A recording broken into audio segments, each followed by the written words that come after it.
One spring, shortly after I first came to Glacier National Park to start working as a ranger here, I made my first trip up the Going to the Sun Road. In spring, while the plow crews are still working on clearing the winter snow from the road, the area past Avalanche Creek is closed to cars. At this time of year, it's popular to bicycle up on the closed part of the road. One afternoon, I took my bike up to Avalanche Creek to ride. Only planning to bike a few miles, I was outfitted in just a t-shirt and carrying only a simple repair kit, a small water bottle, and of course a can of bear spray. When I reached my intended destination, a switchback in the road called the Loop, I was still feeling strong. The sun was bright and the sky was that deep blue color you only really get in wide open country. From that spot, there's a spectacular view of a mountain called Heaven's Peak. I just couldn't turn around. I eschewed my original plan and kept pedaling up towards Logan Pass. I couldn't stop. Those miles above the Loop are home to some of the grandest mountain views you'll find anywhere. As I came around each corner, a new and breathtaking vista came into focus. The effect was magnetic. As my legs became leaden from the miles of climbing up towards the pass, the mountain views compelled me forward, foot by foot, the beauty of the scenery practically physically pulling me up. If you've ever ridden the Going to the Sun Road, you know exactly what I mean. The feeling was ineffable and unforgettable. Eventually, I reached the high point of the road, Logan Pass, and by then I was in a complete euphoria. As I looked around, I relished the alpenglow lighting up the mountains, the evening light shimmering in the snow, and the glacier lilies pushing up through the fresh soil. The pinkish orange of the sunset was so beautiful I screamed. I couldn't react except primordially.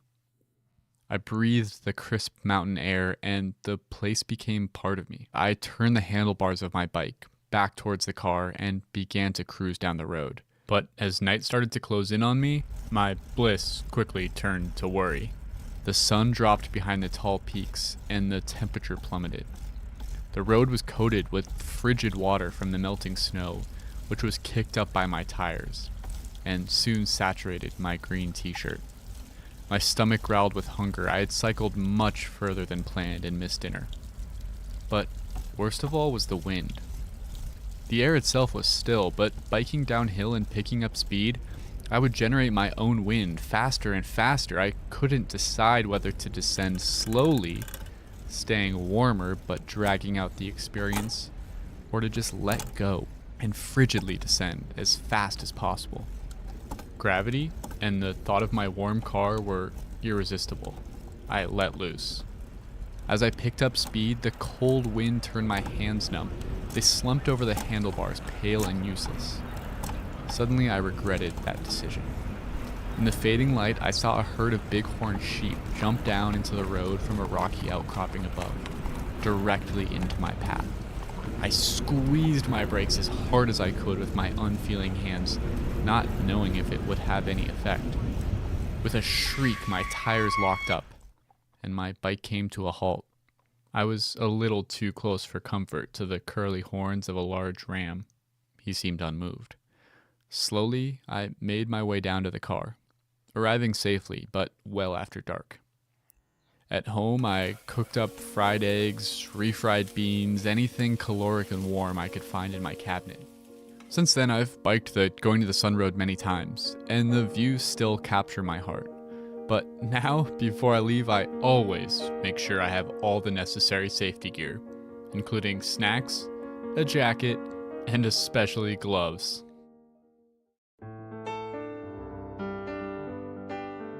Welcome to Headwaters, a Glacier National Park podcast, brought to you by the Glacier National Park Conservancy and produced on the traditional lands of many Native American tribes, including the Blackfeet, Kootenai, Salish, and Gillespie people.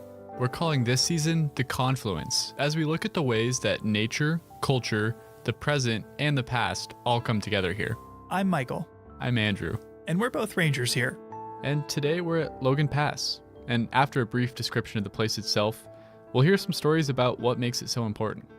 As the highest point on the Going to the Sun Road, Logan Pass is a place of extremes. One extreme is visitation. This is the starting spot for two of Glacier's most popular trails, the Highline and Hidden Lake. and has some of the most coveted parking spots anywhere. To get one of the 234 spots here on a summer day often means arriving before 7 a.m. Logan Pass is also home to extremes of weather. Once, wind speeds of at least 99 miles per hour were recorded for 12 hours straight. It can snow any month of the year here, and often there's still 10 plus feet of snow on the ground into July. As crazy as this may sound to listeners from warmer areas, if you show up to hike at Logan Pass in July, don't wear your sandals. You'll likely be walking on snow. Because of the extreme geography and weather here, there's really only a short window to visit. Crews start plowing the Going to the Sun Road every year at the beginning of April, but it's a monumental task. The plows will have to maneuver through avalanche chutes, manage extreme weather, and finally tackle a section simply called the Big Drift, where snow often blows into a pile 80 feet deep. They do all of this on extreme terrain, and it all has to be finished before the road can open to the public. Typically, the Going to the Sun Road opens for the season in late June or early July, but the opening date will depend on conditions. So if you're planning to drive to Logan Pass, don't plan your trip any earlier than that. If you want to bike like I did, the road will be available for biking before it opens to cars. But you're not allowed to bike in the immediate vicinity of working plow crews for obvious reasons. To reach Logan Pass, you'll need to bike after hours or on the weekend when crews aren't working. Once Memorial Day hits and car traffic really ramps up, there are more restrictions on when and where you can bike on the Going to the Sun Road. You'll really want to consult the park website or newspaper to read all the details. It's only a few short months before winter makes its return to the pass. Winter storms have ended the Logan Pass season as early as September in recent years, but mid-October is more typical. It's a narrow window, and that's not accounting for wildfire or other natural events that can lead to unplanned closures. But Logan Pass is a magical place, full of wildflowers, wildlife, and unsurpassed views. The wild and rugged nature of this place, which makes it so appealing, can also make it unpredictable. It's good to keep in mind that some things you plan to do just might not be available. Be flexible and have a backup plan. There's always something fun to do if you're creative and prepared. With all that in mind, let's move into our first story of the day, about how workers in the 1920s and 30s were able to build the engineering marvel that is the Going to the Sun Road.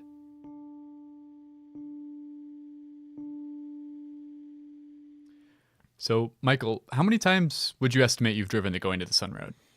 Oh gosh, I never really counted, but I'd say over the last 7 years, over 100? That's a lot of trips. Do you ever get tired of it?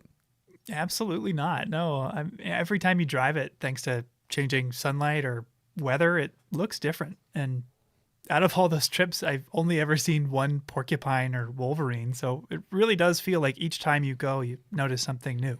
Yeah, we're pretty lucky to live in this place and to get to drive that road all the time. Yeah, you can say that again.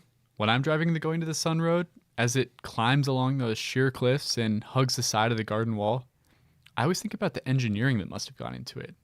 I mean, they constructed that thing in the 1920s and 30s. Yeah, and the road would still be impressive if it had been constructed today. So how did they pull that off nearly 100 years ago now? You know, I have an idea of just who we should talk to. Someone who's been teaching the history of this road for decades. Ranger Bill? That's exactly right.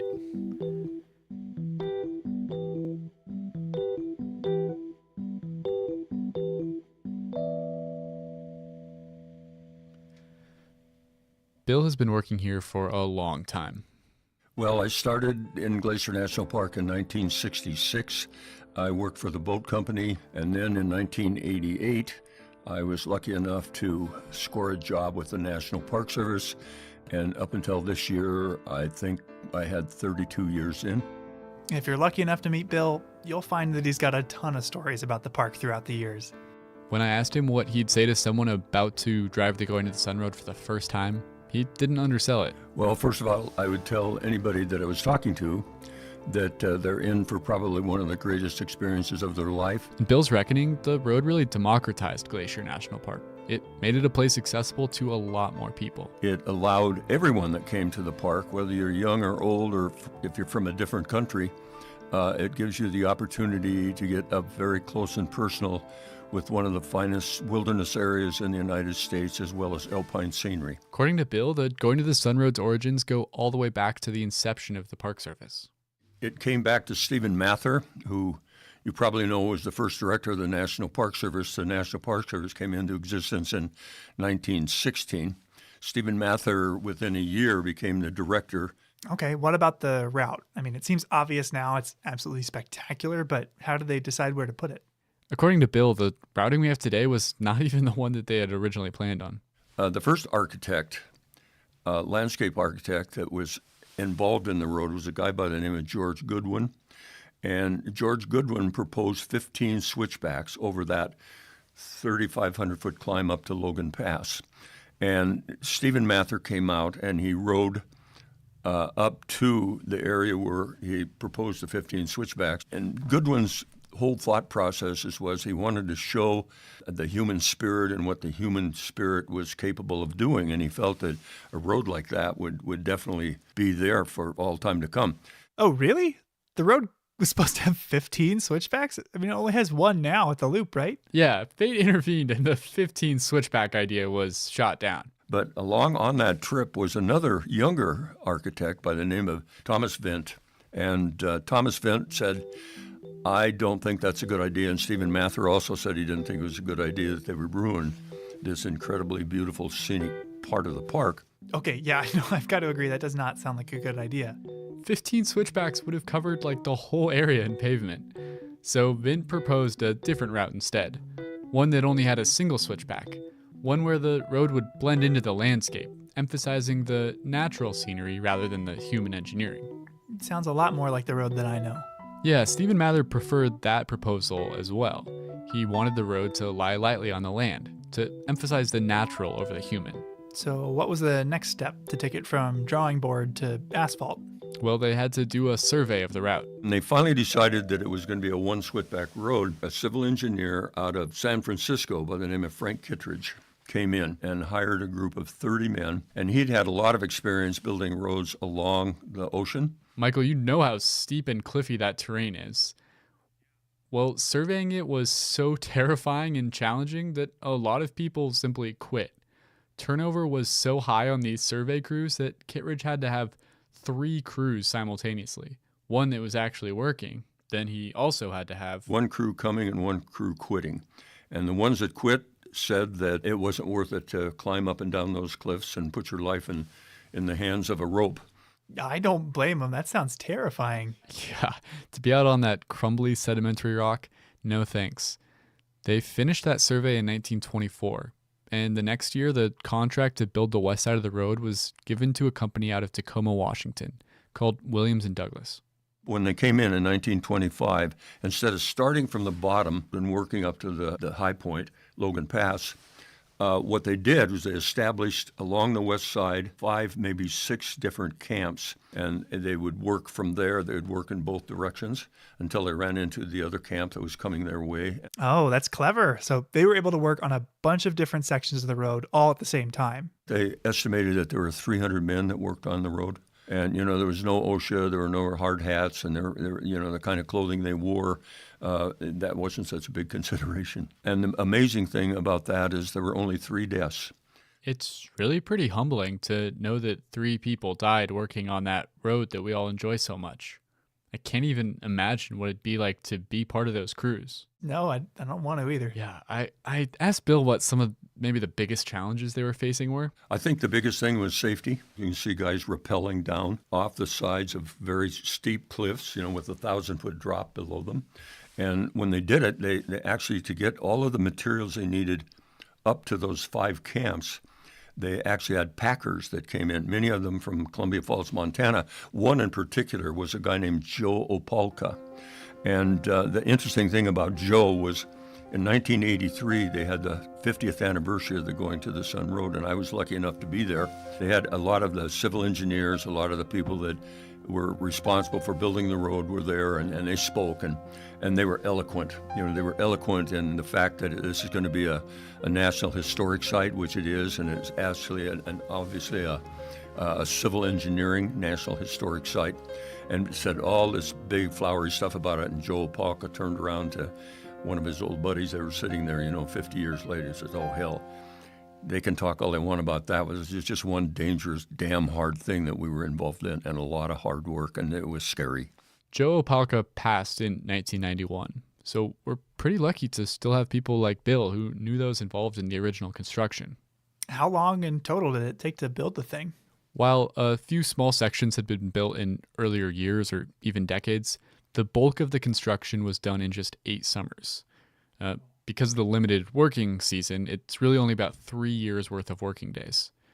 The road was finished in 1932, and then in 1933, they dedicated, I think it was on the 15th of July, and there were 4,000 people that showed up. Now today, it would be an environmental disaster because 4,000 people, and they camped out all over in the beautiful meadows and the wildflowers.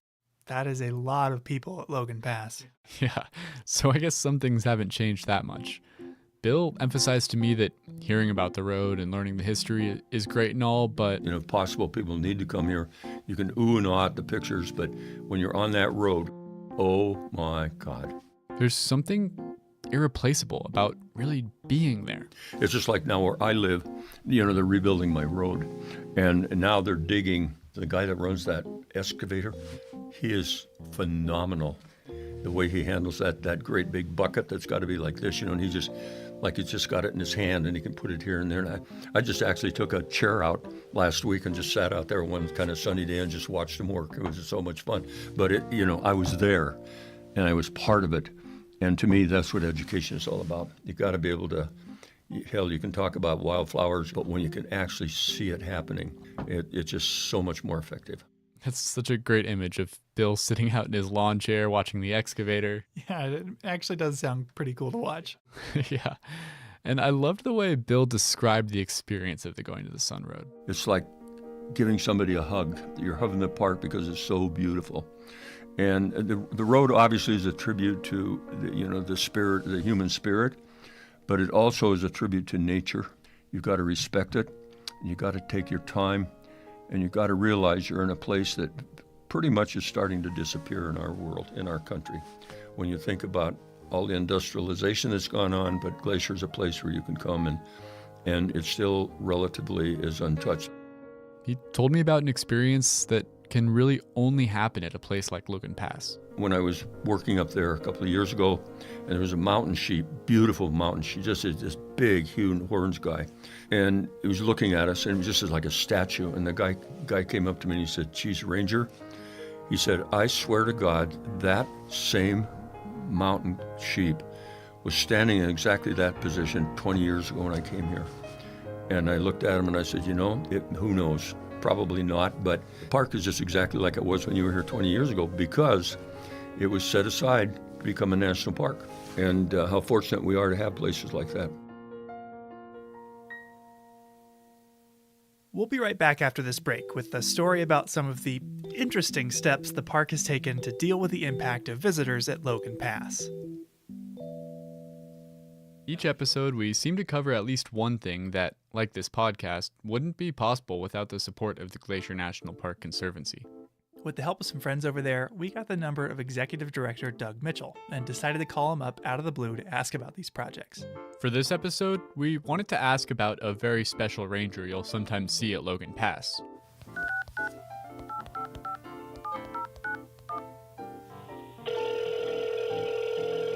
Glacier Conservancy, this is Doug. Hey Doug, it's Michael and Andrew. How are you doing? Michael and Andrew, what a treat to hear from you today. Likewise. Well, we're calling because Andrew and I have both worked at Logan Pass as park rangers, but no matter how good a rangers we are, most visitors who come up to us are asking for a different ranger, one special ranger. Do you have any idea what ranger that might be?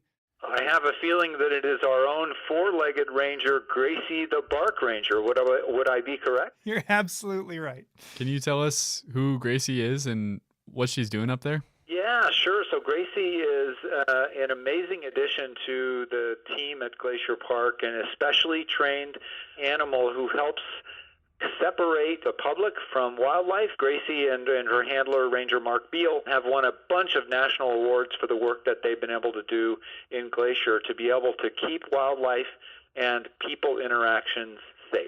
So basically, Gracie the Bark Ranger is a specifically trained wildlife dog that the park uses to mitigate human-wildlife conflicts at Logan Pass. When you say Gracie's helping maintain a safe distance between animals and visitors, is it usually visitors approaching animals, animals approaching visitors, or a little of both? It's a little bit of both. So, obviously, as unfortunately we know, animals are attracted to salt, which can come from the bottoms of our cars, and so they can end up in the parking lot, and either people can get too close to them, in which case Gracie will gently nudge her way around both the people and the animals, and generally shoo the animals back to the other side of the road where they are safe and sound and out of harm's way, as are the people who may not know that you just don't get within 5 feet of a bighorn sheep. That would be a bad idea. Yeah, bighorns have a few big reminders on their head to keep that distance, but it's nice to have a charismatic ranger doing the extra work. I think generally in the name big and horn, you just would get the idea. Yeah, it's always fun to hear about the special projects the Glacier National Park Conservancy funds and supports here in the park. And it's always fun to hear your guys' latest podcast. Thanks for the work you're doing. Great. Well, we'll talk to you soon, Doug. All right. Thank you. Bye. Bye-bye. Welcome back to Headwaters, a Glacier National Park podcast. In this episode, we are at Logan Pass, and for this next story, I wanted to talk to someone who had worked there. On an average summer day, how early would you say the parking lot filled up there? Normal, probably 7:45 was about average. Okay. It's when I first started working there in 2013, it was probably closer to 9 o'clock. Wow. So it started, people kind of got the idea that they need to get there early. Yeah. That's Emlyn Stanton. Emlyn Stanton, and I was the visitor service assistant for Logan Pass. Who spent 7 years more or less managing the whole area. You're one of the people that would make the call to close the parking lot Right. when it's full. How do you know when it's time to do that? Normally for closing it, if there's more than 20 cars circling, is normally when we made the call to close it. In the summer of 2019, Logan Pass was open for 86 days. And 3/4 of the time, the parking lot of the visitor center was full by 9 a.m. And from having staffed that visitor center, it's worth noting that Emlyn or another ranger who's making the announcement that it's full, they don't live up at Logan Pass. They have to drive up in the morning like everyone else. So if the lot is actually full at 6:30 in the morning, it won't get called in until Emlyn arrived at work. Yeah, you're right. So what would your advice be to somebody who didn't find parking at Logan? Just go down the road, try to find a legal pullout, and have them just take the shuttle back up.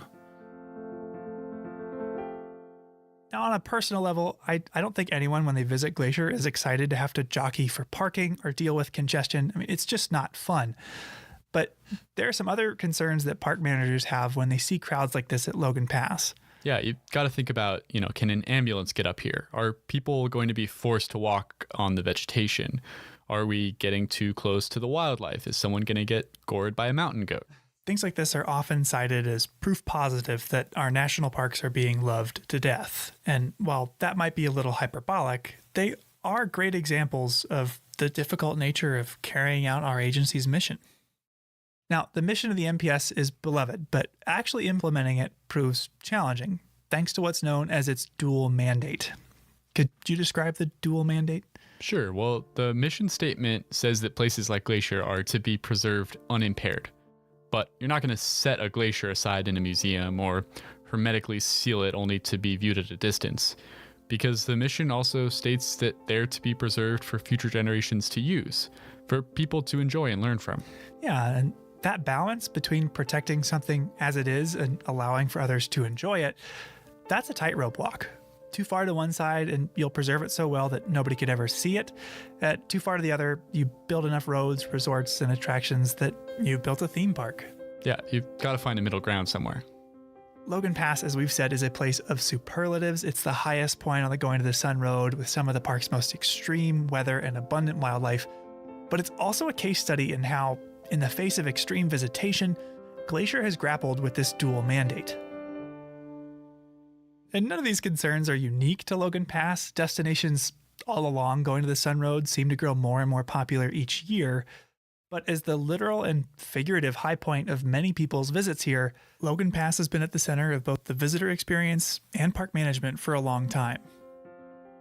And if you look at its history, you'll find some of the most misguided, controversial, and just downright bananas attempts the park has made to define our relationship to this place. Today, I'm going to share 3 examples of times that our favorite alpine playground was nearly loved to death. Now, the Logan Pass Visitor Center was built as part of Mission 66, a massive National Park Service program to expand and standardize infrastructure at park sites all over the country in preparation for the 50th birthday of the NPS. Andrew, could you describe the Logan Pass Visitor Center? Sure. It's built into a hillside, and it's got this big sloping roof that kind of matches the contour of the hill. It's made with stone walls and big windows everywhere to enjoy the views. Yeah, it's beautiful, it's visually striking, and I think really complements the scenery well. But as with any construction project, it disturbed the ground it was built on. This is my first story of management foibles and folly at Logan Pass, and I'm calling it the cover-up. But first, Andrew, could you describe what the meadows are like? There's all those subalpine meadows with glacier lilies, monkey flower, all sorts of grasses. Exactly. By the time construction had finished in 1965, pictures of the building show barren dirt all around it. But the same photo just 2 years later shows lush green vegetation all around the building. Wait, what? This seems impossible. Yeah, no, look at it. Things don't usually grow that fast up at that elevation. They don't? Those meadows are covered in snow for like 8 months of the year, so I would expect it to take decades for all those plants to grow back. Yeah, you're right. And here's how they did it, if you could read this excerpt from a newspaper article at the time. Sure. Okay, park officials decided to gather alpine turf elsewhere and transplant it around the visitor center, exactly as one might in developing a new lawn in the city. The source of the alpine sod, unfortunately, is a short distance from the visitor center, just out of the line of sight. Collectively, the sites represent an area as large as a football field. Wait, they just stripped away plants from another spot and replanted them there? Yeah, and they didn't try very hard to hide what they were doing either, because hikers on their way to the Hidden Lake Overlook just behind the building immediately noticed patches of barren dirt like 200 yards from the visitor center. Oh no, that's pretty egregious. Yeah, and so management caught some flack for that, as seen from that article you just read from. But what came next was an attempt to actually protect the meadows. Okay, that seems like a good thing. In a story I'm going to call The Toxic Trail. Well, that doesn't. The hikers that noticed the sod stripping were on their way to the Hidden Lake Overlook, 1.5 miles southwest of the visitor center. Now, today, if you were to hike there, what would you be walking on? It's mostly on a boardwalk. Yeah, a raised wooden boardwalk. When the visitor center opened, it was just a regular trail. So let me guess. After they built the visitor center, it got a lot more crowded up there, and the park was worried that all these people would start to stray off trail and walk on the plants. So they built a boardwalk to try to keep people on the trail. It's almost like you work here. But you're right. A boardwalk was proposed for that very reason, but it wasn't a popular proposal. It was widely criticized, notably by the trail crew members that would be tasked with its construction. In a letter to the editor of the Hungry Horse News, they opposed the boardwalk for 4 reasons. Now, I have them here. Can you read them? Yeah, sure. Okay. Obvious damage to the aesthetic value of this alpine area, nothing short of an atrocity. And their second complaint? We do not feel that this boardwalk will fulfill the purpose for which it is intended. Third? There are a good many well-used trails in Glacier Park that are in dire need of repair and maintenance, and this money could be put to much better use. And final? And finally, we feel, as do all park employees, that visitor impressions are important. And so far, all comments from visitors viewing this project have been negative. A pretty thorough rebuke. Yeah, but there actually is a boardwalk up there today, so they must have changed their minds. Well, park management actually dismissed both the feedback and the employees who gave it. The trail crew members who spoke up were actually fired. Wait, really? Yeah, the park superintendent at the time, William Briggle, was so insistent on finishing this project despite widespread concerns that the trail crew was replaced and work began immediately on the boardwalk. And this haste led to additional complications as well. The wood initially used was treated with pentachlorophenol, a petroleum-based solvent that pretty much right away began to leak out onto plants. Oh, no, that's not good. Yeah, and folks that were there at the time observed the death of trees or grasses growing alongside it, but it also made it slippery and toxic for us to walk on. What a mess. Yeah. Needless to say, they got a lot of flack for that as well and replaced all the wood with environmentally friendly wood at great inconvenience to visitors because it stayed closed for longer and at great cost to the park. But I saved the best for last. The most absurd story of visitor management, in my opinion, anywhere in the park, centers around the toilets at Logan Pass. Oh no, this can't be good. We often advertise that the park is home to over 1 million acres, but we don't advertise that we've got over 300 toilets. 300? Not including lodges or hotels. Does that count all the backcountry campground toilets too? Yeah, vault toilets, pit toilets, flush toilets, outhouses, lowriders, visitor centers, campgrounds, you name it. Waste management is kind of a great unspoken truth of civilization. When you've got to go, you've got to go, even if you're miles into the backcountry. And remote restrooms like some of them here are met with a unique set of challenges. Sperry and Granite Park chalets, which you reach after hiking thousands of feet up from the trailhead, get enough traffic that their pit toilets rely on barrels that are sealed and flown out at the end of the year by helicopter. And I think I've heard that there used to be a solar-powered composting toilet somewhere. Yeah, there was until it was destroyed by an avalanche. That sounds like a huge mess. And I even ran into a backcountry toilet this summer that had been completely torn off its foundation by a curious bear. Ooh, no, that also sounds messy. So one of the reasons we don't advertise that we have over 300 toilets is because they're kind of gross, but it's also because nobody seemed to know the number offhand. I had a series of really humorous emails with facilities management to try to track down that estimate. But the whole reason I started looking into toilets and waste management in the first place was because I learned about our third and final story. A story I'm going to call The Fleeting Fountains. Coinciding with the new visitor center, a new waste treatment facility was installed at Logan Pass, one that promised to capture and treat waste with a septic system that filters out liquid waste in a 17,000-gallon tank before spraying clean water out of nearby nozzles. Nearby as in out onto the meadows at Logan Pass? Yep, watering the plants, so to speak. The only problem was, after this 17,000-gallon septic tank opened to the public, it got 5,000 visitors and 20,000 gallons every day. Oh, no. That's, what, 3,000 gallons over capacity? Yep. And that 17,000-gallon tank that they advertised to the public, that they reported to a federal sanitary engineer, well, they exaggerated the size a little bit. It turns out it was only 6,000 gallons. So the system was faced with a demand more than 3 times its capacity. Mm-hmm. That's a big difference. That's a lot of excess waste you got to deal with. A lot. The result was, well, can you read this? Okay. The tank continued to overflow, and untreated sewage effluent continued to run directly into Reynolds Creek. It was an awful sight. Saturated toilet paper made its way through the spray heads and was draped on adjacent small trees. Undecomposed fecal matter was sprayed onto the subalpine vegetation, killing some of it, with the liquids then flowing into Reynolds Creek. Oh, that is a terrifying description. I mean, it's just horrific. Yeah. Some people began referring to them as the fecal fountains of Logan Pass and suggested the best way to solve the issue of people seeing and being disgusted by them was to only set off the nozzles at night and light them up with a colorful light show that rivals that of Disney World. Oh my God. Isn't that nuts? Oh, that's, yeah. Luckily, these 3 examples of management fiascos at Logan Pass weren't all for naught. Each scenario has new management solutions today. Take the sod stripping. What do you think we'd do in that situation today? Well, rather than pull up plants that are already doing fine in the park, we'd grow new ones in the native plant nursery. Yeah. In the case of disturbances like construction, we can replant vegetation using local seedlings collected and raised by our nursery staff.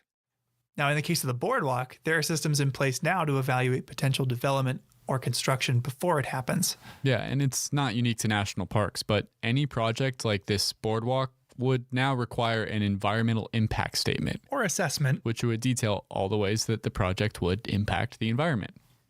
And finally, the toilets. Yeah, I don't think we use that system anymore. No, we don't. We've got a new system. Wow, it is a beautiful day. And one morning this summer, I drove up to Logan Pass to meet with one of the folks that helps this system work. I feel absolutely puny in my little sedan behind this thing. The fecal fountain fiasco was a huge black eye to the park, ultimately attracting national attention. In a letter to the then senator from Montana, the assistant director of the National Park Service wrote the following. Here, one last thing to read. Okay. Sprayfield on Logan Pass is being eliminated, and there will only be holding facilities. Next summer, Logan Pass sewage will be pumped into tank trucks and hauled to lower elevations for disposal. This will make unnecessary any additional engineering improvements to the existing system and will obviate further intrusion on the natural environment. What's your name and job title then? Jeff Hoyt, equipment operator. Awesome. I met with Jeff outside these vault toilets at Logan Pass after he drove one of those tank trucks all the way up here. Do you have a name for this thing? No, it's the bigger one. That's either the big pumper or the little pumper. That's what's in the tank. And they are as noisy as they are enormous. How big is that tank? Huge. You know how big this tank is? It is a 3,500 gallon. Wow. 3,500 gallon. That tank could hold 18 hot tubs and when full would weigh as much as 7 bull moose. Now, all of the waste at Logan flows into a storage tank, which is periodically vacuumed up into tank trucks like this one before being trucked down to a waste management facility near the entrance. On a busy season, we're usually 3-4 loads minimum every day. Wow. 3 to 4 trips every day? Yeah. That's like, what, 28 bull moose worth of human waste? Yeah, that's just Logan Pass. There are at least 3 more vaults like it along Going to the Sun Road alone that get the same treatment. It's an incredibly labor-intensive strategy.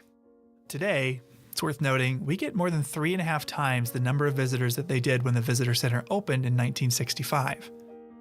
All these tools, the native plant nursery, environmental impact statements, vault toilets, the park uses them to maintain the balance of our dual mandate, using and enjoying these places without destroying what we love about them. Yeah, we can have convenient bathrooms with no fecal fountains. Exactly. But this balance can get harder and harder to handle in the face of increasing visitation. Now, we wouldn't have the solutions we discussed today if people hadn't spoken up about the old ones. It was the voices of visitors that raised awareness of sod stripping and put pressure on the park to fix the boardwalk. The most effective management tool a park could hope for is a community of people that support it, that care for it, and are conscious of their impact during a visit. And if my time here has been any indication, we're incredibly fortunate to have supporters and stewards all around the country. In fact, if you're listening to this right now, you're a part of that community. So thank you. Yeah, we really couldn't do all this without you. So the next time you're at Logan Pass, pat yourself on the back and spare a thought for the toilets, because they are a slightly smelly symbol of our collective ability to protect this place.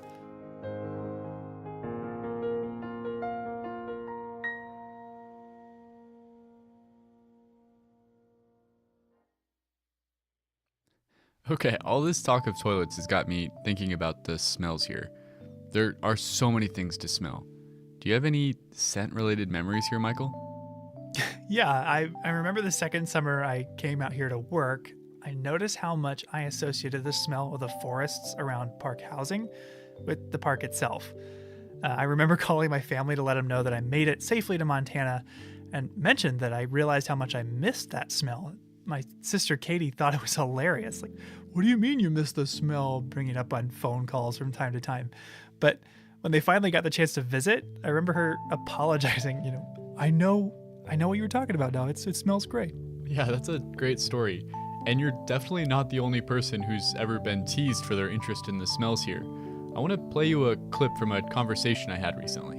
I got so much grief from my colleagues, just kind of jabbing at me, smellscapes, are you still doing this? What are you talking about? Smellscapes, that can't be real. And I was reading Aristotle for a class at the time, and he called smell the lowest of the human senses. And it's even he's beating up on smells. We've never given smell its due, whether it's in the parks or just in culture. I mean, that sounds a lot like what happened with me and my sister. Who is that? That's Will Rice. He's an assistant professor at the University of Montana's Department of Society and Conservation. Did I hear him use the word smellscape? What is that? When Will was doing his graduate studies at Penn State, he worked on a survey about what motivations people had to visit an especially busy part of Grand Teton National Park. One visitor told him, "Well, I'm here for the smellscape." And initially it was kind of funny, the smellscape, that's kind of an odd term. We hear soundscape a lot in national parks. And a lot of the research I do surrounds soundscapes. So I was just interested, well, is this even a thing that's being studied in any capacity? You realized the same thing that you were just talking about, and that your sister realized when she visited, that smells play a big role in how we experience national parks, but we hardly ever talk about them. So he wrote a paper. Here, you can check it out. Pungent Parks, Smells Growing Relevance in Park Tourism by William Rice, Garrett Hamilton, and Peter Newman. Luckily for us, since Will now just works down in Missoula, he was willing to drive up and take a walk with me around Apgar here and talk about the smellscape.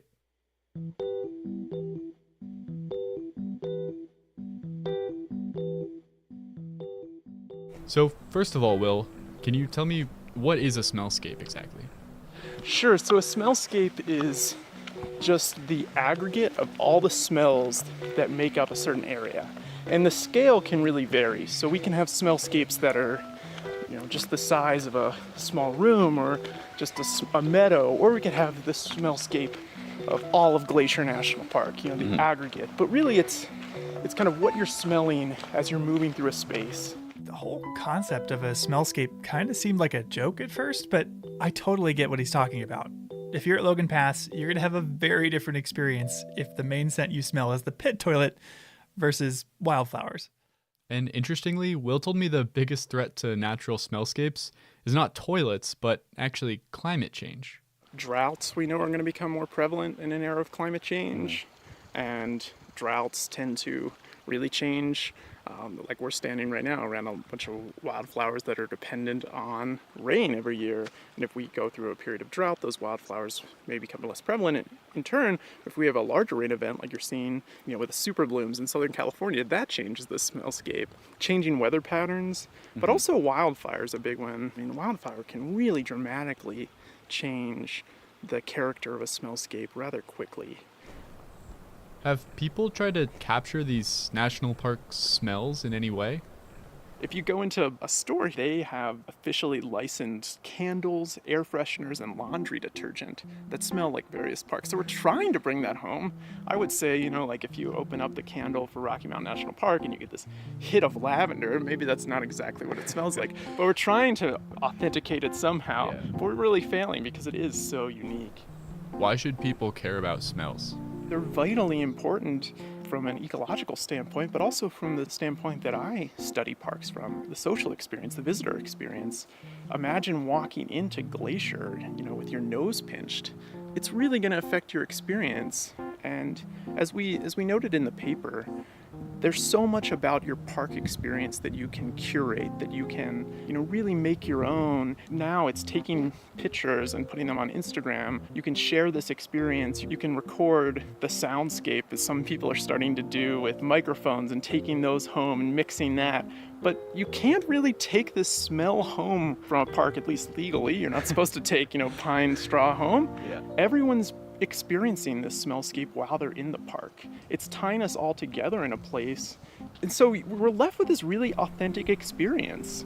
Thanks so much for joining me today, Will.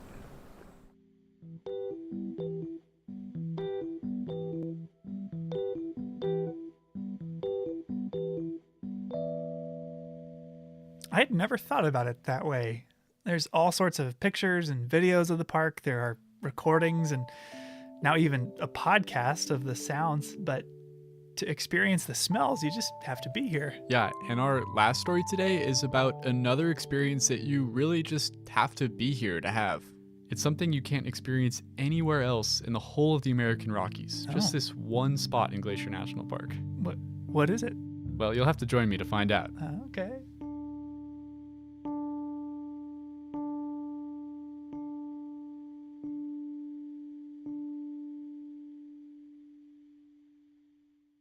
Okay, you've really got me on pins and needles here. What is this experience you were talking about that's rare? Well, I think we should replicate the journey of one Marcus Jones.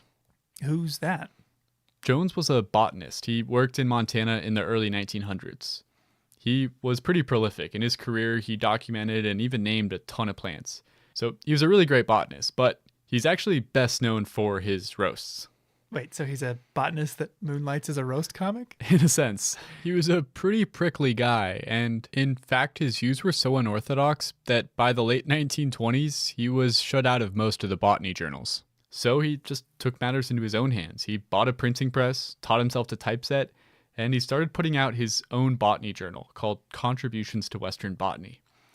With no one to edit or censor him, Jones just took to excoriating those botanists he disagreed with.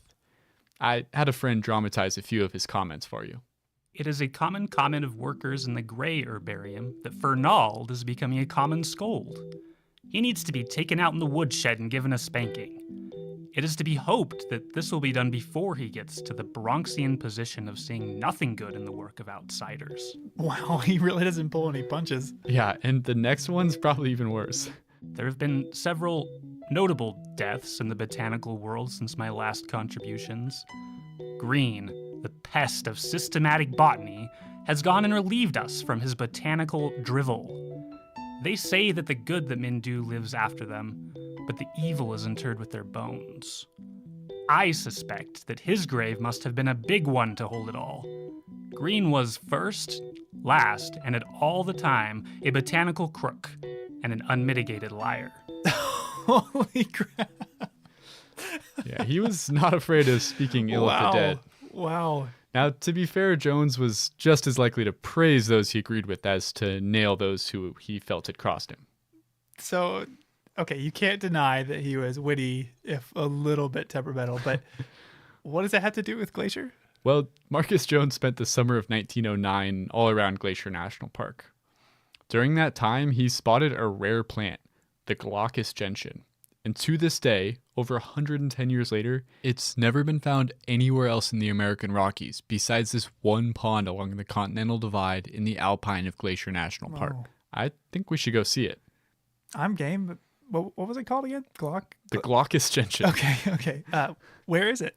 I'll have to show you. It's near Logan Pass, but it is a bit of a hike. Yeah, okay.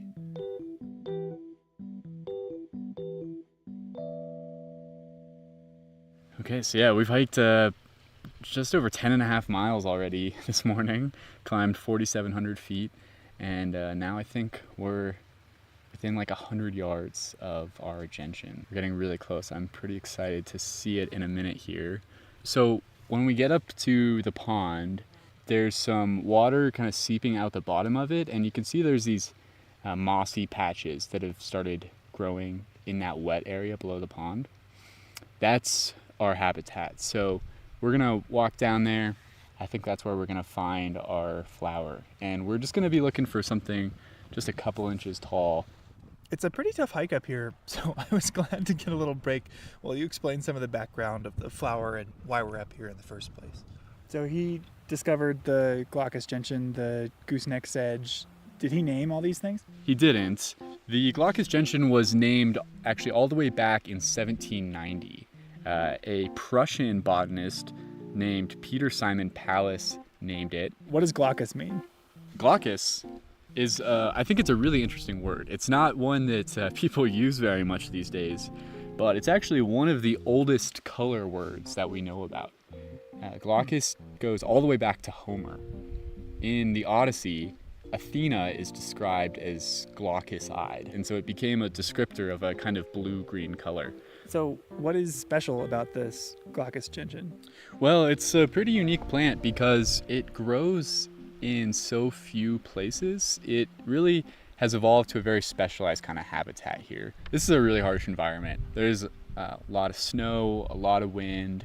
It's cold, really short growing season. This particular spot we're in is really wet. It's fed by a snowfield. You'll see more of this type of habitat like in the Arctic Circle. Mm-hmm. So this plant is really adapted to really an Arctic situation. But because this area is kept moist by a snowfield, it's pretty threatened by climate change. If that snowfield were to disappear, this area is going to dry out. So scientists have been monitoring this site for 40 years, trying to track how the hydrology affects the plants. And they've noticed a statistically significant decline in the number of gentians that grow here. It really seems Like, it's attributable to that shrinking snowfield. It's not keeping things as moist as it used to be. Oh, wow. So it sounds like climate change is making this plant even rarer. I talked to one scientist who's been coming up here for years, and he said when he first started, he would kneel down to look at the flowers, and when he'd stand up, his pants were soaking wet.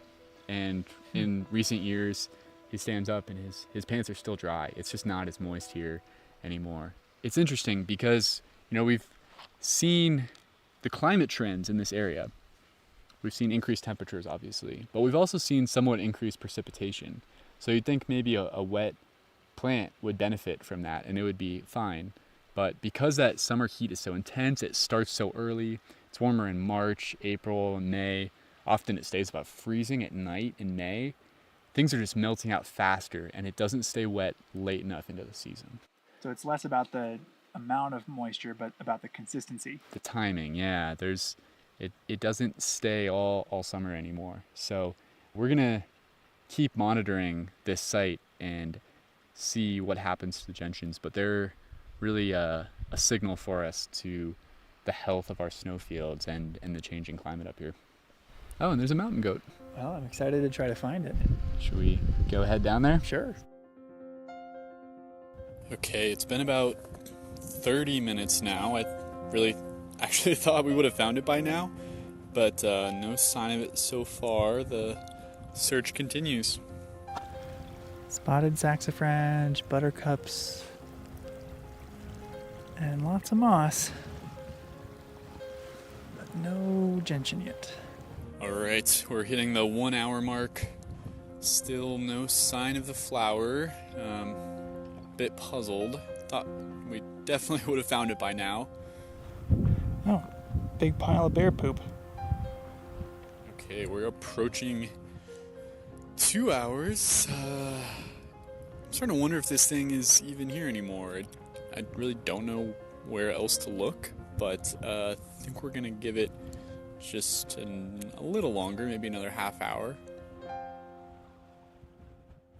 I think Andrew just found it. I heard him shout.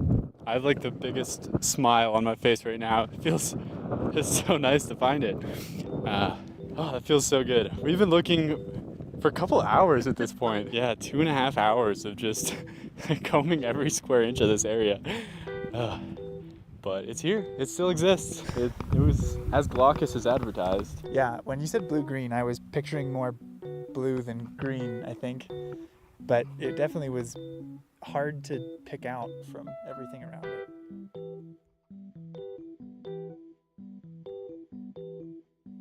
I can only imagine the insults Marcus Jones would have hurled at us after that performance. Hey, all's well that ends well, and it was pretty exciting when we finally found it. One of the coolest and most special things about Glacier National Park is the easy access to these wild alpine habitats.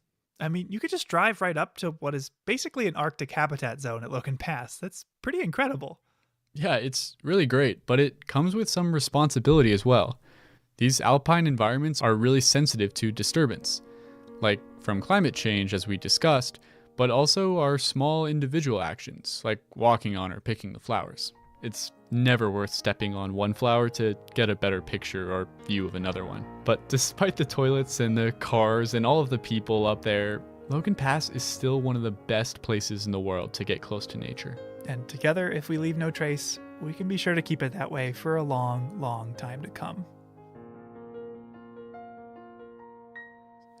That's our show for today. If you're interested in learning more about visiting Logan Pass or how to leave no trace when visiting any natural area, you can find links in the show notes for more info. Thanks for listening. Headwaters is a production of Glacier National Park with support from the Glacier National Park Conservancy. The show was written and recorded on traditional native lands. Andrew Smith and Michael Feist produced, edited, and hosted the show. Ben Cosgrove wrote and performed our music. Alex Stilson provided tech support. Quinn Feller designed our art. Renata Harrison researched the show. And narrated the credits. Lacey Kowalski was always there for us. And Daniel Lombardi and Bill Hayden were the executive directors. Support for this show comes from the Glacier National Park Conservancy, The Conservancy works to preserve and protect the park for future generations. We couldn't do it without them, and they couldn't do it without support from thousands of generous donors. If you want to learn more about how to support this podcast or other awesome Conservancy projects, please go to their website at glacier.org. Of course, you can always help support the show by sharing it with everyone you know, your friends, your family, your dog, and also leave us a review online. Special thanks this episode to Bill Schustrom, Emlyn Stanton, Will Rice, Darren Lewis, and Jeff Hoyt, along with the entire facilities crew here at Glacier.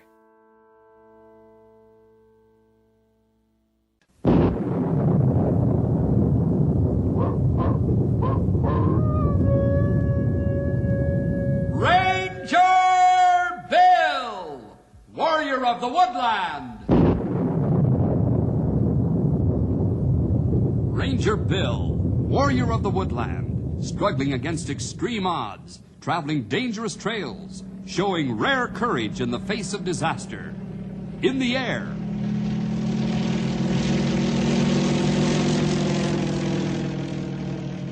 On horseback.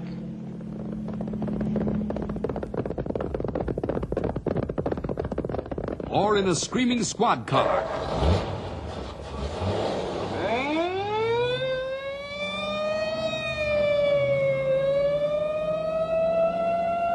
Ranger Bill, his mind alert, a ready smile, unswerving, loyal to his mission.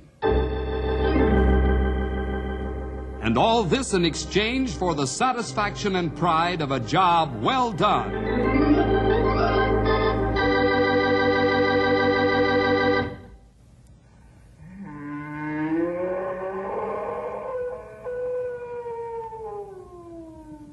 Hear that? Makes your hair stand on end, doesn't it?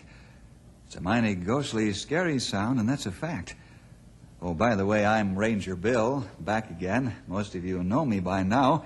I've been the United States Forest Ranger out here in this part of the West for a long time now. My job is mostly conservation, taking care of our great natural resources, woods and waters, animals and birds. It's a wonderful job that I have, and I like it. Sometimes, though, it can be dangerous.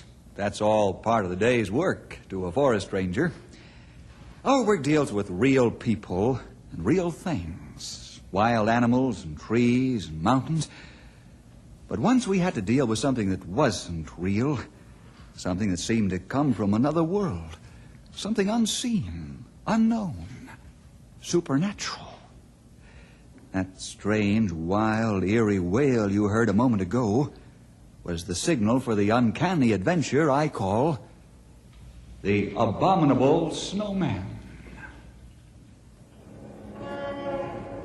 Shut that window. Here we are in a skyscraper, 40 stories above the street, and yet that traffic noise would drive you crazy. Shut the window, I say. Yes, Mr. Carstairs. Right away.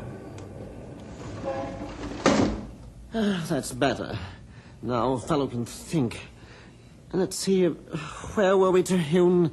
I was just about to read you more from the encyclopedia here about the Rocky Mountain bighorn sheep. Oh, yes, of course. Well, go on. What am I paying you for? Yes, sorry, sir.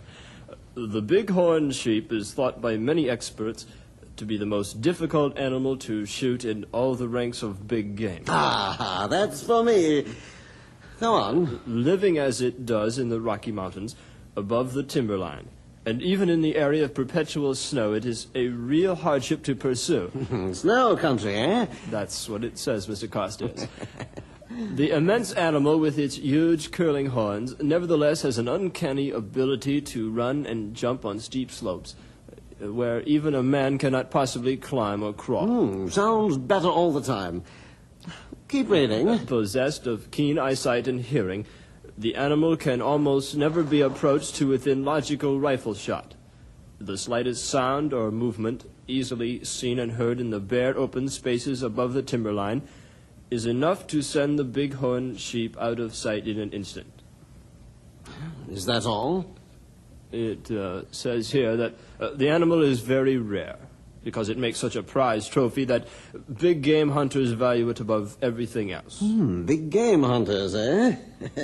Who's the most famous big game hunter you ever heard of? Why, you, sir. Yes, me.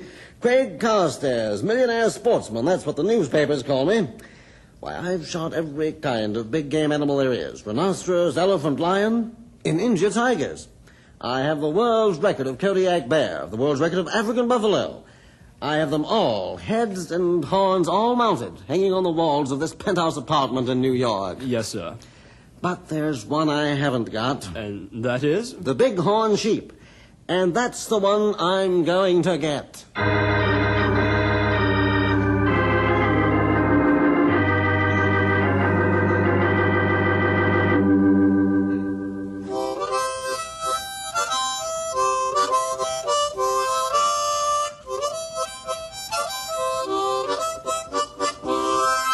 That's beautiful, Stumpy, beautiful. But why the concert so early in the morning? And I'm practicing for our high-tone visitor. I figured a feller as fancy as him ought to be serenaded with a harmonica concert. That might be a good idea at that. But tell me, how did you know we were due for a visitor? I can read the papers, long as the print ain't too small. Look here, right on the front page there, big as life and twice as natural. Craig Carstairs, world-famous big game hunter and millionaire sportsman, planning to visit Knotty Pine. Mr. Carstairs will be in this here territory sometime in order to inaugurate a campaign to shoot a world's record Rocky Mountain sheep. Mr. Carstairs is the holder of many world's records for big game and wishes to incorporate a pair of bighorn sheep horns into his collection of trophies. What's a trophy? Trophy, Stumpy. The mounted head of some poor animal that's been shot to satisfy the ego of a man like our friend Mr. Carstairs. Well, he ain't my friend. He might be... Oh, it looks like he's coming now. Hey, just feast your eye on that hat with the fancy feather in it, would you? Here I go!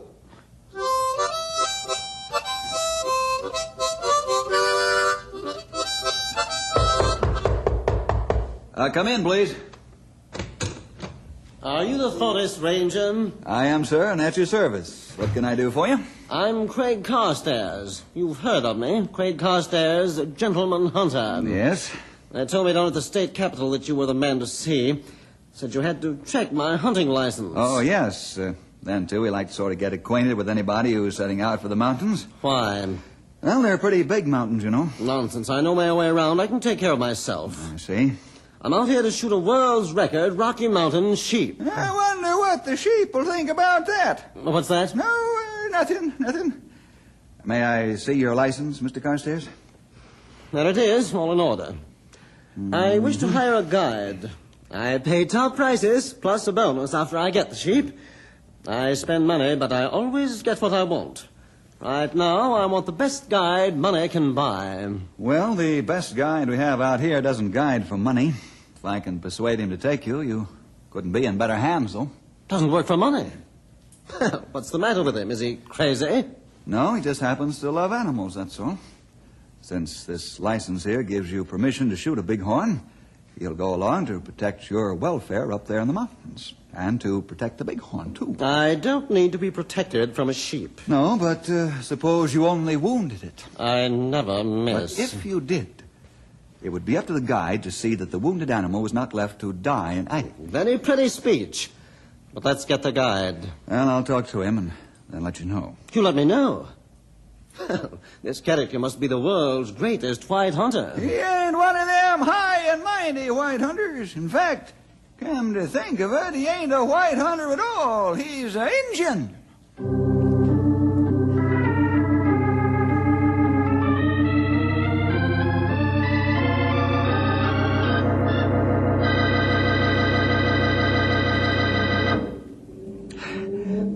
How much farther do we have to go, and how much longer do we have to wait? Not far and not long. We go around this bend. Maybe see bighorn up ahead. There for sure. Well, I hope so. We've been hunting a bighorn for 3 weeks. 3 weeks, not long to hunt bighorn. Some men hunt many years, never shoot one. Well, not me. What I hunt for, I find. Find and shoot.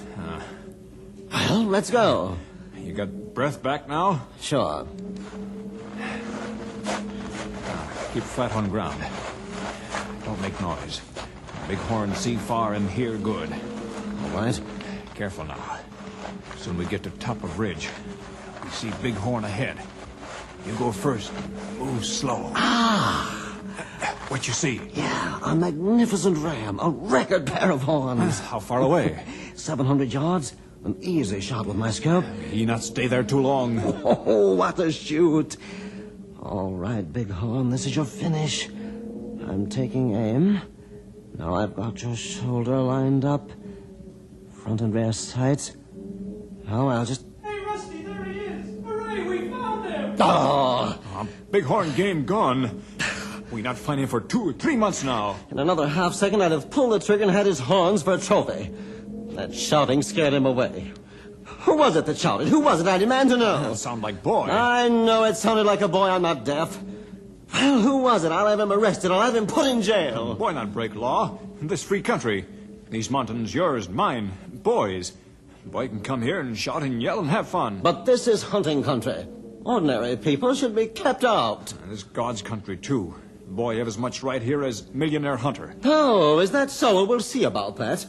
Stalk an animal for 3 weeks and then have him scared away by some kid yelling like a lunatic?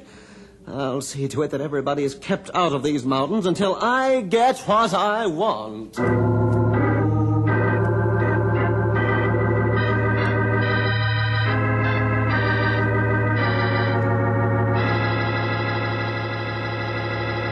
Well, I'm sorry you lost your sheep, Mr. Carstairs, but that's the luck of a hunter. I demand you do something about it. Do something? Yes. I demand you issue orders to keep people out of these mountains, out of the whole territory, until I get my sheep. That's ridiculous and impossible. Those mountains are free to everyone.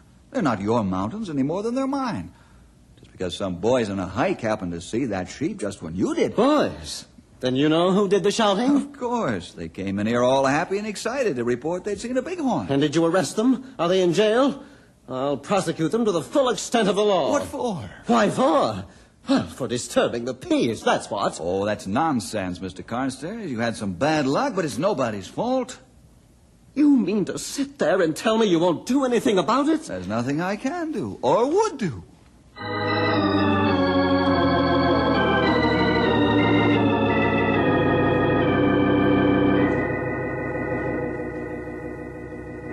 Hello? Hello, Cutler? Yes? This is Carstairs. I'm calling from Knotty Pine. Did you get your bighorn? No, that's what I'm calling about. I nearly got one, but some boys scared it away. Too many people up in those mountains. If I could keep the people out, I'd have a chance to get that bighorn. Now listen...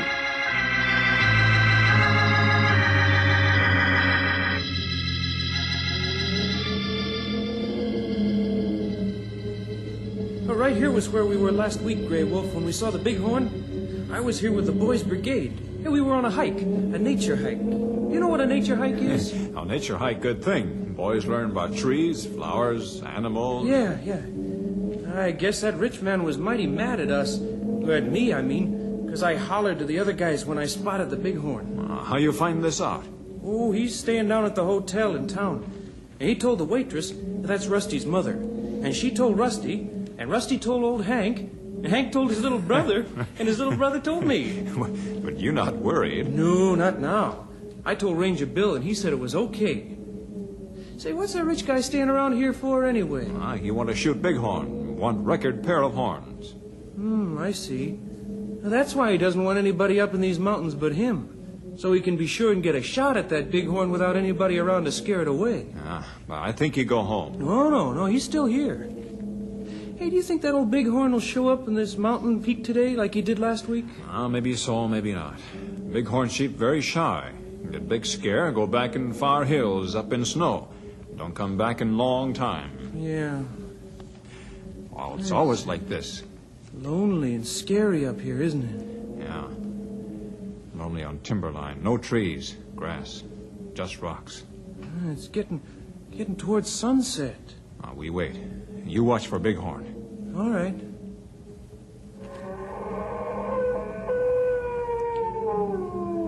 What's that? I don't know. Is it a mountain lion? Is it a mountain lion, Grey Wolf? No, not mountain lion. Was it a bird? No. Grey Wolf, maybe we better be heading for home. I'm not much interested in seeing that bighorn sheep after all. I'm pretty sure he's not coming. Grey Wolf, let's go home. Okay. What's making that awful noise, Grey Wolf? Some animal? No, not animal. A man? It don't sound like man. Indians call this barren land above timberline home of ghosts. Ghost country. Grey Wolf, was that a ghost? No such thing as ghost, but... But what? It sounded like ghost.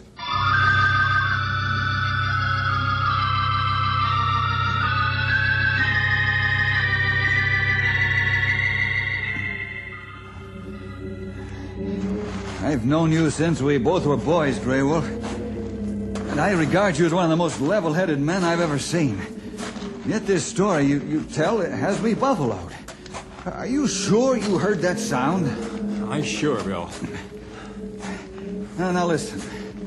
You've gone to college, you're a sensible man. Yet you stand there and tell me this wasn't made by a man, an animal, a bird, or the wind. That's crazy talk. That doesn't leave anything but the supernatural. Not right. Man, don't tell me you believe in ghosts. I think you not heard sound. Oh, what next? We at place now where boy and I hear bad sound yesterday. Good. Well, come on. Let's wait here a while. What? Oh, don't tell me that you're... Oh, very well. I might as well rest and catch our breath. It's a tough climb up here, and there's no...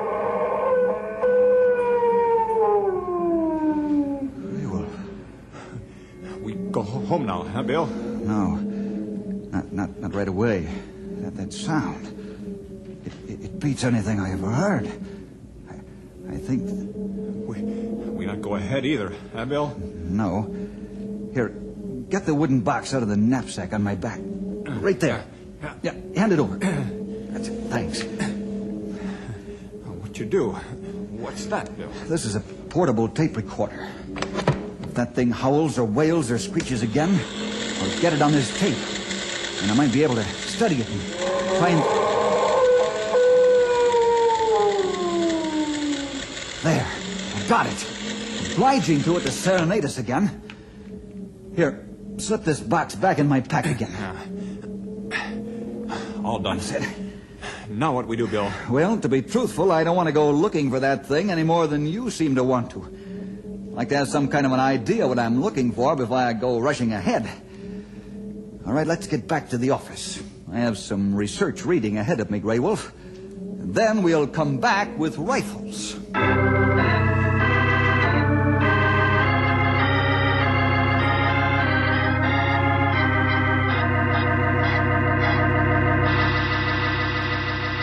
What do you want? I thought I told you not to be seen talking to me. Well, I was going to slip a note under your door here in the hotel. But this was too good to keep. What's too good to keep? I was down in the general store tonight getting some groceries.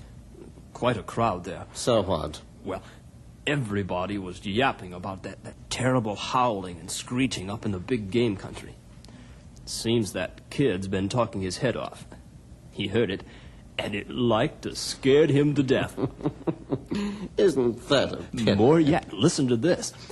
Mr. Hotshot Ranger and his man Friday, that educated redskin, they heard it too. And the Indian just ain't talking. He's scared too.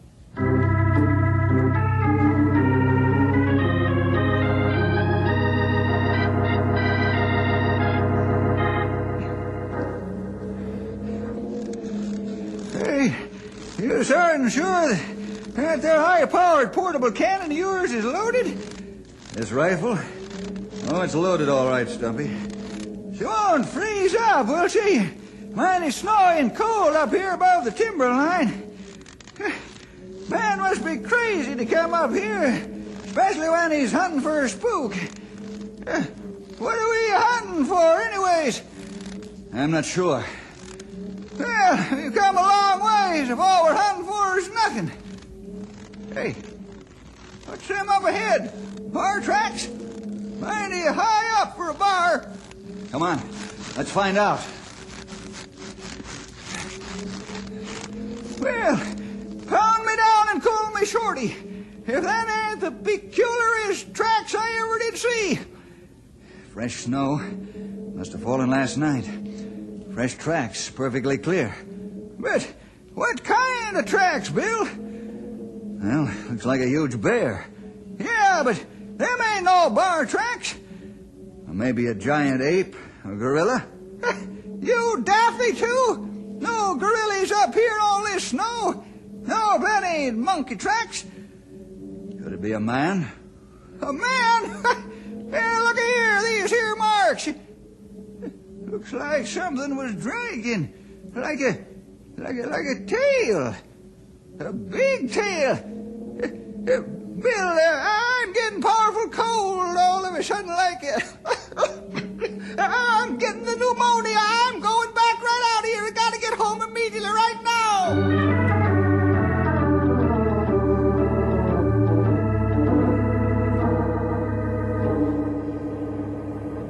Say, boy. Boy. Who, me? Yes, come on over here. I want to talk to you. What is it? Do you know who I am? Yes, sir. Everybody in town does. You're Mr. Carstairs, the big game hunter. Right. I called you over here to ask you, I've asked everybody else in town. Do you know where I can get a guide to take me up into the mountains, into the bighorn sheep ranges? No, sirree, I don't. Nobody's going up in them mountains anymore. Not nobody. Not since... Not since what? Not since that wailing and screeching's been going on up there. Oh, yes, seems I have heard something about that. Do you mean to say people are afraid to go up there now? Well, maybe not afraid. They just don't want to go. How about you? Me? I wouldn't go for $1 million. Why not? Me? Up there where that thing is? Oh, not on your life. The abominable snowman. What'd you say, mister? Nothing. Nothing of importance.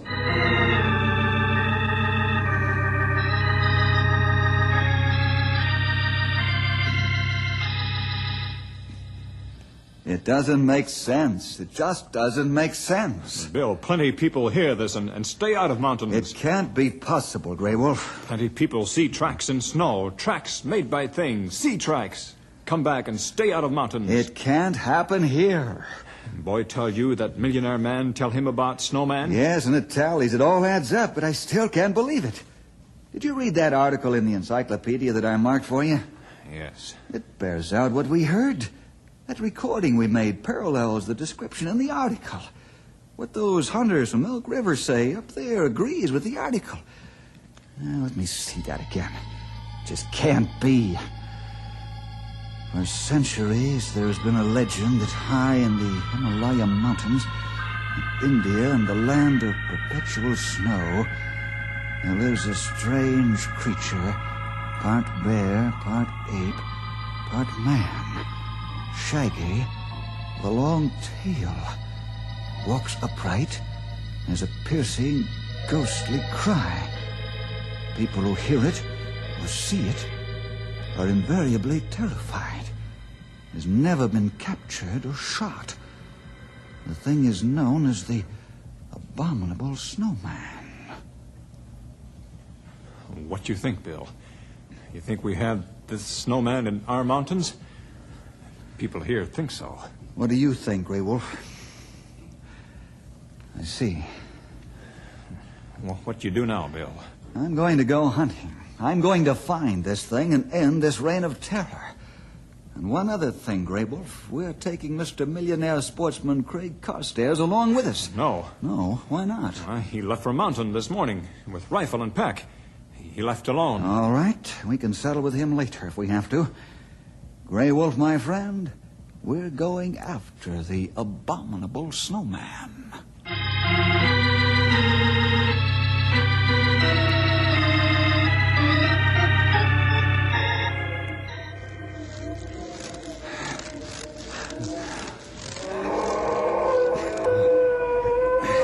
There it is.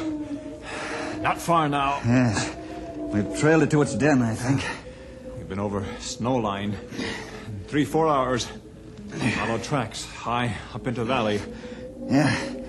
Nothing up here but snow and ice. Let's go. You got rifle ready? Sure, but I don't want to use it unless I have to. I want to capture this thing alive if I can. You have the net ready? Net ready. This net like animal trainer used to catch wild beasts. All right, come along. Slowly, though.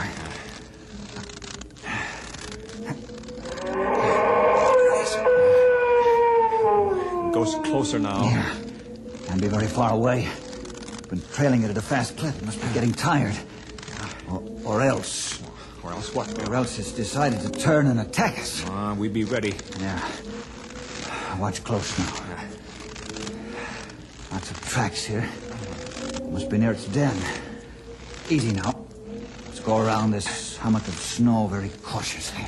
Bill, that place where ice make roof. Yeah? Underneath. Where it dark, you see? You see it? Yeah. I see it, all right. Shaggy, matted hair covering the body. Yeah. Long tail, big claws. Big teeth. The face of a prehistoric monster. Get ready, Quill. We'll rush it. It can't get out of this gully unless it comes this way. You take your end of the net. Got it. Now, I'll take this side. And don't forget, I have the rifle. Hey, you! Whatever you are. Are you coming out of there peaceably? Who or what are you? If you won't come out, we'll come and get you. Okay, come on, Grey Wolf. Fast and quick. That's it. Over his head.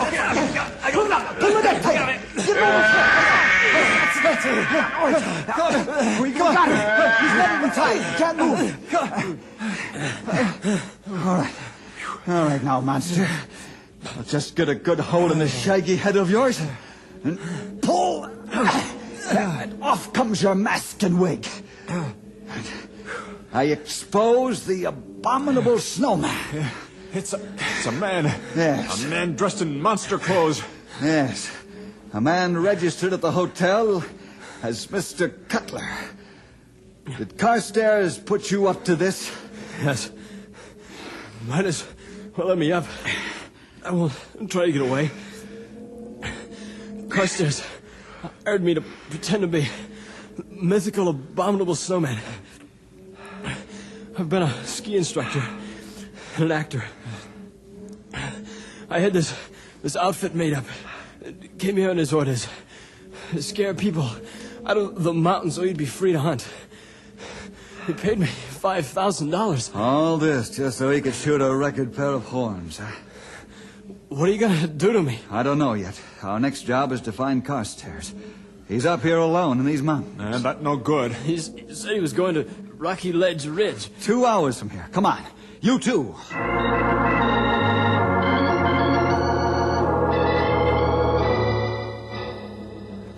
See anything of him, Grey Wolf? No, but I hear. Listen. Yeah, I hear him. Where is he? There's his rifle. They're on the ground. Up there. Oh, there he is. Halfway up that steep slope of shale. His heel's caught somehow. He's hanging practically head downward. Nobody can get a foothold in that loose shale. I try, Bill. Stop fighting! Get your foot loose! Stop fighting. If you struggle, you bring down more rocks. Hold on now. I'm coming.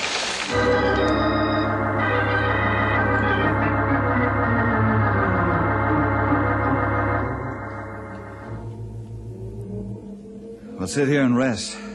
Got a long hike ahead of us before we hit the timberline. Mr. Jefferson, Grey Wolf, I'm ashamed.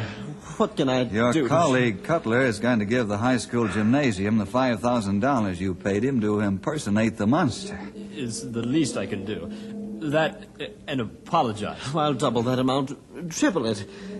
But I wish I could prove to you how repentant I really am. Shh, look. You want record bighorn ram. Over there, 400 yards, perfect shot. There he stands. A world's record head if I ever saw one. Go ahead, Carstairs. You'll never get a chance like this again. Go ahead. If you want that ram, shoot. No. No, I've seen how you men spend your life saving animals and people. Your way of life has taught me a lesson. I'm going to let that bighorn sheep go back to his mountains where he belongs. Craig, I know you're supposed to be the world's greatest big game hunter, but I found out just now you're more than that. You're a man.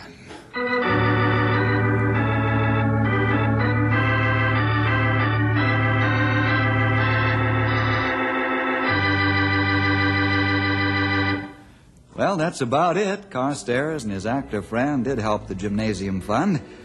But what was really important, they learned that bragging and showing off don't help you when you're in trouble. And incidentally, we have the costume in our little museum, the one worn by the fake abominable snowman. Well, see you next week for more adventure with Ranger Bill!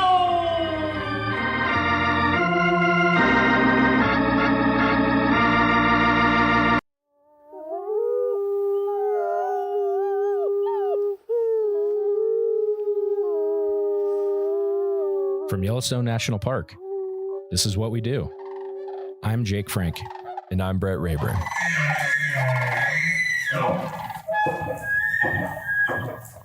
Hi, Brett. Hey, how's it going?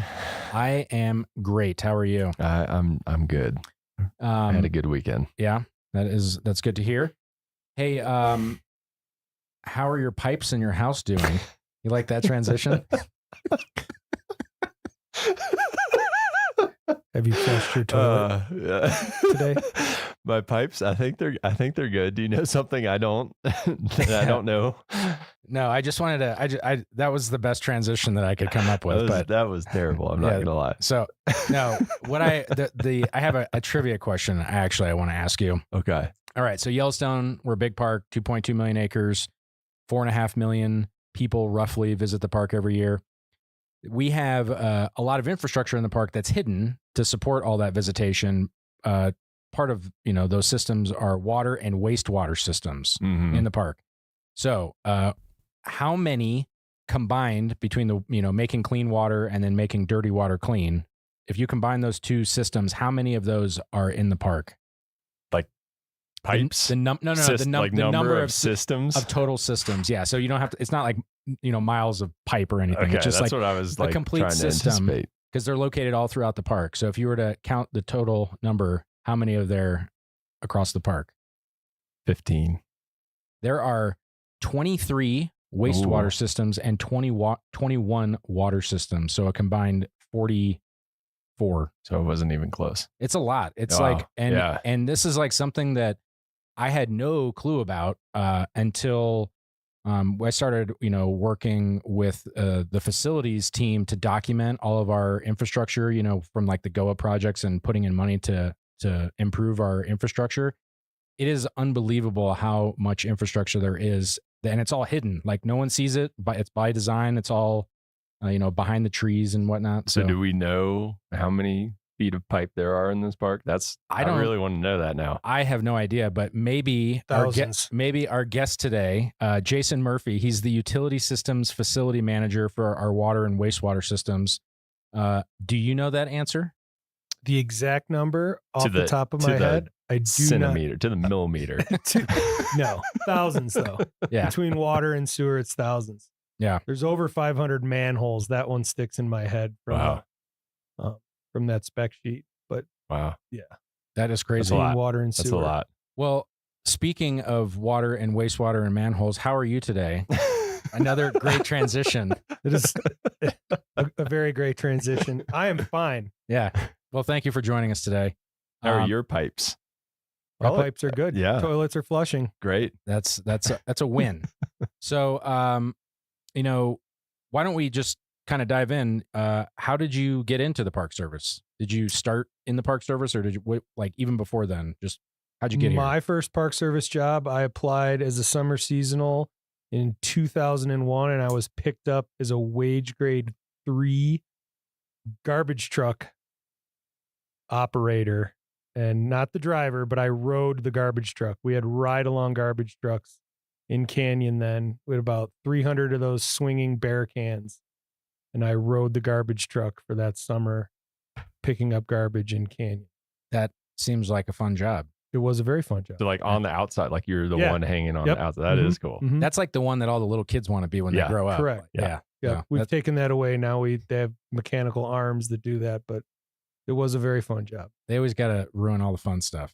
Yeah. So can't hang on the back of a truck driving around town. Yeah. Anymore. There's somebody probably got seriously injured, and then So how did you find that job? How did you hear about, how did you even know to apply? Friends at University of Montana who came down here and worked for YCR as seasonals. Okay. And they were like, you should apply for these jobs. And so are you from the area, or did you go to school here, or? We were living in Missoula at the time. I grew up in Buffalo, New York, but we had moved out in 98 to Missoula, and just met some folks that, had been coming down and working seasonally for the Park Service. And the housing was a very big draw at that point, that you could get a job that came with housing. Yeah.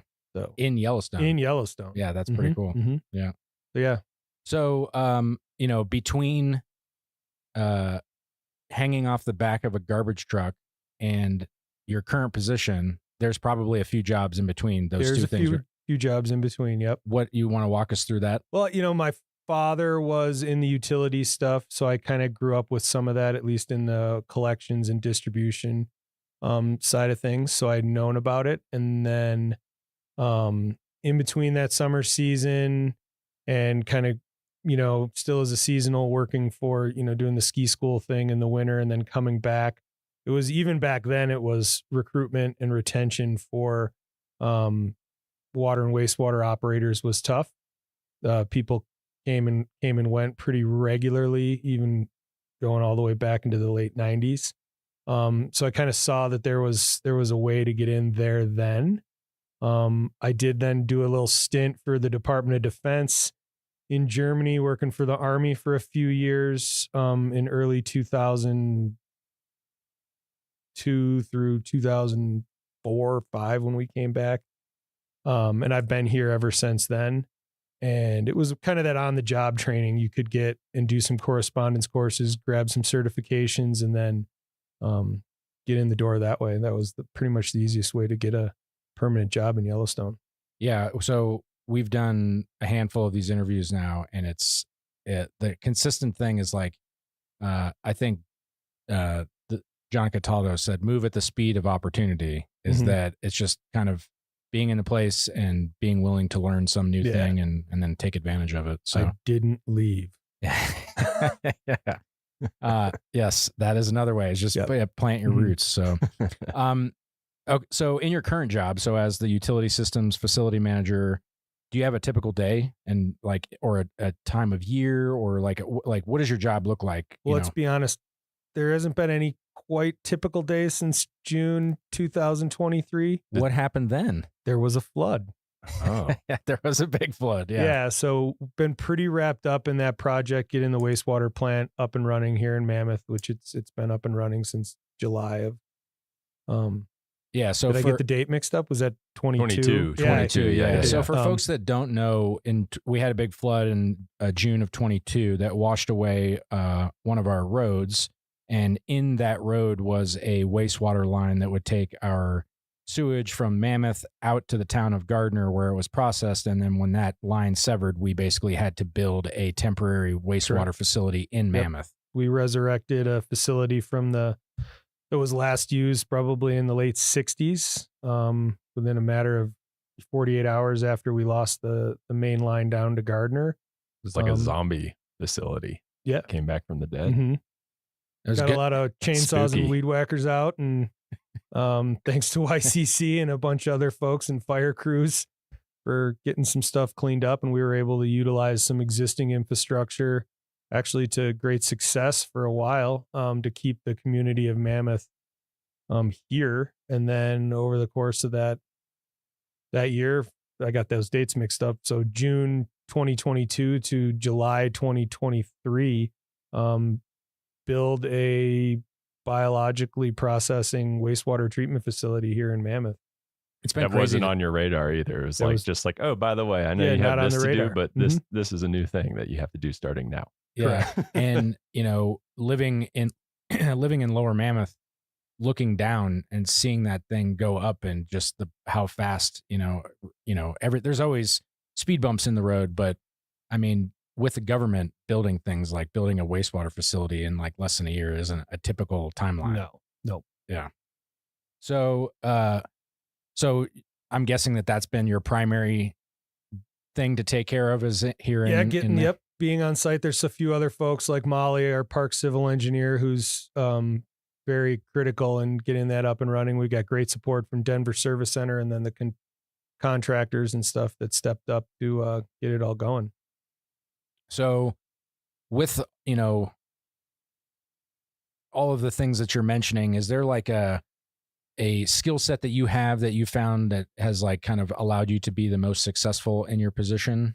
I feel like I'm pretty adaptable, flexible, kind of got to roll with the punches. And you need to be creative and use what you have around you. Like I said, there's some folks here who have been here for a while. So when the flood happened, we reached out to a few people that have been here for a while, and they were like, "You do this, and you got to have a good network of people to get all that information across and then implement." So being able to strategize quickly and then implement that plan, and that's kind of the general thing with utilities is stuff's going to happen, and you're going to need to figure it out kind of on the fly. And you don't always have those parts on the shelf, or even whatever it is. If it's a water main break or something like that, you've got to really be able to react quickly, but yet systematically and approach to keep everyone safe and to get the job done. Yeah, it's one of those things too that's like everyone's looking at you, waiting for you to figure it out too, because they're like just holding their pee over there, waiting to use the toilets again. Like, yep. It's a high stress. I think situation. The park had a great team response too from the whole flood. That I don't think anyone was holding it too much. I had my wag bags ready. Yeah, right. You bust out the groover. We're going on a raft trip. But no, that's pretty much it. And then generally work a lot with outside partners, EPA, rural water associations for both Montana and Wyoming. Wyoming DEQ, this position here, and with Molly and the civil engineer for the park, we work a lot with Denver Service Center, and it is kind of that kind of position where you're balancing between the regulatory agencies. Wyoming is the only state in the nation that did not take primacy over drinking water, so we get the fun of we work with EPA for drinking water Region 8, and then Wyoming DEQ for wastewater. But yeah, and Wyoming DEQ also has everything to do with construction and permitting and things like that. So, well, that's also the benefit. But the majority of our infrastructure is in Wyoming, right? Like we do have a little bit like that does bleed into Montana, but the majority of it's Wyoming. Yep. So, do you have a favorite part of the job? Like what do you wake up and enjoy doing? I like pumping sludge. Yeah. That's kind of like my favorite part of when I get out of the office or, those kind of things. Pumping sludge is very rewarding. Do you put that on like the calendar on the days that you get to do it? We're doing just it like a lot pumping more sludge. than we ever have now with this new treatment facility. So it's be a good it's day. The closure of the wastewater loop. So where does the sludge go? Right now it's going to the compost facility at the landfill in Logan. Okay. Mm-hmm. And they'll use it. They use it in the landfill. They mix it with wood chips, and most of the municipal wastewater treatment facilities in the area, Livingston, Bozeman, even Three Forks, and some of the other ones, they all use the compost facility too. So they use it in the as they layer things in, and when they close cells and in between intermediate stuff in the cells, they put that layer of that material. They mix it with wood chips and other things like that. So if pumping sludge is your favorite part of the job, what is your least favorite part of the job? That's a loaded question. I mean, what are some of the challenges that you face in your job? That's a better way to ask. Yeah. I think right now recruitment and retention is definitely a challenge. Finding certified operators nationwide is a challenge. I think through that whatever happened a couple of years ago we don't want to talk about the pandemic, but yeah, we did lose a lot of that knowledge base and some of those older operators, and we're struggling as a profession nationwide from coast to coast. Well, and you mentioned it even in your, when you were at Canyon doing garbage, that you noticed that it was hard to recruit and retain people back then. Is that just like, does anybody have an idea as to why that is? Is that just like the hazards of the profession, or is it like? Yeah, and I think, it seemed kind of clear back then that, people with families, being someone who's experienced that, staying in the interior of the park and that remote duty station is difficult. No pun intended. No pun. Yeah. DOODI. That's just a struggle, even when we had children, and that was kind of my exodus from the interior after being out there for 8-9 years was, you want to be home, and that makes it difficult. Can you kind of go into why? Like, what are some of those difficult things that you have to school? Yeah. I mean, what does that look like, getting your kids to school? We didn't. Or homeschooling? Yeah, that was not an option. Yeah. I could see like kindergarten, we could do blocks and, music and all the fun stuff, but no. Teach me trigonometry. My wife worked for the park for years, for 20 years, homeschooled. Yeah. So we decided not to do that. She was here in Mammoth at the time. And I was able to come into Mammoth and work out of the plumbing shop for about 10 years, doing some HVAC stuff and just all kind of project work and things like that before this position came up. So now that you're, in your facility manager position, and I'm guessing you supervise a handful of people, with all those challenges and trying to recruit and retain people, I mean, why do you stay here? What keeps you with the National Park Service? Well, I've always loved being here. That I feel like that's, as far as recruitment goes, when you're looking for people who want to be here, you want wherever they are, whatever job it is. If you're in, Michigan or Florida or North Carolina, I would think anybody who you're recruiting for any job, you want the person to want to be where they're at least at that time. So I've always wanted to be here. I was in love with the park. Be honest, I was in love with the skiing in the park for a long, long time. I still am, but you just don't have that kind of time. I was going to say anymore. that sounds past tense. Well, life, adulting, kids, there's adulting. So yeah, and just the idea of, and I always thought this, it might sound a little cliche, but you get to do some of that mission statement stuff, the stewardship model. Take Canyon Wastewater Treatment Plant, for example. It's the only treatment plant in the park that discharges directly into the Yellowstone River. So I always thought, even going back to 20 years ago, that you had a part of that kind of responsibility and stewardship. And plus you're doing a little bit of science. There's some science to it. And I just thought that was the best part of working in the park. And you can only, I was never going to be in REYP or anything like that. So it was just, for me, it was part of that. You could see that in the mission. Yeah. Well, relate to it. And, 2001 is when you said you got your first job here. Mm-hmm. Is there, between then and now, has there been some point in your career that you kind of identified as like a turning point or a defining moment that you're just like really stands out to you? I think there's a lot, and not to talk, the flood was definitely one 2 summers ago now. I think a defining moment was, getting that first permanent job, because that was a roller coaster. And then even progressing up and moving from the interior to Mammoth. That was a big deal. And that, because that's like the whole, everything other than work, it is improved by being up here, not the logistics of with your kids and, things like that. Yeah. That was when the skiing stopped. Yeah. So I guess in some ways improved, and in some ways, fun, right? Yeah. Yeah, I do get that. And that's a cutting edge. It cuts both ways. Like, it's super fun to be in the interior in the winter. You have access to all this stuff, but then on the flip side of the coin, you got to get on the snowmobile and drive to the store. So you know, I think it's important though that we make sure that people know that the interior life in the winter is not, it's manageable.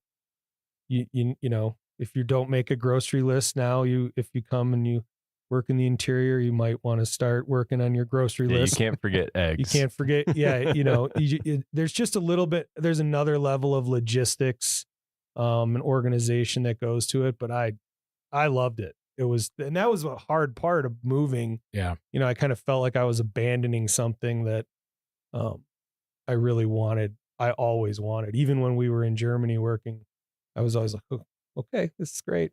Yeah. Europe, we're traveling. Eating schnitzel. Yeah. We get to go to Croatia on our trips or wherever it was. But I was always like, all right. And then the supervisor at the time, he would call my mom, be like, is he coming back? No, he's not coming back yet. And so when we decided to pull the plug, it was just a phone call. It was like, okay, I'm ready. Come back. And they welcomed us back here with open arms and a lot of mosquito bites. Mary went down to the south entrance. There's not a lot of mosquitoes in Germany. That was the one. Yeah. Not a lot of bugs in general, probably. So, you know, we're mentioning like recruitment, retention, finding the right kind of person. So say that there are people listening right now that are interested in this type of career.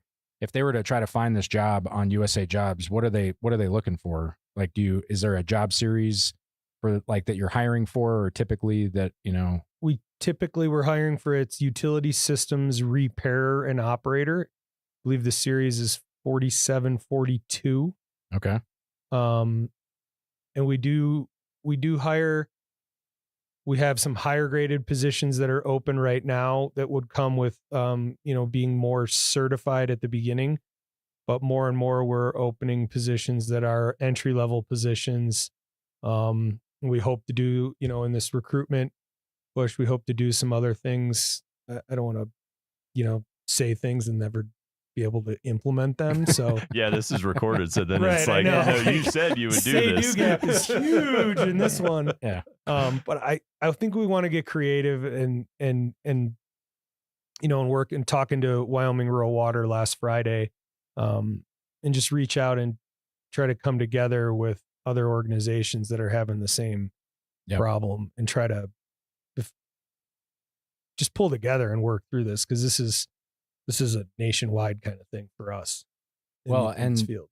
And it's one of those things, it's one of those professions that no one notices it until something isn't going right. Mm-hmm. And when it is going wrong, it's really bad. Right. Like it's like an emergency type of a thing. Do you have any advice for people? Like if they wanted to get started in this, like if they have their certifications and everything, it sounds like they would just apply for a job. But Correct. if somebody is brand new, like what do they start with? I think you could start with, like this is going to get edited.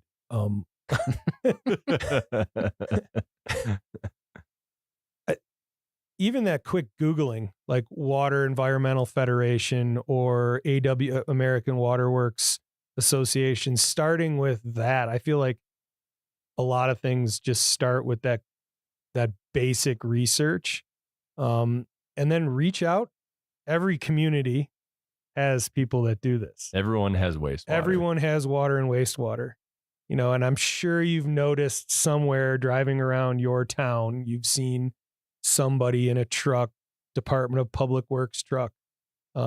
Yellowstone has municipal features. We operate, we plow roads, we make water, we do wastewater.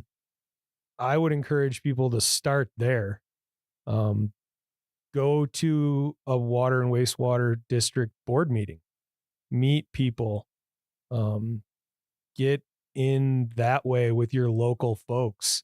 There's a lot of people right now nationwide trying to start intern programs or apprenticeship programs or things like that, I would be really surprised if your local high school biology teacher or doesn't have or knows some way to get a hold of somebody in your community that knows the water and wastewater guy or gal.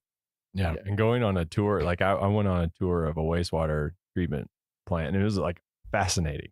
Like I didn't really know what I was getting into, but it was like, I want to know more about how this actually, do you have like a really nutshell presentation of how that process works? Yeah, it all depends on fascinating. On the treatment facility, right? Or whatever, if it's for wastewater, if it's a biological or a mechanical treatment facility, water, what the source is it groundwater, is it surface water, those kind of things.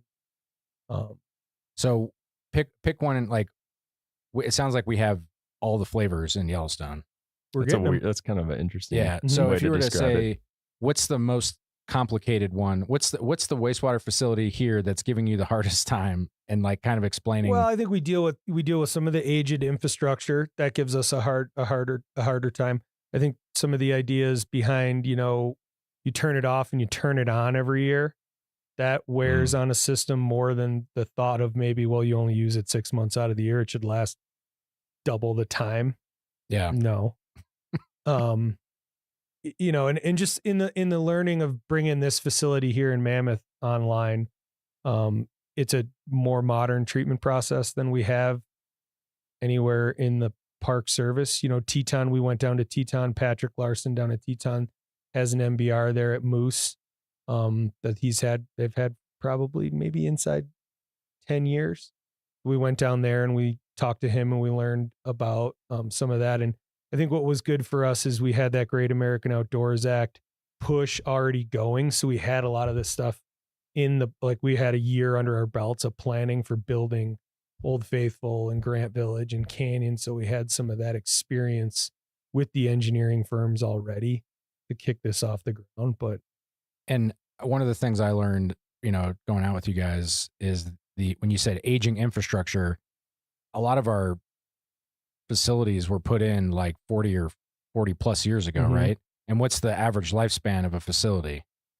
Well, I think that the average lifespan of a facility is if it was maintained. And we've struggled with that for a whole host of reasons. But I struggle with the idea of putting a number on it. Gotcha. I don't want to sit, it's going to last for 50 years. It's going to last as long as we need it to last if we take care of it. Yeah. We're lucky here. We're not in a situation like a municipality that's going to put in another 15,000 homes. So we can cap our capacity for the most part. So we don't need to worry about having another 1 million gallons of capacity when we might do some lodging updates and infrastructure stuff like that. But we're not going to have those same issues like a municipality, like a Bozeman or somewhere else. But even so if these facilities were put in 40 or 50 years ago, visitation was much lower, and were the facilities kind of built that there was room to grow them, or are we kind of now? We run everything, even from my time here, everything that's on when it's on.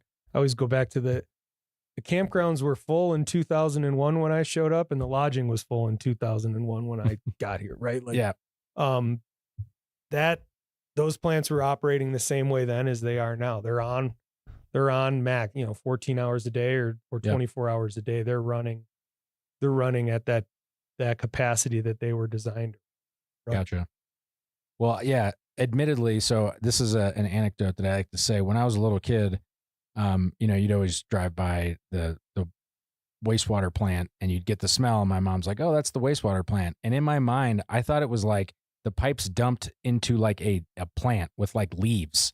And there was like a plant that just like ate absorbed all of the all. waste. And I was like, wow, that's a really cool plant. Like just like trees, they take the carbon dioxide out of the air. Well, plants don't tomato plants grow out of the sludge because we can't like process tomato seeds or something? Or am I just like, did I dream? That's a weird dream to have. I think I've heard something along those lines. But I mean, wetland treatments is a very real process. Yeah. I mean, so it's not far off. Thank you for not making me feel so thanks. silly. Yeah. No. He's winking at us across. You guys can't see it, but he's like, we'll make Jake feel better. Yeah. So the last question we like to ask everybody before they go is, do you have like a favorite story or memory in Yellowstone or some other national park that's just like a fun thing to share with our listeners? I just think I was really lucky for the better part of 12 years to have my family here, raise my kids here in the park, and just have that experience. I feel blessed to have gotten to where I'm at today, and I look forward to, taking the challenges head on and getting to where we're going to go tomorrow. And then all those great powder days at Canyon over the course of 9 winters are always in the back of my head. Do you think your kids like fully grasp the fact that they grew up in like that's not normal to get to grow up in Yellowstone?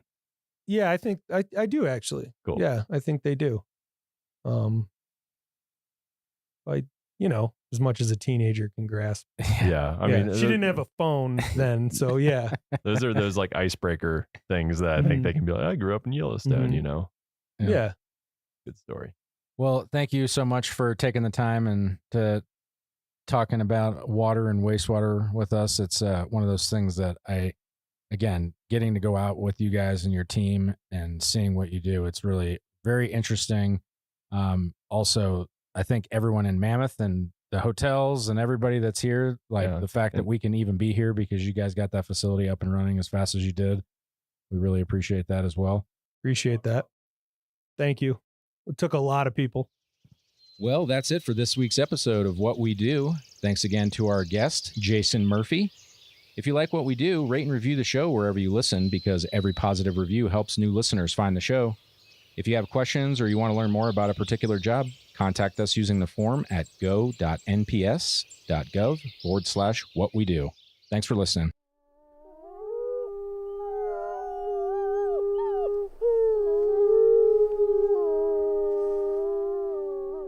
From Yellowstone National Park, this is What We Do.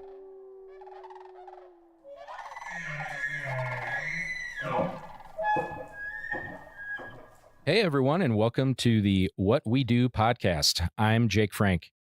Our team of 4 will be interviewing 10 people over the next 10 weeks to take you behind the scenes to share stories from people who work for the National Park Service in the world's first national park. So first things first, hi, team. Hey, Jake. Hey, Jake. How's everybody doing? Awesome. Good. Why don't we do some quick team intros? So if we do, let's say, your name, your title, maybe your division, how long you've been in Yellowstone, what your favorite hobbies are. And maybe if there's any other parks you've worked at. Miles. All right. I'm Miles Barger. I'm the Publications Program Manager here at Yellowstone in the Division of Resource Education and Youth Programs. I've been in Yellowstone for about 3 years this time around. I worked here earlier in my career as well, and I've also worked at Denali National Park and Black Canyon of the Gunnison National Park and at Harper's Ferry Center. You can look that up if you want to know what it is. Brett, what about you? Yeah, so I'm the newbie here. I've only been at Yellowstone for about 2 years so far. Before that, I was at Shenandoah National Park for 12 years. And I'm the digital media specialist here, which basically deals with the website, social media, the NPS app, and digital exhibits in the visitor centers. Ashton, how long have you been here? Well, Yellowstone's actually my first park, and I've been here for about 4 years now as a digital communications specialist for the superintendent's office.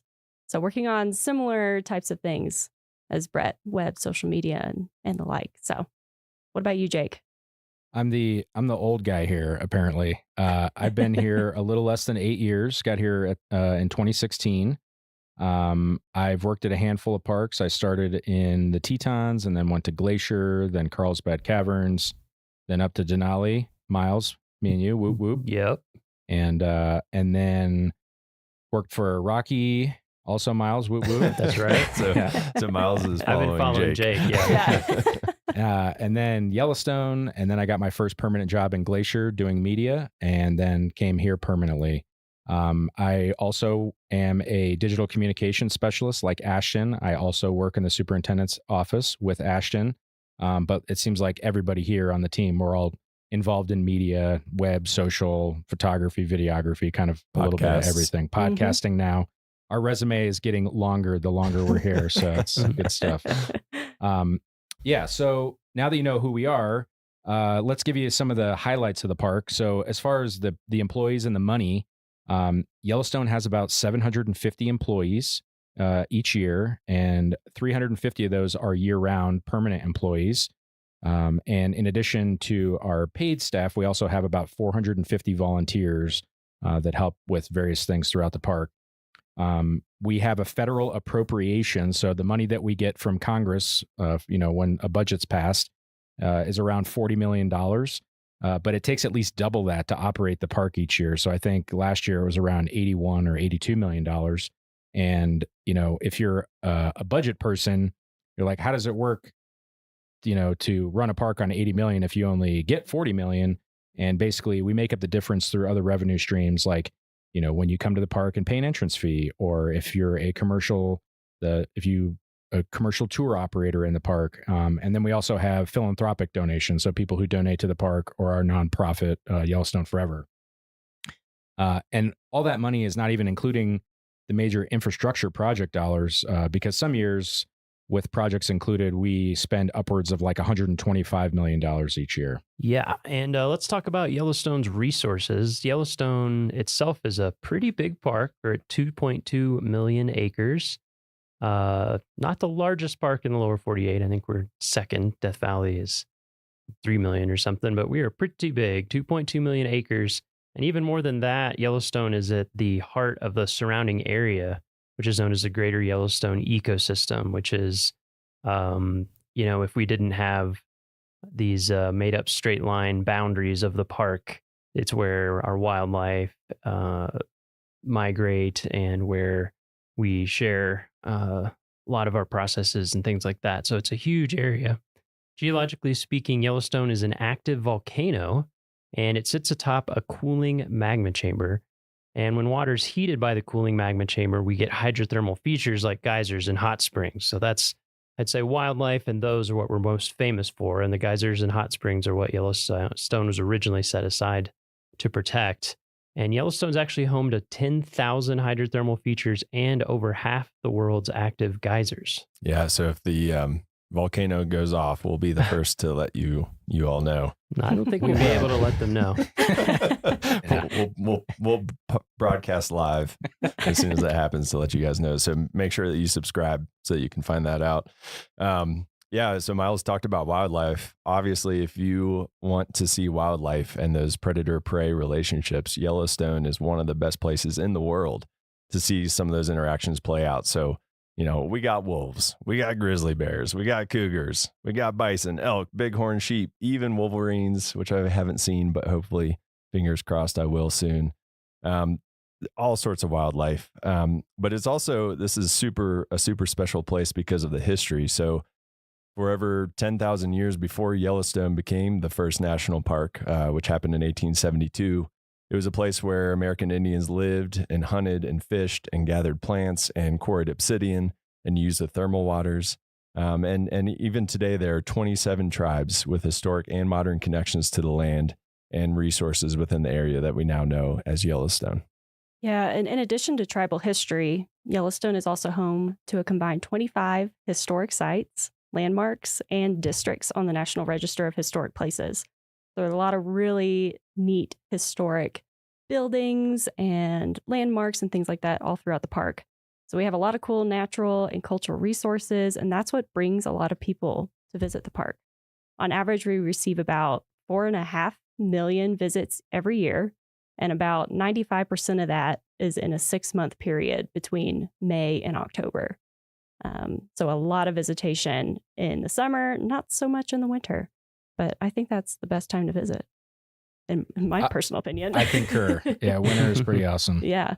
A report showed that tourism to Yellowstone contributes about 6,000 jobs in our gateway communities. So those are the communities that exist just outside the park at all our entrances, and about $600 million to the local economy in 2022. That's a lot. That is a lot of money. A lot of money and a lot of people. And so we, of course, have to have all the infrastructure that you need for all that huge amount of people. And because of that, we have tons of stuff in the park. Of course, we have over 400 miles of roads. We have lots of lodging, buildings, places to eat, bathrooms, of course, trails, all sorts of stuff. And our portfolio of all that stuff totals over $4 billion worth of infrastructure. Billion, Roads, like with a B? Billion with Wow. a B. That's a lot. Roads, bridges. Then there's the things you don't even think about, like water and wastewater systems. Of course, campgrounds, hotels. Then there's all the employee housing and all the facilities needed for the employees. So we're basically our own little mini state up here. Since 2020, we have invested over $1.5 billion with a B dollars into improving Yellowstone's infrastructure for you and also for future generations of visitors.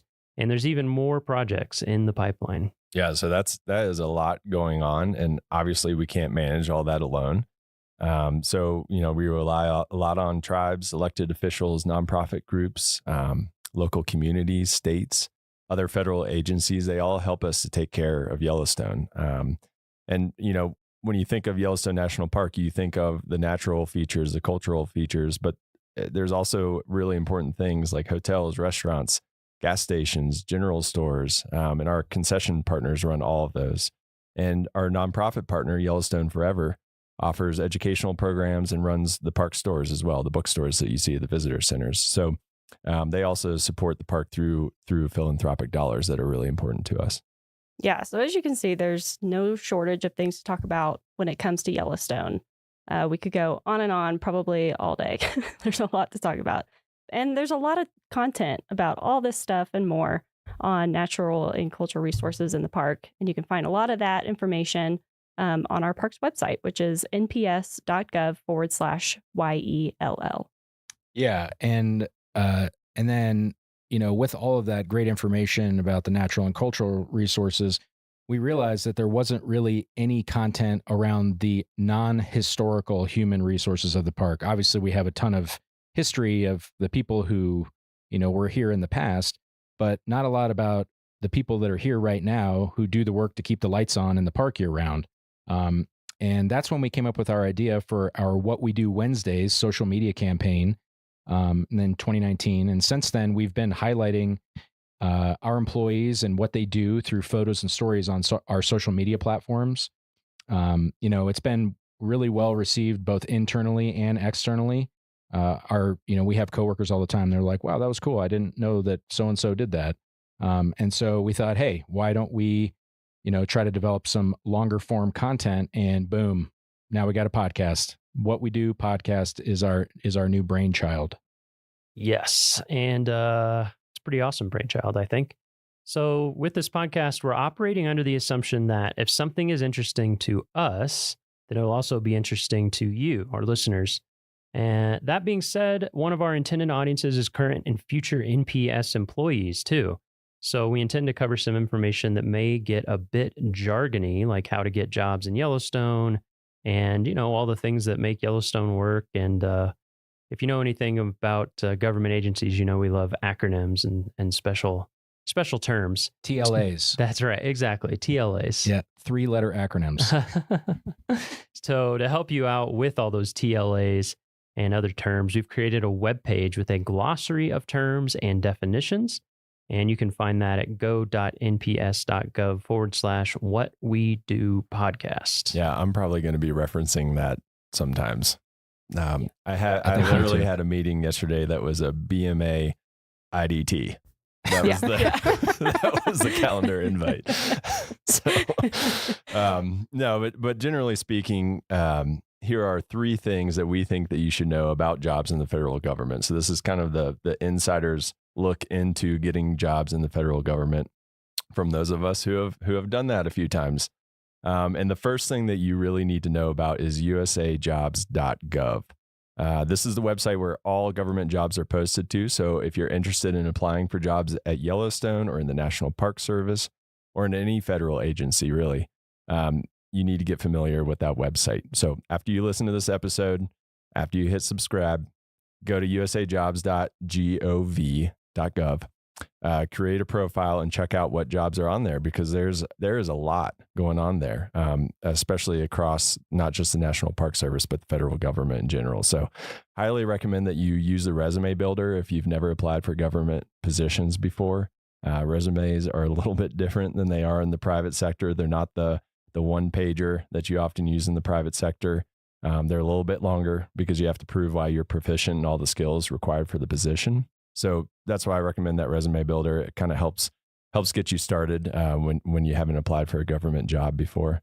And I'd also recommend that you set alerts for saved searches for positions that you find that you're interested in. So if you listen to an episode and we interview someone that is doing a job that you think is really cool, go on usajobs.gov and maybe set an alert so it'll email you anytime that job comes up. We could go a lot more in depth about writing resumes for government jobs, but that would take way too long here. Boring. Yeah, we're not going to do that. But just know about usajobs.gov. That's a huge first step. Yeah. And the second thing that we think you should know about jobs in the federal government is there are three main types of positions. So you'll see seasonal positions, term positions, and permanent positions. So first, the seasonal positions, those usually last for a specific amount of time during the year. So for example, in Yellowstone, we hire seasonal workers for the summer and winter seasons, and those can last about 5 or 6 months or so. I think it's 1,039 hours is the max. So Yes. 1 hour short of 6 months. Mm-hmm. And then the second type, those are term positions, and those are usually project-based. So maybe a park needs to hire someone to help with a specific type of project going on in that park. They'll hire this person, and that term position usually lasts for like 1 year, but it usually will not exceed 4 years. And then lastly, permanent positions. And those are your typical year-round permanent jobs, which is what all four of us who are on this podcast today have here in Yellowstone. We're very lucky. Very Yes. lucky. Yeah. And the last thing are pay scales. So there's 4 types of pay scales in the government. We have the federal wage schedule, the law enforcement officer general schedule, the general schedule, and the executive and senior level. So wage grade or WG, these are like our trades and our craft and labor employees. And the idea is that, those wages are connected to the wages that are in the same, where the park is located. So if you're getting paid the same amount for the people that are doing the same kind of work in your area. And that's like the people who are in our facility maintenance and operations division. Law enforcement officers, obviously, those are our park rangers, the ones that carry the sidearms that are in, and they're out there, protecting the visitors and the resources. And then the GS is basically everyone else in Yellowstone minus one person. And that one person is our superintendent. We have, once you've risen to a certain level in government, you can apply it to the senior executive series. And there's only a handful of parks that even have SES positions. I think it's like Yellowstone, Grand Canyon, Yosemite, Everglades, and a few other parks. They have SES superintendents. Otherwise, most of those positions are at regional or national levels. But within the first 3, each pay scale, so whether you're wage grade, GS, or LEO, there's 15 grades, so 1 through 15, and then each grade has 10 steps, 1 through 10. So for example, you might hear someone say like, I'm a GS 11-4 or 11 step 4, and that means they're on the general schedule, grade 11 step 4. And the reason we explain all this is because all of this information is public knowledge. So when you apply for a job, you can actually see what you'll start at and what you can max out to. It's all public information on the Office of Personnel Management site, or OPM. I don't want to get out of this without using an acronym. All right. So Yellowstone is a big park. It's got a lot of employees and a lot of important issues going on all the time. That's part of the fun of this podcast. Even the people who work here, we don't know everything that's going on. That is definitely true. I feel like I learn about new projects or jobs or things on a regular basis. Absolutely. Yeah, and with 750 employees, I've already met a few coworkers that I didn't even know I had doing this podcast. So it's been a lot of fun. We hope you enjoy those conversations as much as we have, and kind of develop an appreciation for what it takes to keep Yellowstone, this huge national park, up and running. And, maybe some of our listeners will be our future coworkers. Who knows? That would be awesome. That would be cool. Anything else, team? I don't think so. Nope. No. I think that does it. All right. Well, thank you for listening, and we hope you.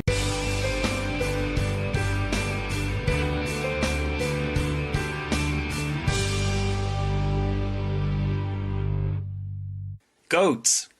They're the very symbol of Glacier National Park, and there is almost no better place in the park to see them than at Oberlin Bend.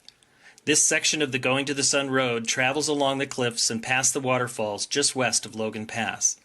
The rock ledges and abundant vegetation provides ideal habitat for the shaggy white mountain goat. Watch for the little ones skipping about the rock cliffs in areas that would terrify most humans.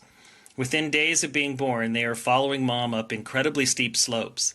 Sometimes the goats wander right down to the road or through the parking lot, however, so please remember that all park wildlife is wild. Although they may seem tolerant, they can also cause injury. Do not feed or approach them. Please help us keep wild goats wild and visible for years to come. Oberlin Bend also provides one of the best views of the Going to the Sun Road. Park your car and take the short boardwalk to the viewing platform. The sweeping vista of the garden wall with the Going to the Sun Road snaking along its cliffs is impressive. On a clear day, you can see all the way to the high peaks near the border with Canada, and, if you know where to look, you can spot Granite Park Chalet on a ridge high above the loop. Portions of this boardwalk were designed to be accessible by wheelchair, and if you notice, it's made out of a metal grate material. A former park superintendent saw similar walkways in parks in Australia and brought the idea back to Glacier on his return. The grate allows snow to fall through the walkway and helps relieve the pressure of the winter snows, and it also helps sunlight to penetrate below and maintain native vegetation under the boardwalk.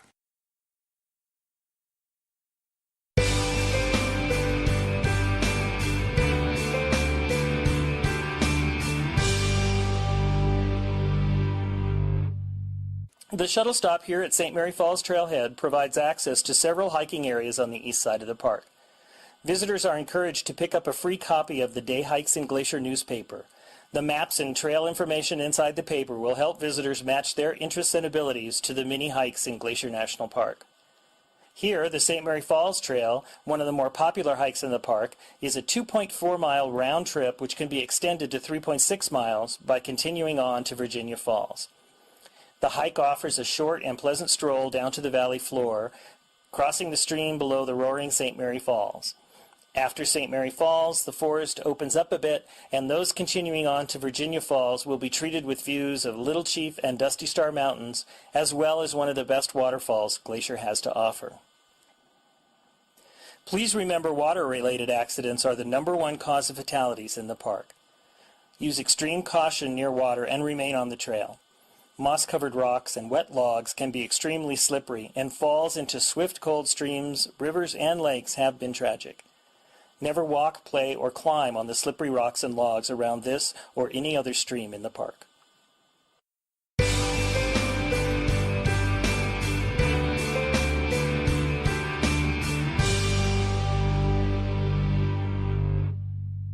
Nestled among the hemlocks and cedars on the northeast shore of Lake McDonald is one of the smaller and more intimate of Glacier's campgrounds, Sprague Creek. Its 25 sites and proximity to the lakeshore make this a prime spot for campers in the know. Several of the sites overlook the water and offer spectacular views. Due to its small size and the narrow loop road, trailers and other towed units are not allowed, making this the ideal spot for tent campers. Its proximity to the Going to the Sun Road might allow for more noise during the day than other campgrounds, but nighttime traffic is minimal. A picnic area next to the campground provides day use access for those just passing through. It's a great place to stop, enjoy a snack, and play on the lakeshore as well. Directly across the lake from the campground is Howe Ridge. In August of 2003, Howe Ridge was the scene of one of the most spectacular fires in Glacier's history. Pushed by high winds, the fire raced up the lakeshore in a matter of hours and threatened to continue on up the valley. Firefighters used a procedure called a burnout to stop the fire at the base of Stanton Mountain. And a burnout is pretty much just what it sounds like. A controlled fire is purposely set in a specific location to burn out all the potential fuel for an advancing fire. The burnout on Stanton Mountain took place at night and offered an amazing view from the lakeshore, just below the campground. You can still see the dead trees across the lake today, and if you look closely, the strip of dead trees going up the mountain that contained the fire and stopped its spread up the valley. Glacier's new free shuttle system stops here also, so leave the car at the campsite and hop on the shuttle to enjoy an evening program at Lake McDonald Lodge, dinner at the restaurant, or a car-free day in the park.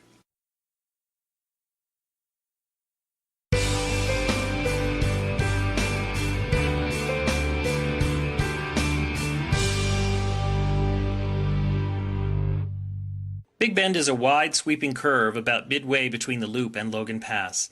Dramatic vistas of the Lake McDonald Valley and the high peaks of Mount Cannon, Oberland, and Heavens Peak make this a great place to stop and take a break from driving.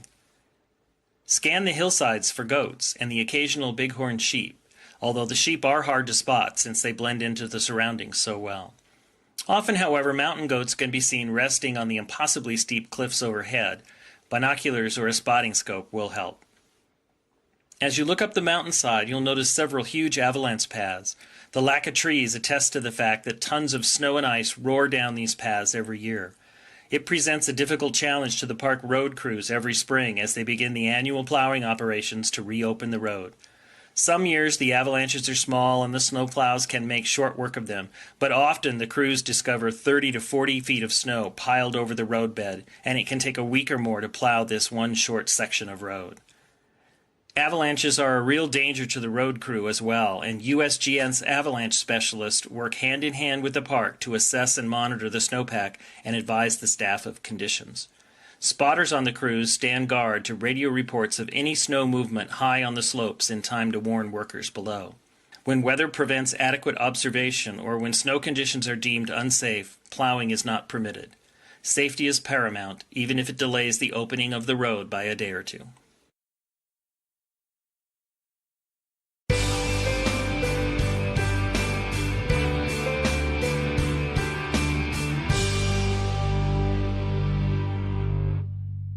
With a mountainous backdrop and St. Mary Lake just a short walk away, this stop on the Going to the Sun Road offers breathtaking scenery as well as many services and activities.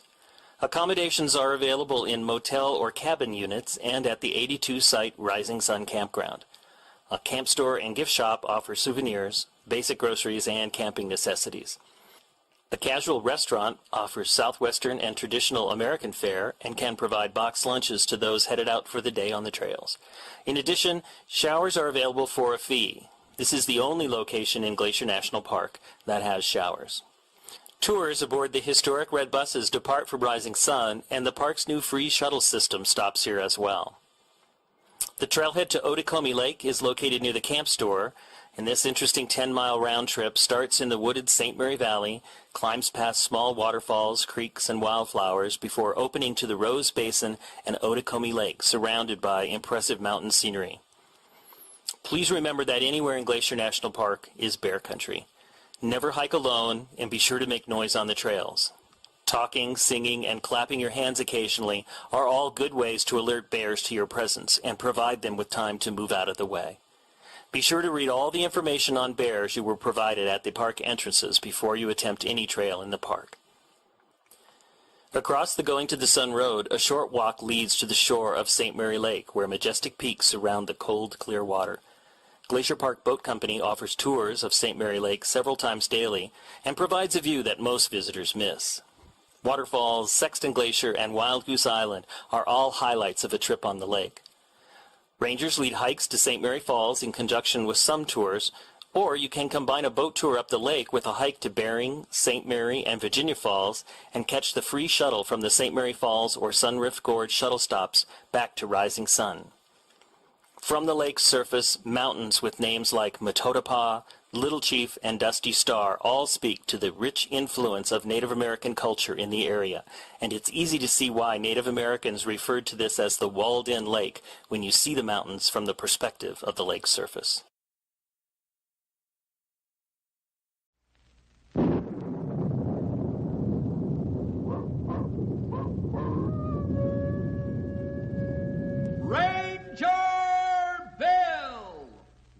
of the woodland. Ranger Bill, warrior of the woodland, struggling against extreme odds, traveling dangerous trails, showing rare courage in the face of disaster. In the air.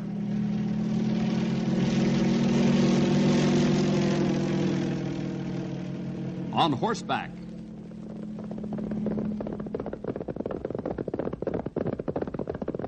Or in a screaming squad car.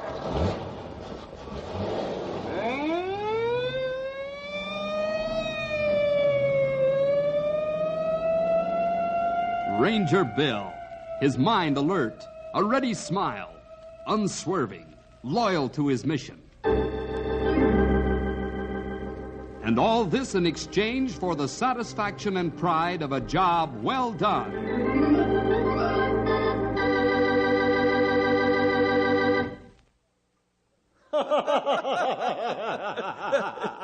These brave men who risk their very existences sailing out for the New World.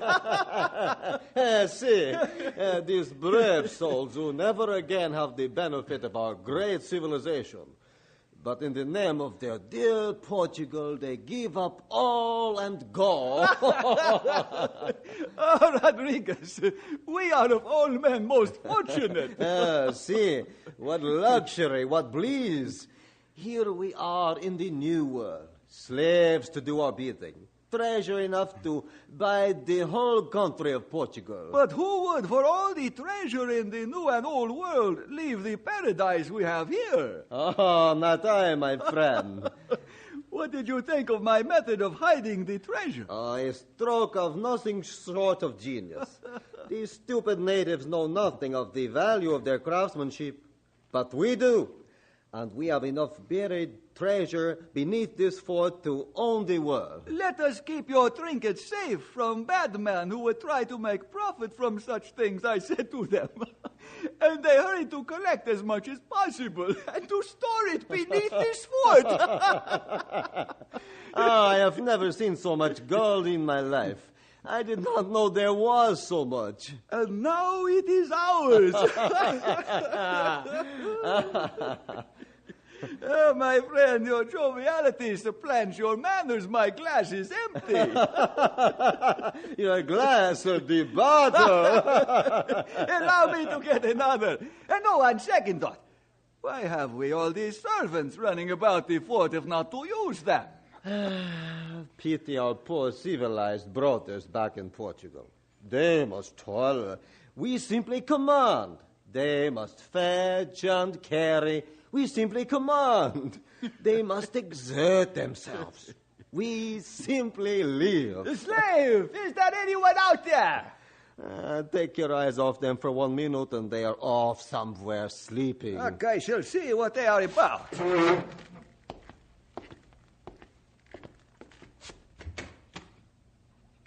Strange. There does not seem to be anyone about anywhere. Oh?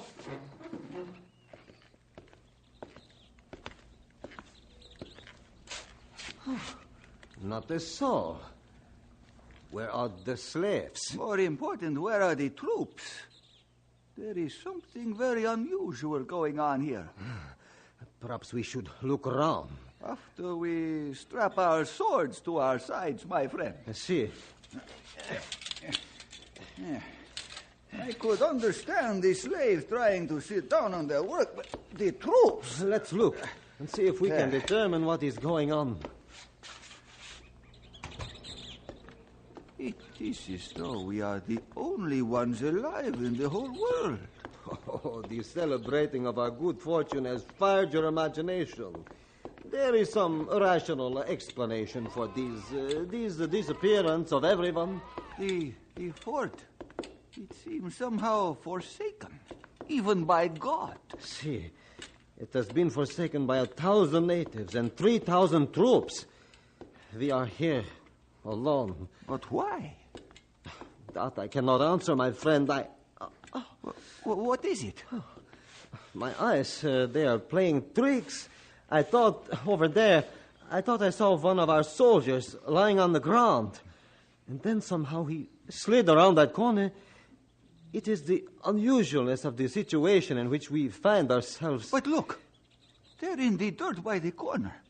There are the marks left by his feet as he slid. No, it could not be. What? What is it, Rodriguez? Oh, the natives are slaves. They have... What is it? Tell me. My side hit. A dart. The kind the natives use.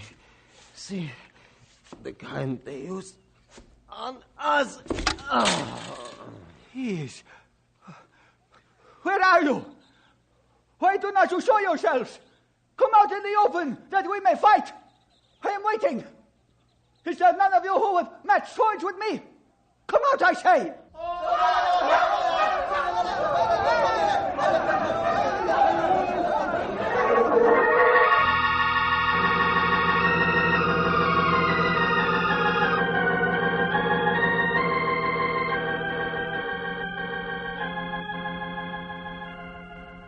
Hello, boys and girls. As you've already heard, today's story is on the unusual side. That's why I'm out here now to tell you just a little bit about it. What you just heard was one of the strange events of history that few people know anything about. It happened down in South America way back in the 15th century, almost 500 years ago. Men of Portugal had established a few forts along the great Amazon River and were making slaves of the natives and taking their gold and craftsmanship to sell. Then, one day, scenes very much like the one you just heard began taking place.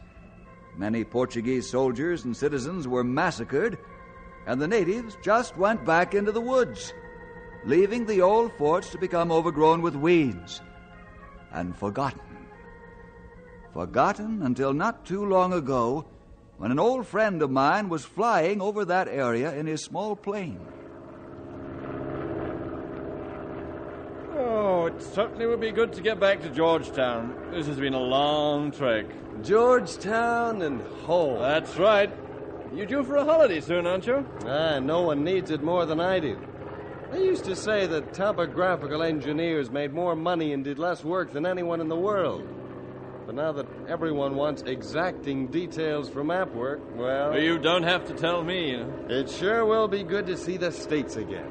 Going back to that little town you always talk about, what's its name? Knotty Pine. Ah, yeah.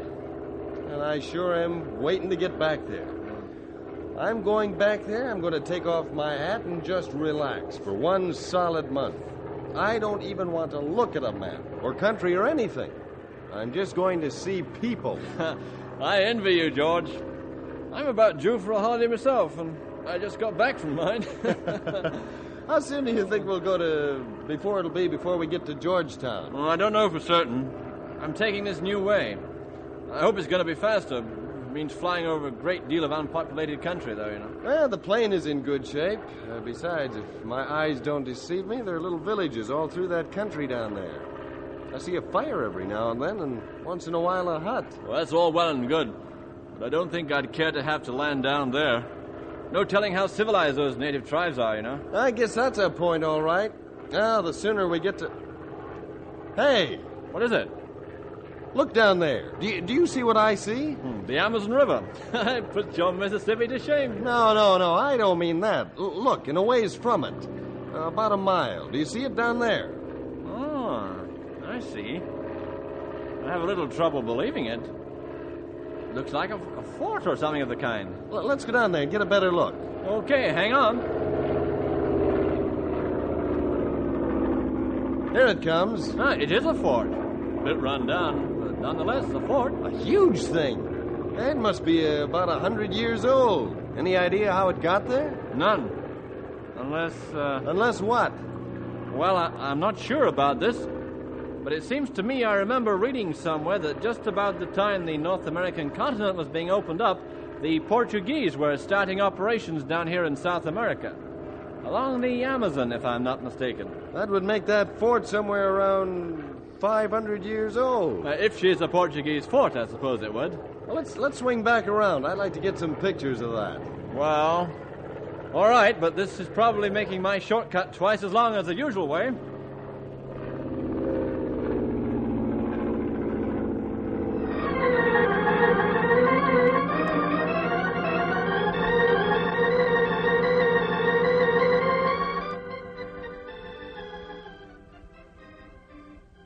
Well, it looks like fun to me, Bill. I think so too, old-timer. It'll do us good to get into a completely different part of the country. I don't know how much of that deep-sea fishing I'd want to do, but I know I wouldn't complain about soaking up lots of sun on them there beaches. And it's all settled. This year we spend our vacation in sunny Florida. Yippee! I haven't seen you this excited about a vacation in a long time, Stumpy. I guess I'd better settle down a bit. You know that old saying... If I don't know that old saying, I have a feeling I'm about to learn it. The bigger the summer vacation, the harder the fall. I knew it. Things never change in this office. Well, look who's here, George Nelson. Just as I expected. Stumpy, cracking jokes, and the rest of you looking, just a little pained.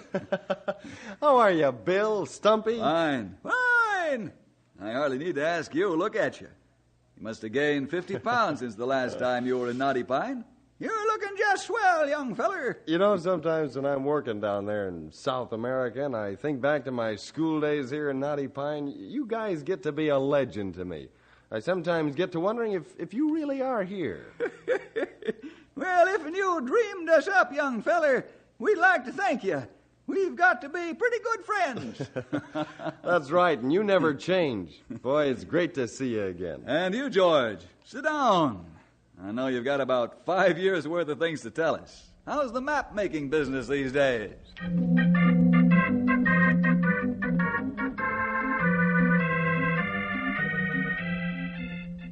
And that about brings us up to this moment.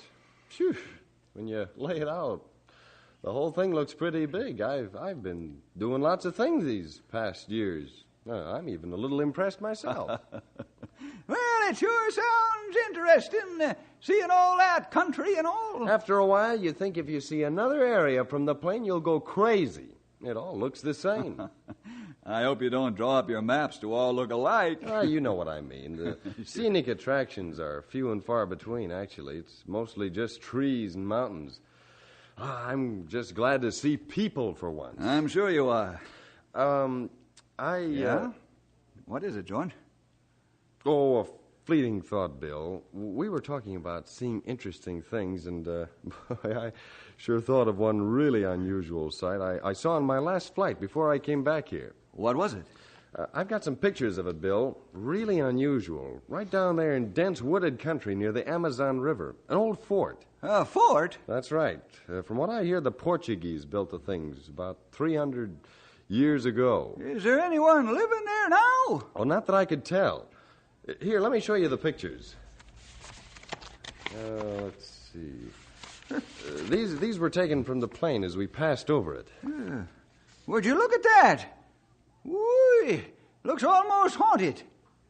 It certainly is overrun with weeds and shrubbery. That's what makes me think that no one is living there now. Look in this picture here, Bill. Mm-hmm. Now, I didn't notice it when I took the shots, but see if this looks like anything to you. See, right down here in this corner. Almost looks like a skeleton. Maybe my imagination is a little excited by the looks of that fort. I thought so, too. And you know, there isn't a town within 10 miles of that place in any direction. Not even a native village. The whole place really intrigues me. I've had a hard time getting it off my mind ever since I saw it. It does have that effect on a feller. I mean, it's even got me wondering what's really there in all them old stones. I'll have to join the club, too. Sure would be fun to explore that old fort, wouldn't it? Bill. Yes, old-timer? I was just thinking, I don't really see where sitting on some beach down in Florida would be so much fun. I get plenty of good sunshine all year right out here. Uh-huh. And I suppose I could put off deep-sea fishing for a while. I mean, after all... Wait a minute. Do I read you fellas right? Are you deciding to go down to South America and find that old fort? Our vacation rolls around in exactly 3 days, George. And I'm on vacation right now. Good. I was hoping we'd have somebody who knew the country down there. Listen, there isn't anybody who knows the country around where we're headed for. Is it settled? Are we going? We're going to have to pack a little different kind of bag than we planned, but this looks like it'll be some vacation.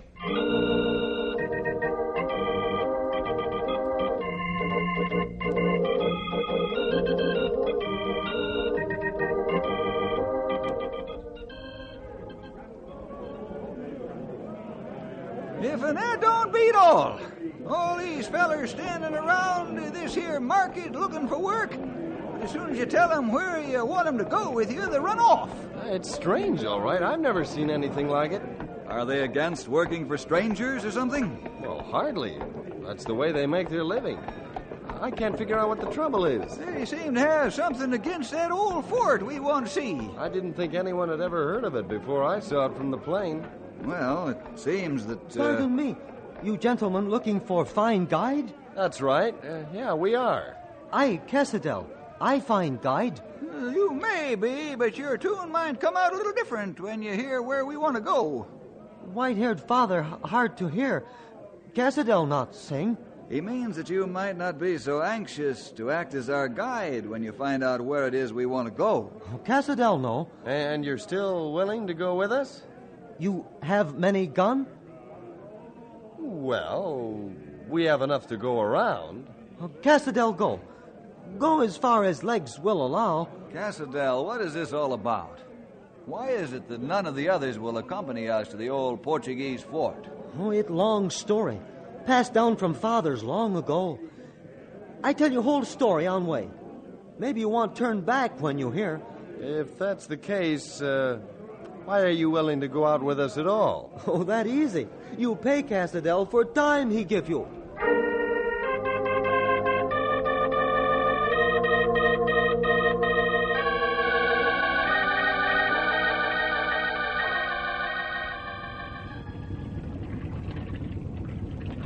Well, we were fortunate to find this boat at such a reasonable price. We can thank Cassadell for it.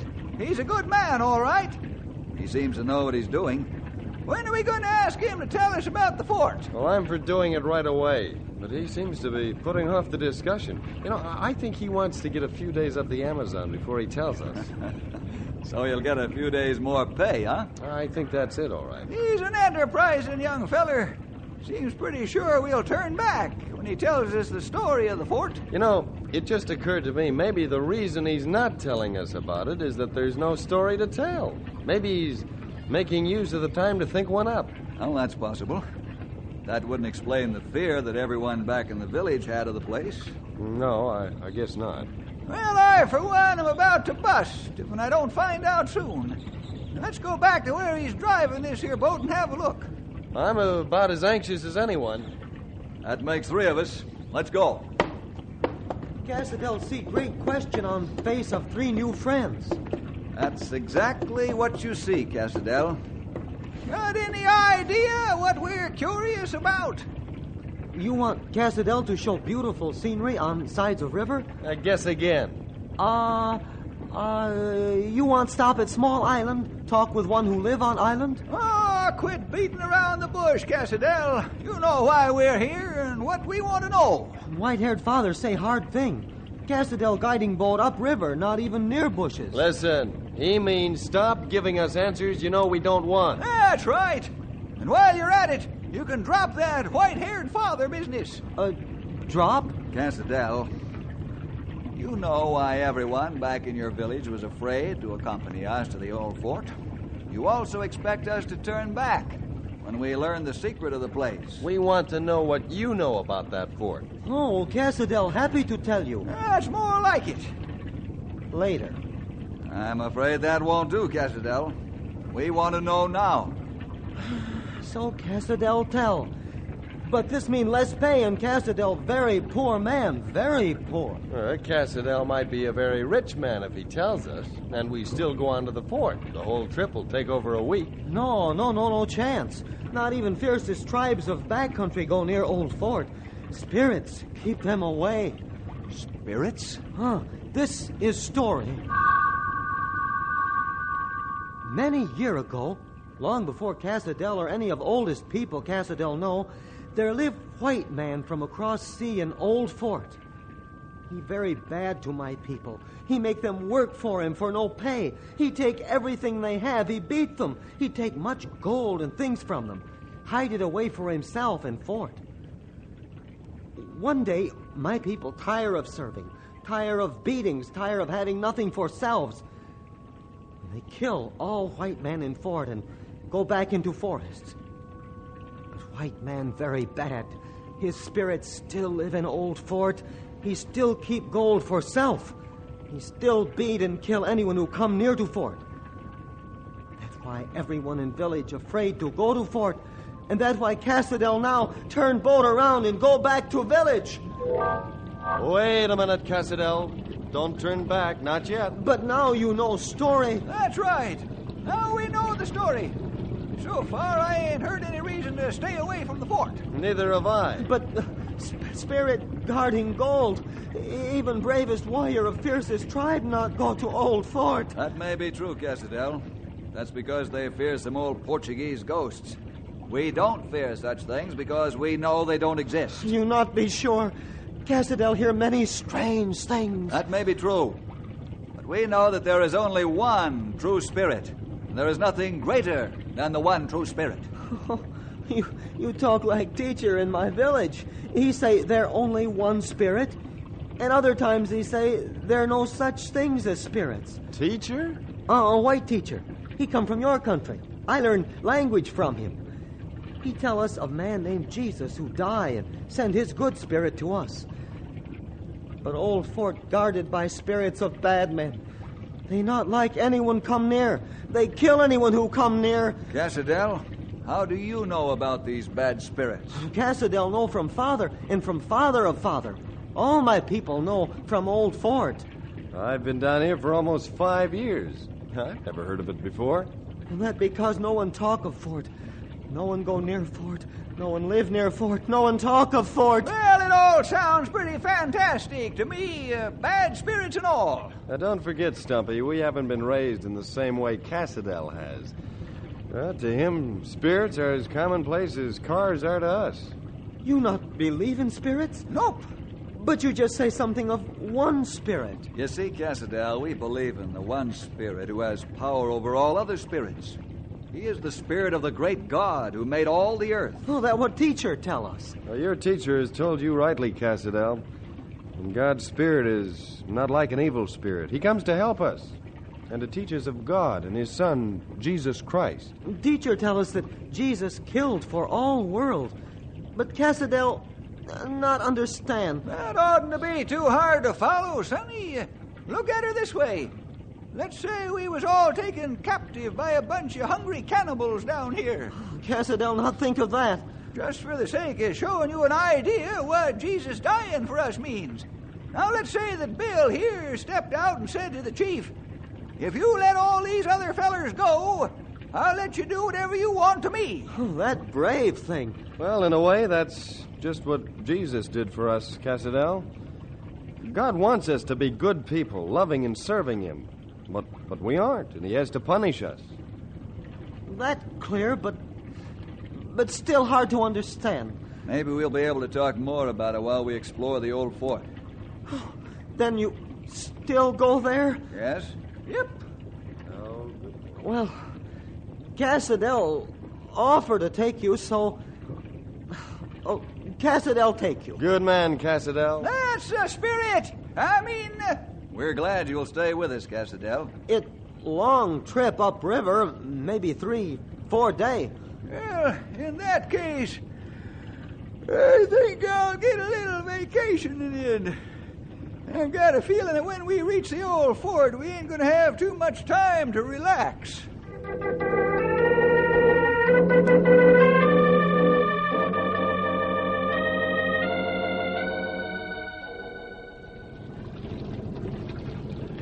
Okay, Cassadell, cut the motor.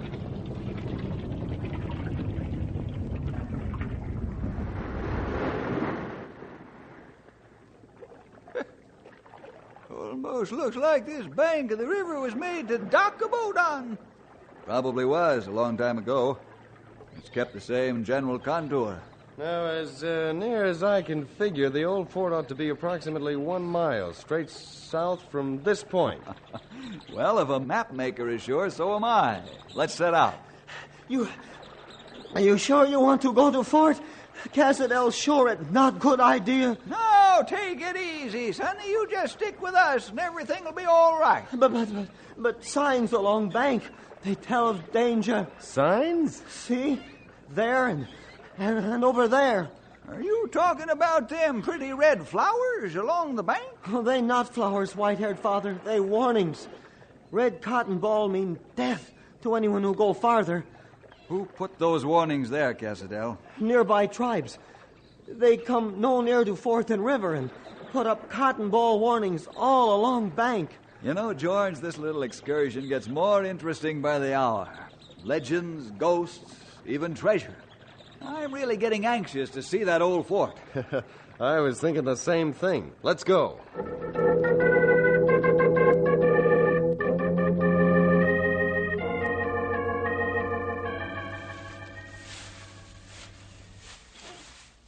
Shouldn't be too far ahead now.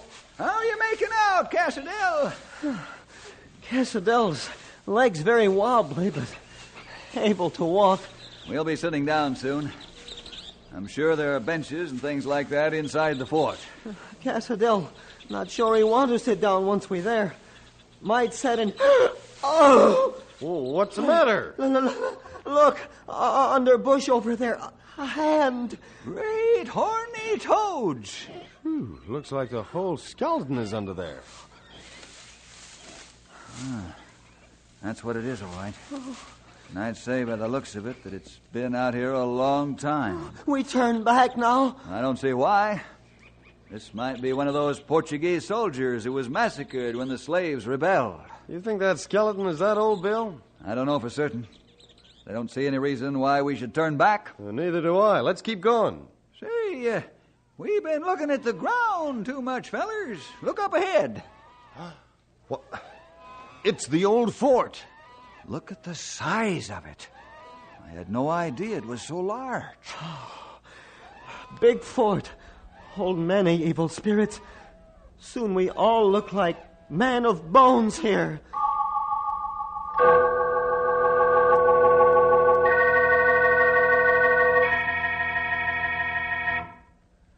Well, it looks like our time is about up for this week, boys and girls. I know you'll want to join us next time to see what happens when we actually explore the old fort. That'll all have to wait until next week when we join you for more adventure with Ranger Bill!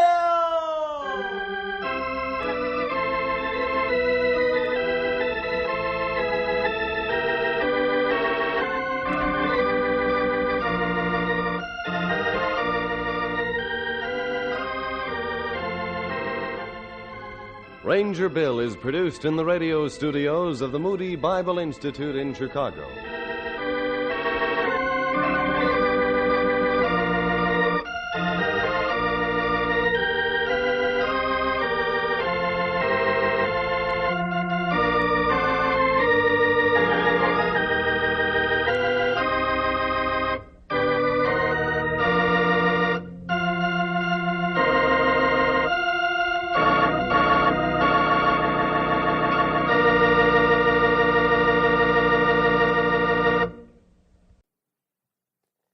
Hello, you rockin' Rockyites. Guess what? Today is this year's autumnal equinox, which means it is officially fall. It's felt like fall for a little bit, but now it is official. And you can feel it. The aspens are turning gold like crazy at higher elevations, and even some lower elevations. The air is getting more crisp and cool, and is about to take a turn for the chilly.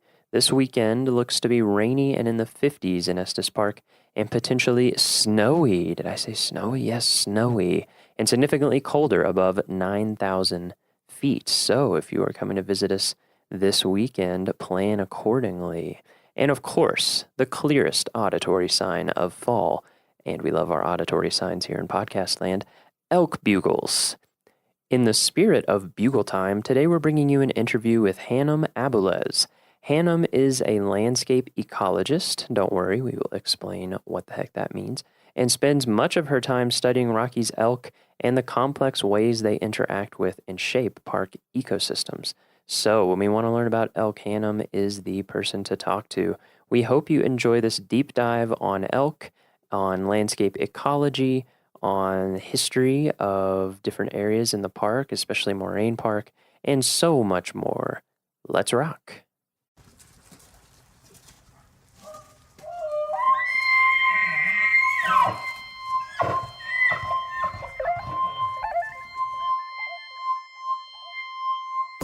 All right, so we're here in Moraine Park, and we are here with, could you give us your name and your title? My name's Hannum Abeles. Uh-huh. Hannum with an M. Hannum with an M.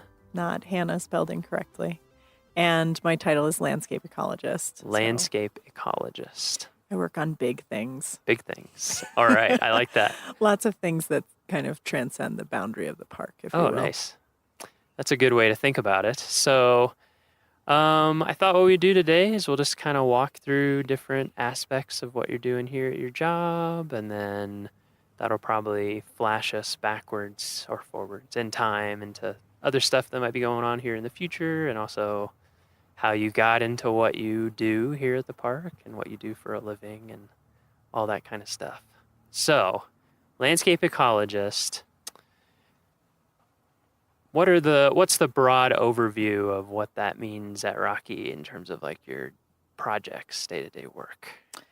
So the idea, most of the time, if you're in a park, you're going to hear people say, I'm a botanist, or I'm a wildlife biologist, and what we've come to realize, which seems very intuitive now, but maybe wasn't so intuitive 50 or 80 years ago, is that everything is a lot more interconnected than one might at first think. So there's a lot of fields that have popped up in ecology over the last 50 years. One of them is landscape ecology, where we're looking at patterns over space and time and how do those things connect. A great example of that is kind of our regional elk management initiative. So we're working with Colorado Parks and Wildlife. We're working with the Forest Service. We're working with a variety of partners, academic, et cetera, to try and get a handle on reestablishing the natural balance on the landscape between elk and all the space that they like to use. Yeah. And that's been challenging because I we bet. have a pretty disrupted system here. Yeah, why don't we get into that? Because one of the reasons why I wanted to do this interview with you this time of year is so that we could get something out there for folks coming up to the park to look at elk, among other things, and the rut. And so I think it would be cool to give people some of the background on elk and other wildlife, but we'll start with elk in the park. So you said that very disrupted system in the park. I would guess a lot of our visitors would have no idea of that because they come here and they don't normally see elk, and they see elk, and so they think, oh, it's a national park, it's normal, it's natural. Right. Yeah, so could you kind of just go into the history of that a little bit? Yeah, absolutely. So I use this kind of comparison a lot. Just because something looks beautiful does not mean it's healthy. Great point. I think that, so we're sitting here in Moraine Park, and it's absolutely stunning, right? We're looking up the Fern Lake drainage. And if you've never been here before, or you don't know what a Western riparian river system should look like, you would look at this and say, it's absolutely incredible. And it is, but I would say it's also a little ill. It's got a touch of the flu. And so what has happened on this landscape over the last 120 years are a lot of things that are incredibly unnatural. And I always ask myself the question, and I think folks that are aficionados of nature and like to visit parks and should be thinking about, are we managing for a picture, or are we managing for a process? So are we happy if we just have a picture that looks healthy, even though the underlying foundation of that is falling apart? Or are we really trying to manage for healthy, sustainable processes that are going to give us these beautiful landscapes for a lot longer time frame than just right now for our one visit or our one experience Yeah. at that place. That's a great way to put it. Do we want to manage for pictures or process? That's nice. I like that. So I think that's an important thing to think about, you know, because if we go the instant gratification route, well, it looks great. So, hey. Sure. So what we're trying to do is to reestablish the functionality of the ecosystem. Right. And that's hard to do. But there are a lot of things we can do to make it a lot better than it is. And so that's really was the impetus for our elk and vegetation management plan. You know, elk at the turn of the century last century were completely extirpated from the park. Right. There weren't any left, so they'd market hunted them out of here. Right. Yeah, so I think that will surprise people. So extirpated means locally extinct. Is that right? Yeah. So, so we had a healthy, functioning elk population. Then people showed up with firearms, with market hunting, with all this kind of stuff. And it didn't take very long before there were no elk in Rocky Mountain National Park area, right? Right. At all. And that was by, like you said, the early 1900s or even late 1800s. Yeah, and I don't remember the exact date of that, but somewhere in there. And around the same time, humans also got rid of all the things with teeth and claws. Right. Right. Yeah. We like to do that as well. So wolves, and grizzly bears, which again, our listeners might not know were here, just like they are in some other parks that you might go, like Yellowstone or something like that, where people think of those animals. They were here too. So those had all been gotten rid of. The elk had been gotten rid of. Moose. So moose weren't here. Oh, moose weren't here. That's right. We're going to get into that. Moose are a whole different story. We're going to get into that later because I think that is also going to be fascinating to people, and that's something I want to educate people on. We can clarify. Yeah, that'll be great. Weren't here. We'll clarify here for me parts. too. Yeah, what was here and wasn't here. So what was here at that time? We had elk, grizzly bears, black bears, wolves, coyotes, probably, bison. Or bison. Most people don't know. That's a big one. Also, were quite prevalent. So you had a complete system, right? You had a system that functioned somewhat in balance with itself. Sure. And you have peaks and troughs in that system, but it's what we would call self-regulating, right? Where the human doesn't need to come in and manage actively because it's managing itself. And we are just a part of that system. And there had been hunting, of course, before that, but it was just on such a different scale in terms of what was being killed and taken and things, right? That it fit with, it was resilient enough to put up with the hunting that was done before Anglos showed up, basically. Right. Yeah. And so, when you start to get into this model of we're going to harvest all the animals in one area and use them to feed humans in places far away, like Denver. Right. And that's pretty much what happened. Gotcha. So you totally utilized all of the hoof stock here, basically, to feed folks far away, which is an unnatural thing in itself, right? All these things we think of as normal are not normal at all. And they have pretty wide-ranging impacts. And that's actually where the North American model of wildlife conservation comes from, is that wildlife is a public trust. Folks who hunt that visit the park are probably quite aware that when you do harvest animals, not in the park, but that you're not allowed to sell those animals. And that's where this all came from, is that when you use wildlife as a commodity, it typically doesn't go very well. So wildlife was being used as a commodity, hunted to local extinction, extirpated. So we have elk now. When were elk reintroduced? How did that work in the park? So they brought elk down from Yellowstone. Okay. In the 2 years before the park was created, actually. Okay, so in 13 and 14. Okay. And they reestablished a population here. But didn't reestablish predatory population, right? Exactly. So they just brought the elk back. Right. No grizzlies, no wolves. Which has been most of the story of the 20th century. Exactly. Is we hunted many, many things to local extinction. Yep. In many areas of the country. And then we restocked some of those species and not others. The ones that we liked. The ones we like. The ones we like wanted. hoofed things. Yeah. We don't like things with teeth and claws. And when I say we, I mean human beings. Right, sure. As a culture, not Yeah. the National Park Service or anything like that. So from those, the 1913-14 reintroduction, 1915 Rocky Mountain National Park is created.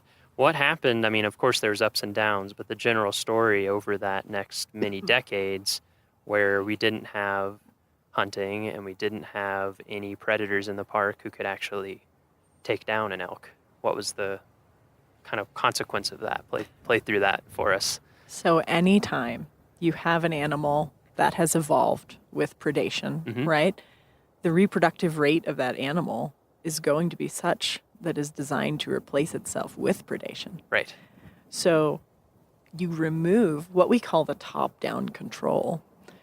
And what you have now is a reproductive rate far exceeding what is needed to maintain that population, right? So that happens, what happens there? Population goes through the roof. Sure. In the early days, elk were culled in Rocky. In the park? Because even at that time, people started to note habitat impacts. Interesting. And it wasn't done the way we would go about management today, where we have extensive base of science upon which we make decisions. They just said, hey, there's a lot of hoofed animals out there. We're seeing things are getting eaten down. We're going to do something about that. We're just going to remove a certain amount. We're going to remove some animals. We're going to remove some. Just right. However many we feel like is about right. Maybe let's say. Right, and that's certainly not ideal either, right? Because we'd like to make our But that's interesting that even at that time, information. it's interesting that even at that time, they were seeing like, oh, this is having negative impact. We need to control this. And a lot of folks were ranchers and farmers at that time, and they're used to looking at a site maybe that they had cattle on, and they'd be able to evaluate, is this suitable, sustainable range, et cetera. Yeah. Some of those things certainly have overlap between, understanding habitat health and range condition for livestock. These are hoofed animals. They're ruminants. They consume forage. Sure. You need a certain replacement of that feed out there in order to So when did that culling function. stop? So or was it that's just kind of of scattershot? Fuzzy. Okay. I don't know the full history of exactly how many times they did it or when they stopped doing it. But what I do know is that as we moved into the 1960s, and this was a nationwide movement through the National Park Service, we entered this period of what we called natural regulation. And if you read Park Service policy, you'll see it all throughout there, through the 60s, 70s, 80s, even early 90s. And I think that's a noble goal. And so what is natural regulation? How would you define that? So the idea there is that these populations would self-regulate. So we just leave them alone and it'll all come out in the end. They'll take care of themselves. Humans have mucked with nature so much. If we just leave her alone, she's going to bounce right back. Mother Nature's going to do what Mother Nature does. And it makes sense that management policy would come in because that's the same time that we're getting things like the Wilderness Act and that kind of idea that let's just leave it alone. Hands off. It'll take care of itself. Okay. Right. We've caused enough damage. Gotcha. And there's a lot of validity to that comment. There's also issues with it in practice.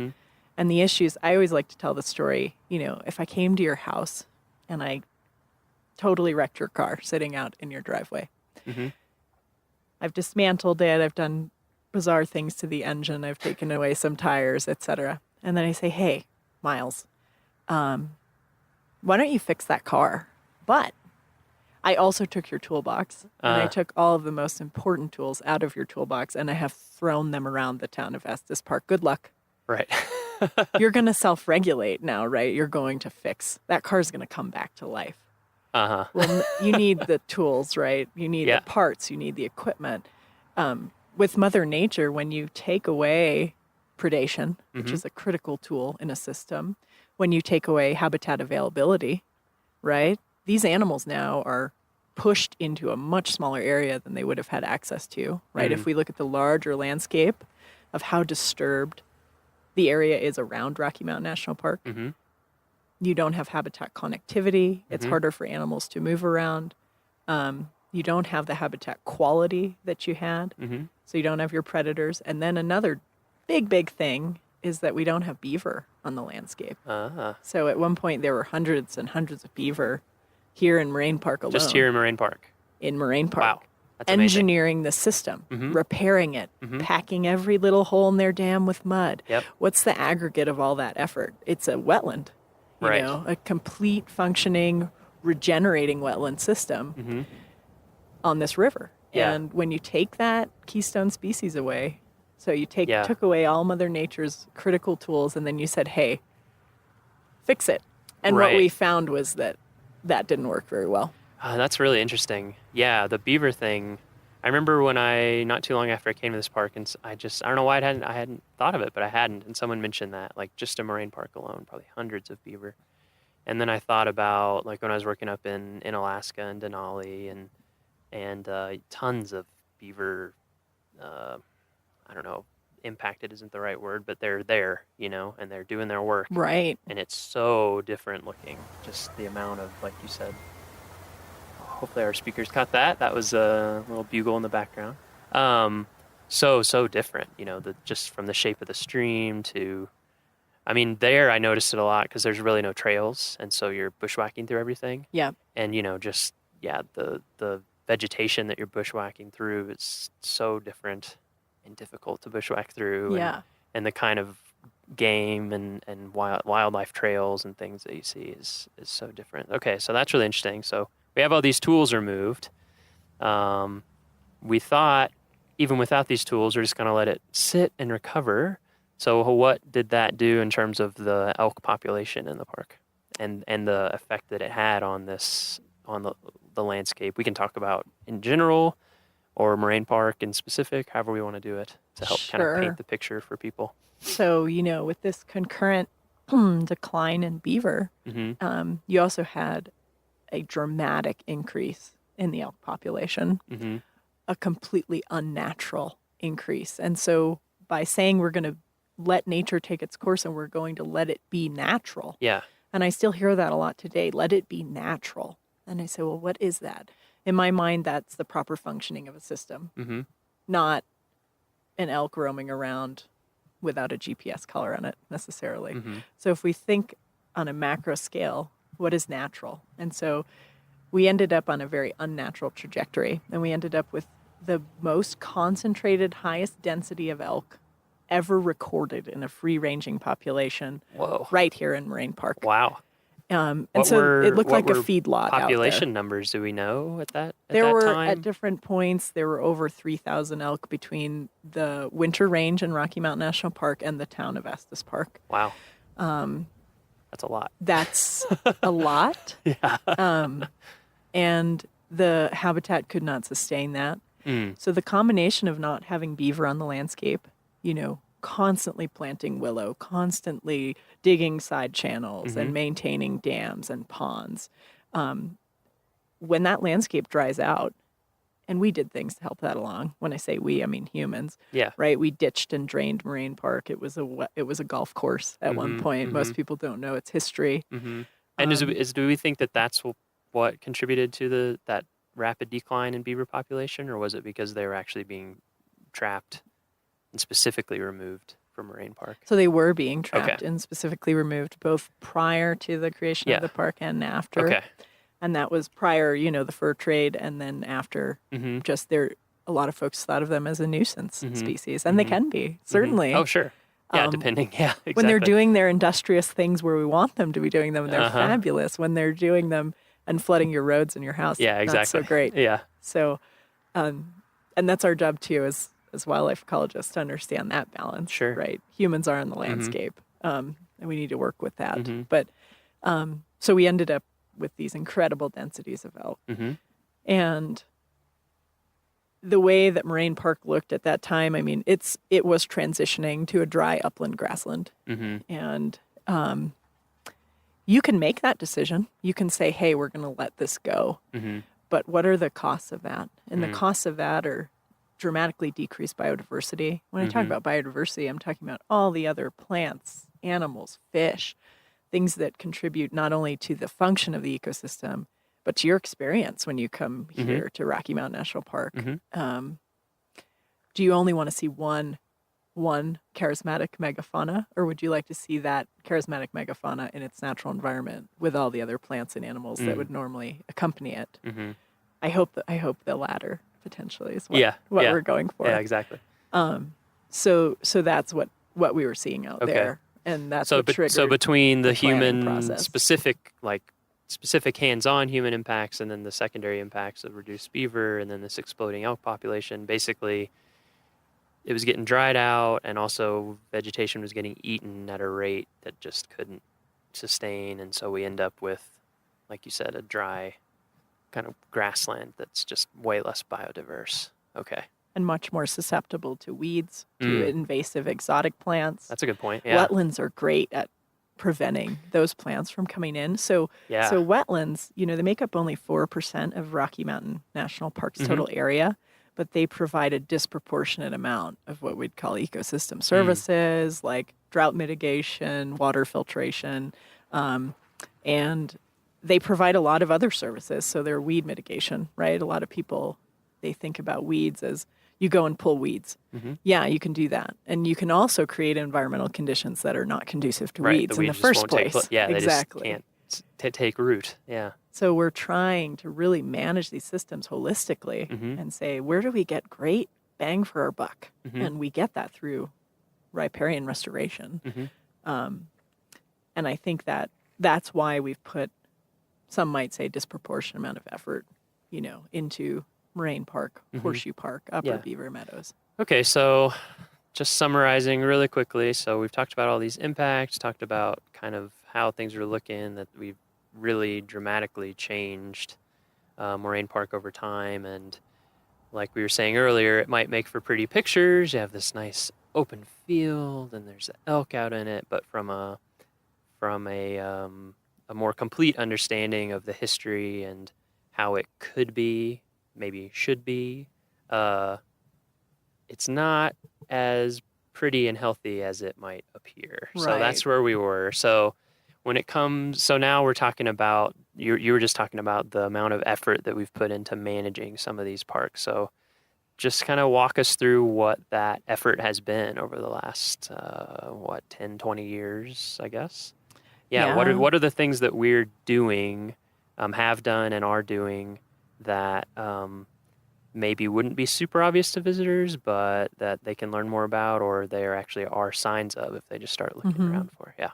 Yeah. So, we went through a couple decade research process. Couple decades of research. Nice. To figure out truly what is the carrying capacity of elk on the winter range, because that's where a lot of the damage was occurring. And when I say winter range, I mean Moraine Park, Horseshoe Park, Upper Beaver Meadows, which also happen to be really popular places for visitors, but they were getting hammered. So what is that carrying capacity, and how many elk could we really sustain? And if you had an environment where you had natural predators, how many elk would you anticipate to see out there? Because that might be your sustainable level. That might be your carrying capacity. And so we've partnered with a variety of universities, partnered very heavily with Colorado State University and USGS and other organizations to figure out all this stuff to the best of our ability, using the best science available. And I think what some folks don't know, or even some folks here who work for the park, is that this is really an incredible example of science-based adaptive management in the National Park Service. And what we have done here and are doing here is a template for a lot of other places. Not that it's without its flaws, certainly. Sure. Everything has its flaws, but the process leading up to what we now have and call the Elk and Vegetation Management Plan was pretty extensive. And so we determined at that time, how many elk do we think we can have on the winter range? And we survey that using both ground-based and aerial survey methodology. Okay. How do those work? We estimate the population every winter. Oh, every winter. Okay. How is the ground-based, and then how do those two work? What's the process that you go through to do that? So initially what had been happening is multiple times a winter we would conduct just aerial survey. Okay, so you would go out in a helicopter? In a helicopter, okay. Yep. And count, would you do like a grid type right, system? You're going to fly transects. You're going to look for groups of animals. And what you're going to do is try and count and classify those animals. And when I say classify, I mean cows, calves, bulls, spikes. when we look at something like the cow-calf ratio, how many cows per calf, or how many calves per cow, that's going to tell us information on the population growth rate, right? How quickly is this population doubling, tripling, et cetera? It can tell us what the future might look like. Or are they declining? In which case, we should be concerned, because we certainly want to maintain a robust and healthy elk population. So that's what we do from the air. And then what we've been able to do, because we got to know our elk so well through these many decades of research and research that is ongoing still. It's interesting when you talk to people who've been observing animal populations for a long time, how intimate how well they get to know them, like you're saying. Yeah. You'll know exactly which group is going to be where and how they might behave versus another group. Yeah. And so because we know that so well, we were able to design a ground-based survey methodology, which we're now leaning on a lot more heavily than the aerial work. And that's nice because we try to minimize the number of times we put planes in the sky. Sure. That certainly can impact someone's visitor experience if they're happen to be in the park that day. Yeah. It's also a lot safer and a lot cheaper to survey from the ground. How do those ground surveys work? So we have a predetermined number of routes, and we survey those every morning for 3 days, the second week of every month. Okay. October through April. Okay. And we're able to get some very robust, pretty solid population estimates for the winter range. And nice. we look at both the winter range in the park as well as the town of Estes Park. And if folks are interested, a lot of that ground survey work is volunteer-based, so they can get in touch with our volunteer office. Yeah, another volunteer thing. Yeah, we had Lindsay on the podcast a few episodes back and talked about, we tried to cover all the things volunteers do, and I don't even know if we touched on that one. So yet another thing that volunteers do and that you could do if you wanted to get involved. It's massive. I mean, just the quality data that we're able to produce, and we would have to fly a lot more if not for the effort of our volunteers. And it's just been incredible. I think it's a great citizen science-based project that's being used for, again, like some pretty advanced modeling. So this isn't just go out and look at animals. These guys are really producing some of the cornerstone data for our management objectives. So that's how you're getting data on elk population over time and dynamics of, like you said, different classifications and all that. So how does that fit in then with the rest of the plan? So the rest of the plan, anytime you're talking about a hoofed critter, you've got to talk about plants, right? Yep. So again, coupled with this pretty extensive elk monitoring and census, we're also monitoring our vegetation. And how is that vegetation coming back? Is it coming back? And how is it responding to our management actions? We talked about elk. What we didn't talk about were the habitat fences that you see behind me. Right. Yeah, we're sitting right in front of one. Yeah, you can definitely talk about that if you'd like. Yeah, so they're good opportunity. They are certainly were controversial at one point, and I can understand why. It's not something you're really excited to come to a national park and see a fence. Sure. But what we can say now with confidence is that these things are working. So the idea was that we would protect some of the most vulnerable areas and eliminate elk browse from those areas entirely, because our models showed that if we didn't do that, we would lose our aspen and we would lose our willow and they would not come back. Wow. So aspen are a part of this as well.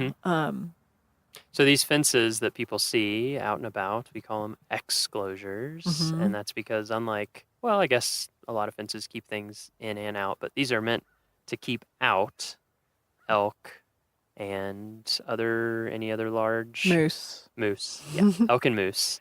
To keep them out, but to allow space, depending on the fence, you'll see different techniques, but between the size of the fencing or space under the fencing to allow other animals to move in and out. But it's basically protecting the vegetation inside of the fence from being browsed by elk and moose. Yep. Okay.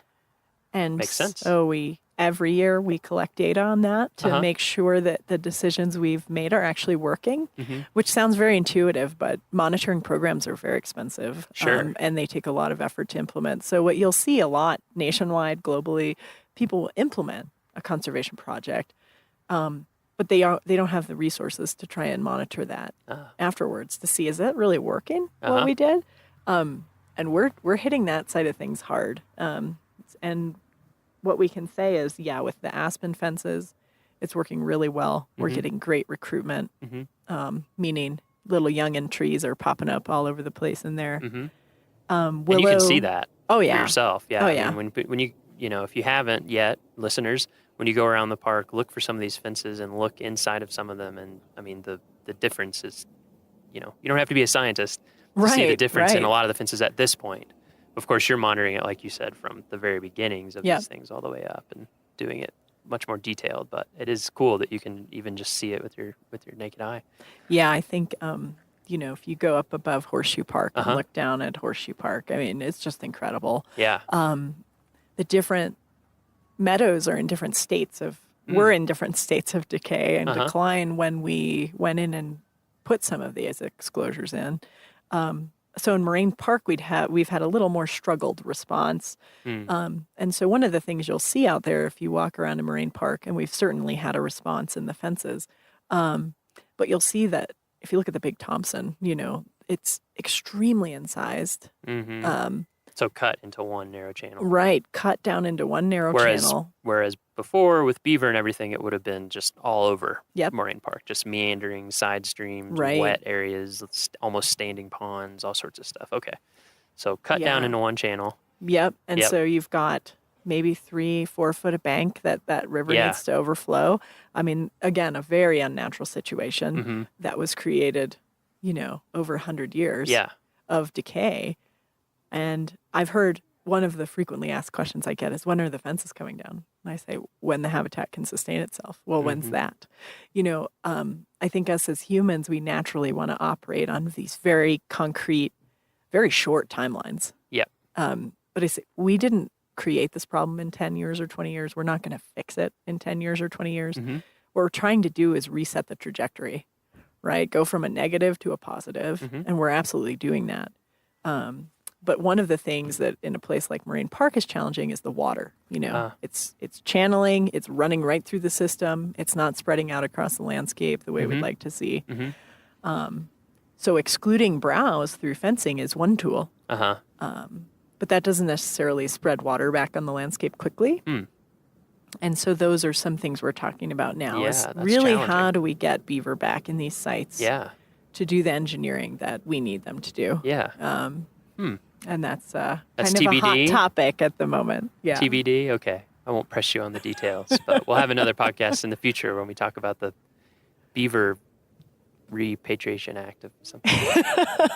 Figure out how we can affect that stream channelization. That's a great point. And again, I think something that if you didn't know it, you never think about it. You look out and you're just like, oh yeah, there's this nice river and I see it and everything, but you don't realize if you had been here 150 years ago, how completely different. You'd be able to have lunch in the shade. So try and do that now in Moraine Park. Yeah, exactly. It's great for your fisheries as well. Trout like cold, cool streams. They like stream bank vegetation. So I've heard great comments from a lot of our fishermen who are, I think, some of the first folks to notice the positive impact of our exclosures. Interesting, yeah. They were like, wow, the fish are back in there. I'm like, yeah, because the plants are growing and it's shading the stream. Right. That's very cool.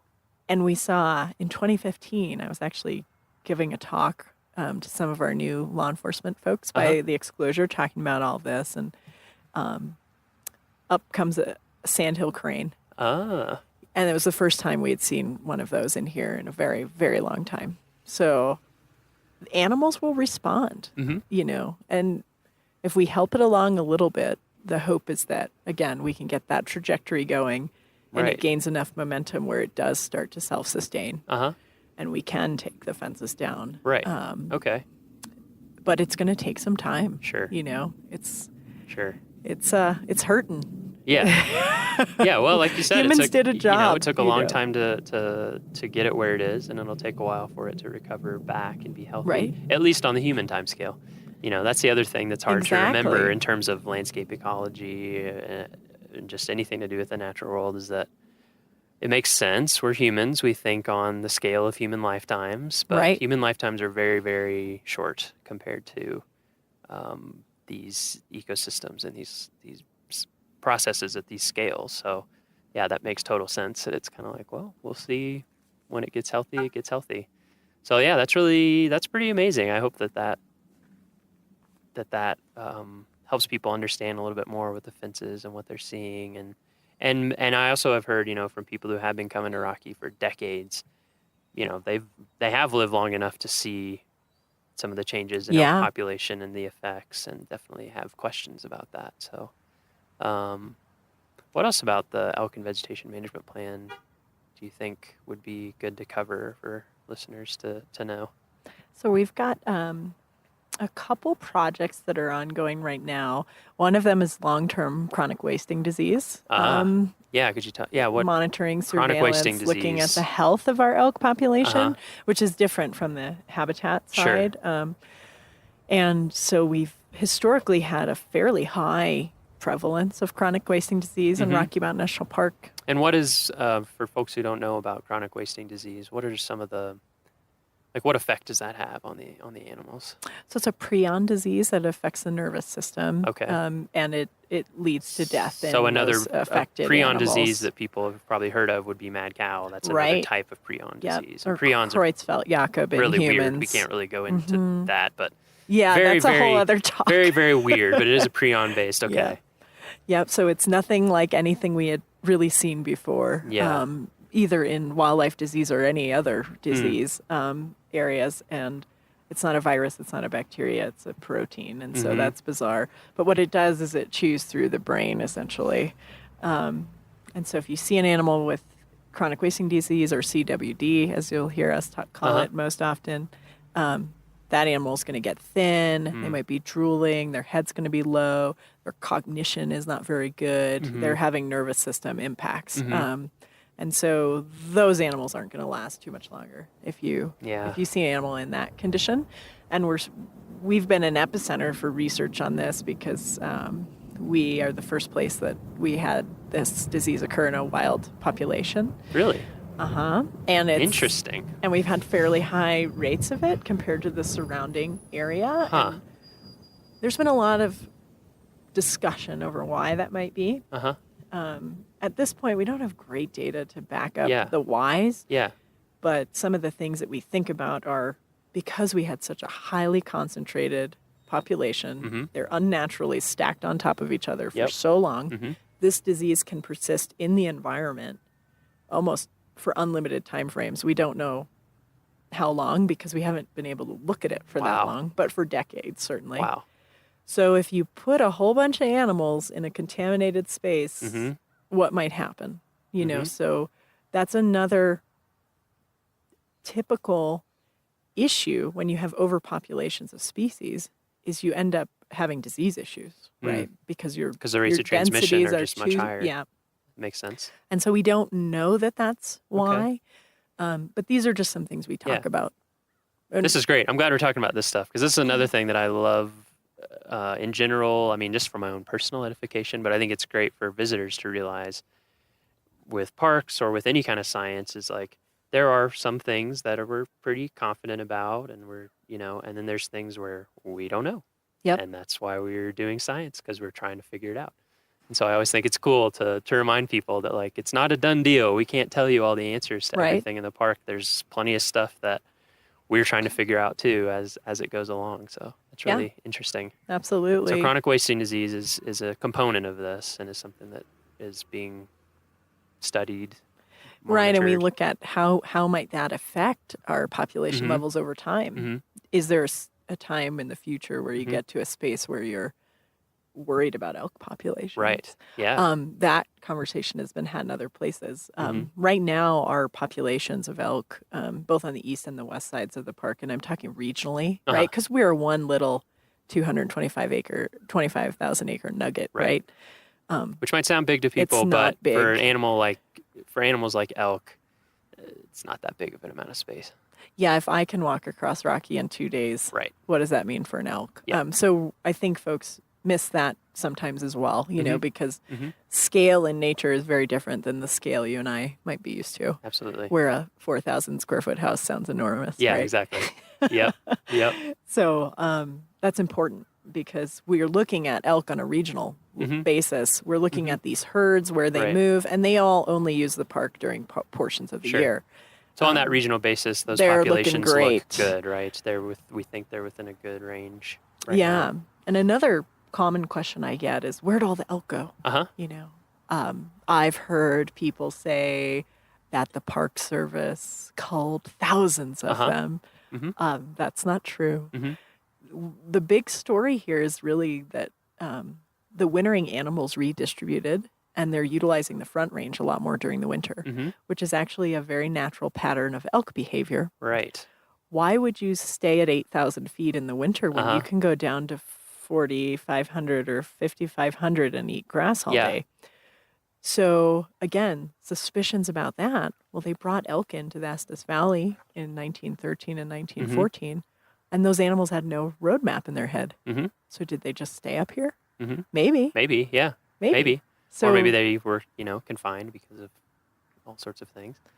In terms of And, regulations. You know, you had a lot more agricultural production Right. on the Front Range Mhm. back then. Mhm. Now you've got lawns and gardens, and so the elk are living high on the hog Mhm. down there in the winter. That's super interesting. Yeah. So they're that's fine. That to They me just is moved. a great example again of how things that we take for granted as being natural. It's like, well, like with elk, I've heard that as, we think of them, and a lot of times now we'll think of them as mountain species, but it's like, No, they're not. prairie They're animals. prairie. Yeah. Exactly. They're grass eaters. Mhm. Elk are actually primarily grass eaters. Even when they have willow Mhm. to munch on, they'll only eat 10 to 15% of their diet. They want grass. They are grass eaters, so it's totally natural for them. So we didn't call to thousands utilize of the elk. prairie. A lot of the elk Right. on their own, they were like, hey, there's nicer weather and more stuff to eat down here in the winter. We're going to come down here. So they And- redistributed yeah. on their own. Makes total sense. And that's another, exactly what caused them to figure that out again. Colorado Parks and Wildlife did have a couple of high harvest seasons Mhm. in areas around the park in Uh-huh. the early mid 2000s. We did put up the habitat fencing. We did do a very, very limited amount of culling Mhm. back when there were still a lot of animals wintering in the park. And we have done a lot of chronic wasting disease research. Mhm. Folks can speculate all day long. Why did that lead Sure. cow finally decide to go down Route 34? Right. We'll never know. You don't even know why your best friend does stuff that they do. Right. You can't read someone else's I can't mind. explain So my family. So yeah. but at the end of the day, what they've done is what's healthy. Uh-huh. So great. Yeah. They're moving around more. They're migrating more. They're Mhm. doing what large migratory species should do, Mhm. is engage in seasonal migration. Yeah. So that's exciting. Yeah. It's certainly causing on a human altered landscape. There is no action that is without issue, right? Mm. So there are elk kind of human conflicts occurring in some of our foothill communities that were not occurring that much before. Mhm. So the saga continues. Sure. Sure. Well, it's a relationship, We got to Right. both put in our own effort to make it work. right? Exactly. Exactly. So, while we're in Moraine Park, while we're talking about elk, while it's the rut, while we have the busiest weekends of the entire year, in Mhm. large part because people want to come watch the rut, I thought we could just touch on some of those issues and questions really quickly because I feel like, through no fault of anyone's, they're just not used to being around these animals.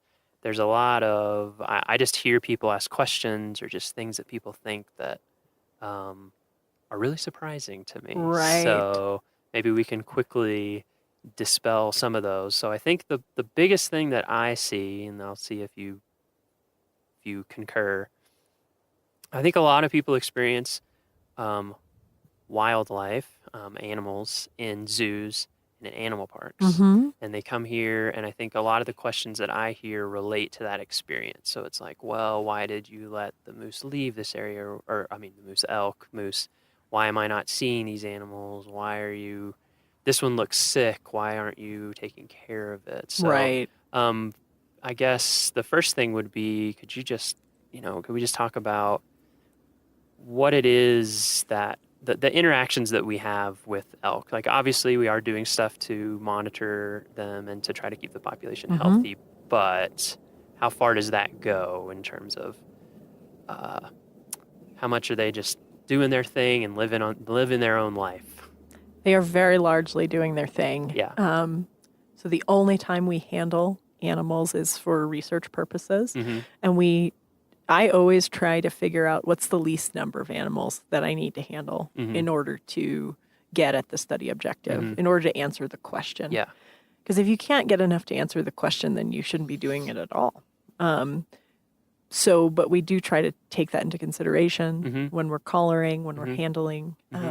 We have a lot of that down really well. We've been doing this for a long time. So typically our animals are doing fantastic post those adventures that we put them through. So even when we're specifically doing studies and trying to learn stuff, we're still trying to interact with and impact the animals as little as possible. Absolutely. And so that should key people in that these animals are not pets or trained in any way. Right. In fact, they're quite the opposite. And one thing I like to remind people is that when you're here watching them, it is awesome when you can watch them. It is beautiful. It can be inspiring. It can be entertaining. But that is not why they're here. They're actually trying to live life outdoors 24/7. Yep. No matter how hard the weather is, no matter how good or bad the food, the browses in that year, the grazing, no matter what, they're just out there trying to live. And like the rut is a very serious thing for them. Oh, yeah. That, it's not an entertainment spectacle. And I think the reason that we try to emphasize that to people is not to spoil their fun or anything, but to keep the elk healthy and safe and let them do what they're going to do, and to keep people healthy and safe, because these are like big animals. They're extremely big animals.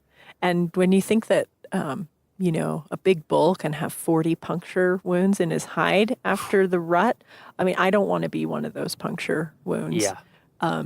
We actually, a lot of times I try to avoid, if there's any reason for handling bulls, we try to avoid doing that during the rut. It's a stressful time for these guys.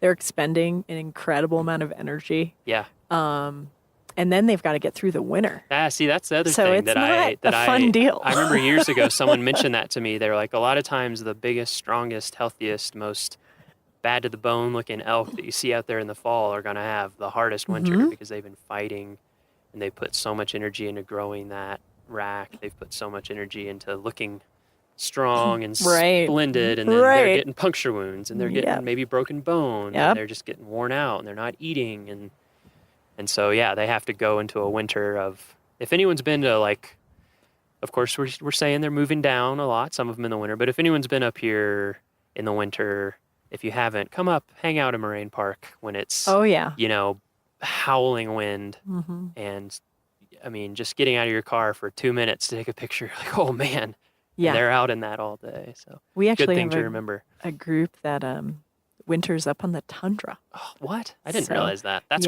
crazy. About 40 animals or so. What? So again, as much as you can try to explain behavior and what they're going to do, and there's always anomalies. There's always somebody who's saying, I'm doing my thing. They found some niche that's working for them, for that group of animals. But I think people really need to be respectful of these animals, respect their space. Yeah. We don't manage them in the sense of zoo animals or perhaps, your livestock that you have at home. They don't go in a corral. Right. They don't get fed. We don't supplementally feed them. Right.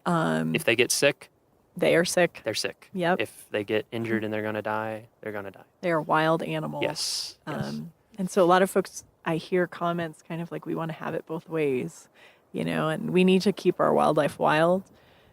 If we do have a really, really rough-looking chronic wasting disease animal, sometimes we may make the decision to euthanize that animal. Just to put it out They of its might misery. only have a couple days to live. Yeah. But that's rare. I've had incidents with vehicle collisions where people, we should euthanize it. You'll be amazed at how tough these guys are.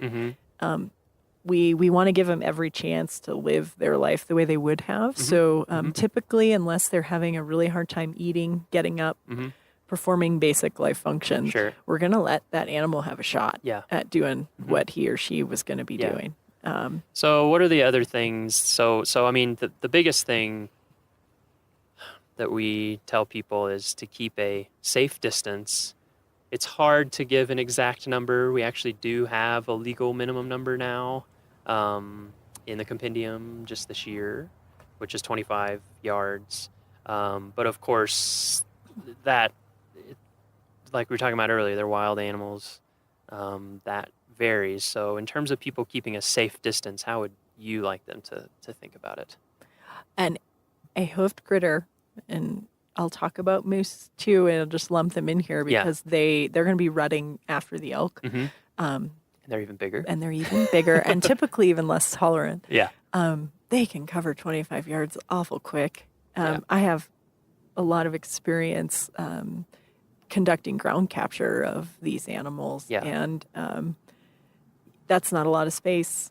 It's not a lot of space at all. So I think keeping note of the animal's behavior and their demeanor, if they start to pay attention to you, you're too close. Yep. And that could be 40 yards, Mm-hmm. especially with moose. Mm-hmm. But with these bulls that are in the rut, Mhm. whether they're elk or moose, and they vary behavior just like we do. Absolutely. Yep. So you can have one person with an incredible amount of tolerance, Mhm. right? They're Mhm. from New York City and they're used to being on the subway with 8,000 of their closest friends. Yep. Or, you could have someone that has pretty wide buffer around them where Sure. they feel comfortable. Yep. And these animals are the same way. Yep, they're all individuals. Yep. They're individuals. They're going to make different decisions. And folks are used to their dog, Right. very expressive, right? Mhm. Hoofed animals are not so expressive. Mhm. If you're used to being around horses, maybe you might be able Right. to pick up on some of these things. They do similar things. They might just lay back an ear. They Mhm. might just kind of clench up their Very jaw subtle. a little bit, and they might stop chewing. Mhm. If those things are going on, they're noticing you, Mhm. and it's probably not for a good reason. Mhm. So it's wise, just be cautious, have Yep. a good time, don't Yep. get hurt. Yep. Um, Unless people think that people don't get hurt, they do. We had people get hurt in the town of Estes Park yesterday. Two different people. Two different So- people were hurt. I don't know all the details, but Yeah. it didn't sound good. Yeah, I think that they were treated and released, but I think they weren't feeling too great. So people can get hurt. People do get hurt. We don't want you to get hurt, and we don't want to negatively affect and mess up this incredibly important time. Like, this is the time when breeding happens for the year. Right. So extremely crucial, and it's right before heading into winter. So that to me, yeah, that's the greatest thing for people to remember, is that we have these numbers that we set and try to use just literally as like a bare minimum, but really it's exactly what you said. If you're affecting the animal's behavior, you're too close. Yep. So just back off. And we know, and I'm a photographer, so I get it. We know everyone wants great wildlife shots. If you want great wildlife shots, you need to get a camera with a nice big zoom lens. Exactly. It's the only way to do it. Even the professional shots that you're seeing, people aren't getting super close. They're having huge lenses. So unfortunately that's the way it is. You're not going to get great close-ups of wildlife with the smartphone camera. So if you really want those close-ups, it just takes some investment in technique, and we actually have a page now on our website. So if you go to our website and you look under Plan Your Visit, under Safety, there's a page now about wildlife safety, and then that links to a page that gives you tips for photography, wildlife Right. photography, including how you can get shots that aren't close-ups, that are from a safe distance, but that still look good. So Yeah. go on there for that. Anything else we want to cover there? I mean, we have other specific rules. We have meadow closures every Right. evening. And that is, I assume, to give them some space to live life. And, Yep.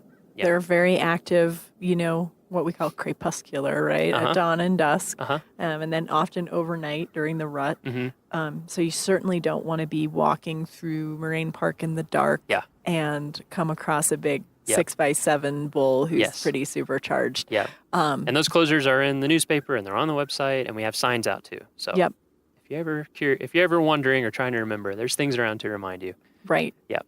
Right. And there's plenty of amazing viewing areas, right? Where you can watch these animals at a safe distance and have your experience and let them do what they're going to do. The other thing folks don't realize, is sometimes animals have to be euthanized because folks got too close and provoked an attack, and now that needs to be dealt with accordingly. So let's keep them safe, keep ourselves safe, and we can all enjoy the rut and have a great time. Nice. All right. So hopefully that will, I hope that gives all our listeners a way better understanding of elk in the park, a little bit of the history of it and how we're actively monitoring and trying to just create a healthier ecosystem overall. And then also how they can enjoy the rut more safely. So earlier I mistakenly mentioned moose being around 100 years ago, and they were not, as you informed me, which you'd informed me before, but it takes a few times. So I wanted to talk about that really quickly. So 100 years ago, no moose in this area that we know of. Is that right? So 100 years ago, maybe the casual passerby moose. Okay. But no established population? Yeah, so folks will, argue back and forth the point of what does were they here mean? Right? So what I would offer over is what that, time scale maybe? We didn't have, as far as every piece of information we've been able to review, everything from historical accounts to the fossil record, we did not have established breeding populations of moose. And as anyone knows today, that's very, very different. We have very established populations of moose. Most of the female moose I've seen have calves, if not twin calves. Yeah. So definitely established, definitely breeding. Yeah. And they're a beautiful, fantastic, charismatic animal. But they were introduced to the west side of the park, west of the park in the North Park area by Colorado Parks and Wildlife in the late 70s. Okay, I didn't realize that. So they were introduced from Wyoming and Utah. Okay.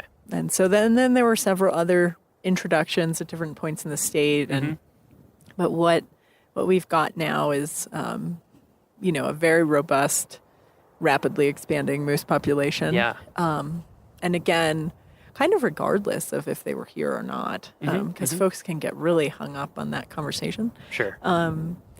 We still don't have predators on the landscape. Yep. And we have a very damaged wetland system. And that's what moose love. And moose are wetland, what we'd call wetland obligates for much of the year, where they exclusively utilize, they are browsers, right? Yes. Not grazers. Yes. And if you look at their face, you can kind of see some of the unique adaptations there. So they're experts at stripping aspen and willow. And those are, of course, the two species we've focused on for restoration. Yep. That are kind of cornerstone species of wetland systems. Yeah. Riparian systems. So we don't know much right now, but in order to know more, we're kicking off a 5-year research study. Cool. That's going to look at not only estimating the population, it's going to look at what are the home range of these animals, what does their seasonal movements look like, what's their baseline health condition. So we'll be testing for chronic wasting disease, which is very rare in moose but can occur. We're looking at body condition score. We're doing some blood work. So we're starting a pretty big study on what is the status of our moose in the park. And that just started this fall, is that in right? August? In August. Yep. Nice. So we have a few animals collared on the west side of the park and an animal collared on the east side of the park. And we're going to get kind of a lot of that seasonal movement information. Very cool. So in 5 years, we're going to know a heck of a lot more about moose and Rocky than we do now. Yeah. And we actually talked before the podcast. We're thinking about ideas for future seasons of the podcast. And so we think one really cool thing might be to do a kind of a mini series inside of the series about the moose study next year, where we can really get into detail and even go out in the field and get a lot more info for that. So if people will bear with us, we're going to not go into super detail on that now, but we just wanted to let you know that obviously whether or not they were here in the past, they're certainly here now. Right. And we have tons of questions about the moose population, Rocky, that are unanswered. And Hannum is leading up the effort to try to answer those questions, and it's going to be super interesting. So we will check back in on that as we go along. Another thing that I think we'll wait on for that is some of your background, because it is very interesting, I think, in terms of other jobs that you've had and how you got into this field. So I think that we'll be able to cover that then, if you're okay with that. Sure. Sounds like a plan. So we'll keep this one elk specific for the most part, but I want to wrap up with bigger picture stuff. That's what we usually like to do. We go big picture at the end for at least a couple questions. So this is probably a tough one to answer, maybe, but as a landscape ecologist, what is maybe the one or two biggest things that you wish you could go around and tell visitors all the time, but you're busy doing research and work and in the office and can't tell them? Like, what's the kind of big, one or more big ideas from your field that you think would really inform people's visit when they're here in the park and they're seeing all the amazing things that they're seeing? I think we have to constantly remind ourselves how interconnected everything is, because we don't operate that way. Humans do not operate that way. We have a really hard time thinking on a 50-year, 100-year, 200-year time frame. We have a really hard time thinking on a multi-state spatial scale, a continental spatial scale. But that's how nature works. So we can either start to try and think that way a little bit more, because these efforts, I can spend 14 hours a day working on this stuff, but I can't do this by myself. Sure. Maintaining healthy landscapes, restoring unhealthy ecosystems, maintaining healthy wildlife populations, which are really a very rich heritage in this country. That requires all of us, and it requires cultural shifts, and it requires people working together across state boundaries, across land ownership lines. And if we're willing to do that, we can do some incredible things. And if we're not willing to do that, we risk losing a lot. Yeah, that's a great point, and I feel like that's something that has started to emerge in terms of communication with the public to national parks, but I think it's great to emphasize more and more, which is if you come to Rocky, if you love Rocky, it's not a contained thing. Like everything that happens around it matters. If you live near here, it matters. If we want to keep it as healthy and beautiful as it can be, we have to think way outside the boundaries, and we have to partner with everyone down to the individual level. So awesome point. Yeah. And then the last big picture thing that we like to wrap up with is, how long have you been at Rocky Mountain National Park now? Almost 2.5 years now. Okay, so similar to me. So it's interesting. We've had some people who've been here for 30 years we've asked this question, and some people have been here for a year and asked this question. But so far, your time at Rocky, what has your time at Rocky, or what does Rocky mean to you? What has it been like in terms of, it can be your professional life, personal life, both, whatever. What has Rocky meant to you so far in your 2.5 years? So Rocky was actually the first big Western park that I'd ever seen. Oh, when was that? And that was in 2005. Okay. And I was driving out to go work on a ranch north of Steamboat Springs from the East Coast. So I'd traveled all over the world, but I'd never come to the Western United States. And it just blew my mind, right? Sure, I always say I was a young kid with an old truck and a new pair of boots, and it really stuck in my mind, and I never envisioned that this many years later I would be kind of heading up, some of our pretty keystone adaptive management projects. Yeah. And I think that's really what drew me back here, out of a myriad of different opportunities, is that again, something I think even folks who work here don't realize, some of the stuff that we're working on in terms of ecosystems management and long-term recovery is really a template for a lot of other places. And we have a really strong science base for what we do, which, as we talked about earlier, that wasn't always the case, right? Folks would say, there's too many elk, we'll shoot some elk. We don't do that sort of thing. And there are a lot of places around the country and around the world that are trying to engage in this adaptive management model where we feed science into our decision-making process and we're actually making decisions based on data as opposed to what we think might be happening. And so for me, that was really a big draw to come back here. So both the sentimental piece and the great professional opportunity. Yeah. And I work with just some incredible people who are highly motivated both here and at our partnership organizations. So that's really energizing. That's awesome. Well, that's pretty amazing that it was able to come full circle like that that you're, the first place that kind of blew your mind, introduced to the West is where you find yourself doing your professional work. That's pretty awesome. Right. So we will check back in with you soon. Listeners will get to learn a lot more about these innovative studies that we're doing and about various staff that you work with and about the whole program in the future. So look forward to that. Thanks so much for joining us. Thank you, Miles. Yeah. All right.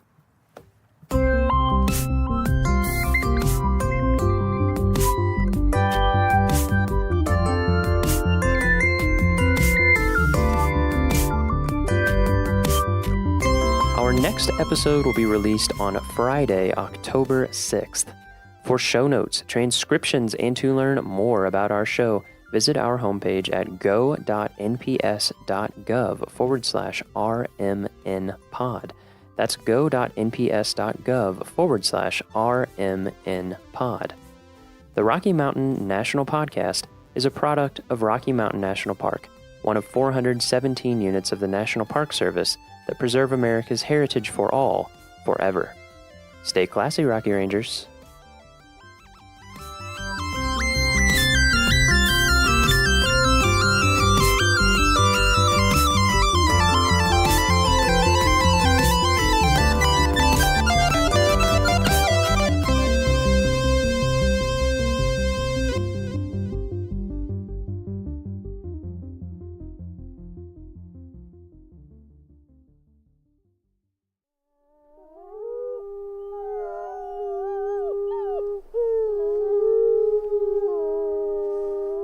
From Yellowstone National Park, this is What We Do. I'm Miles Barger. And I'm Jake Frank.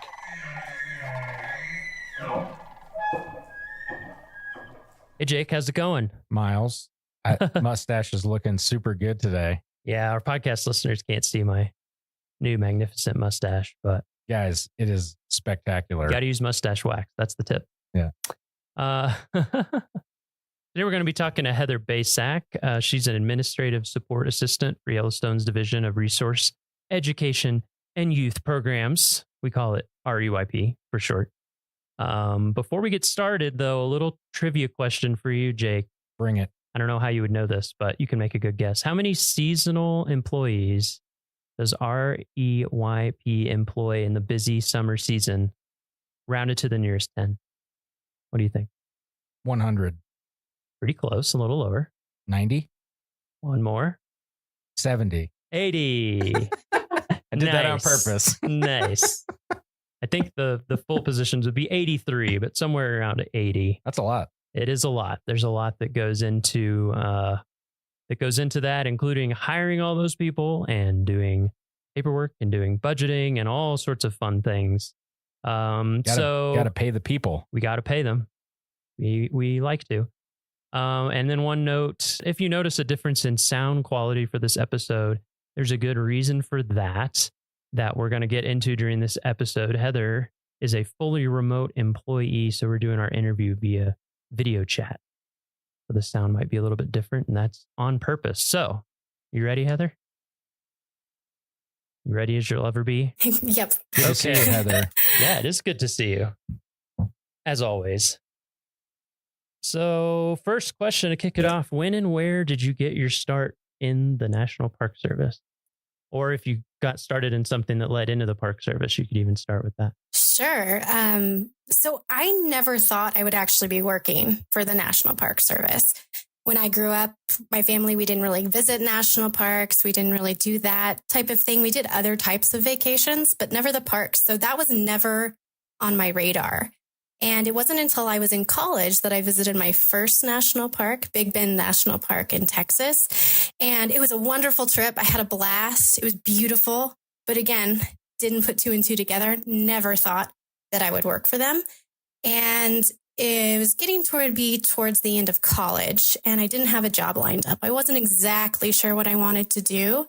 I was thinking about going the museum studies route because I was an anthropology major, but I just didn't have anything lined up. And so I actually saw a poster on one of the buildings in my college, and it was for the Student Conservation Association, or SCA. And it talked about internships on public lands, and I thought, that could be something to look into. I don't really have anything lined up. I'll look into it. So I went on their website, and it was a ton of internships. It was with like U.S. Forest Service, Bureau of Land Management, National Park Service, doing a lot of the park servicey, park ranger type jobs. But then there were other internships like archaeologist or curatorial intern that was really interested. I was really interested in, because that's the route that I thought I was going to take. So I did my first internship with a National Park Service site in Kansas called Fort Scott National Historic Site as a curatorial intern. And I was working a lot with their museum collections, taking care of that. And I really enjoyed it. But other part of that internship was doing guided walks around this old military fort. And I got to do a little bit of living history. And I thought, this is pretty cool. This is pretty fun. Maybe this is something I want to look into more. So then I decided to do a second internship after that through the SCA, this time with Denali National Park and Preserve in Alaska, actually where I met Jake. We worked together.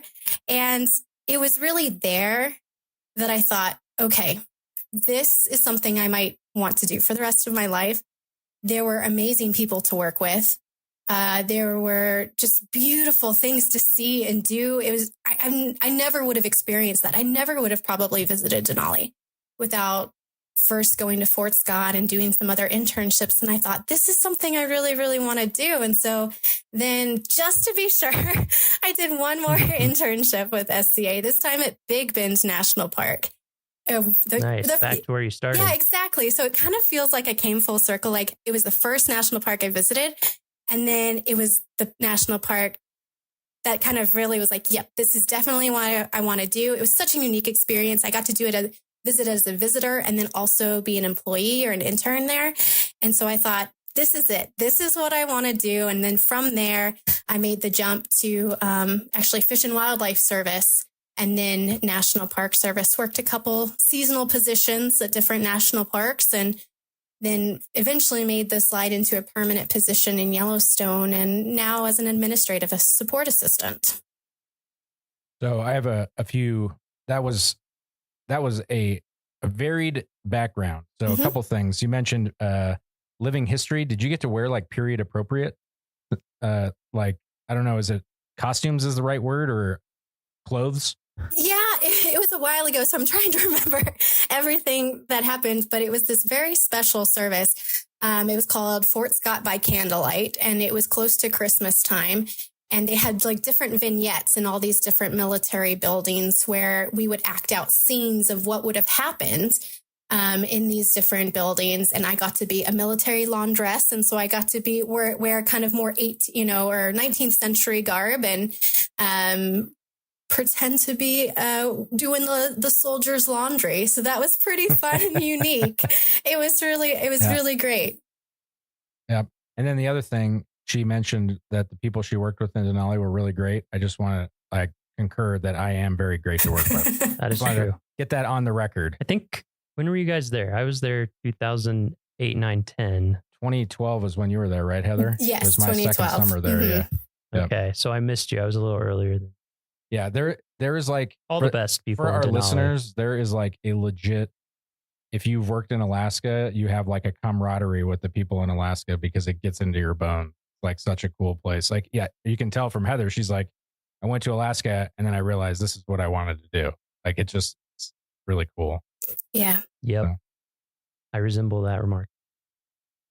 So out of all those jobs that you did to get you to Yellowstone, all the seasonal jobs, did you have any repeat jobs, or did you move like every season? Was it a different job? So good question. I worked for Fish and Wildlife, had a very similar job. I was a park ranger, interpretive park ranger for them. And I worked with preschool kids and did a preschool program for them, and then kind of translated that into the National Park Service. I did interpretive park ranger jobs. So a lot of the guided hikes, the guided, or talks and walks, that type of thing, working in the visitor center, helping plan people's programs. But then I worked also as a campground ranger in Great Smoky Mountains National Park. Got to help people check into their campsites, go over campground rules, walk around, talk to them, educate them about the park. And then I went to Yellowstone and worked as a remitter. So I worked in what's called the cash room, and counted all the money that comes in from the entrance stations and the visitor centers, reconciled all that money, and then got it ready for deposit. And then also worked in the visitor services office in Yellowstone, helping people plan their trips and then work on some special use permits. So I did move around a little bit, but I might have been in a little bit different boat seasonally, because I was with my husband, who had a permanent job at some of these places. Yeah. So I stuck around in some of these parks probably a little bit longer than other seasonals do. They might tend to move around a little bit and follow their job, while I was more in one area for a longer period of time. Yeah, I was asking because until I got my first permanent job, I moved 12 times in 6 years. So it was every 6 months I was on to something else. So that is part of the lifestyle until you're permanent. Okay, so where are you joining us from right now? So I work fully remotely from Boise, Idaho. Mm-hmm. And how long have you been working fully remote? Has it been 2 years? Oh, that's a great question. It's been probably about 1.5 years. Okay. So what do you have a typical day? What does your typical day look like? You have a typical day? So I don't think there ever really is a typical day for an administrative support assistant, because so many things get thrown at us, and there's so many things that pop up last minute that we have to take care of, that I don't think any one day is completely the same. But we do have a lot of reoccurring tasks that happen every 2 weeks. And so we'll do a lot of the same stuff. Every 2 weeks, but it may not just be every day. Like we have to get payroll done. That's kind of the big one. Everybody wants to get paid. It's pretty important. So that's kind of one of our, Thank you. You're welcome. One of the biggest tasks that we have.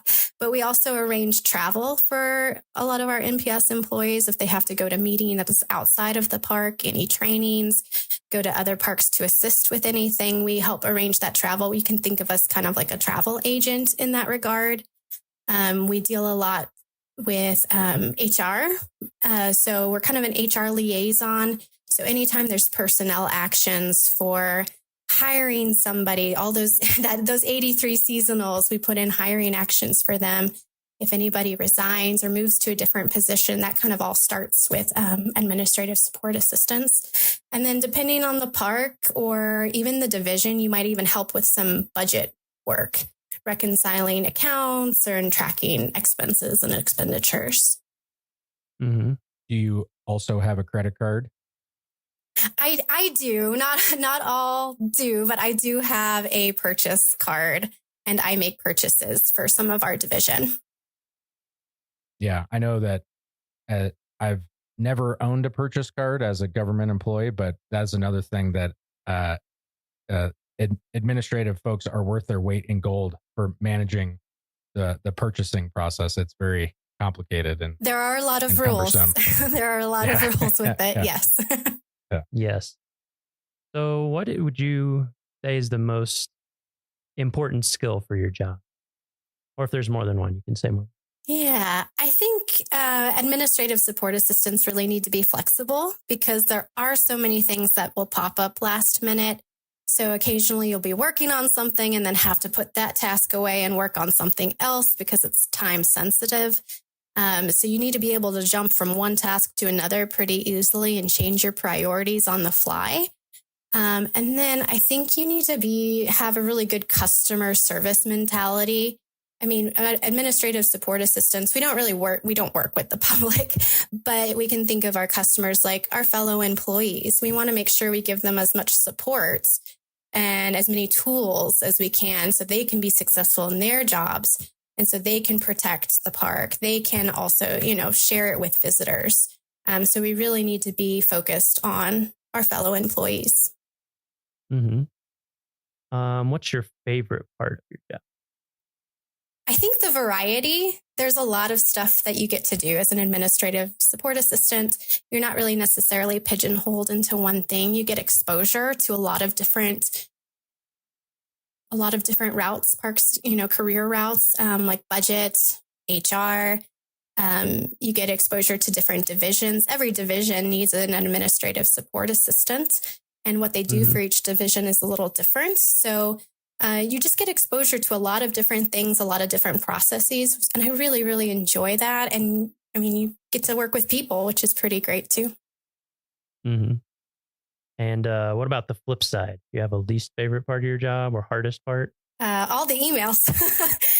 Yeah, nonstop emails. Nonstop emails is just be a little overwhelming at times. But but in all seriousness, I think having to juggle so many different things at once and balancing all the different pieces and being able, like I said, to switch from one task to another can be a little difficult at times. So it's really important, if you do get one of these jobs, to take meticulous notes, be really organized. I'm still figuring out really great organization methods for some of this stuff, but but that's kind of the hard thing.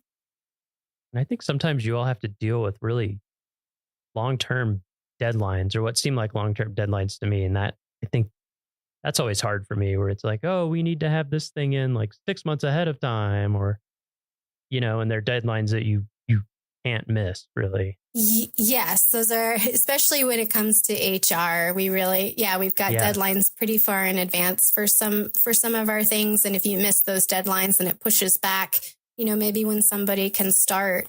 And so there are some definite repercussions when that happens. Yeah, a lot of people relying on Yeah.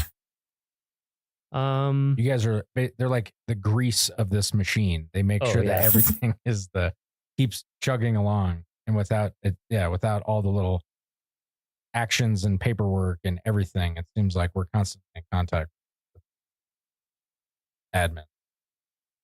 Yeah, and you all know all the little things and the tricks and the say, wait, what do we do? How do we do that? Let's ask Heather. Oh, she knows. Well, a lot of research. You do have to be a researcher, I feel like, in this job to look at some of this stuff and know who to ask when you've got some of those questions, because there are a lot of rules. There are a lot of things and I'm still constantly learning. And that's also why I really like this job too, is like, I feel like you never really stay static.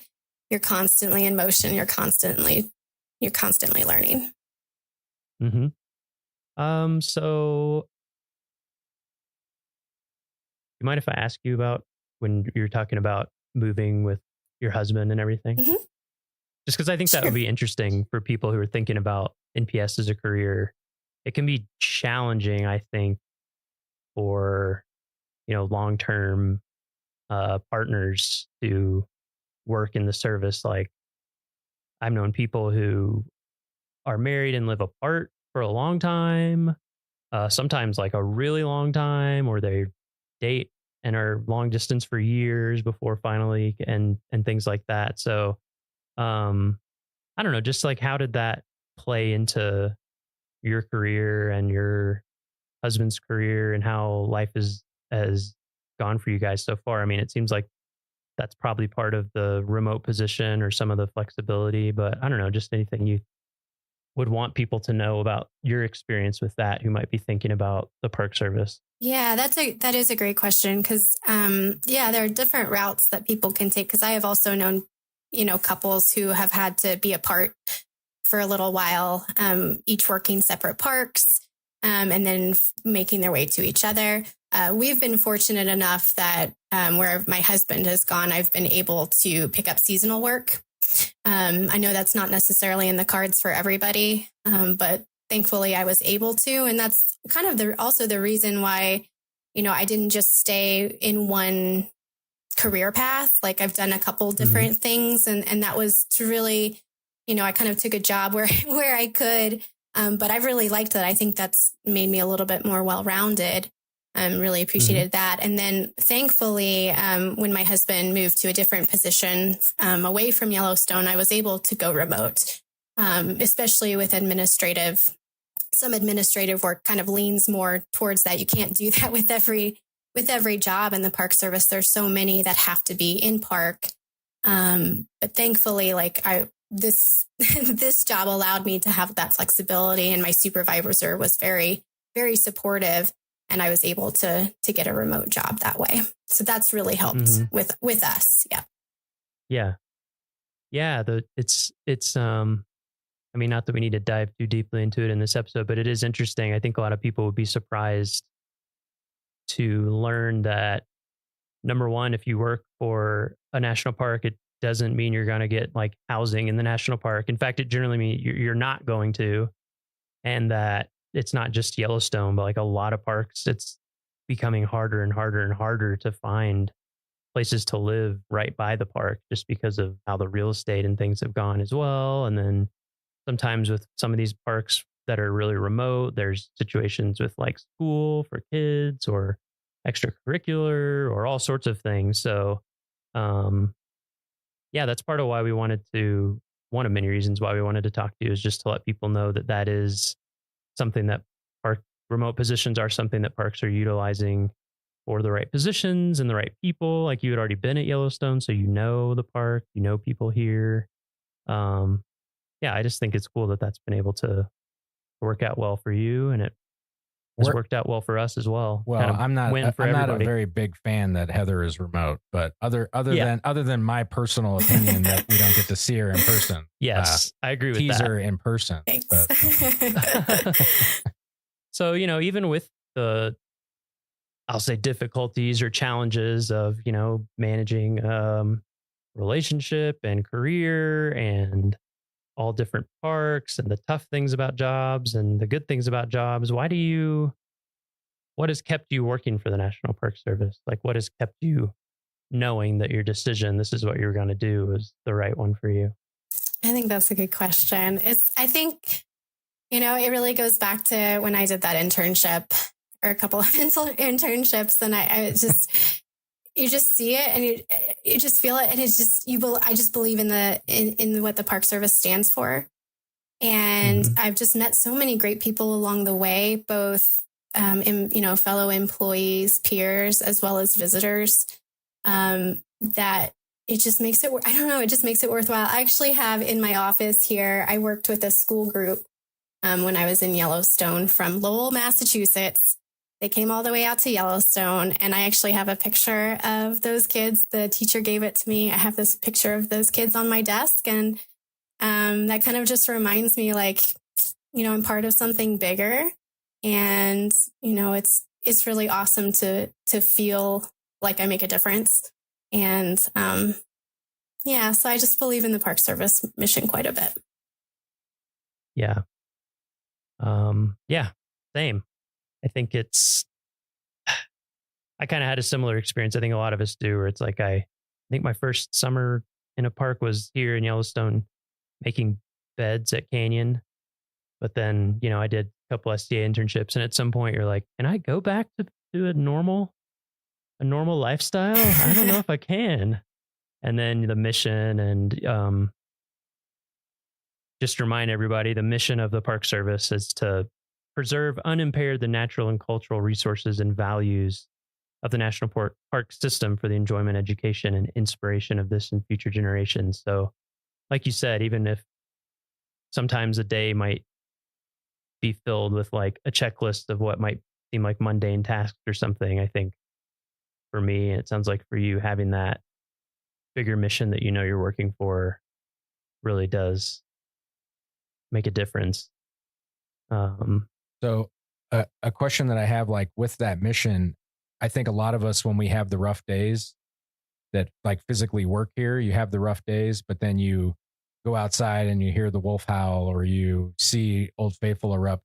Like, how's that transition been for you going remote? Like, and, you know, keeping yourself, like, how do you remind yourself that, you know, when it's not in your face, like it was when you were physically working in the park?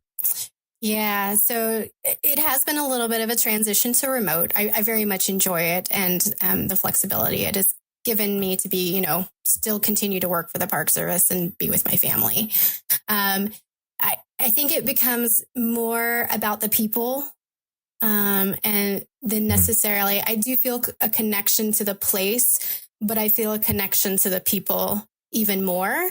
And so to me, Yellowstone has not just become like the first national park, an amazing place to experience geysers and hot springs and wildlife. It's really become like a community. And it's about a people connection now for me as well. And so that's kind of helped. Yeah. Yeah. Hashtag Team Yellowstone. Yeah. Well, and I think that's a good point too, because I know I've talked to people in my family or friends about working for the Park Service. And I think as people will get the impression pretty quickly while they're listening to this podcast over all the different episodes and all the different people that we talk to, you just get to be surrounded by interesting, brilliant people in like every job, basically doing all these things for the park. And it's such a cool community to be a part of. So I think, yeah, that over time, I've appreciated that more and more and more as to like what makes it such a cool place to work. So getting into the details of if someone were interested in this type of work that you do. So your official title is Administrative Support Assistant. Yes. Do you know the job series on USA Jobs? Yes. It's a 0303. And sometimes that it comes up as like a miscellaneous clerk, but it's Administrative Support Assistant, and the GS level can range, I've seen from like 5 to 7. Okay. Do you need formal training to get started in this job series, or like what are the minimum requirements that people would need if they were thinking about applying for this type of job? Sure. So there's a lot of on-the-job training. Like I said, I'm still learning about so many things. But if you have like a background in budget or HR or travel, you know, those are all applicable to the administrative support assistant. A lot of times how I, you know, came up through it is I just worked my way as a GS5 and seasonal interpretive park ranger, and then switched over to a visitor services assistant as well. So, I mean, if you work seasonally in the Park Service, getting your time and grade in, I think just even that experience can help you along too. But if you could take any, even if it's like informal trainings on budget, purchasing, HR, anything like that, you know, put that on your resume as well. Because a lot of things you may not think apply do, because the administrative support assistants are in every single division. And I think if you work your way up kind of through the division as well. So if you're a seasonal maintenance worker, like, you know what seasonal maintenance workers need, and you know the support that they need. So you may not think it applies, but it probably does. It also seems like a lot of the systems that we use in the government are like proprietary. They've like were built for the government. So if you haven't worked in the government, you could have, like, say you're an accountant, like you have budget experience, but you still have to learn new things in a job. So like, to your point, it's like, you know, if you're in an entry level position, it just seems like having a base level, you know, being organized, and, you know, it's like, you're not necessarily going to know how to do FBMS or insert any other acronym right here, because, you know, there's so many of them. Right. And different federal agencies too, some will use different systems as well. Like I learned from an HR specialist who moved over from the Forest Service that they have they don't use FPPS for their HR actions. So there's different different things that you'll learn on the job in the park that are even different from other agencies. And then just being in government in general, Yeah. having almost over 200 years of laws and things that have developed for different reasons and special ways that we do things, and not just scrutiny, but like we have a high responsibility to everybody in the United States, basically. Yeah, it's like taxpayer dollars. We need to make sure that we're not, there's no waste, and there's a good accountability. There's all those checks and balances. Exactly. All right. So last question. Do you have a favorite story or memory in Yellowstone or any other national park that you would want to share? This is a hard one. Yeah, because they're all, it's like asking to choose your favorite child, because they're all unique and they're all special. But I think my favorite one that sticks out the most happened in Yellowstone. And I was driving down into the interior. It was late in the season. There was snow on the road. I was the only one on the roadway, in between Norris and Canyon. I think that's where we were.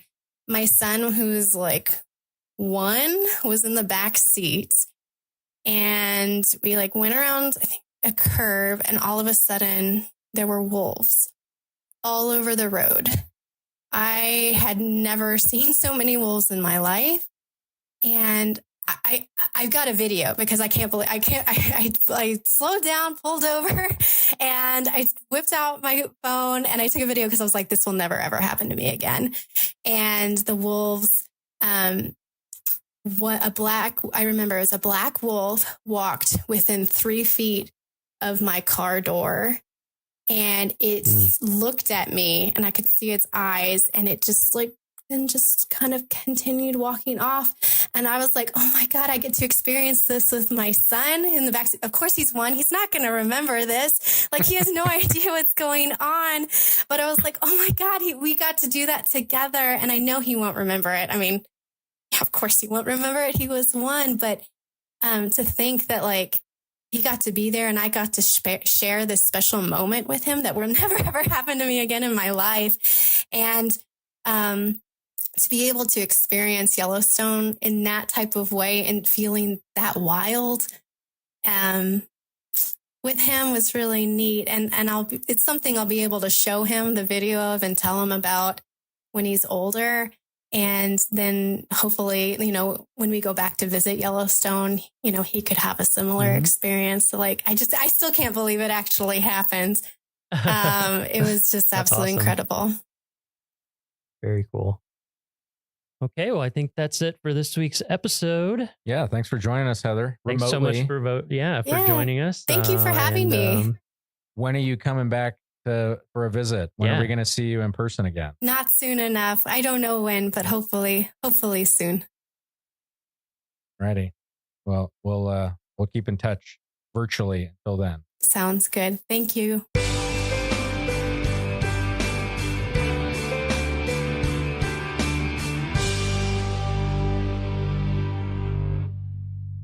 The St. Mary Visitor Center is the eastern gateway to Glacier National Park and is a main orientation point for many visitors, with rangers on duty throughout the summer providing trip planning and other information about the park. If you find yourself on the east side of the park and you have a question about something you've seen or heard while you were here, this is the place to stop and find the answer. This is also the place for backpackers to obtain their backcountry permits for exploring into the depths of the wilds of Glacier National Park. Exhibits in the building explain the park's cultural and natural history, and a 15-minute film plays every half hour. Rangers present evening programs throughout the summer in the auditorium. The building itself has an interesting story to tell. In the 1950s, the National Park Service embarked on an ambitious 10-year program called Mission 66 to upgrade facilities throughout the country's parks. The St. Mary Visitor Center remains a classic example of the architectural style prevalent during this program.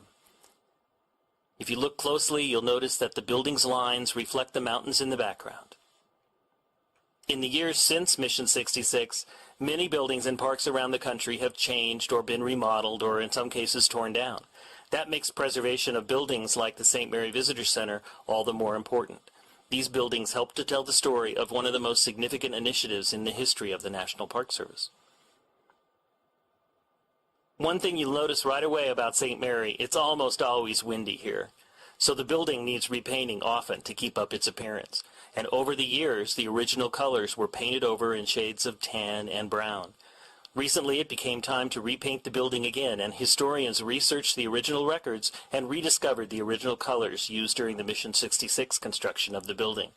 Its exterior has now been returned to its original appearance, allowing the building to once again showcase one of the most important building projects in National Park Service history.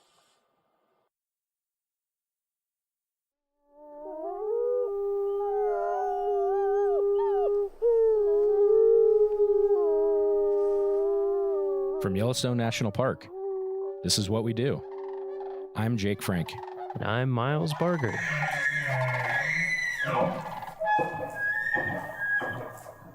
Miles, how's it going? Going great. Yeah? How are you? Good. How's your drive to work today?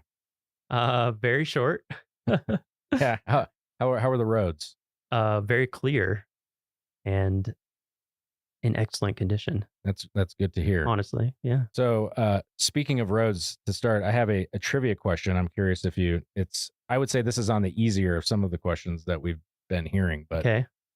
Do you know how many miles of road are in Yellowstone National Park? 475? That is very close. 452, I think, is the number that I've been given from facilities in some of the reports that I've read. But yeah, 450 plus. And that's roughly the distance between like DC and South Carolina, Charleston, as the crow flies. So it's like multiple states. So it's a lot of roads that are in the park that we maintain in harsh conditions. In harsh conditions, on a volcano, no big deal. Yeah, yeah. So yeah, it's either burning the road away or it's frozen and under snow, or both. Or both. Yeah, for many. And so to talk a little bit about that, I think when people come to the park, they just drive on the roads. You kind of take that for granted, but there's a lot of work that goes into keeping those up to date. So today we're joined by Brian Batzloff. He's the engineering equipment operator supervisor for the special projects crew. Did I get that correct? You got that correct. All right. Well, Yep. Thanks for joining us. Thank you. Yeah. How are you Thanks doing for today? having me. Good. Yeah. How was your drive to work today? It was wonderful. Yeah. And when the roads are in bad shape, and you're like, man, that pothole, like what happens in your mind when you're driving and you hit a pothole? I try to figure out why it's there. Who do I need to call to get this fixed? Exactly. Yeah. So, we'll go ahead and get started. When and where did you get your start in the National Park Service? Here in Yellowstone, actually. I started, got my first job here in 1998. I was a carpenter's helper in the carpenter shop here in Mammoth. And then that was my last year of college. And then I went back to school, tried out some telecom work for a little bit in Atlanta, Georgia, and then decided I wasn't a city person. So I came back here. My family's from the area here right outside the north entrance. So I'm actually a third generation to work here in Yellowstone. Oh, that's awesome. My dad and my grandfather both worked up here in the park. Actually, my grandfather's on both sides. What? Whoa. Wow. So what jobs did they do? So my grandfather, ironically, he at one time held my position for a short time, which is, I didn't know that until recently when I was going through some of my dad's stuff, and I actually found his old nameplate from his door on there. So I have it in my office now. Oh, that's actually super cool. too. But no, he came, I believe in the 50s, shortly after World War II, after he got out of there, and he came with his uncle to Yellowstone and started his career out in Grant Village, and then kind of worked his way into Mammoth here. And then I think when he retired, he was the foreman for the carpenter shop. Awesome. And you mentioned him working at Grant Village. You are on special projects. That's based out of Mammoth. Yep. Have you worked at other areas in the did. park? My first full-time position at Yellowstone was out at Old Faithful. And I was a heavy equipment operator out there for about a year. And then an opening came back with special projects. And and they actually approached me for a lateral transfer for that position. So between the job that you currently have and that first job, you mentioned that you had some movement in there to get where you currently are. Can you walk us through all the variety of jobs that you've had? So, like I said, my first year I was in the carpenter shop as a carpenter's helper, and then had that year where I was down trying to do the telecom stuff in Georgia. Your Rumspringa. Yeah. And then when I came back, I actually applied for a labor position with special projects. And when I got that job, I enjoyed the work. And so I just tried to take in as much as I could with the job and everything, and saw what I could do. And then my next position with them was a seasonal truck driver, motor vehicle operator for them. And then eventually when I was able to get on at Old Faithful as a heavy equipment operator, and then transferred into Mammoth, then worked my way up to be the work lead for special projects. And then here probably 3 years ago, I was hired as a supervisor for special projects. Awesome. Yeah, it's really cool. Like a lot of the jobs in the Park Service, this is like a theme that we've noticed, I think, is that people need to move around a lot to kind of, have to find advancement. But Yellowstone, because it's big enough, that there is also that opportunity for a lot of people, that there's more linear ladder opportunities here than other parks. Like a lot of times it's just, you might be the only heavy equipment operator and it's at a certain level. And if you want to promote, you got to go somewhere else. That's correct. So yeah, that's cool to hear. Do you have a typical day? And I know that there's seasons, sure. But for us, there's really not a typical day. I mean, we have our big projects, our large projects in the summer, which consist of paving projects and chip sealing projects, which are road maintenance that we have to do every year, certain sections of the road. But, there's always the stuff that comes up, and that seems to be a daily occurrence, especially with the higher visitation and use and everything. We see more and more stuff that actually wouldn't normally, be there as far as that goes. But a typical day, I try to get into work probably about an hour before our team shows up, and then get everybody rolling, as my group likes to be out the door and working. So I try to have them out the door by 7:00 on the dot there, so they can get after it. And then kind of whatever the day takes us is where it kind of goes there. So if not a typical day, do you have typical seasons of you mentioned a summer season. So what sort of projects do you guys do in different times of the year? So for the summer season, like I just mentioned, basically the chip seal and the paving projects. And unfortunately, it's the time where we hinder the most with the public and the visitors. But with the way our work is, it's depends on the weather. I mean, we can't work in the real cold temperatures. We can't do this work if there's a lot of moisture, so unfortunately, July, August is when we're the busiest, and we do create a lot of traffic problems out there in the park, but it is for the betterment so that they can have nice surfaces to see the park on. And then in the fall, we start winding down a little bit, and we actually start gearing up for spring opening, for opening the park in the spring, because that is it takes us about 3 months to do all of our plowing. We start to open the park after snowmobiles in March, the first week of March. And we typically don't get done until usually it's Memorial Day weekend is what we shoot for, but the first week of June, a lot of years. Wow. And that's because we have to cover also the Beartooth Highway, which is outside the park, but it's 11,000, about 11,000 feet, I think, is the elevation up there. So there'll be snow 30, 40 feet deep up there in early June. So for somebody who's interested in, getting into this line of work, is there a skill set or something that that is the most important to have for like a lot of it's just you got to be willing to work hard, and put in the time, because our groups put in a lot of time. We use a lot of project money. So in the summertime, we have the ability to have overtime, and it takes the overtime to get these jobs done. But it'll be typical when we're on our projects. We'll work 12, 13, sometimes 14-hour days, 5 to 6 days a week if we need to, for 2 or 3 weeks at a time. And then, as we jump to the next project. So you've got to be willing to, put the time in and everything, but it pays off in the long run. So speaking of overtime, I know that your crew was responsible for when we had the flood in June 13th, 2022, you guys were basically the first responders, more or less to the road that is now paved. Like Sure. It was an old dirt road. What, your crews did that? Like how much time and effort did you guys oh man, that Seems was like you worked around the clock. just about is my memory. Just about. We were, we for started. people who don't remember, for people who don't remember the flood, the one developed road between headquarters and the rest of the world basically just got wiped out. So I remember you guys were on it. Seemed like instantly.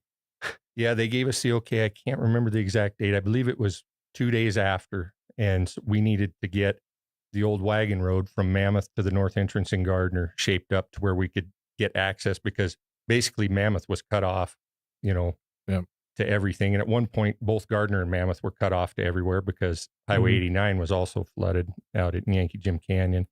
And so, we started on and, talking with Cam and everything. It's like, do what you got to do to get it done. So we started on 14 hours a day, 7 days a week. And we just hammered it out until they kind of got things in place to have a contractor come in and kind of take it the rest of the way to final completion. But yeah, you guys crushed that. Thank you again for all of that. No problem. Us that live in Mammoth, I think we can't thank you guys and your team enough. That was really awesome. I couldn't believe how fast it was. Yeah. Just if anyone had been on the OGR before that, it was basically like, if it rained a little bit, you couldn't ride a bike. It's ice. Yeah. It wasn't ice, but it was just the way the dirt is around here. It was just so slippery. And so to see it go from that to passable in a passenger car, you definitely wouldn't recognize it now. If you wouldn't realize what was under there before. It's amazing. For sure. Yeah. So, what's your favorite part of the job? That's kind of a tough question. There's a lot of things. Of course, when you've worked here as long as I have, there's so many different things you could jump into. But I just like,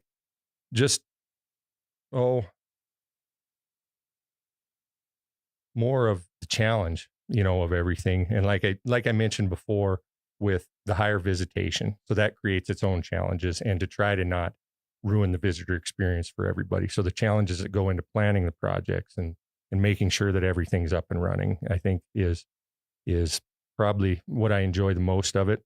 And it creates a lot of stress as well. But so on the flip side, you have things that we all love about working in a national park. Are there any, what's your biggest challenge or the hardest part of your job? Again, I think it would be the planning phase, because there's so many variables. Between weather, between traffic, between just anything just for instance, the OGR, just all of a sudden that threw our whole summer into chaos, because we still had to get our normal work done too that summer. And it just, and that's kind of the way we run a little bit, is get our stuff done, and then whatever else pops up, we'll try to fit that into and go from there. Were you guys able to take a break that winter once it snowed and the road was there? Somewhat.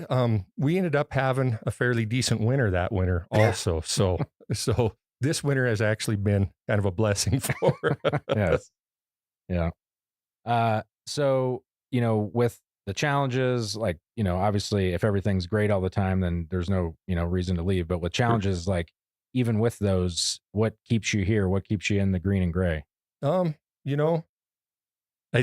It goes back to the challenges. I like the challenge. I like to be able to push myself and push my team, and they like to be pushed, and me to be able to say that I went out and look at what we did for that project and be happy with what we did, and have people to come back and even tell us and compliment. Just like you guys' compliments with us, here, it's, that the pride that we have in our work is really. Do you have is there a moment in your Park Service career that kind of stands out as a defining moment, or something that you did, or something that you look back on and you're like, man, we did that? There, if you put it that way, there could be so many, just because of what we do with what we have and what we have to do. I could probably say that for a lot of things, and everything. I can't say that there's one specific thing. I just look back, there's a lot of years, and I look back and say, wow, we accomplished that much. I mean, I guess the OGR would be a great example though, you know, for that, because that's not just us either. I mean, the whole team, the whole park came together for that. Yeah. You know, we had a major role in it, but there was a lot more involved than just us. Yeah. So, you know, we've had a lot of people talk about, you know, how they feel like, you know, the mission of the National Park Service and, you know, keeping this place in great shape for visitors and for future generations. When we think of, you know, national parks, a lot of people think about the resource itself. You guys are working on roads. You know, how do you see yourself fitting into this mission? Like, what is the, like, how do you feel that you personally and your team contributes to that larger mission? Well, the infrastructure is major. I mean, that's the major of what the visitors, you know, that's their main travel ways, and that makes the experience of their trip to the park. If the infrastructure is poor, they might have the most beautiful scenery, but if they have to drive over terrible roads and, you know, to get there and are miserable doing it, then, you know, they're not going to have a good time and enjoy themselves. So it's important what we do and what we have to do here. Do you have a lot of employees that come into the Park Service from like private industry, contractors, things like that? You know, we get a few. Because I'm just curious what the experience is like. You know, like it's different. I'm sure. You know, like you said, planning around the visitors and yep. And it's so with what we do, we're so varied in the different tasks that we perform. So we'll get a few private, you know, people that come from private professional settings and everything. But a lot of people, I mean, for us, for a lot of years, it's been a lot of development. We've had to develop a lot of people and everything because a lot of private sector stuff is more centralized on, I do this, you know, they don't have maybe as wide a range of what their skill sets and what they're needed to be. And it doesn't seem like we get as many applicants from the private sector. And I don't know if that is pay gap difference or where that comes from, but we do a lot of inner development for us. And so is there like formal training or, you know, for somebody who is wanting to get into this, like how does one get into your line of work? So there is formal trainings out there. There's a lot of like tech schools and things like that will do the trainings, heavy equipment trainings, truck driving trainings for commercial driver's license and things like that. We don't require necessarily any formal training. We do have obviously the trainings that we do through the Park Service and that we do through our department, you know, and everything to keep everything up. And the in-house trainings we do to develop our people is kind of the direction we go. But in order to get these jobs, obviously, you do have to have some experience, you know, with the heavy equipment. You probably need a driver's license. And a driver's license, yes, obviously. And so we require all of our heavy equipment operators have to have a commercial driver's license, Class A Type 1. And so they have to be able to maintain one of those licenses to perform the duties. But other than that, for the most part, no formal training is necessarily required for it. Gotcha. So this is, you know, for the people that are listening that are interested in this type of career, and if they were to go on USA Jobs and look for this, what is the series of your job like? And the people that work for you, do you have that? I believe you actually. Yeah. I wrote it down because I don't remember it off the top of my head. Well, and we're laughing with ourselves because it's like this. It's so in the weeds. You apply for it and then you're like, I forget what my job was. Yeah. So the series is actually for the equipment operators is 5716. We actually do have a couple of other series that are for our seasonals, and I think 3502 is one, and that would be kind of our entry level positions there, and those are seasonal positions. And then I think 5703 is for our seasonal motor vehicle operators that drive our dump trucks and things like that. And what grade are those entry level positions? So the entry level for the labor positions are WG5s, and then our seasonal truck drivers would be WG8s. Gotcha. Cool. So, you know, do you have any advice for somebody other than, you know, obviously have your grandfather work in a park and Sure. you're born into it is, you know, not everybody can do that. But Right. now that you've been in it, you've been doing it for a while, for somebody who is, you know, looking at, you know, transitioning, getting out of the city and wanting to come drive a truck in Yellowstone, what sort of advice? I would say first of all, get your license. Yeah. Obviously, your commercial driver's license, and apply. Just apply. Get out there and apply for multiple jobs. I mean, see what you can get, because there's different things. What we do might not be best suited for what you want to do, but you don't know till you get there. I think I've heard that Yellowstone has one of the largest fleets of vehicles out of like every park. We have like 1,200 or something like that. How many heavy equipment machines do we have that you guys run? That's actually a really good question. We have probably just of heavy equipment. This isn't counting our dump trucks, our tractor trailers, our pickups, and our utility trailers and things like that. We have over 70 pieces of equipment just for special projects. Wow. Different piece of equipment. So for for all the 5-year-old boys that are listening that want to know all the different pieces of equipment, can you rattle off some of the ones that you guys have that you use? Yeah, I can. So we use road graders.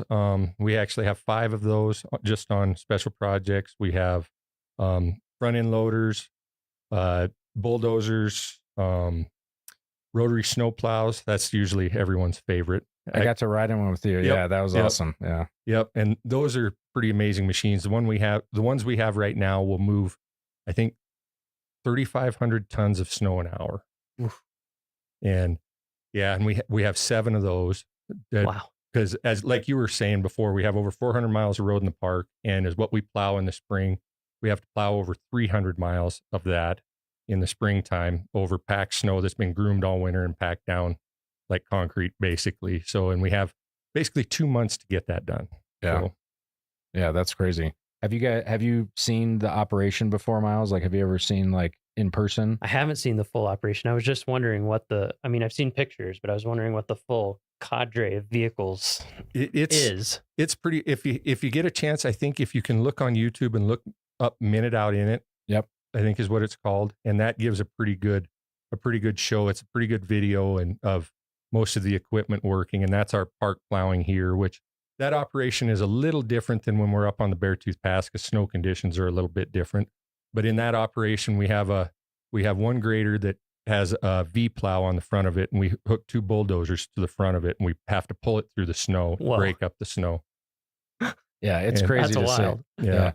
And then you got the cleanup crew that comes in behind and widens everything out with do you have a mechanic with you? We run 2 mechanics with us the whole time out there. And then we have 2 actually separate rotary plows that run in the areas when they get out in the park. So they'll split off from the main crew and they'll work in the areas, and they'll have a mechanic with them so that we can open up the areas while we're still opening the roads.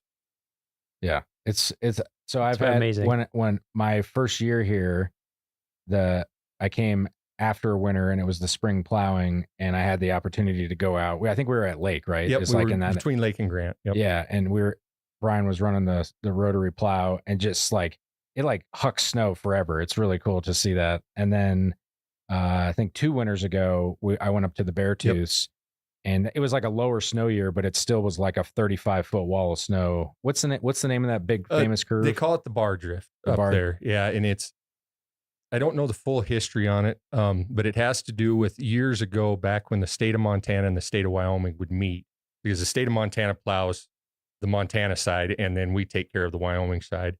They would meet up there, and then they would cut a bar into the snow out there in June or whatever, and then the town of Red Lodge would come up, and they'd have a big party. And I believe, I'd have to look this up to get verification, but I believe there's some pictures out there. At one time, they even had an elephant up there. Which is so random. Yeah, it's really like just unbelievable to see that operation. And again, that happens in closed areas. Like it's just another thing that happens behind the scenes. You drive through construction in the summer, but you're not driving through the plow operations. Right. And so yeah, that's like a huge thing and the schedule that you keep.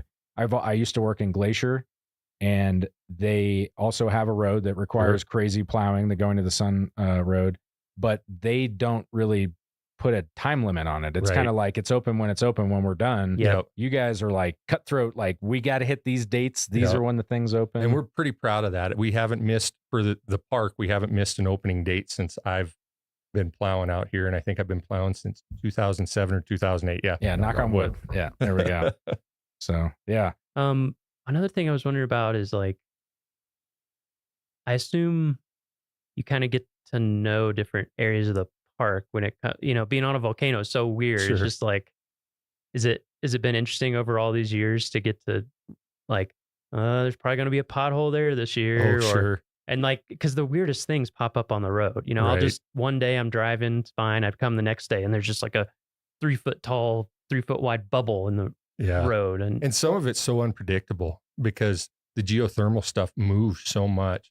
I mean, there could be an area that you've never had problems with before, and all of a sudden an issue pops up. And it's, I mean, I think Jake was kind of saying before, we built roads on a volcano. What's not a volcano, we're on high mountain slopes or over swamps. So we don't have the most ideal areas that our roads corridors are built on. Yeah, and I hadn't thought too about the increased visitation, and also like vehicles just keep getting bigger. Right. Yeah, like RVs are bigger, and then a lot of electric vehicles are really heavy. Yeah, like it's amazing sometimes when I read the weights on these things. I'm like, whoa, 7,000 pounds for a normal size pickup or something. I hadn't thought about that, but yeah.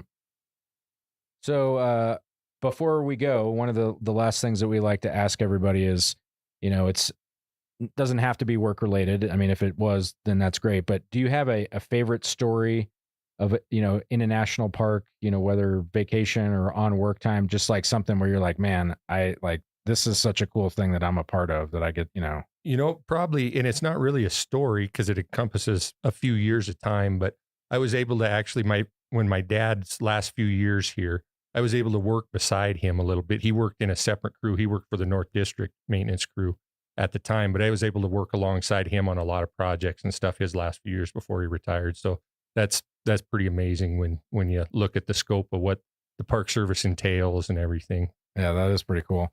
Did you guys have a father-son friendly competition going on whose work was the best? Oh, there's always that. Yeah. I mean, whether it's even now. Yeah. So, that was awesome. Thanks for joining us today. I don't know, Miles, do you have any other things you'd like to ask? No, I don't think so. Yeah. Well, thank you guys for having me. Yeah, thank you so much. And we appreciate, again, all the work that you guys do, and especially all the work that, hopefully you guys can relax this winter a little bit from the winter 2 winters ago and all that OGR stuff. So. Yeah. Well, thanks again. I appreciate the time and getting the word out there on what we do. Yeah. Because we are kind of one of the behind the scenes type of people. They might see us out there and everything, but a lot of people don't know actually what we really do. So, yeah. Well, that's it for this week's episode of What We Do. Thanks again to our guest, Brian Batzloff. If you like what we do, rate and review the show wherever you listen, because every positive review helps new listeners find the show. If you have questions or you want to learn more about a particular job, contact us using the form at go.nps.gov/whatwedopodcast. Thanks for listening.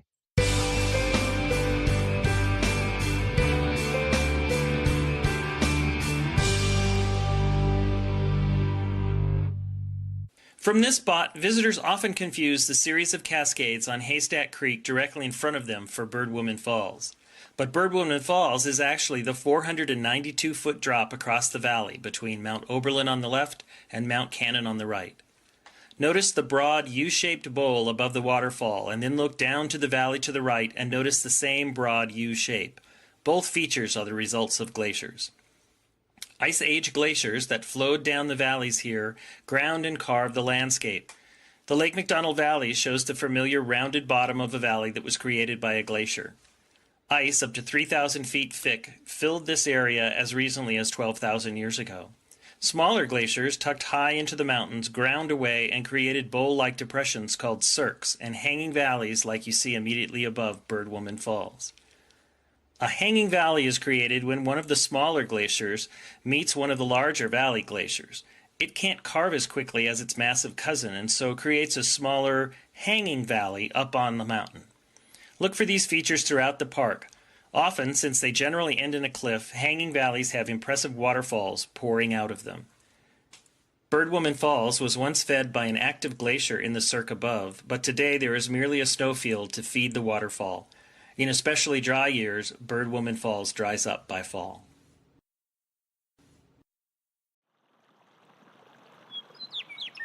For Yellowstone National Park and the Acoustic Atlas at Montana State University, this is telemetry.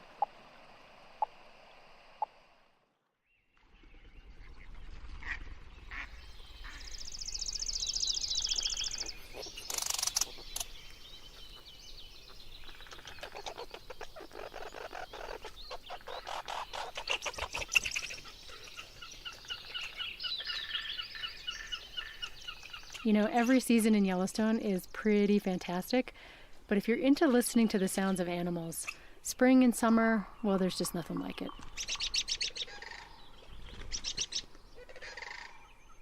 And while most creatures in Yellowstone are busily singing their hearts out this time of year, there's one animal that actually gets a little quieter in the spring and summer. And that's the wolf.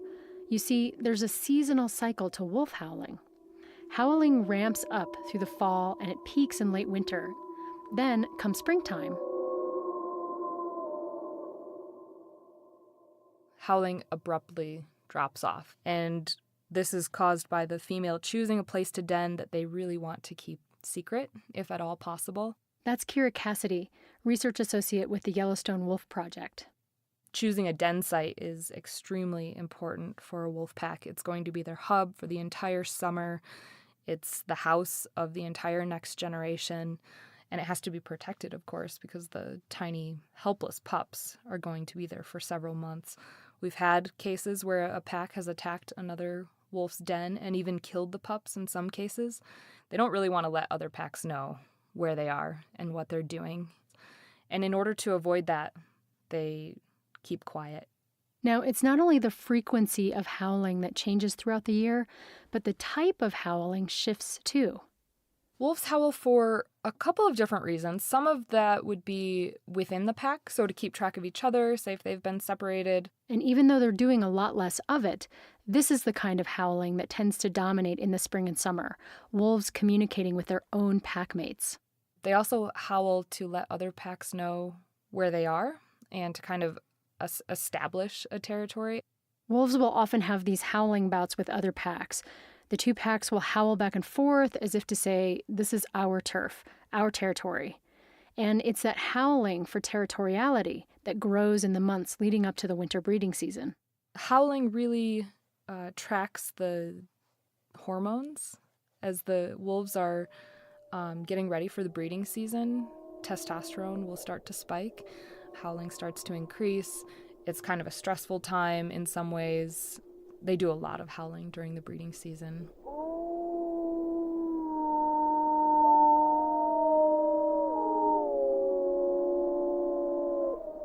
They also probably use howling as a way to advertise the number of wolves they have in the pack, the type of wolves they have in the pack. If they have a lot of big male fighters, that's going to come across in a howling bout with another pack.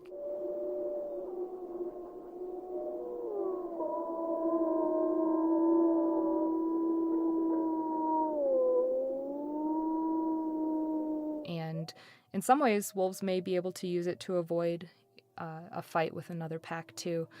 They can kind of create that space between each other, let each other know where they are, but also let them know who they are. Kira's specialty is looking at territoriality in wolves and interpack aggression, basically when two packs come into contact with each other and fight. Sometimes wolves will fight until one pack or one animal displaces the other, and sometimes they'll fight to the death.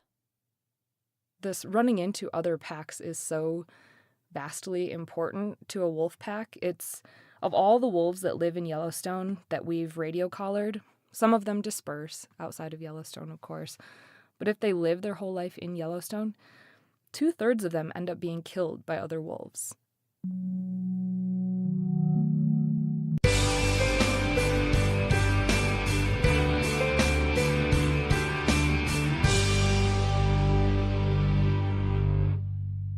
At Sunrift Gorge Shuttle Stop, a short 200-foot trail leads to an overlook where Bering Creek makes a sharp 90-degree turn after exiting a magnificent 800-foot-long, 80-foot-deep, narrow gorge.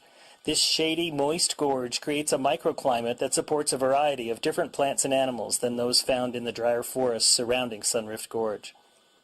Watch for the dipper, or water ouzel, in the stream below. This stocky gray bird is the largest member of the sparrow family and gets its name from the unusual bobbing and dipping motion it makes as it hunts for insects in the stream.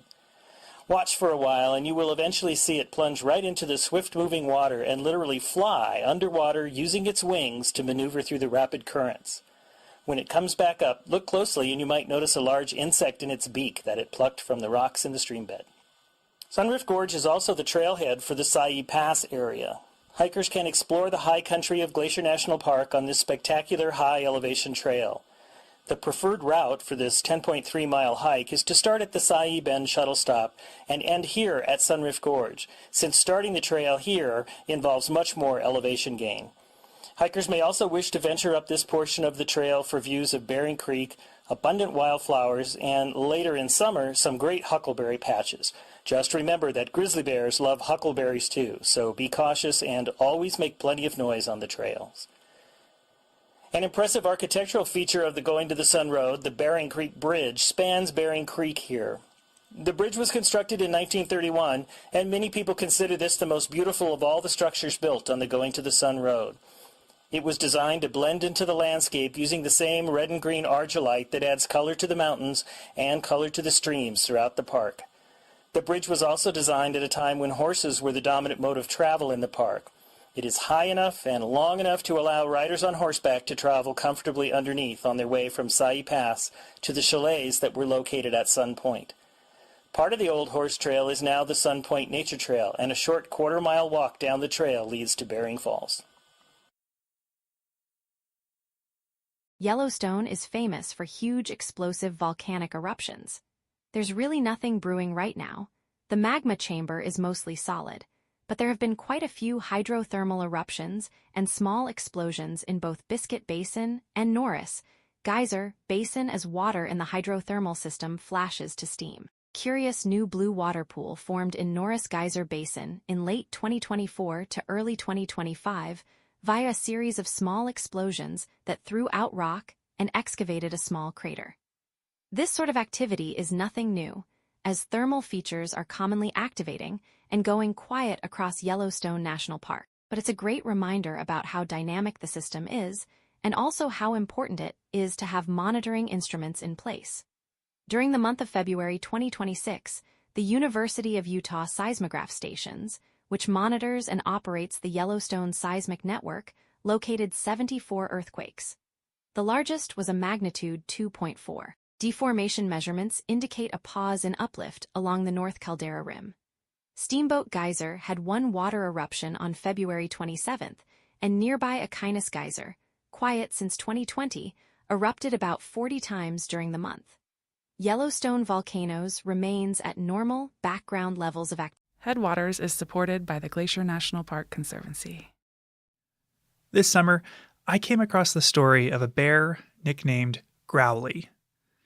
Growly was a grizzly bear who lived in Glacier National Park in the 1970s. And when he was young, he lived a normal bear life. His mom taught him how to pick huckleberries and dig up glacier lily bulbs. He swam across his first creek, caught his first animal, and after a couple years, struck out on his own, ready to take on the world. We also know that by age 7, Growly got into some trouble. You see, when you're a bear trying to pack on the pounds before winter, you've got to eat a lot.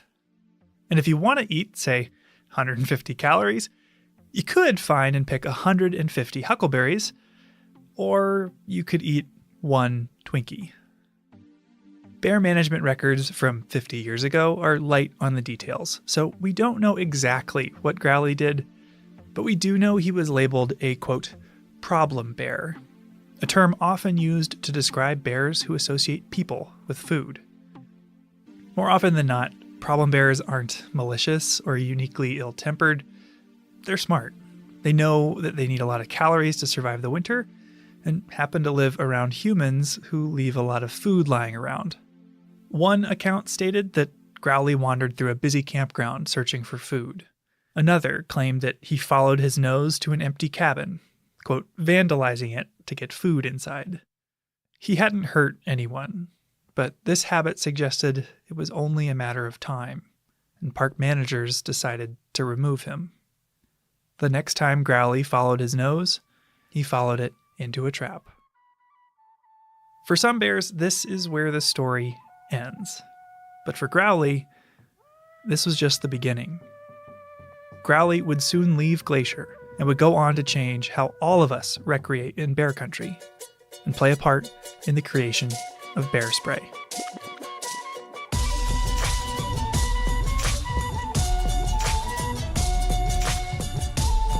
So this is what helped save our lives. I'm going to spray you. Yeah, she took 2 steps into the cloud and made a 90-degree turn and ran out of there. You're listening to Headwaters, a podcast about how Glacier National Park connects to everything else. And in this episode, we're talking about bear spray. I'm Michael. I'm Daniel. For people who might not be familiar, Daniel, what is bear spray?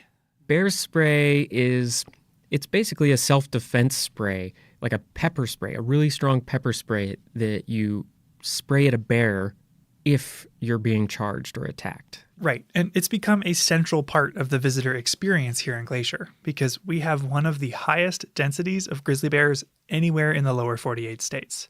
Yeah, so most people who come to the park, they're picking up bear spray at the airport on their way here or at basically any store around in the whole area. Gift shop, grocery store, all over. It's an essential item around here. And if you see a park ranger out and about, they will have a can with them. And if you go on a hike with one, they'll likely sing its praises, sometimes literally. I went on a hike with a ranger this year who wrote a whole song to let wildlife know we were in the area.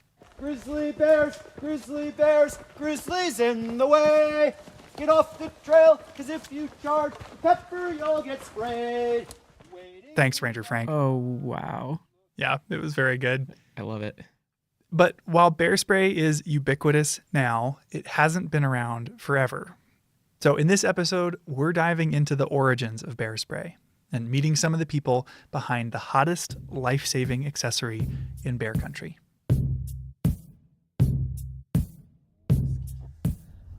I think it's this red-roofed building. My first question for you then, Michael, is what actually is bear spray? What is it made of, and how do they make it? Right, how do they make this stuff? And that was my first question too, and it turns out we don't have to go far to find the answer because a lot of bear spray is made locally, right outside of Glacier. Where are we at? We are at the Counter Assault Bear Spray Factory in Kalispell in the Flathead Valley. Hello, I'm Michael. I'm looking for Randy. It's me. Nice to meet you, Randy. Thanks for having us. Come on in. Luckily for us, Randy Hunt, head of operations with the brand Counter Assault, invited us for a tour. And you manufacture everything right Yes. here in-house? Yeah, everything. So we bring our pepper oil in from, it's brought from the other side of the United States, actually grown in India, and is brought here, and we mix the pepper oil here into different solvents so that it's If you're wondering how to use bear spray, you should check out our St. Mary episode from our first season. There will be a link in the show notes for this episode. But with Randy, I got to learn what goes in the can. And the central ingredient, unsurprisingly, is pepper oil. And you said the pepper oil, you get it from the East Coast or other side of the country, and it's grown in India. That's one thing I didn't really grasp. Was like you're getting it from actual, like cayenne peppers, or they're a heat chili. So if you think of your jalapenos, they've got heat content in them, Scoville heat units. They're about 3,000 to 4,000 Scoville heat units in a jalapeno. Your habaneros run 150 to 350,000. We're running 3.2 million. They get the oil from peppers or chilies in the genus capsicum, which includes everything from pepperoncinis to cayenne peppers. So they're like real peppers that go in food. And because it's all from real peppers, it's a food-grade oil, which on its own would be safe for consumption, technically. And our pepper oil. So you can use it. It's safe to eat. You could actually fry chicken wings in it or French fries. You probably won't want to eat them because it will clear everything out of you. But yeah. And this oil is in more than just pepper sprays. It's found in everything from hot sauces to pharmaceuticals, like arthritis cream. Okay, but that's not all that's in the can. There's something else besides peppers mushed up in there. Yeah, the pepper oil is actually only 2% of the ingredients because if it was just pepper oil, it would harden in the can and be useless. When you spray it, if you cook bacon, it will solidify when it cools down and turns white. Well, we got to keep the oil in a liquid form, so we put a solvent in there instead of shooting hard pieces of like bacon grease out of the bear. It keeps it in a liquid form in the air. So even though pepper oil is only 2% of the ingredients, bear spray is 3 times more potent than pepper spray for humans. And so the ingredients are the pepper oil, a solvent to keep that oil liquid, and a propellant to launch the spray. That's the pepper oil. Yep. Oleoresin capsicum, 3.2 MOS, 40 pounds. What would you say it looked like, Daniel? It looked just like hot sauce. Yeah. Like, it looked like hot sauce. Like a dark, thick hot sauce. It was, and it smelled hot too. And so how much of this goes into each bottle of can, like the pepper oil? These 2 containers, 10 gallons, will make about 1,000. They were actively filling these cans when we were there. Randy was saying, like, these 2 10-gallon buckets of the pepper oil concoction will make over 1,500 cans of bear spray. So a little bit goes a long way. Goes a long ways, but it's still not as far as we would like it to go because that's some spendy food grade oil. I bet. So, while there are many brands of bear spray today, Counter Assault holds the distinction of being the first. Opening back in 1986, they helped pioneer this formula of pepper, propellant, and solvent that reputable brands widely use today. you know, across the board, all the bear sprays are using a really hot pepper oil. All of them are going to work, and the biggest thing is people are safe and the bears are safe. And that's what it's been refined down to, is using a product that's not going to hurt people, it's not going to hurt bears. Keeps everybody safe.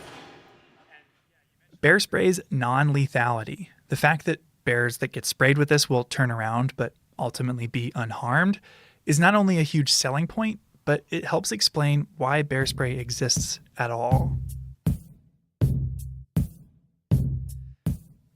Ever since Glacier was established in 1910, grizzly bears were on the decline. When the U.S. was founded, there were an estimated 50,000 grizzlies in the lower 48 states, living everywhere from Canada to Mexico, between Iowa and California. But by the mid-1900s, Euro-Americans had all but exterminated them.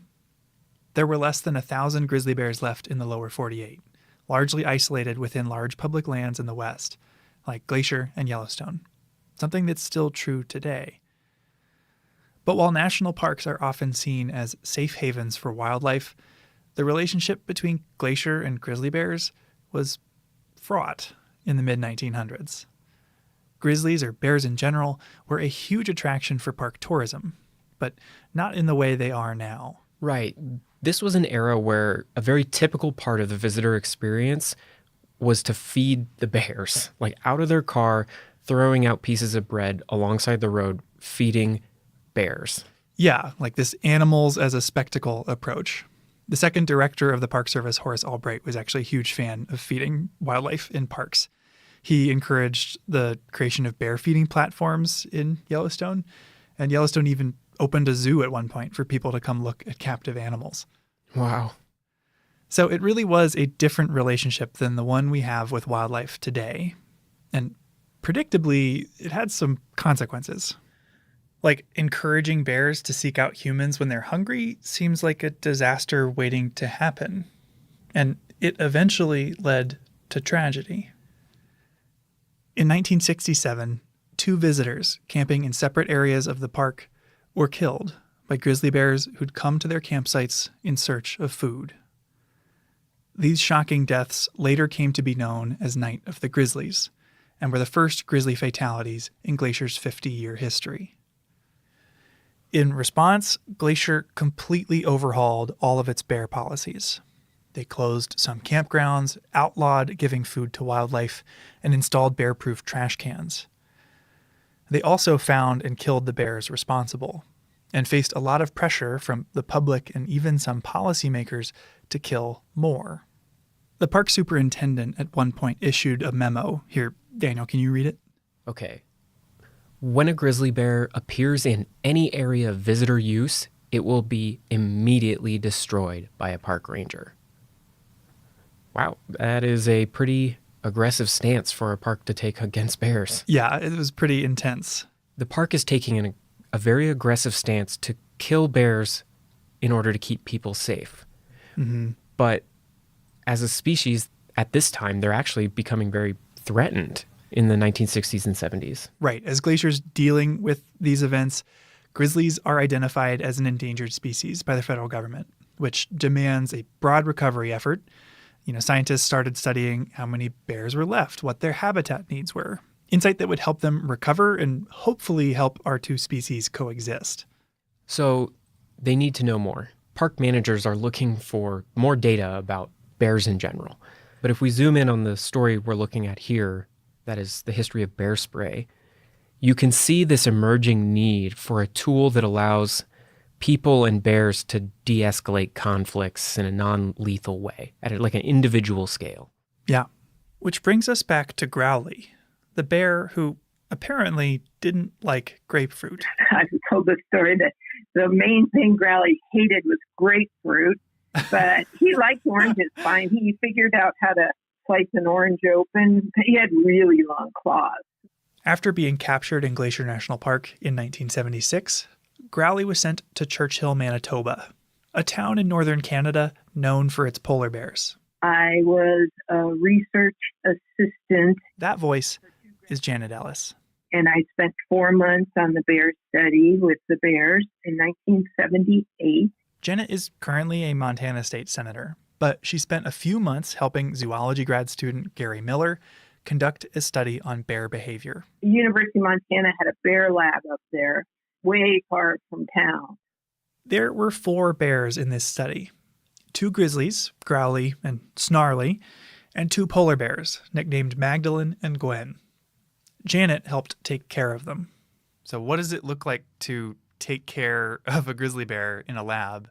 So it was cleaning the area. It was feeding them every day and making sure they had water.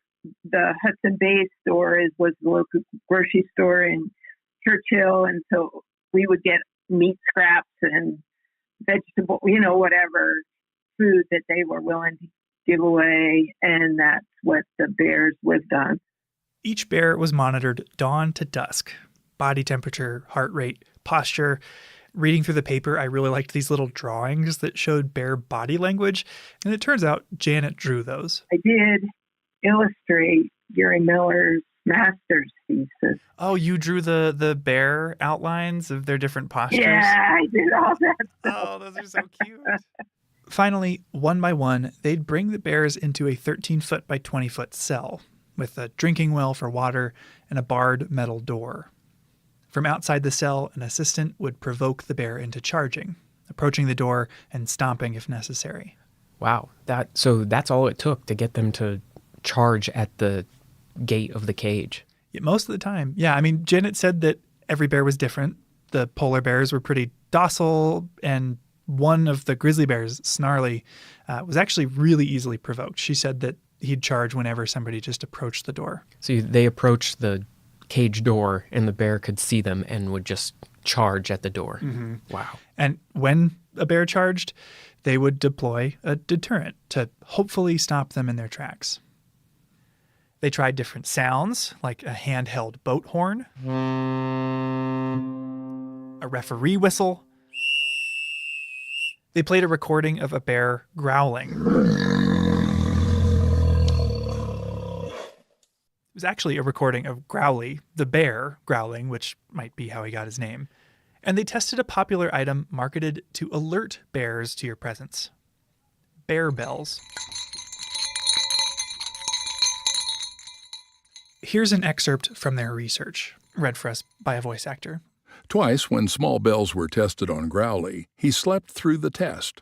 The bells were of the type that are sold to hikers in Glacier and Yellowstone national parks to warn bears of their approach. In these tests, the assistant stood at the door of the cell and rang the bells. Growly was not more than 6 meters away and never woke up. The idea that small bells will warn grizzlies before approaching clearly needs reevaluation. I've definitely heard a lot of bear bells on the trail here in Glacier, but the problem is I don't hear them until the person's like right next to me on the trail. So yeah, they're just not loud enough to really alert a bear. Yeah, I've heard that, the thing you're bothering the most by wearing bear bells is yourself. And it wasn't just sounds. They tried strobe lights, they waved a giant piece of plywood, and they sprayed bears with chemicals or irritants like onion juice and Windex. Oh, wow. And they also deployed a product called Halt, which was a pepper spray developed for postal workers who were getting bitten by a lot of dogs in the 50s. Wow, they were throwing everything at these bears. But before this, there really weren't that many choices. Yeah, I mean, it seems a little strange now that they'd be trying things like Windex, but there weren't non-lethal deterrents available at the time. So they were just seeing whatever would work. So after they try all this, what were the results? Well, sounds like the handheld boat horn worked pretty well, but only if they were extremely loud. And the boat horn also apparently didn't work in low temperatures. The bells and whistles didn't do much. The giant piece of plywood could stop a bear, but the effect didn't last very long. However, Halt, the postal worker pepper spray, worked really well. Each time it was tested, the bear charged until it was sprayed. The bear then turned and ran to the farthest corner of the cell, where it rubbed its eyes and blinked vigorously. In one case, Snarly went to the water well and washed his face with his paws. That's the only thing that would stop a charging bear. And that was true with grizzly bears and polar bears. I mean, they couldn't see, even if it was for a couple minutes, and they would just stop and it would freak them out. And so, yes, it was the only thing, because we had, like I mentioned, boat horns and the bells and all kinds of things. So it was a precursor. Thanks to Growly, Snarly, Magdalene, and Gwen, who endured around 20 tests each, the paper that came out of this study concluded with this line. The results of Halt dog repellent in the laboratory indicate that effective repellents can be developed.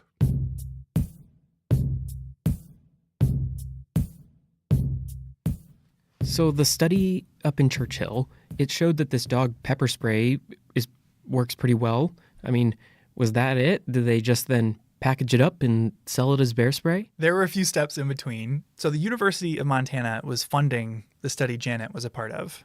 And with this conclusion that a deterrent could be developed, they started funding a follow-up study. I'm guessing that at University of Montana, they were using different bears.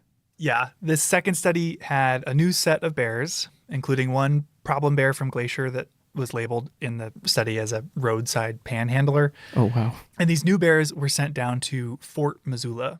Who led this follow-up study? So the student that was working on this study was named Carrie Hunt. And it's funny, newspaper articles that you read about Carrie go out of their way to highlight that she is 5'1", 115 pounds. And just like the first study in Churchill, is provoking these 500-pound grizzlies into charging in order to test these deterrents. So this had the same premise as the first study? Yeah, very similar. A magazine actually interviewed Carrie about the experience. Hunt stepped to the barred door of the bear's cell. By stomping her feet, she provoked almost all the bears into charging. More than once, concrete dust flew from the hinges as a huge bear rammed the cell door. Even though the situation was controlled and there was no way I could get hurt, it was still frightening. The power and aggression of an angry, charging grizzly is overwhelming. If the bear charged, it received an application of the repellent being tested. A lot of the things they were testing were very similar to that first study. They did sounds, like in this case, rock music. They did Halt, that same dog spray. Everything from tear gas to rock music was tested, but only a commercial dog repellent spray had any significant effect. The spray's active ingredient was capsaicin, a derivative of red peppers. Ironically, the study was actually funded by a competitor to what we now know as bear spray, called Skunker. Guess what Skunker is? I'm guessing it smelled really bad. Yeah, it was a synthetic skunk spray. And turned out Skunker didn't work, and it just kind of made the bears sad. But I'm not surprised. They didn't leave the area. But Halt, once again, did work. The only problem was that's not how people have bear encounters in the wild. Sure. You know, and this tiny can of pepper spray designed for a dog that's biting a postal worker, like, it doesn't shoot far enough.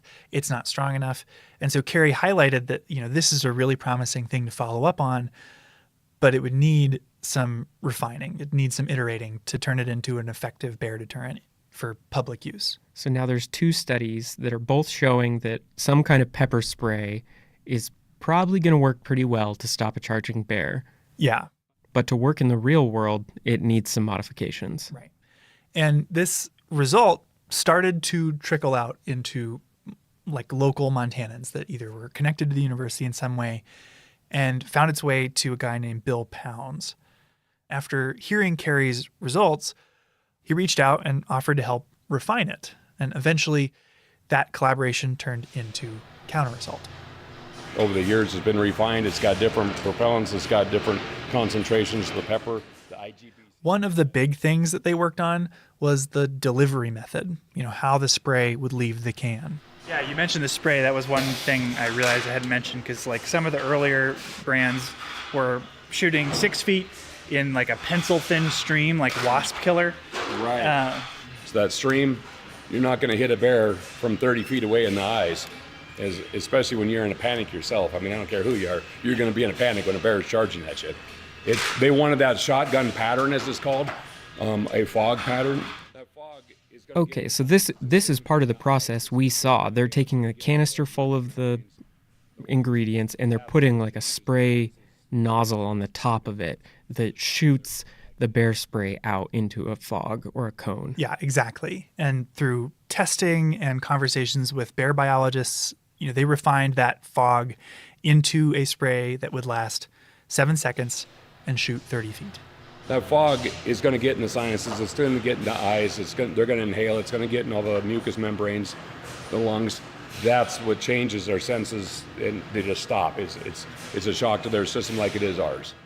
So you don't have that. There were some obstacles along the way before bear spray was widely adopted.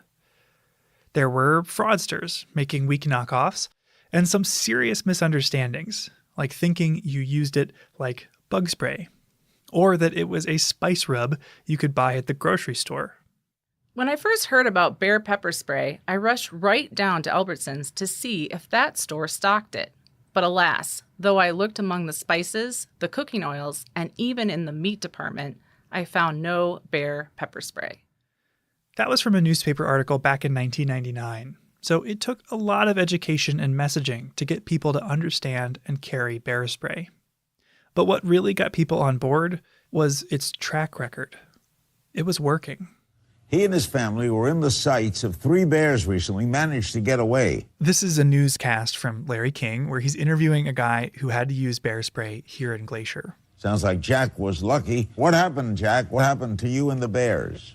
Well, Saturday night, Larry, just Saturday night, my wife and I went to Grinnell Glacier in Glacier National Park. We lived here 20-something years. It's a favorite place to hike. So the story is about this group hiking the Grinnell Glacier Trail when a bear started following them. And after following them for a little while, started running at them. I waited to get about 30 feet and unloaded one blast. He kept coming. My wife stood about 10 feet right in my face. I just went bam, right in his face and ran away again. Bear spray stopped it in its tracks. So this is what helped save our lives. And you know what the tragedy, this is amazing. A lot of stories like this come up when you Google bear spray, including this line. Thanks to God, a friend, and pepper spray, I'm still here. That quote comes from a bear attack survivor who would go on to found his own bear spray company called UDAP, which is based in Butte, Montana. Testimonials like these have slowly won people over, and even folks who doubted a pepper spray could work as well as a firearm.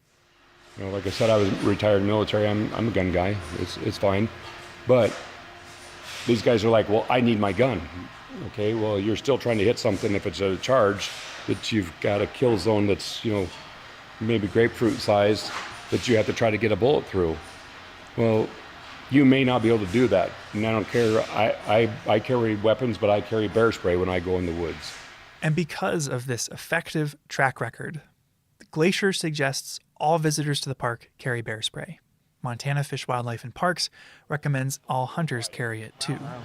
So how many cans do you put out from here in a year or a month, Now, in 2021, we did 375,000 cans of bear spray.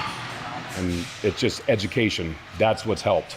Back in the day, a few years ago, I was talking with Pride here. He says, I remember when we did 30,000 cans in a year. I said, I'm doing that in a month. So that's how much it's picked up from those first days back in the 80s and where the word has gotten out. Even still, bear spray is no substitute for common sense. Being safe in bear country involves storing food properly, making noise on trail, hiking in groups, not just grabbing a can of bear spray and calling it a day. Yeah, I've actually heard some bear experts talk about the downside of bear spray is that people think they just strap it on their back and then they're safe, and that it actually discourages the kind of awareness and mindfulness of bear safety that you need to have in mind. You don't want to get complacent. No, you can't just put it in the bottom of your backpack and think it's going to help with a bear attack. I mean, you can't put on your seatbelt and then drive off a cliff. Right. And it is also worth pointing out, like, I've carried bear spray on all the hikes I've done here in the last 10 years. I've never had to use it. Have you? No. My whole life I've been in bear country and I've never used bear spray. Right. I mean, I've taken it out a few times, but I've never had to spray it. The only times I've actually been around it going off was when people set it off on accident. The adoption of bear spray coincides with a shift in our relationship with bears. A shift from managing bears to managing people. That change, which we're all a part of, makes a huge difference for our wildlife. Compared to the 1960s, there are a lot more bears and humans in Glacier. Around 100 more grizzlies and literally millions more annual visitors. But that hasn't led to an equivalent rise in bear-human conflicts, or problem bears like Growly needing to be removed. Thanks to these tools that help us coexist, more bears get to live out their normal bear lives, even as more and more people like you and me come to visit. I think I just have one question left for you, Michael. Yeah? Whatever happened to Growly? Growly, you could say, was actually the first life that bear spray saved. Here's Janet Ellis again, talking about the end of that first study in Churchill. They were shutting down the bear lab after we left. And so we had 2 grizzly bears. The polar bears were released back into the wild, but the grizzly bears were going to be destroyed. It's not easy to release a food-conditioned bear back into the wild. So it's standard practice in cases like this for the bear to be euthanized. But after taking care of Growly for months, Janet had taken a liking to him. We could play tug-of-war with him where his forearms were gigantic and so couldn't fit through the bars really very far, just a little bit. But he put his hand out of the cage and you could grab his claws. And he'd pull and you'd give up because he was going to win. And then she fed Growly, gave him water, got him exercise. Apparently, he really liked playing with these giant tires they had lying around. Just pounced on him, and he could pick them up in his mouth and shake them like a rag. I mean, he was so strong. So when it seemed like Growly was going to be euthanized, she started writing letters to friends and family. Well, I wrote various relatives to see if they had any ideas, and it was my dad. It was an attorney in Columbus, Ohio, that talked. There was a city councilman, I think, that was in his law firm, and then he knew somebody else who was head of Parks and Recreation, and they knew Jack Hanna. You know, it was that sort of thing. Through her dad's network, Janet reached Jack Hanna, the director of the Columbus Zoo, and coincidentally, the guy you heard Larry King interviewing earlier, because years later, he used bear spray on the Grinnell Glacier Trail. Anyway, they asked Jack, if we can raise enough money to feed Growly for a year, would you take him? And he said yes. So they raised enough money, I know, for him to be fed for a year and then also to pay for the transport down. The only problem was Janet had to take him there herself. Growly wouldn't fit on a plane, and there wasn't even a road out of Churchill. So you have to get on a train. We had a big culvert trap. Have you seen? Well, you know it. Yeah, the giant metal cylinders. But this was for polar bears, so it was really big.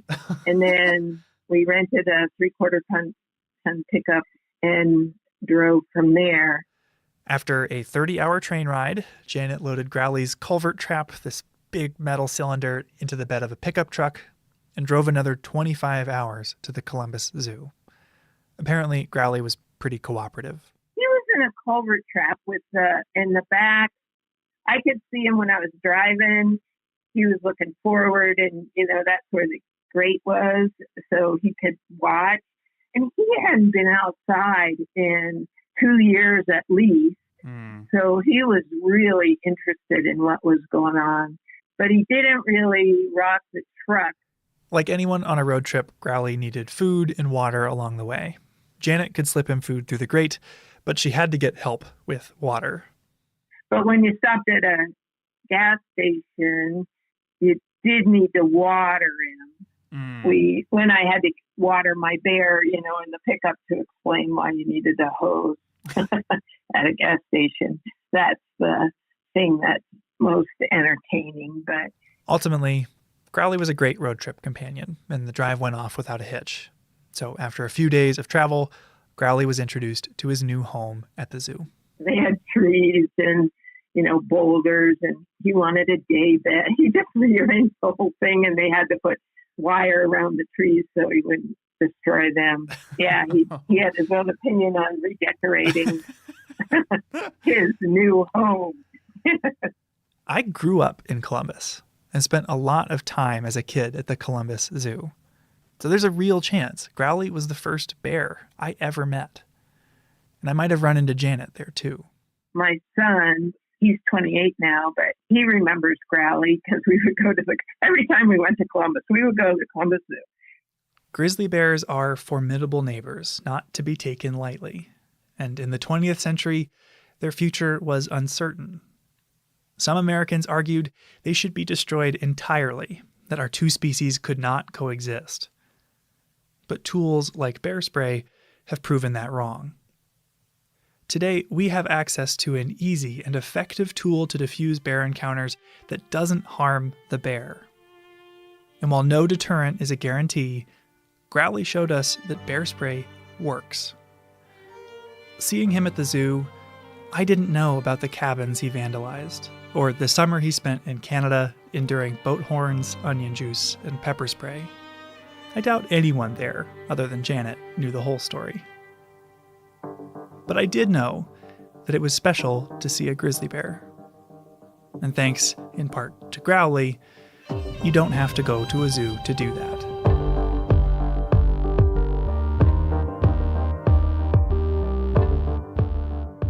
That's our show. Headwaters is a production of Glacier National Park and is supported by the Glacier National Park Conservancy. We could not make this show without them. You can learn more about what they do at glacier.org. Headwaters is made possible with help from Lacey Kowalski, Melissa Slottick, and so many people throughout the Glacier community, especially the natural and cultural resource teams. We're grateful for all of you. Our music this season is by the brilliant Frank Waln. The show's cover art is by our sweet friend Stella Nall. Check out Frank and Stella's work at the links in our show notes. Special thanks this episode to Randy Hunt and everyone at Counter Assault, Janet Ellis, Carrie Hunt, and Chuck Bartlebaugh for discussing this project with us, as well as Growly, Snarly, and all the other bears who contributed to the creation of bear spray. Besides sharing this episode with a friend who might appreciate it, you can help us out by leaving us a rating and review in your podcast app. Thanks for listening.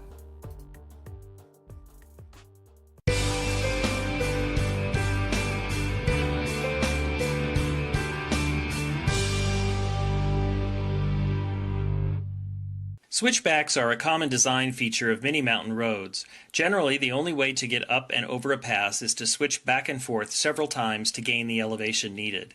If the Going to the Sun Road had been built following one design plan, it would have had 15 switchbacks climbing up the head of Logan Creek directly below Logan Pass. Imagine trying to plow that road every spring. Snowplows would continually be pushing snow onto already plowed areas over and over again. Well, in 1924, Frank Kitteridge of the Bureau of Public Roads directed a survey of potential routes over Logan Pass. His team started in September and was able to map out 21 miles before winter closed in. The work was difficult, and men often had to climb 3,000 feet each morning to get to the survey sites. The crews walked along narrow ledges and hung over cliffs by rope to make many of the measurements. The work was extremely challenging and resulted in a 300% turnover in labor in just 3 months. But the survey work did pay off, and in late 1924, National Park Service Director Stephen Mather approved Kitteridge's alternate route. It contained only one switchback and followed McDonald Creek where it turned north before looping back on itself and continuing up the garden wall in one long, continuous path. The current route allows for greater views of the park and blends well into the landscape. The work of Kitteridge and the Bureau of Public Roads resulted in a partnership with the National Park Service to construct roads throughout the national park system. The Bureau of Public Roads became the Federal Highway Administration, and today that partnership still continues. Headwaters is supported by the Glacier National Park Conservancy. Have you ever met somebody for the first time, introduced yourself, and had a nice conversation, only to walk away and immediately forget their name? I have. It feels like one of the great shared human experiences to have that guilty conversation with yourself. Was it John? Jim? Shoot. Which makes it all the more surprising when you meet someone who seems to be immune to that phenomenon. Someone like Chuck Cameron. My name is Chuck Cameron. There's a squirrel. There's a little squirrel. All right, one more time without the squirrel. Without the squirrel. My name is Chuck Cameron, and I'm a wilderness ranger here in Glacier. Chuck has been a ranger at Glacier longer than I've been alive, and he's a bit of a local legend. Even so, after meeting me once for 30 seconds at a party during my first season here, he remembered my name months later, shook my hand, and was happy to see me. Which felt nice, because I'd heard Chuck's name a lot. He's the sort of person that everyone you meet knows and loves, and the incredible stories you hear about them don't seem to line up with the calm and mild-mannered person you've met. But while Chuck has led a long and storied career here in Glacier, the most surprising part of that career is that the park terminates him every fall. Well, kind of. A common question we get from visitors is, what does it take to be a park ranger? And while there is no one answer to that question, as there's no one type of park ranger, a good answer is, you've got to be willing to move every 6 months. 95% of Glacier's visitors come between May and October, so it makes sense that the park doesn't really need most of its staff in the wintertime. So to find a career in the NPS, a lot of people move across the country every 6 months, bouncing between summer and winter jobs. My friend just told me last week he's moved 48 times. And for most, the ultimate goal is to land one of the few competitive, permanent positions in the Park Service. I've always seen that as the path to an NPS career. But it wasn't Chuck's. And how long have you worked here in Glacier? This is my 42nd season. 42nd? Yeah. Whoa. It's a lot of seasons. That's what I'm on season 2. Well, you only have 40 to go, and we'll be the same. Chuck's been a seasonal his whole career. One of the few people I've met in Glacier who can say that. I wanted to sit down with him because I think his unusual path says a lot about the unusual job that is working for the National Park Service. Equal parts delightful and stressful, noble, yet often bizarre. But I also think that few people could have had the career that Chuck has. And I want to know how he did it.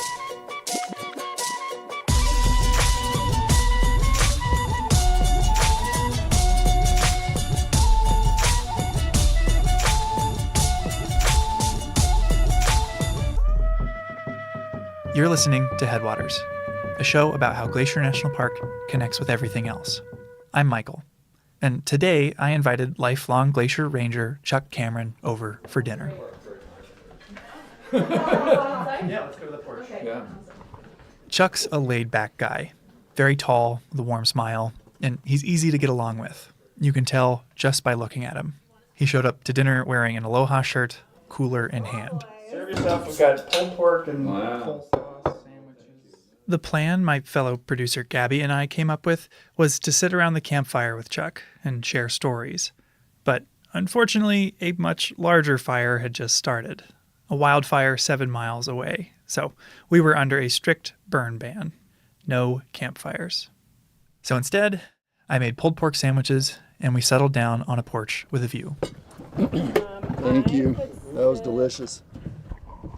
You're a wilderness ranger now. What was the first job you had here in the park? I worked on the trail crew as a laborer in Many Glacier in 1982. Was that the first time you ever came to the park? It's the first time I'd ever been to Montana. Whoa. Really? Yeah. From where? Well, I worked actually at Rocky Mountain National Park in 1980 and 81, right out of college. But I was looking at the map and I saw Glacier National Park, and I liked the sound of the name. It just sounded cool, and it was in Montana, and I've never been here. So I threw in an application, and they called me up and offered me a trail crew job. There are 745.9 miles of trail in Glacier. And each year, the park hires 50 to 60 people across 12 different crews to maintain all that mileage. They clear dead and downed trees, brush the trails to minimize how much thimbleberry and thistle you have to walk through, dig drains to move water off, and make steps. Honestly, they do a lot of work that often goes unnoticed. I liked being out for 10 days at a time with the same people, and you build this sort of bond with this crew you're on, because you're working, cooking, eating, sleeping in all kinds of weather for 10 straight days, and you learn to rely on each other a bunch. It's just a really unique work situation, I think. I never really thought like everybody working at JCPenney like hung out after work and went home and cooked dinner together. Shared the same room. Or slept in the same tent. During his time on trail crew, Chuck worked on a lot of trails, but he highlighted one especially odd project. I think the most craziest season I had on trail crew, we cut the international boundary swath in 1987, and I was a crew leader on the east side, and it hadn't been dealt with in 20 years. Glacier's northern boundary is the U.S.-Canada border.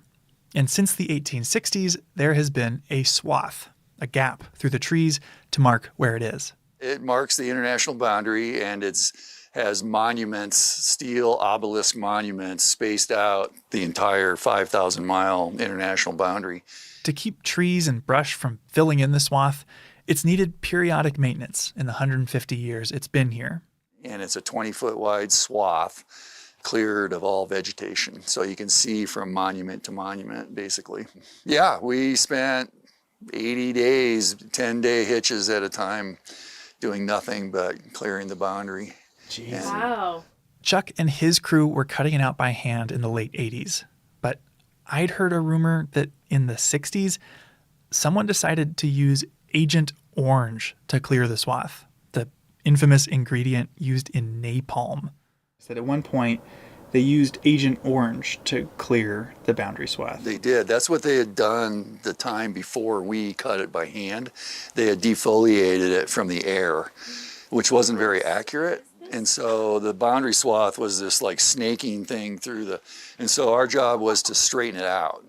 And so we surveyed it as we went from monument to monument. You're redrawing the line. Redrawing the line, yeah. That's a lot of responsibility. Wow. Well, it was, and it was kind of nutty because sometimes the swath was just going through the forest. There was no cut. It was just point A to point B. We just up the side of one mountain and down the side of the other, when we went around beaver ponds, we handed tools up cliff bands, 5-gallon cans of gas up through these cliffs, to get to the next bench and keep going. Because normally trail crew working on trails requires a lot more thought and care into where the trail is placed than many people realize. And so the boundary swath is kind of atypical. It's like, yep, straight ahead. Across. Yep. Yeah. Our slogan, and we made a t-shirt, was total destruction is the only solution. Which is, it's a line from a Bob Marley song about nuclear war, and that's kind of how we felt about it.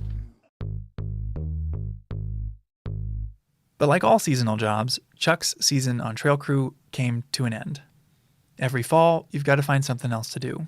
This is when a lot of folks crisscross the country to work in warmer southern parks. But those jobs are few and far between and pretty competitive. It's not really a sustainable solution for most people. But what do you spend your winters doing? How did you string together the other 6 months of the year? That worked out. I was really lucky in that regard because I got a job on Big Mountain and I worked on the ski patrol there for 26 years. Big Mountain is home to Whitefish Ski Resort, less than an hour from Glacier. Ski season and this season fit together extremely well. And about the time I'd get sick of ski patrol, and in April they'd lay me off and I'd get to come here and do something completely different. And then about late September, I get sick of working here and they'd lay me off here and I'd have a couple months off in the fall to go do whatever, and then I'd go back skiing again. Ski patrol in the winter, trail crew in the summer. And Chuck's season cutting the border swath highlights that a lot of work in Glacier is extremely physical. So was this your hardest hitch? Yeah, that was I felt invincible at the end of that summer. I thought, if I can do this, I can do anything. Yeah. So then I quit trails and got a ranger job. Basically. That's a cool way to go out from trail crew. Yeah. Yeah. After his summer on the border swath, Chuck got a job as a law enforcement ranger. He went to law enforcement academy with one of his trail crew friends, and after that got a job in the Belly River, a remote part of the northeast corner of Glacier. And I worked for a guy named Dave Shea, who was an incredible wealth of knowledge, a scientist, just, knows everything about everything. And yeah, great guy to work for, my first year in there, so that was awesome. He started here in 67, I think, or something. Was that intimidating to have your first ranger job kind of? No, it was great. He's so humble and just so knowledgeable and not afraid to share knowledge, he would just take me out and show me all these things in Belly River, the old wagon roads, the old cabin sites, the tracking and birds, and just, yeah, he's amazing. He just took me under his wing, and I spent the whole summer with him. This is the sort of job I feel like most people picture when they imagine being a park ranger. We patrolled every day because that's why you're there. We were up one valley or the other, into the campgrounds, talking to all the visitors, checking permits, digging out fire rings, cleaning pit toilets, just making sure everything's still working. If you want to learn more about life as the Belly River Ranger, we interviewed Laura Funk, who has that job now, in our last episode. We'll have a link in the show notes. Laura learned from Chuck, and Chuck picked up the tools of the trade from his mentor that first summer. It was great. And then, unfortunately, at the end of that summer in 1988, we're sitting around behind the ranger station having dinner, and he said, "I just want to tell everybody this is Vivi and my last summer here." And I'm just like, "What? I just got here. You can't leave. This is my first year. I want to keep working." I was going to plan on working with him for a long time. It was good for me. I got the lead ranger job in there, and spent the next 9 years in there. But it was hard for me to adjust from being trail crew, the kind of the renegades of the Park Service, right? You're kind of out there out of uniform doing whatever, digging in the dirt and then to a law enforcement ranger. Yeah. Wearing a uniform. In the uniform, in the campgrounds. People come to the ranger station when they're in trouble or need something. And so the typical day can be very atypical very quickly if somebody shows up at 8 o'clock at night. And to hear Chuck tell it, there was a bit of a learning curve to becoming this new type of ranger. I was hiking back down from Helen Lake, I think, and I got to the foot of Elizabeth, and there was a beargrass flower in the trail, the whole stalk and the flower. And I thought, that's kind of weird. And I just walked by it, and then there was another one, and then another one, and another one, and I'm like, this is not natural. So I started picking them up, and I had this huge bouquet of beargrass flower stalks in my arms. I don't know that I could have carried 150 of them, but I had 100 of them, I'll bet, in my arms. Following the trail of beargrass flowers, Chuck found a Boy Scout troop at the nearby campground. You've had the entire trail time to just get angrier and everyone I picked up. A lot of work on trail crew is physical, but working with the public, keeping people in the park safe, can require a lot of empathy and patience. Chuck's known for his people skills today, but all skills take practice. So I walked in there, and I'm holding these things, and I didn't handle it very well because I was taking it personally, which is a huge mistake when you're a law enforcement ranger. You cannot, I learned that. This was a good lesson for me then.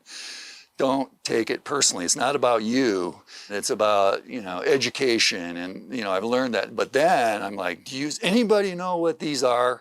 And this kid looks at me and he goes, "Yeah, that's beargrass." I said, "Yeah, and it used to be alive till all you guys killed it all." And I look over, and this kid has got his jackknife out, and he's carving his initials in the bench he was sitting on in the campground. And I'm like, can you knock it off? Can you quit doing that? And he looks at his buddy and he goes, I don't think he likes us. Very astute. For ripping up 150 beargrass flowers, the troop leader got a $50 fine.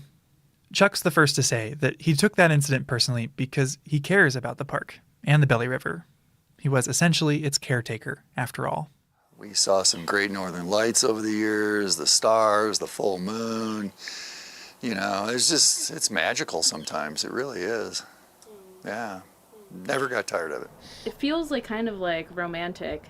Do you remember it that way? Did it feel that way, or was it sort of tougher and rougher than what we imagined? No, I think the anticipation was always really great. It's just like, wow, you know, first trip up to Elizabeth Lake or up to Helen or wherever you were going, and knowing nobody'd been in there maybe since October.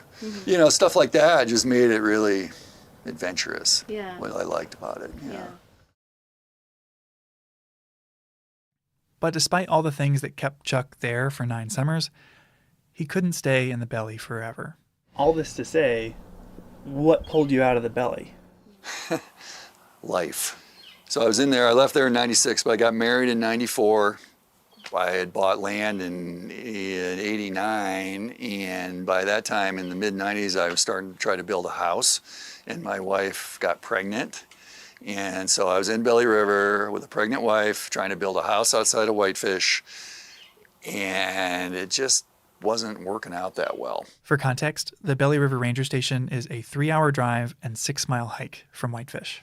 It was too hard to do that. And so I decided to leave after the summer of 96 and work on the house. And our son was born in January of 97. But my wife and I climbed Mount Merritt while she was pregnant with our son. So that was pretty cool. That is unbelievable. Yeah, I have a really good picture of us sitting on the summit of Mount Merritt. Now that he was closer to home, Chuck moved on to another position, bear crew.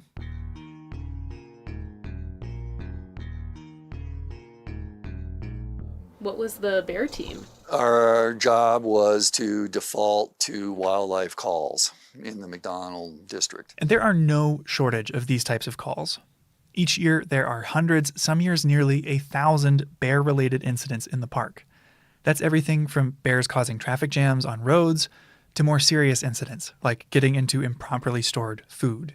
You know, the bears get all the press, but we did all kinds of wildlife stuff, goats and sheep and marmots and skunks and bats and, you know, anything that anybody was having an issue with wildlife, the bear team would get to go deal with it. Do you have any memorable, like, specific wildlife encounters from that time? Yeah, lots. Well, one of the funniest ones, if you want to hear a funny one, was the auto shop called one day and said, we have a marmot in our auto shop over here.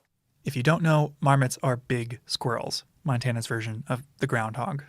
And this marmot had crawled up into the engine well of one of the road crew trucks and ridden all the way down from Logan Pass and ended up in the auto shop. Oh, wow. And I'm like, okay, I'm on the bear team. We'll go get this marmot. So it was in their break room over there. They had it trapped in the break room, and it was behind the refrigerator. Well, so I had a live trap. And I thought, okay, we'll pull the fridge out and put the trap down. The marmot will step in it like they should, and it'll all be done. Well, the marmot had no interest in leaving the back of the refrigerator. So we pulled the refrigerator out, and I was on kind of leaning like up on top of it, sort of poking down there with a stick, trying to get this marmot out of there. But he had gone in under the compressor of the refrigerator, like there was no back on it, down by the floor, and he'd gone way up in there, he or she. Gave the trap to this guy, and I put on leather gloves, and I reached in there, and I grabbed this marmot by the hind legs, and I started to pull him out from under the refrigerator, but this marmot grabbed the refrigerator with his front feet, and he would not let go. And he's squealing like crazy, and he was making some god-awful noise. And so I'm yanking this marmot out, and finally he lets go, and I just stuffed him in this live trap and slammed the door. And oh my God. Did you drive it back to Logan Pass? We let him go at Packer's Roost. It's like, I'm not going all the way up there. You're just going to climb in another engine. Unbelievable. Marmots are strong. I don't know if you know that, but marmots are really strong. So far, Chuck's career has focused on, among other things, physical work and people skills. Bear Crew required getting to know the park's wildlife up close and personal. So was it in college or in law enforcement academy when you learned how to wrestle a skunk or like talk down an aggressive bear? Like, how do you learn how to do this? Trial and error. Never going to do that again. I don't know. You get thrust into it and you just sort of do it, figure it out. I wasn't afraid to ask questions. If we had something that I needed to talk to the biologist about, I would certainly go talk to the biologist about what do you think we should be doing here. But I didn't go to school for wildlife biology or anything. I have a liberal arts degree, so I wasn't college training by any means. It was on-the-job training, basically my entire career here. Finally, I wanted to ask Chuck about climbing. He has a shout out in the Climber's Guide to Glacier National Park, which is essentially the local mountaineering Bible. When did you climb everything? Because it seems like you've climbed a lot. I tried to climb every peak in the Belly, and I didn't quite get there. But yeah, well, when you're in there 9 years, you have a lot of time to climb, right? Actually, my boss in there told me that if you don't climb Mount Cleveland this summer, you're fired. Mount Cleveland is the tallest peak in Glacier, and it's been the site of some infamous accidents. He said that visitors are climbing these mountains. They're going to get hurt or disappear. You need to know the routes. You need to know where they're going. So you need to get out there and start climbing all these peaks. I said, great, I'll do that. Chuck has a lot of funny stories from his time in the park, but there were a lot of serious days too. Thanks to his knowledge of climbing routes and the park landscape, Chuck started helping with search and rescues, and he was good at it. Good enough that the park asked him to get certified as a helicopter manager. And he's been helping with search and rescues on the ground and in the air ever since. Had you had interest in going into search and rescue, or was it sort of just like a function of being law enforcement in a national park? No, I like it. It's a really interesting part of my job. I enjoy it. And so I was more than willing. Unfortunately, search and rescues happen every year here in Glacier. In the last 3 years, there have been over 200. And they're not just climbing accidents. Folks get lost on trail and are reported missing by friends and family. Others wind up in trouble from exposure to heat or the cold. When you worked search and rescue, what were the outcomes that you expected? Especially when there's like those low percentages of finding. It's based people on in certain areas. time, right? How long has this person been out there? And what was their plan? If we even knew what their plan was. Searches often include huge teams of people covering all the places that person might have been. People can survive for pretty extended periods of time based on the weather, what kind of shape they're in, if they have any food with them. But if they fall 500 feet off a cliff, they're not going to survive. And so if you can search an area really thoroughly, day one, everybody's like, we're going to get this person. Day two, we're going to get this person. Day three, they're still viable. We know this person can still be alive. Once you get 6, 7, 8, 10, 9, 15 days down the road, and it's like, this person's probably not alive anymore. You never want to feel that way. You always want to know that they're still alive. You can find them. It drives you crazy when you can't. It's like, where are they? They still could be alive. Now, where are they? I came across an incident that the guy, he was trying to get to Longbow Lake in the North Fork. Oh, yeah. Oh, you knew who it was? I found him. Yeah. He was a baker at the Pole Bridge Mercantile, and he went on a hike to Longbow Lake and never came back. And so we started looking for him. And we had ground teams, and Longbow is above Akakala. It's off trail. We had a helicopter in the air. Chuck was actually assigned to a ground team with the subject's nephew. And they sent us up on the ground, up this creek drainage. Oh my God, it was horrendous bushwhacking. And we're just beating the bush, going up this creek and yelling this guy's name, and we're out there yelling, thinking, he's not out here. This is stupid. And then we hear, all of a sudden, hear a voice up in the woods. I'm like, I looked at this guy, I don't remember the kid's name. Did you hear that? He goes, yeah. So we start yelling. The guy's, Dan, we hear this voice, yeah. holy crap. And so we bushwhacked our way up to where we heard this voice, and there he is. And he has this huge gash in his head. He'd been out 48 hours maybe at that point. Had no recollection of what happened to him. It appeared to me he fell off a cliff or something from his head trauma. Once we found him, I think everything that was keeping him going left. He was just like, I'm rescued now. I'm just like done. And anyway, we're in the middle of this lodgepole thicket, basically, an alder thicket. It was like, okay, now what are we going to do? The trees were so dense, they couldn't lower a litter for the guy down through the trees, let alone land. So instead, Chuck asked for chainsaws. So anyway, they flew us in a couple chainsaws, and we spent like 2 hours cutting a landing zone out of the woods right in the middle of wherever, 40, 50-foot diameter hole out of the woods maybe in a couple of hours, and we brushed it all down. And this allowed the helicopter to land and take the guy to the nearest hospital. And he ended up in the hospital for like 11 days. He had a brain bleed. Yeah, he had a major issue going on. He wasn't going to make it maybe another day, but he made it. He made it. He's alive and well. Chuck's colleagues are quick to say that he's the kind of person you want involved in a search and rescue because he cares so much, even if the result is ultimately to give a family closure. And thanks to folks like Chuck, most search and rescues in Glacier end like this. Maybe someone's a little banged up, but they're alive. Out of the over 200 that have happened here in the last 3 years, 96% of the people have survived. So it must have felt pretty good. Felt great. Found one alive. Saved him. Yeah, it was awesome. But I did miss the Willie Nelson concert on Big Mountain that night, though. Which I had tickets to. You saved a life, but you also missed a Willie Nelson concert. Missed Willie Nelson on Big Mountain. Through all of the search and rescues, the bear jams, and stubborn marmots, Chuck stayed seasonal.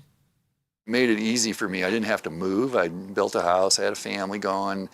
I didn't have to find a job. I didn't have to think about what I was going to do at the end of the season, which is really stressful. And I lived that life for a while on trail crew.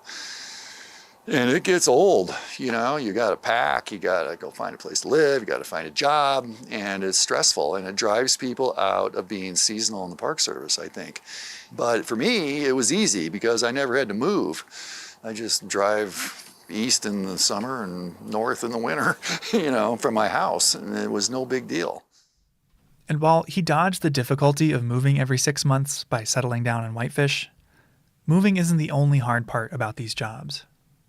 Seasonal positions usually don't provide full benefits. They don't come with a retirement plan. Each year you come back, more of your friends move on, off to another park. And there's a limit to how high you can climb the career ladder as a seasonal. We talk about seasonal turnover and like how hard seasonal life can actually be. And so why stay through it all? I don't know, you know, I've never really been, I'm content a lot. I'm not necessarily the grass is greener over there kind of person. I've never even applied to another park, ever, since I started working here. It's worth noting, Chuck has support and stability at home. His wife has a year-round job in fire communication. But at work, Chuck points out that as you move up the ladder, you can lose a lot of the duties that drew you to the job in the first place. Yeah, I like being in the field. You get a permanent job here, and not all of them, but in the Ranger Division, if you go permanent, you're going to be pushing paper a lot more than you are when you're not permanent. Of the Rangers I've known who are longtime seasonals, all of them had a permanent career on the side. Teachers and professors who have the summer off, or even a lawyer who can choose their own caseload. All of them found some way to squeeze in being a seasonal ranger. All of them except Chuck. I tell people I made a career out of not having a career. Basically. I wouldn't trade it for anything, though. No regrets. You know, there's some great permanent jobs here, don't get me wrong, but there's just the way overloaded people working here, and it's just, you see it, you know, and I just never wanted to try that. Yeah. But I'd say if Chuck has a secret to how he stayed seasonal so long, it's how much he loves this place. And all of it, too. The scenery, the wildlife, the plants, and the people. No, I just like it here. I just like the whole persona of what Glacier is. Always have, from the minute I got here. And don't get me wrong, I've had some bad days here. You know, there's been some days where I'm just like, oh man, I got to get out of here, you know, but that just doesn't last long, you know. Yeah. We owe it to the park to take good care of it and do the best we can. I really firmly believe that. And so whether it's small world stuff or big world stuff, and there's big world stuff going on like climate change and all that. My world's very small world. You know, I pull weeds. You know, I clean out fire rings, I pick up trash, I educate visitors. That's a huge part of it, super important part. Building advocates for the Park Service. And if I can get somebody to like buy into the idea of the Park Service and advocating for it, you know, success. Well, I think that is a nice segue into the rumors I've been hearing about this maybe being your last season. Is that true? It is true. It's not a rumor. I'm wrapping it up. It's not called retiring when you're seasonal. What is it called? Quitting. They're going to try and hire me back, and I get to say no. Chuck loves Glacier, and it's clear Glacier loves him right back. He invited us to his retirement party, which happened a couple months after our interview, and we arrived to find every parking spot full, cars lining the road to the venue, and people from every stage of his career who'd shown up to celebrate. Here are just a few of the nice things they had to say about him. He's humble. He hates leading, but everybody looks up to him. He's trusted. He spends more nights out camping in the park than his colleagues half his age. He's a mentor, a moral compass, and he never forgets a name. And over again, we're going to miss him. Chuck's career captures what it's like to work for the Park Service, and he's been a role model for a lot of the people who work here today. Our last question for him, what comes next? You know, I've been stuck in the glacier rut for so long, I've never even been to the Cabinet Mountains, you know. There are all kinds of little mountain ranges around Montana. We got like 54 state parks. I've only been to like 3 of them. I just want to go look around and see what else is out there, you know, and maybe just have the time to do it and feel like doing it. I guess on the same question of reflection, was your career everything that you expected, or? I don't know that I had any expectations. I think it was just this new adventure to Montana. You know, we'll just go check it out, see what happens. Headwaters is a production of Glacier National Park and is supported by the Glacier National Park Conservancy. We could not make this show without them. You can learn more about what they do at glacier.org. Headwaters is made possible with help from Lacey Kowalski, Melissa Slottick, and so many people throughout the Glacier community, especially the natural and cultural resource teams. We're grateful for all of you. Our music this season is by the brilliant Frank Waln. The show's cover art is by our sweet friend Stella Nall. Check out Frank and Stella's work at the links in our show notes. Special thanks to Chuck Cameron and everyone who shared memories or stories of Chuck at his very fun retirement party. Besides sharing this episode with a friend who might appreciate it, you can help us out by leaving us a rating and review in your podcast app. Thanks for listening. Headwaters is supported by the Glacier National Park Conservancy. How many animals have you walked by and never noticed? How many species live around you that you've never even heard of? Most people are kind of excited that they had no idea another thing existed. And I think it's like yet one more mystery. One of these unknown species is a rarely seen creature that most people here have never heard of. They live behind waterfalls and can travel up to 90 miles an hour. Yeah, it's fun because they're really dark and you just think it's a bat or something. So we started calling them black lightning. To have a chance at seeing them, most of the time you'll need to leave the trail, bushwhack for hours with alders swatting you in the face and mosquitoes trying to bite you as sweat drips down your face. Then those same alders lend a hand as the terrain turns steep, and you use them to pull yourself up precipitous slopes. Then the shrubs fade away, and you're clambering up a steep field of loose rock, feeling them shifting as you step and hoping they stay put. Oh, and by the way, it's 4 o'clock in the morning, so it's pitch black. Finally, you reach the base of a waterfall where the rocks are slick underfoot and it's loud from the pounding water and cold and damp from the ever-present mist. And this is where you find them. Black swifts.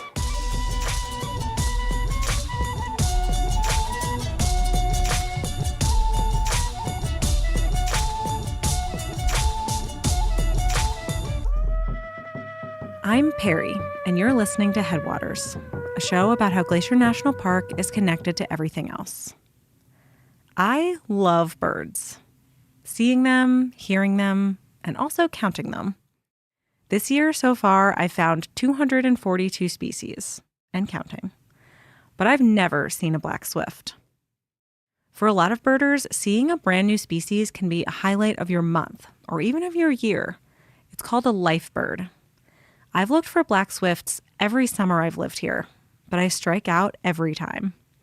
They're basically big black cigars that fly thousands of feet in the air, and they're incredibly hard to see. But today, I'm going out with Amy Seaman from Montana Audubon and her team to survey for these elusive birds, and hopefully, I'll be in luck. But this isn't just a story about me going bird watching. It's a story about learning to feel comfortable in the dark, and how to cherish the mysteries we may never solve. Once it shoots out, your eye might not pick it up till like out here, where it's out further from the waterfall. I think part of that's just the speed they come out. Which is how fast? So fast. I mean, That's Amy. She's an all-around bird expert, but has spent a lot of the last 10 summers looking for black swifts in a collaborative effort between Montana Audubon and the park, with support from the Glacier Conservancy. With her help, I thought it'd be a lot easier to find them, but it is definitely not easy. So the birds are basically too fast to see in your binoculars. They really are. And if you want a glimpse of them, you're going to have to do an alpine start. I rolled out of bed at 3:05, got dressed and brushed my teeth, and tumbled down the stairs, and had just enough time to zoom out the door into the car to then drive an hour to get here. So I'm tired, there's rain in the forecast, and it's also fully dark outside. Black swifts are early risers, much earlier than me. They're not quite nocturnal, but they aren't just active during the day either. Amy and other researchers have had the most luck looking for them around their nests at dawn or dusk. We're on the side of the Going to the Sun Road where a creek flows below the road through a culvert. And we're starting to hear the first bird songs. And we're staring at a waterfall, trying to see these little black specks moving at 90 miles an hour. Black swifts are aerial insectivores, meaning they catch and eat bugs as they fly, especially flying ants. One study found swifts regularly flying at altitudes over 13,000 feet. And they're almost always flying. When they're not nesting, they spend 99% of their time in the air, day and night. That's something like 8 months of flying. How do you study a bird that basically never stops? So how long have you been doing swift surveys? This is actually year 10, the beginning of the 10th year. Oh, wow. Yeah. Which is so fun to think that it's fun. Yeah, we have just as many questions, but we have learned a lot more. So when you started, you didn't know how many birds there were, didn't know how to look for them, didn't know what their nest sites really looked like. Exactly. But despite the things that Amy and others have been able to learn, there's plenty of mystery left. And Amy loves it. I've always wanted to know what's around me. That was a lifetime goal of like, when I'm a kid and I want to grow up, I want to say, hey, I'm on a hike and what is this thing that I'm walking near or pretty flower that I'm looking at? Then you're like, wait, there is stuff we don't know. So it was this whole full circle of like, you're a black swift explorer. I can't believe there's a bird that we found the 6th nest of in the state. That's incredible. It's a wild sentence and it's so fun. And you're like, wait, we didn't know where they wintered till 2012. Scientists have learned about many birds' migrations through banding programs that started in the early 1900s. But it wasn't until 2012 that we started to learn where swifts migrate. Using tiny geolocators, researchers in Colorado discovered that they were wintering in the lowland forests of Brazil. But where exactly our swifts from Montana go is still a question. But we do know that they're declining. A 2016 report compiled by Partners in Flight estimated dramatic declines since 1970. Climate change, pesticides, and habitat disturbance are all pressuring these birds. So much about them, especially Glacier's population, is unknown. And I'll never forget my first year at Sperry Chalet meeting a person who had hiked here for decades and had never heard of this bird, and he could name every plant on the side of the trail. Wow. So he's like, well, what are you guys here for? And we're like, oh, actually these birds right up in this waterfall that you can look at from the chalet and we've seen for years. And then he was just floored. And Amy's been working to study swifts and spread the word about them for the last 10 years. There's enough sites now to start monitoring to a number of birds. Because, okay. of course, at some point, funders want to know, conservationists want to know, like, well, what's the number? Are we running out? Are they declining? Are they not? Personally, I'll just be happy if I get a little glimpse of just one.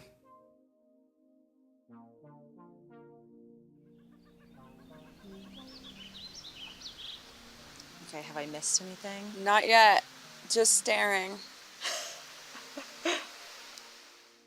I'm standing with Amy and her team, all of us staring intently at the waterfall coming out from under Going to the Sun Road. I'm bundled up, but the cold, damp air is still somehow seeping in. It's 5:25 now. I've still seen no swifts, although it's seeming less absurd that I might be able to see that now that it's a little lighter, but it hasn't happened yet. We do call them the swifting hour. There's like a certain light that starts to settle in the morning or night, and you're like, okay, I can feel the activity now. So Maybe Amy could feel it, but I was not at her level. So I'm just looking at the waterfall in my binoculars, and we talked for like 2 hours yesterday about how you can find the nests and what to look for, and this kind of nook or crevice or the whitewash from their poops out of the nest, and they made it all seem very straightforward. And I am befuddled. Needless to say, seeing a swift, even with Amy's help, was not going to be as simple as I'd hoped. But compared to most of their sites, which involve not just a drive, but hiking miles off trail to get to, this is a breeze. So is this like the cruisiest survey spot you guys have? yes. I was saying I've never rolled up and I was like, I'm going to wear Crocs just because I can this morning. It was enough of a challenge for me to get up at 3 a.m, and I'm grateful we did not have to backpack here or bushwhack for hours up a mountain. So I like to say swifting's not for the faint of heart. You would be right. Also, because you get so excited sometimes, I'm like, oh, I'm going to have a heart attack because of my excitement level. I can't say that I was at heart attack levels of excitement, but some booms of thunder did start to get my heart going. Okay, status update, it's 5:59 a.m. It's thundering quite a bit. Seeing some lightning off to the north. Still have seen no swifts. Don't know if this is looking promising. Shoot. I might just put my rain jacket on. If it's pouring, we won't survey, but we have done some like half rainy ones. It's honestly hard to tell if it's past dawn yet because the storm clouds have made it so dark. We take refuge in the car and the storm lets loose. Rain is coming down in sheets and pouring off the cliffs above the road. In a way, the wet weather is appropriate. Black swifts nest behind waterfalls, peeking out through the mist with their big dark eyes.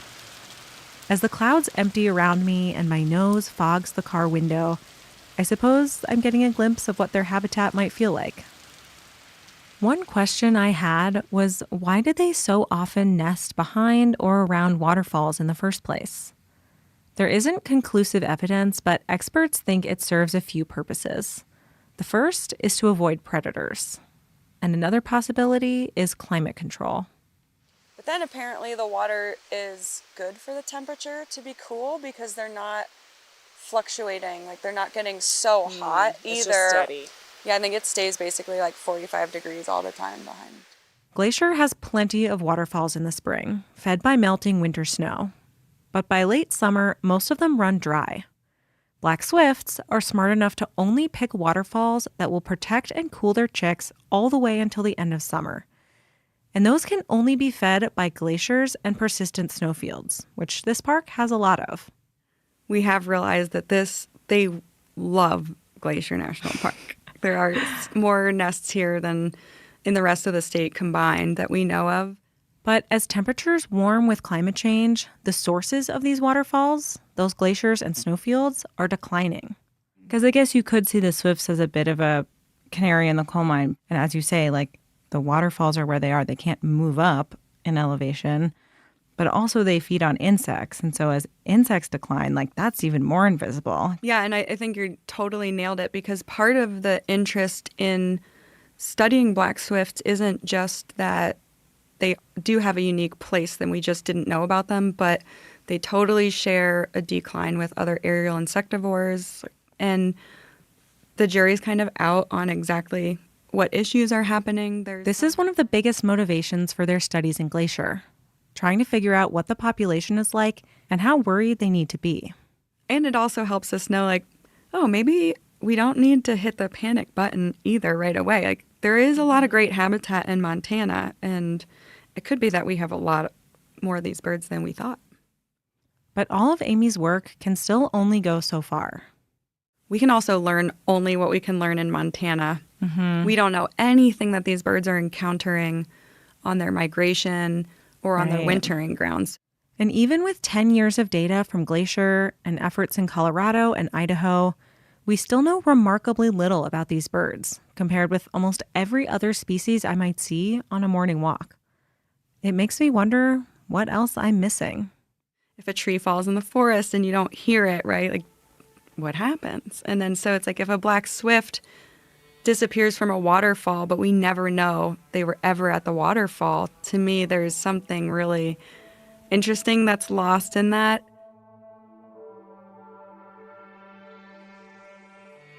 Still hiding out from the rain, talking with Amy in the car, I've pretty much lost all hope of seeing a swift today.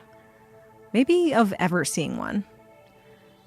I feel like the thunderstorm is an embodiment of climate change and all the threats these little birds are facing, looming over all of us. As the park's glaciers retreat and disappear, people notice and they care. But does it matter if a bird that I might never see disappears?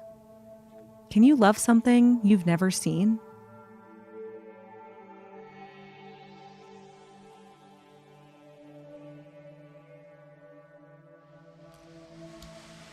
All right, it's 6:38 now.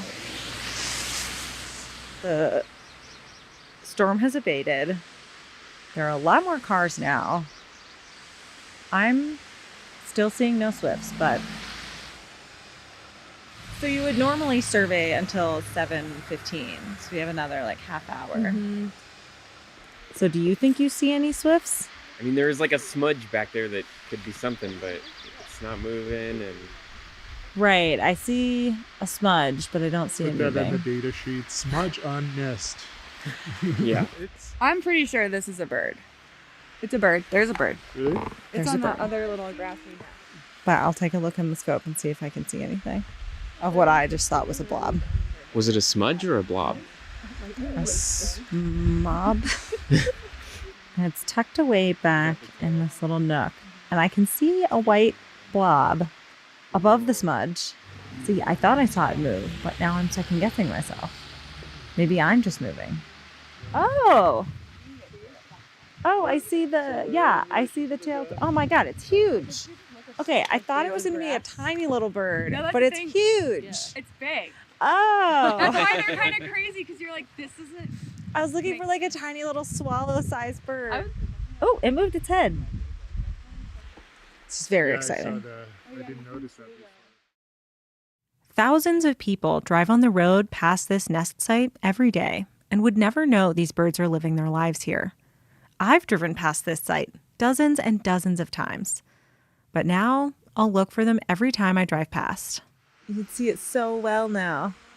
You can see its eyeball. You can see its little wings crossed over its tail. It's looking at me. It's in a really small space. Yeah. It's like it's wrapped up in its little sleeping bag of moss and rock. That black swift, perched underneath a waterfall, peering back at me from its damp ledge, felt like a glimpse into a whole part of Glacier that usually hides out of sight. It has black, shiny wings and black feathers, and I can see a little tiny bit of white on kind of the front of its face and a big black eyeball kind of looking at me. So it's like a little bit of light, but mostly dark, which was also our experience of this survey. They do a lot of things in the dark, and mostly we can't really see them during the day. And most of their lives are in the dark, but we're learning a little bit more each year and each survey. In all these years, what do you think you've learned from black swifts? I think the biggest personal change that I've seen has been sort of a minor one, but I've realized that it actually does run quite deeply into life, and it's that I really am more comfortable at night being a nocturnal person, walking around in the dark, even in my own house or in the creepy basements or in other people's creepy basements. I think it's really impacted my comfort level with, you know, trusting yourself and all your intuitions and when fear is real and when it's not real. And I think people really do have so much more than we let on to stuff, because I've gone to things like in the night and then gone back to the place and like noticed that I'm walking right by the same exact rock or something. And I'm like, I mean, I tried to go the same direction, but my body has some kind of memory. Like, I'm like, how did myself take myself to this exact place? Honestly, just operating more comfortably with less light has been a very liberating feeling. I don't know if we learn it as fear as from movies or what it is when you're little and you do have that fear of the dark thing. And well, it's very primal. I mean, we spend so much time trying to light up the darkness, whether it's our car headlights or our, you know, turning the lights on in our houses or even leaving our porch lights on all night. It's just oddly satisfying. And you're like, this just makes life easier when you take off a layer of worrying. I like that, though. It's not like you go out there and try to make the dark more light. You can just become more comfortable in the dark. Yeah, absolutely. One thing you said earlier was like, these birds love Glacier so much. And I don't know, it kind of got me thinking, like, does Glacier love these birds back? And it was like, I think that there's so much effort going into studying them. Kind of makes me maybe say yes now. I think so. I think Glacier and the Conservancy has supported the effort seriously over the years. And to me, that's just really cool, because it means these birds are impacting a greater landscape, but they need Glacier to nest and survive and reproduce, to keep having black swifts. And then I think the community of people loves it, because when people are here, they're totally enjoying nature, and then hopefully passing that down. I mean, as Montana Audubon, too, we are advocates for conservation, and it really does take knowing and caring about something to advocate for, especially if it's a policy decision that will impact climate change or something like that. You do have to know the birds.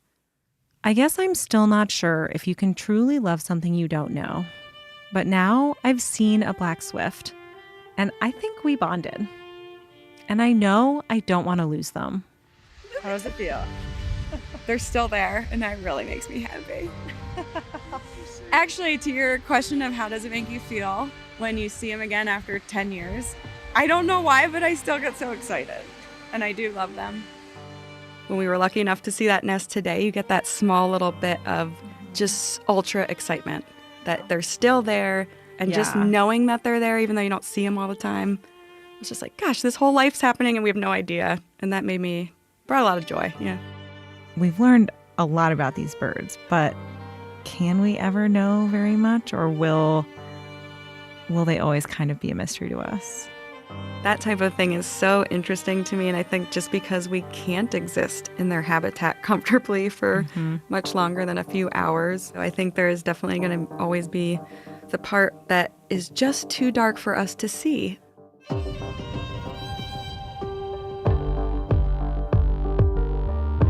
Headwaters is a production of Glacier National Park and is supported by the Glacier National Park Conservancy.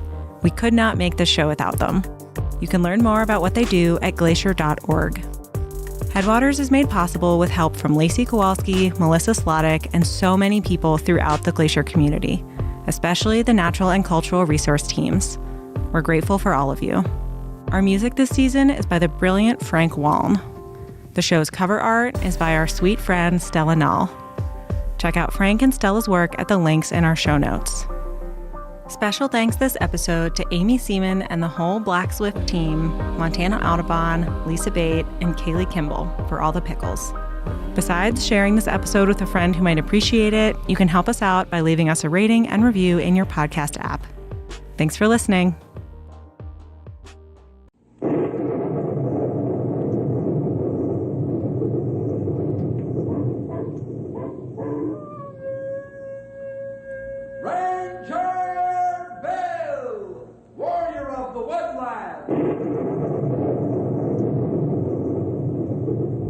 Ranger Bill, warrior of the woodland, struggling against extreme odds, traveling dangerous trails, fighting the many enemies of nature. This is the job of the guardian of the forest, Ranger Bill. Pouring rain, freezing cold, blistering heat, snow, floods, bears, rattlesnakes, mountain lions. Yes, all this in exchange for the satisfaction and pride of a job well done.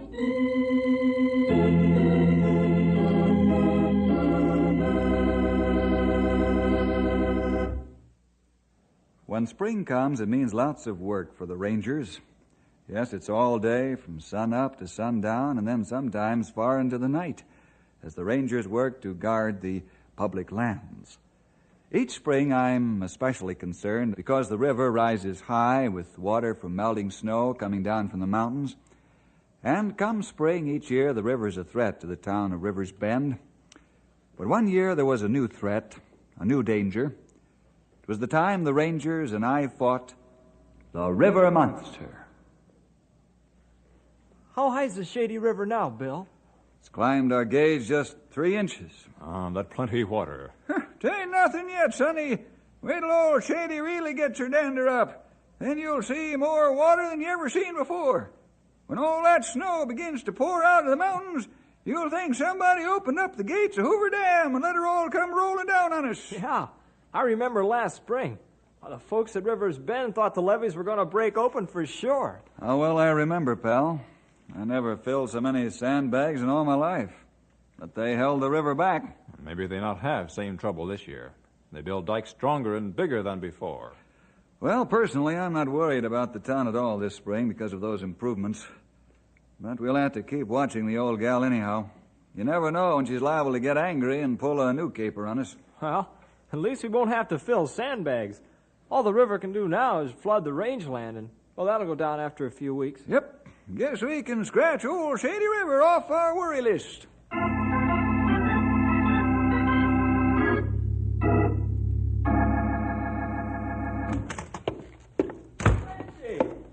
Where did you come from? Bill, there's big trouble. Trouble? Shady River.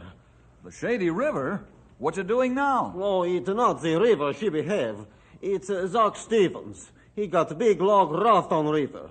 Too big to handle with more and more water coming into river from mountains. Oh, man. How big is this log raft, Frenchie? Frenchie, not know for sure. Only she look like big river monster.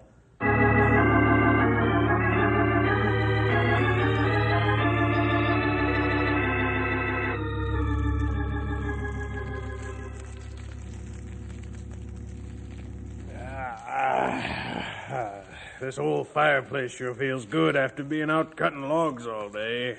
You said it, Zach. Oh, guess I'm getting old.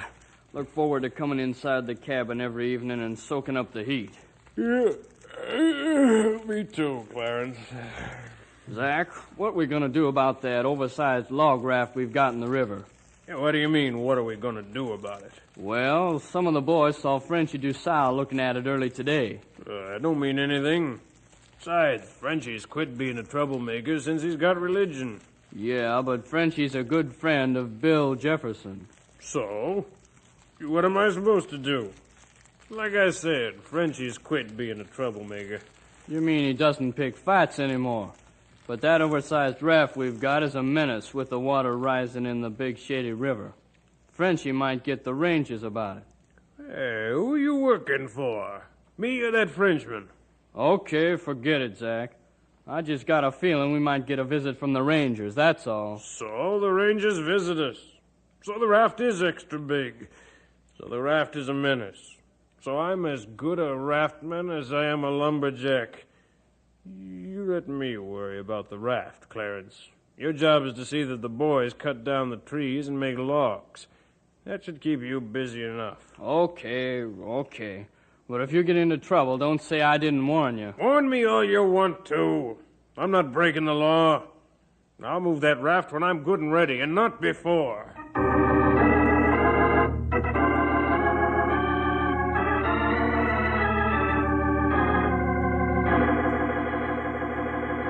What are you going to do about that big raft, Bill? I don't know yet, pal. That'd be plenty dangerous if it get loose on river with floodwater coming fast. She be very dangerous. He take everything with it that gets in way. How much do you think that there monster weighs, Frenchie? Oh, the raft have maybe 200 log. They weigh 1,000 each. Maybe the raft, she weigh 100 ton. Wow. Say, fellas, what do you say we go out and take a look at this monster, huh?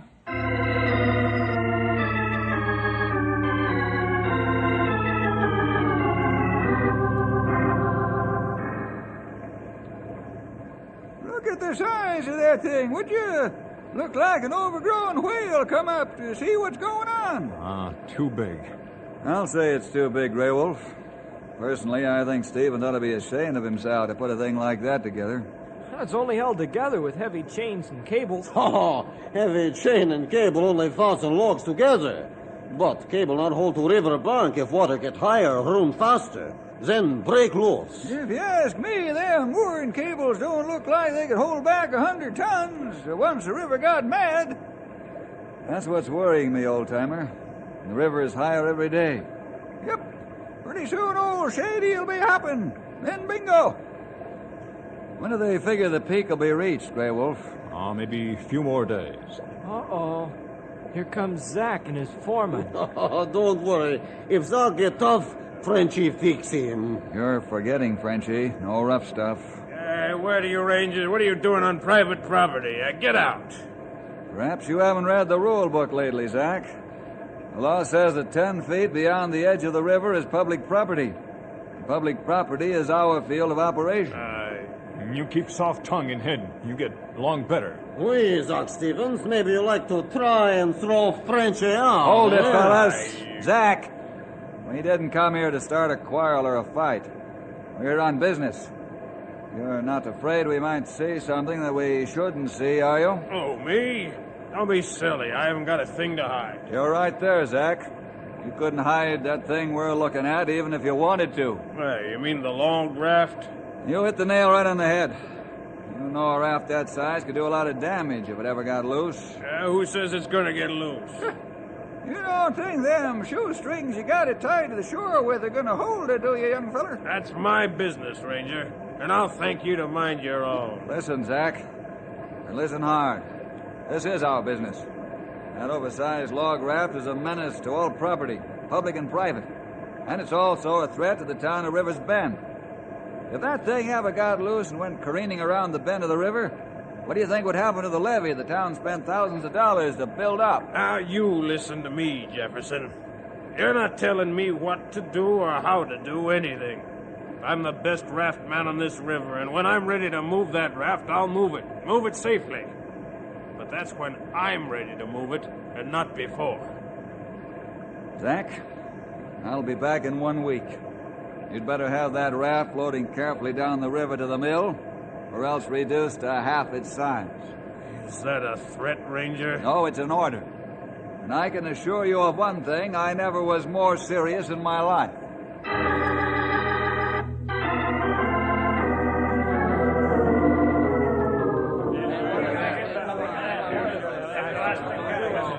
Will you men please come to order? Quiet down, everybody. So we can get on with this meeting. Quiet down. The men will please come to order. Come on, fellas. Hey, knock it off, will ya? We got important business to do. We don't want to waste all night. Thank you. Now, gentlemen, there's no use me going over the problem that caused this meeting. The question is what we're going to do about that monstrous raft that threatens the safety of our town. That's right, yeah. The chair will listen for any motion from the floor. Mr. Chairman? Mr. Sykes? As mayor of Rivers Bend, I move that the chair appoint a committee of 2 men to pay a visit to Zach Stevens and warn him to either get that raft moved or make 2 rafts out of it. I second the motion, Mr. Chairman. You've heard the motion. Is there any discussion, or are you ready for the question? All those in favor say aye. Aye. Opposed? The motion's carried. As chairman, I appoint Mr. Sykes, our mayor, and Mr. Close, our treasurer, to pay Zach Stevens a visit. You 2 men will ask Mr. Stevens to break the raft apart before it gets loose and smashes the levee that keeps the Shady River from flooding our town. And if he won't comply, then what do we do? Well, I'd suggest that you take the whole matter to the Rangers, Mr. Close. Bill Jefferson will know what to do.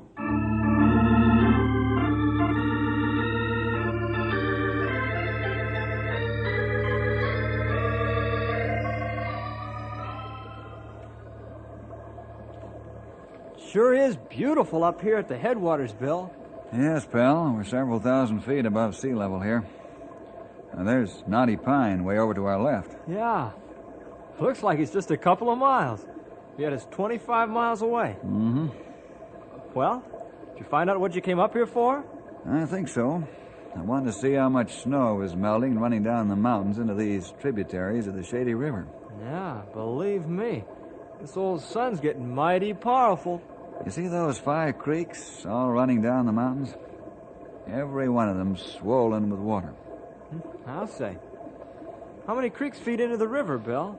No, I think they estimate 106 tributaries into the Shady. The 5 we see here give us a good idea what the sum total of volume is.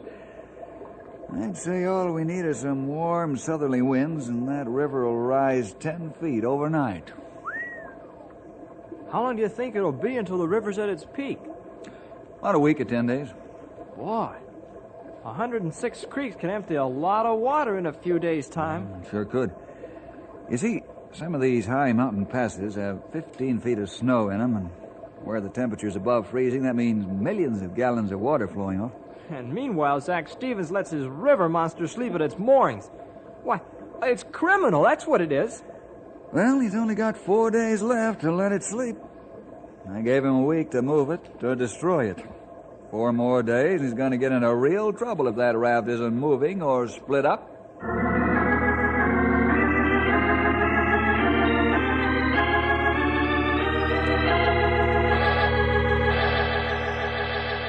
Zach, in the name of common sense and decency, why won't you listen to reason? You're threatening the whole town of Rivers Bend with that raft. Well, that's too bad. What am I supposed to do? Break down and cry because you're worried? Well, I'm surprised, Zach. I always thought you were a gentleman with a sense of honor. And I'd sure hate to think I was mistaken. Now you listen to me.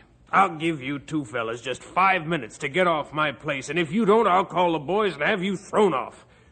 You forget one thing. That raft is my private property, and it's nobody's business what I do with it. I'm the best raftman in this whole country, and I know what I'm doing. I doubt that very much. If you had an ounce of brains, you wouldn't take the chance of having a tragedy occur at your expense. You'd better listen, Zach Stevens. There are 400 people in Rivers Bend, and if you... So what'll happen if I don't listen, huh? Come on, Close. No use talking to this guy. Let's take the matter up with the Rangers. Bill Jefferson will show this smarty where to head in. Yeah? Yeah, well, you go ahead and get the Rangers. See if it'll do you any good. I'm not going to move that raft, and there's not a thing you can do about it.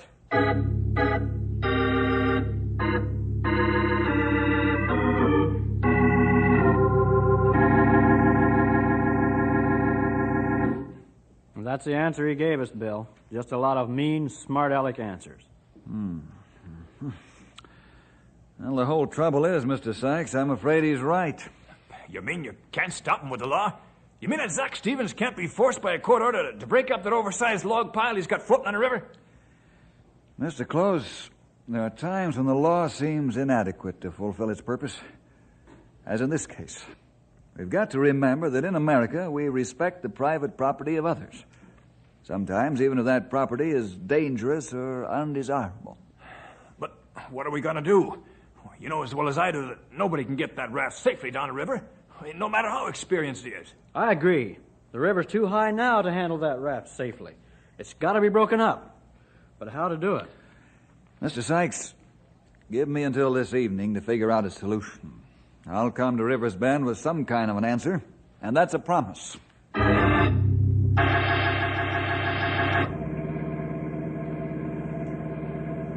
Do you think it'll do any good to talk to Zach again, Bill? Well, frankly speaking, pal, no. I don't think it'll do a bit of good. But I want to try just once more anyhow. And nobody can say I haven't given Zach fair warning. We'll be there soon. This road's just around the next bend. He's only got 2 more days until his week is up, hasn't he? That's right. Just 2 more days. Oh, there's the road into Zach's main camp now. Hey, there's a barricade across the road. So there is. Just pull to the side of the road, Henry. We'll find out what this is all about. Right.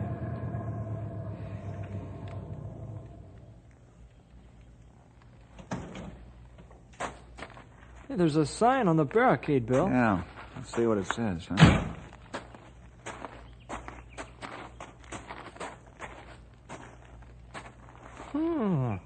No trespassing. Private property. Looks like Zach's getting a little erratic, huh? Bill, wait. I just saw a reflection of something shiny between those rocks over there. You see it? Yes, pal. You know what it is? It's a rifle barrel. What? Has Zach gone out of his mind? What do we do now? Do you think they'd shoot if we walked past the barrier? I don't know, but I'm going to find out. No, Bill, no. What if they shoot? Pal, there comes a time when you don't back out. This is one of those times. If Zach thinks he can call my bluff by using guns, then the time's come for me to change his mind. Now, you get back to the car and stay there. That's an order. But, Bill, what if they... Get back to the car.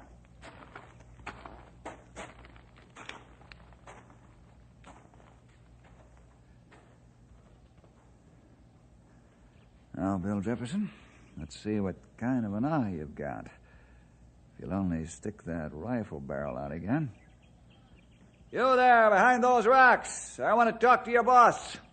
Can't you read that sign, Ranger? My boss ain't talking to anybody. You come past the barricade, you get a hole in your head. I'm coming past the barricade right now. You better make that first shot count. Yeah, there's the rifle barrel out again. Now, a slug against that rifle should do the trick. Don't come past the barricade. I'm warning you. Atta boy, now I can see it. The sunlight reflects off of it just like a mirror. Now. And a boy, Bill! You knocked the rifle right out of his hand! Come on out from behind those rocks with your hands up, or I'll come and get you. I'm coming, don't shoot. Henry, knock that barricade down and bring the car. We're going in and talk with this man's boss.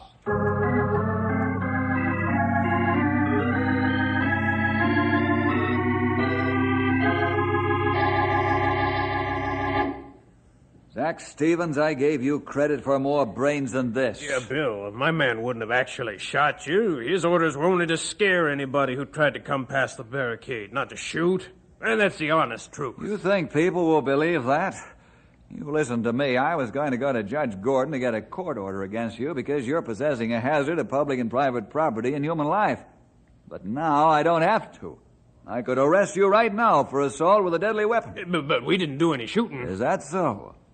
You're this man's boss, and you probably threatened to beat his ears off if he didn't do what you told him to do. That's right, Ranger. He did. Well, Zach, what'll it be? Jail or destroy the river monster? Yeah, Bill, I'm sorry about the gun incident.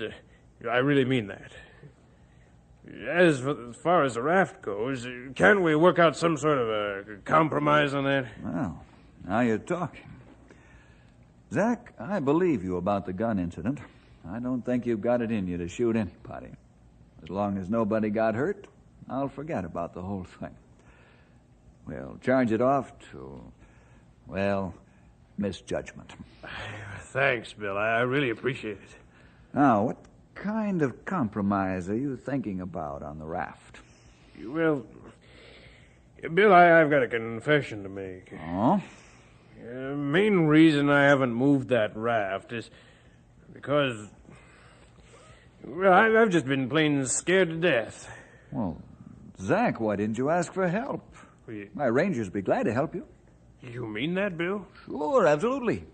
Well, I'm relieved. You see, I've got an awful lot of money tied up in the raft. I was figuring I could cut my shipping cost by having only one crew handle a big raft instead of making smaller rafts.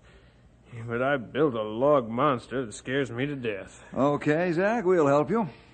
I've got to leave now for a council meeting in River's Bend, so let's move it downriver first thing in the morning. Henry, you stay here for the rest of the day. I'll be late to the meeting as it is, so I've got to leave now. Okay, Bill. Believe me, I'll sure be glad to get rid of that monster. It was getting so I couldn't sleep at night.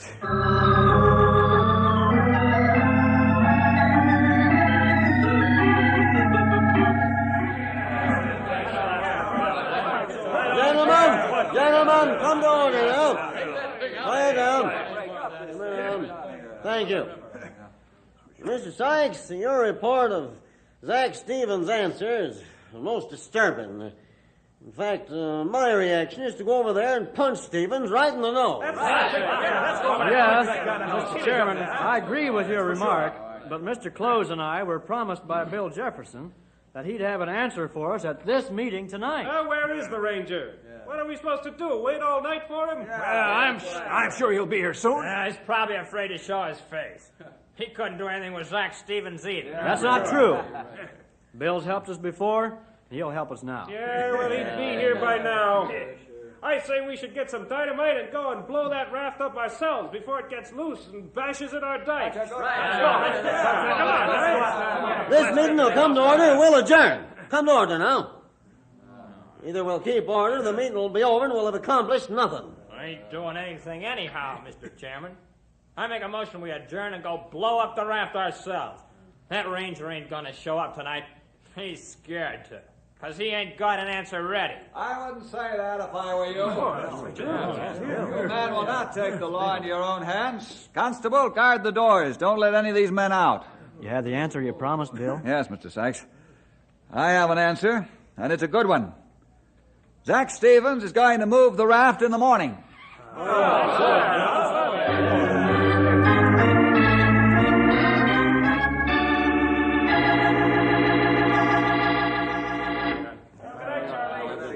Well, thank you for what you've done, Bill. And my thanks too, Bill. You've done our community a great service again. Oh, forget it. Glad I could help. Well, I better get back to Knotty Pine, get some rest. My rangers and I are going to help Zach at the raft. What's wrong over there? What's the commotion? Why, it's Zach Stevens trying to get through the crowd. Something's wrong. Look at his face. Yeah, he looks half scared to death. He's coming this way. Bill, I gotta see you. The raft is broken loose, and Henry's on it.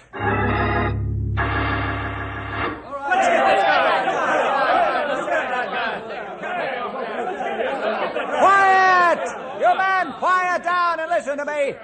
You're not going to take the law into your own hands, do you hear? Throw that Stevens in jail. He's a murderer. Bring him up. That's what he deserves. Quiet, I tell ya! You men are wasting your time talking when you should be doing something to stop the raft from coming down the river. Bill's right, fellas. Come on, let's quiet down. You got a plan? Yes. You men see that your families are evacuated. If the raft does ram the levees, there's nothing you can do. The thing weighs 100 tons. Meanwhile, Zach and I and the Rangers will be responsible for stopping it. Now get going. Come on, let's get out here. Come on, guys. Now, Zach, what about Henry? How'd he get on that raft? I got no time to tell you now. But another thing is, there's a load of dynamite on the raft that I'd planned to use to blow it up. Dynamite? Great Scott. Come on, my car's outside. You drive it, I'll work the radio. Let's go and step on the gas. But where are we going, Bill? To the helicopter base on the sand flats.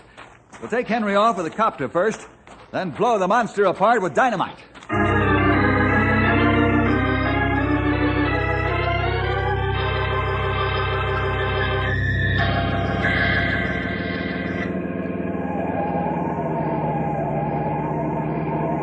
Ranger Bill Jefferson to Sand Flats. Jefferson calling Sand Flats copter base. Come in, over.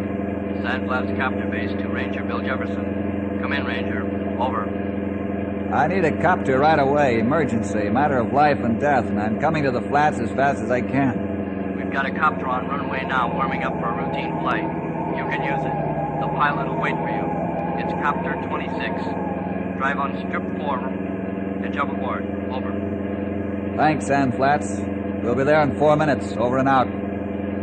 All right, step on it, Zach, and don't spare the horsepower.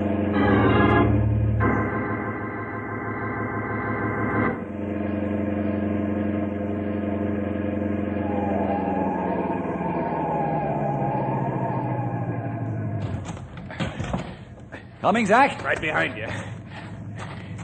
All right, look here. The first one. That's it. Okay, pilot. Head for the Shady River.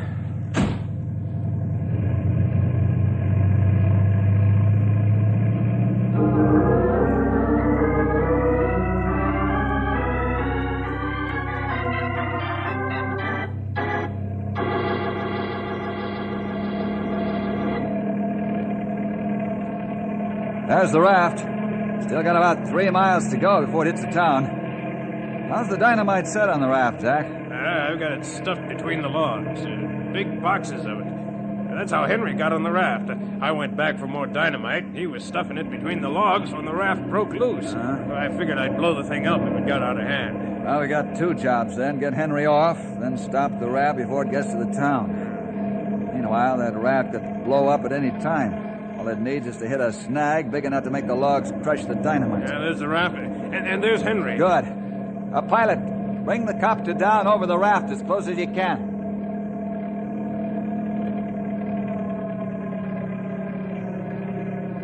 Now lower the cable.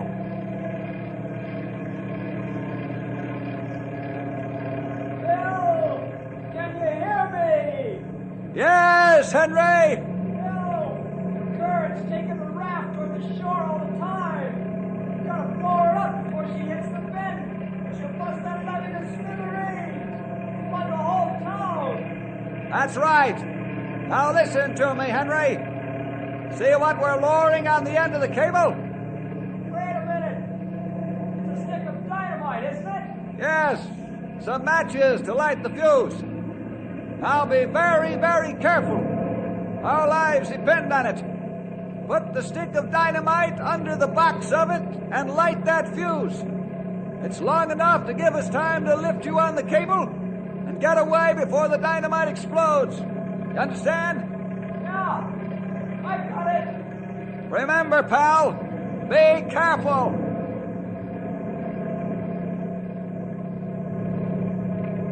It's late, Bill. Pull me off. Grab on, Henry. It's yours. Okay. Ice away.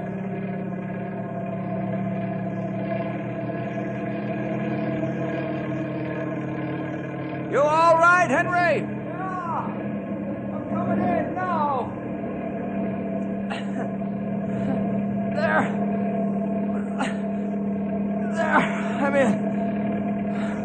Boy, I was just about to swim for it when you came along. Yeah, that wouldn't have been too good in that current. Oh, hello there, Zach. Oh, Henry, am I glad you're safe. Why, I'd have never forgiven myself if anything had happened. Boy, look at the logs scattered along the river. That dynamite sure broke the raft up. You said it. That Unless the river monster is dead.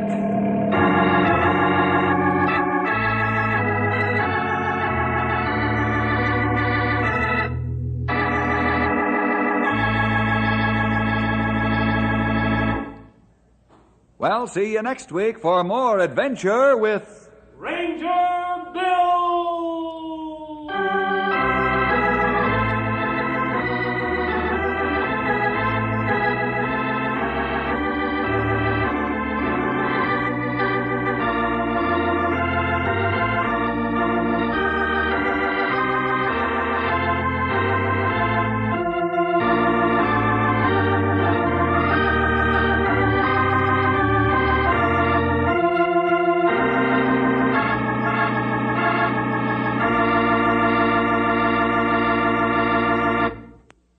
Howdy, this is Stumpy Jenkins, Ranger Bill's old sidekick, as I guess you all know. Just adding a little extra word of thanks for getting yourself in on the program today. Always glad to have you along. And I hope you invite your friends, too, for we sure got lots of adventures to tell you about. And we don't want you to miss any of them. So you make sure to be there by your radio every week. Don't lose out on our next story.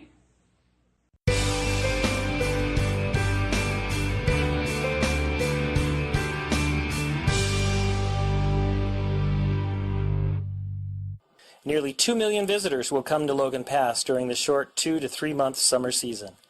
This shuttle stop is literally the high point of the Going to the Sun Road, as well as the high point of many visits to the park.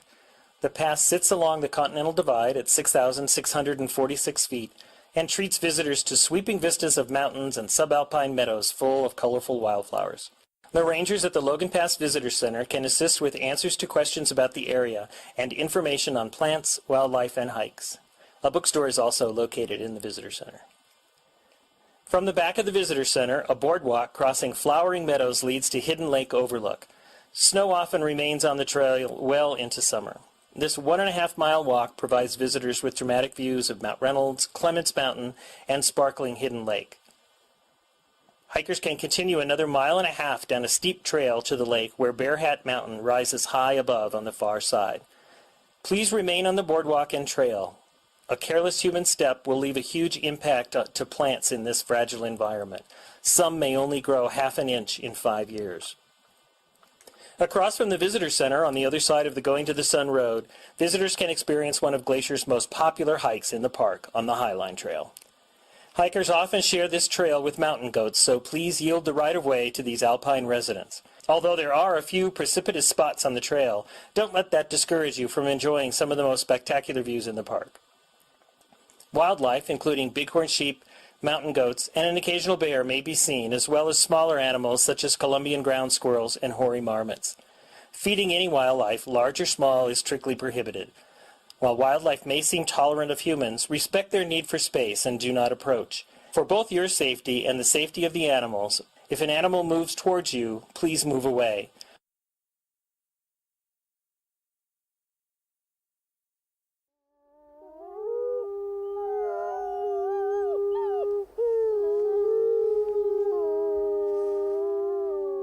From Yellowstone National Park, this is What We Do.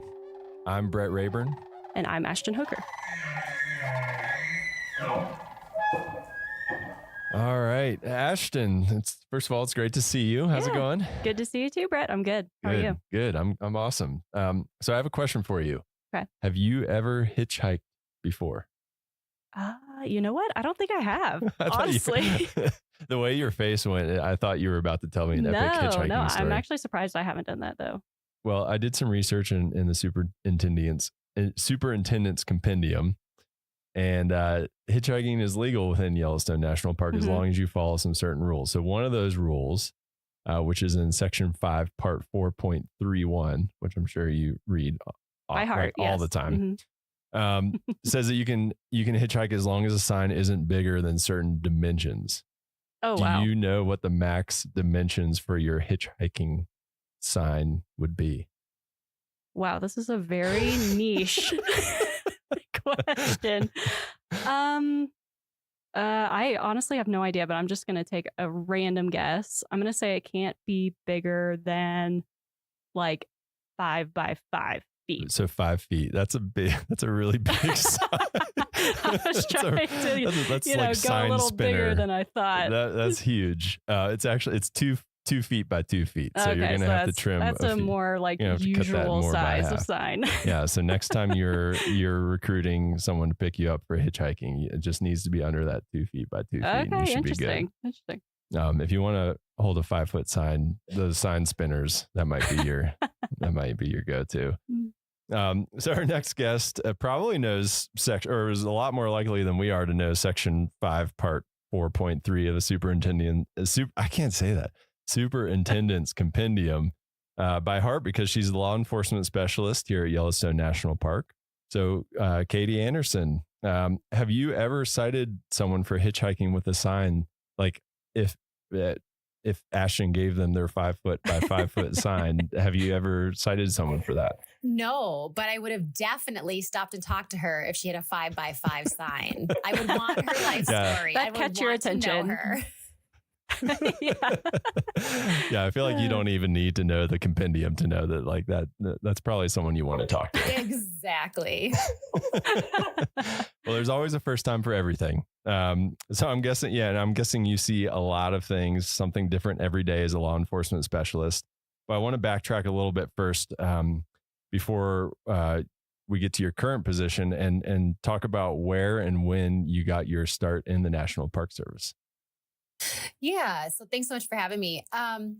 My where and when. So my career with the National Park Service began in 2001 as a GS3 park guide at Assateague Island National Seashore in Maryland, living with those wild ponies, which was pretty much a childhood dream being fulfilled right out of the gate. Yeah, that's pretty awesome. So was it the wild ponies that got you to that job, or how did you hear about the Park Service? Well, so the Park Service goes way back for me. I'll have to go many decades back from that. It pretty much goes back to about the late 1950s when my grandparents jumped on the Ranger 3, which is a vessel that takes visitors from the mainland of Michigan and takes them out to an archipelago of islands in Lake Superior called Isle Royale. And the island, as it's sort of lovingly called by all of us who sort of grew up there or grew up going there, along with my family, were super instrumental in my formative years in instilling a strong conservation ethic and just in turn inherently me knowing that my life work was going to end up being working on preserving wild and public lands like Isle Royale. So did you grow up near Isle Royale then, or just vacation there? Yeah, I grew up in northern Minnesota. And so that was, we always kind of came from that Grand Portage side out to the island. But the island has always been a huge part of my life. That's a big bucket list park for me. I've never been there. Oh, it's incredible. Have you been there, Ashton? No, actually, I just visited northern Minnesota last fall, but we were there just after the boat, like the ferries, went out to Isle Royale. So we have to make another trip next time. Yeah. Definitely bucket list. Yeah. Yeah.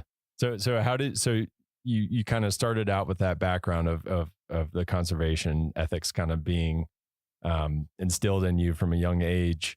And then you got that job at Assateague. How did you, as soon as you got that job, were you like, this is what I want to do? This is where I belong. Yeah, it is. I mean, I knew it, like growing up, there was no question that this is what I was going to do. The National Park Service. It was just really refining what part of the Park Service I was going to be part of. And so how did you get from playing with wild ponies to where you are now? What are the steps and iterations of jobs and units that you've worked at?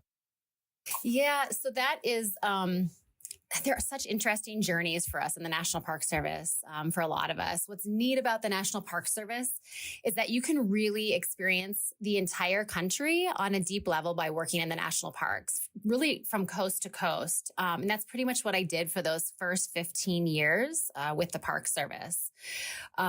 Right after I finished my season at Assateague, I made my way into the heart of DC to work for the Wilderness Society.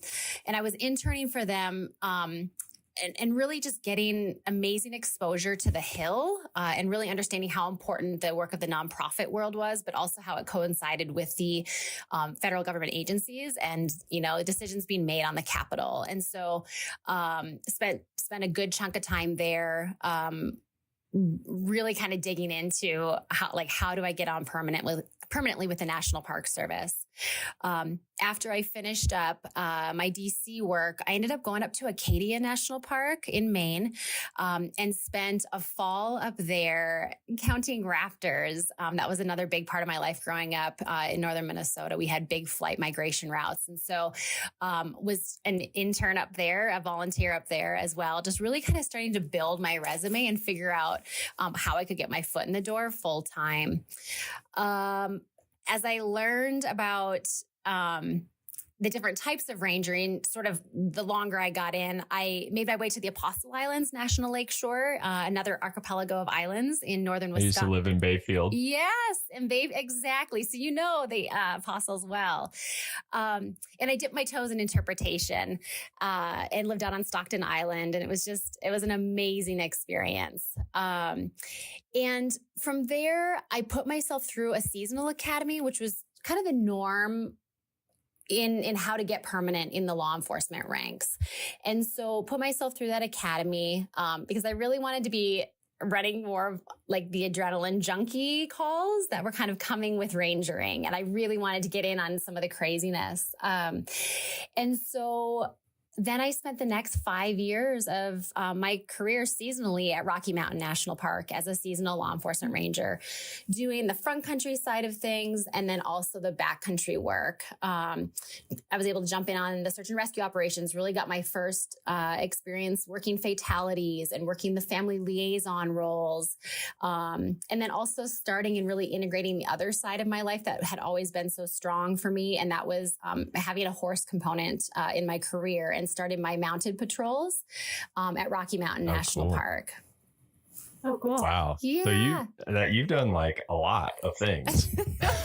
I have, and that was the seasonal days. And I'll make it brief on the permanents, but the permanents were really neat because that Rocky experience, in my off season, I had been doing ski patrol work full time and had some avalanche background. And so Yellowstone picked me up permanently to be working on Sylvan Pass and be doing avalanche control up there as well. So I sort of could bring a skill set of the rangering skills as well as sort of my other life loves into one job.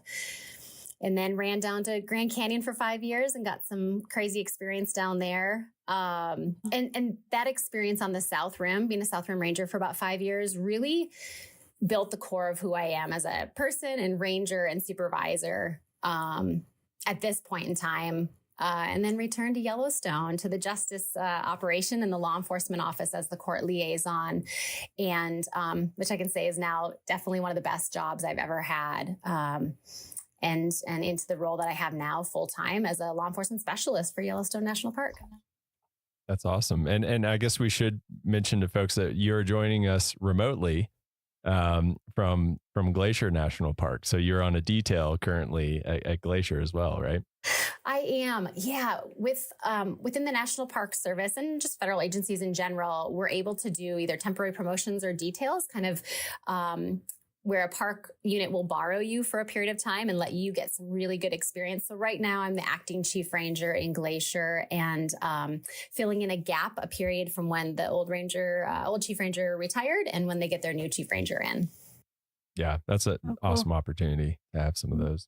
Mm-hmm. So do you have a typical day in your position at Yellowstone? I'm guessing not, but what is a normal, if you had to, I'm doing air quotes for people listening, what's a normal day for you look like? Completely not normal. So, it's really interesting. The Yellowstone Law Enforcement Office is super unique in the National Park Service.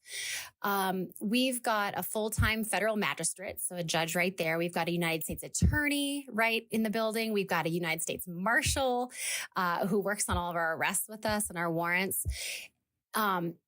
And Yellowstone cases are all prosecuted in-house, and our sole purpose in my operation is in support of the field staff, so the field rangers who are doing all the patrols and the response to emergency stuff, and really our office provides subject matter expertise.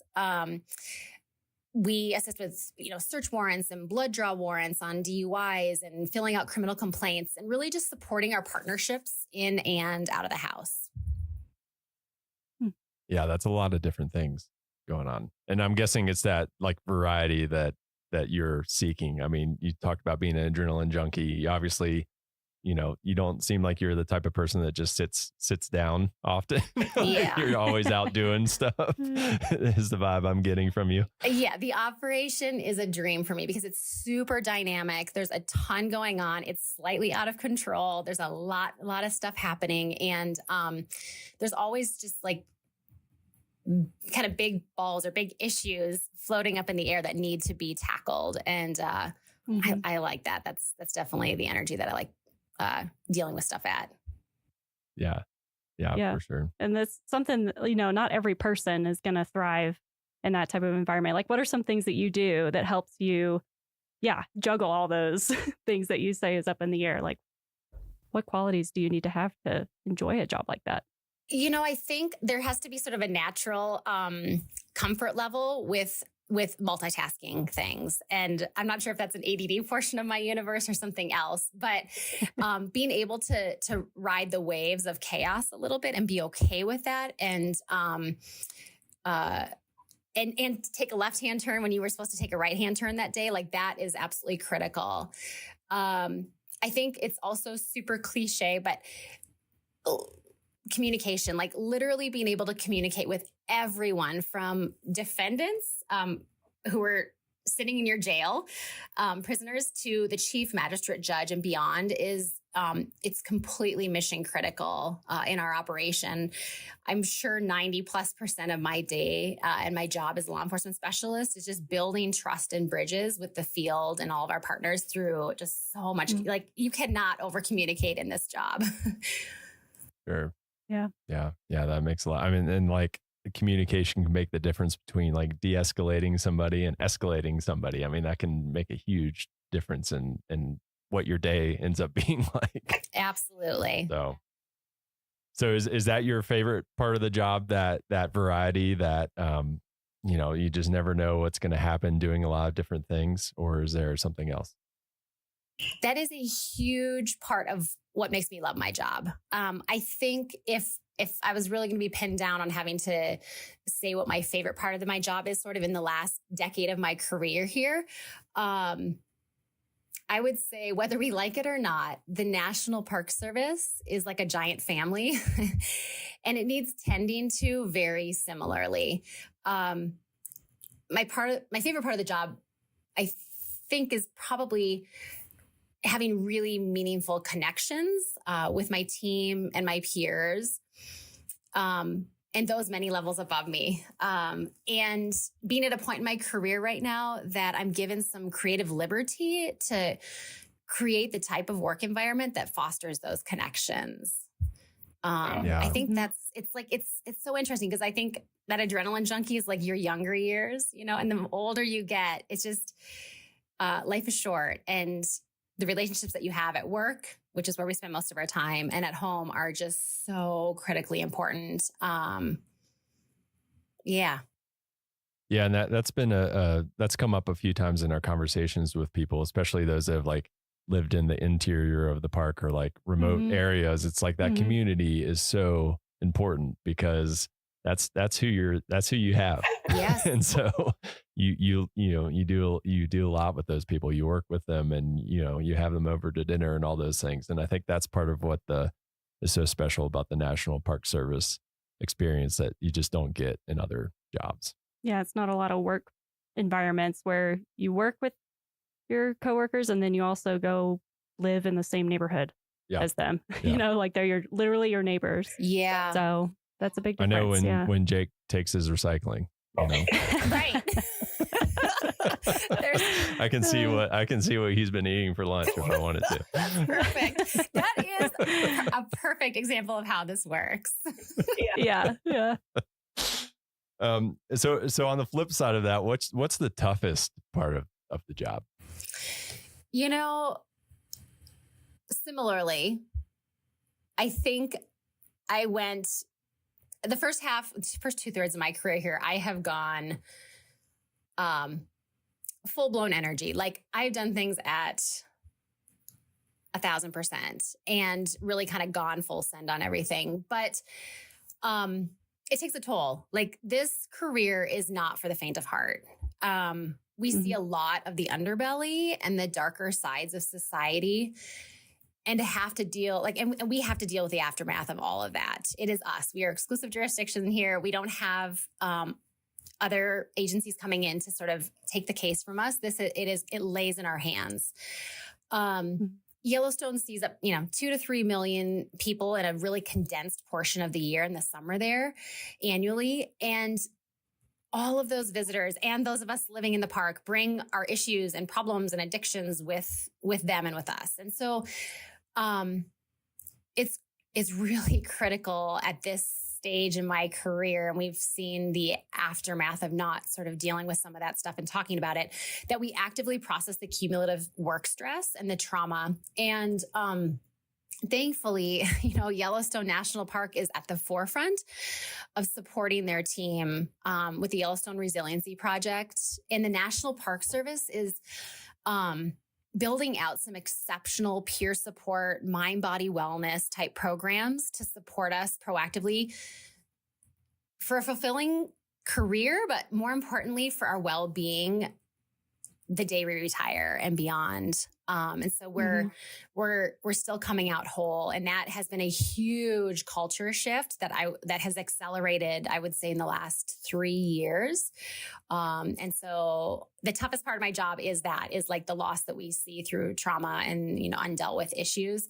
But also just the light in that is that I've got the opportunity right now with my own career to, hyper focus on those things and be part of shifting a culture nationwide, really.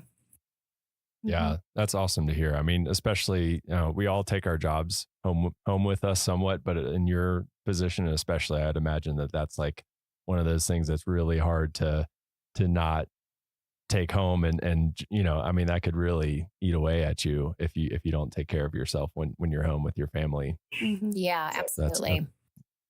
Yeah, and you mentioned the Yellowstone Resiliency Project.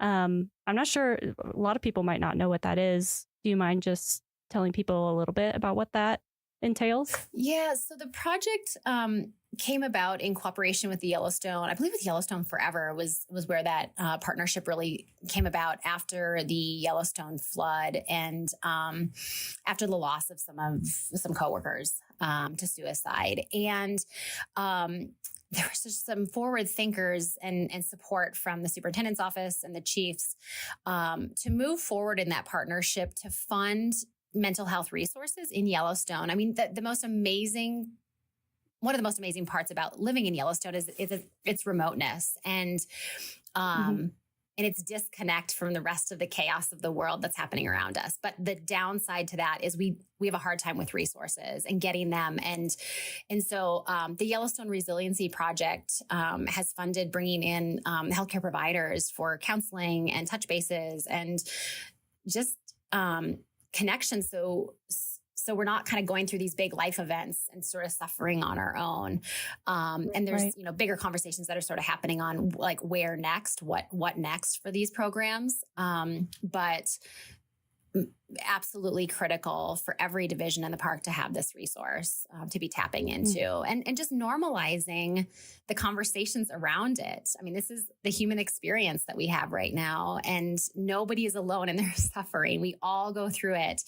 And just the pressures of life,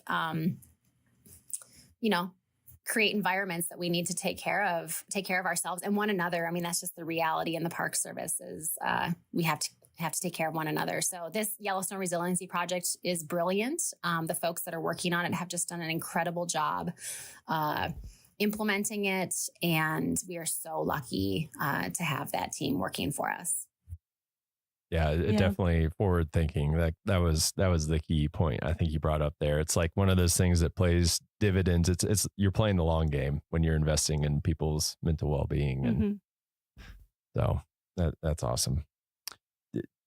I guess cycling back to kind of your career, it sounds like you've had a lot of moments that you could probably choose as a defining moment. Do you have one defining moment that you would say, kind of defined your NPS career or set you on a trajectory, or that you can look back on? I think about it often because I get asked that a lot. Like, what's the best park you've lived in? What's the best position you ever had? And I can honestly say that I am so, like, at the core of my being, I am so incredibly proud of every single job that I've had with the National Park Service over the past 23 years. I'm so proud of myself as a GS3 at Assateague Island. Like, that I ever even like stepped into it and got that job. I would say it all builds on itself. It builds character. It builds who you are to the core of your being in each of these positions that you're in. And I would say, just sort of sitting here in this window now, like watching the snow dump, on Glacier Park, the acting chief ranger in Glacier National Park, right now is one of those highlights. And I feel so honored to have the support from my Yellowstone team, which is like my core team, to take on this role and to have this connection now with yet another incredible gem of a park and the amazing people that call this place home. Yeah, you have all these connections to places where people, like, they're on people's bucket list. Like, they're happy to just make it to one of those in a lifetime. And you've got all these special memories that so many, and we all do. I mean, that's kind of why we all do what we do, I guess, in a way. So lucky. That's awesome. Yeah. Since it was such a good answer, I'll let you get away with, I technically said you had to have one defining moment, but I'll let you get away with it because it was a really good answer. But if you know me, there's never one. I always juggle at least 3 things. So I'm the same way. Yeah. So, and this is a pretty, probably a more straight connection than some of the other people that we've interviewed. But how does your job contribute to the Park Service mission? So, the Park Service mission is kind of drives everything that we do, and it's at the forefront of our minds every day. But so how does your job contribute to that? I would say it takes a massive village of committed public servants to come anywhere near fulfilling the mission of the National Park Service. I am just a cog in the wheel, but at the core, I truly believe that my work is super meaningful and impactful. And I feel that every single day, whether it's helping the field rangers with a complex victim case as we run the victim witness program in my office, or supporting the prosecution on a significant poaching case. I love my job. And, I've heard people say that, like, you shouldn't love your job because it'll never love you back. And I just am unconvinced of that. And I think you need to find deep joy in the work that you're doing and believe truly that it's making an impact and it's for the greater good. And I never question that, no matter how hard my days are. I know that, like, I'm giving back way bigger than I'm getting, and I'm totally okay with that. Yeah, that's awesome. Well, and someone has to keep Ashton with her 5 foot by 5 foot hitchhiking sign. You got to keep me in check. On the right side of the law. Unreasonable, Ashton. Hey, I went big. Yeah, Can't keep blame these me for people that. in check over here. So for those people who are listening to this and are just like, wow, that sounds like an awesome job. Like me, like I'm like, wow, that sounds like. So what series do I look at in USA Jobs to do what you're doing? Yeah. So the series that post on USA Jobs, which is where all of our federal jobs are posted, is 0025. So right now that's the Ranger series. And at some point there may be a shift in that, but right now 0025 Park Ranger Law Enforcement is what folks would be looking at in USA Jobs. And is that the same series for like all the positions kind of working their way up the ladder. Yeah, it is. So to Everything from your field level law enforcement, GS 5, all the way up into your chief ranger positions. Awesome. That makes it easy. I feel like a lot of times it jumps around and gets complicated and it's hard to keep track of all those numbers. So 0025 is the one to remember. And do you need formal training to get that like GS5 position? You do. There's a couple routes now. Kind of the old ways where we would put ourselves through a seasonal academy, a law enforcement academy that's sort of connected with the National Park Service, and then you would apply to seasonal positions like summer positions. This last year, a new system, a direct hire initiative was sort of started, and we're hiring things a little bit differently. So in that case, a couple times a year, there's announcements that are flown nationwide for the National Park Service law enforcement positions.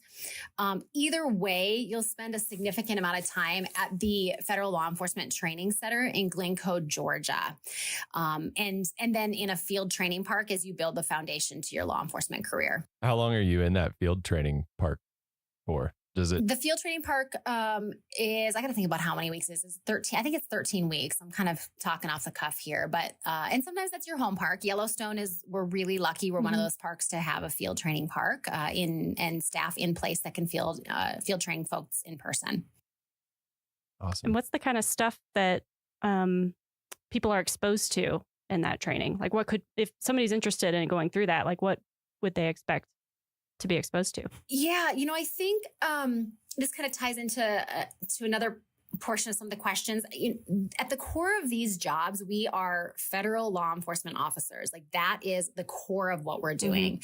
And so, for example, FLETC, the Federal Law Enforcement Training Center, they do foundational, like basic law enforcement training. So everything from some people's first day on the firearms range with your pistol and your shotgun and your rifle, to patrol tactics, like how do I literally drive my police car? How do I do high speed pursuits, kind of chases? How do I care for victims in cases? How do I physically maintain my fitness and show that I can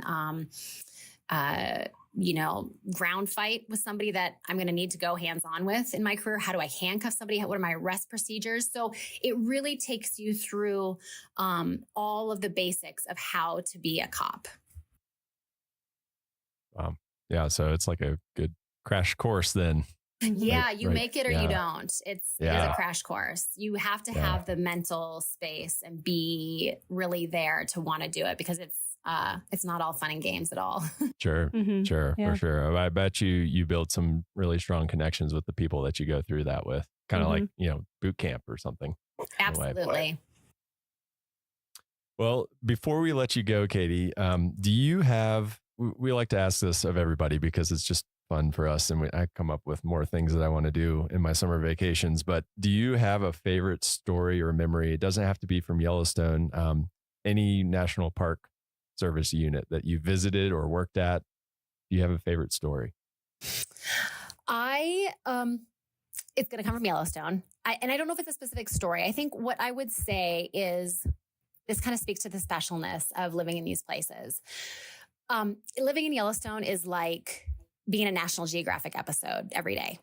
And I would say it's amplified when you live in the interior, which I've lived in several times, and I don't now. But what I would say is you can almost gauge the rhythms of the year, like the seasons of the year, by the flow of the wildlife and the thoroughfares and the tracks that they are walking.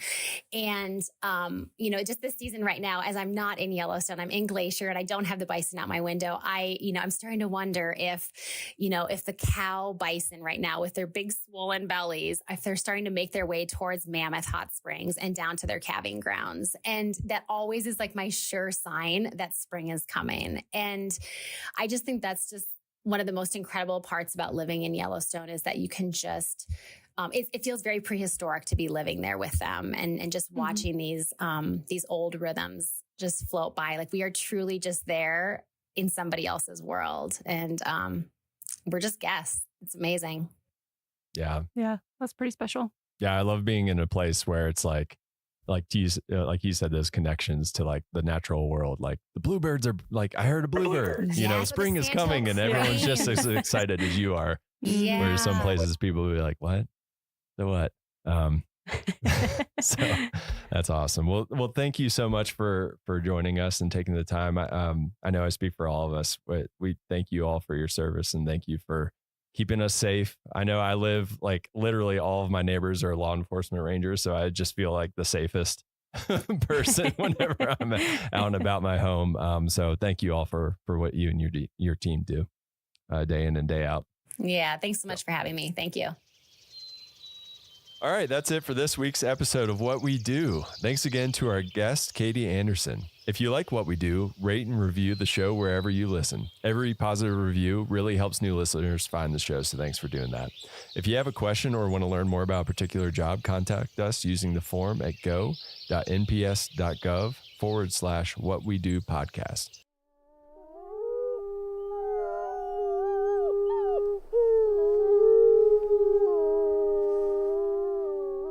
From Yellowstone National Park, this is What We Do. I'm Ashton Hooker. And I'm Miles Barger.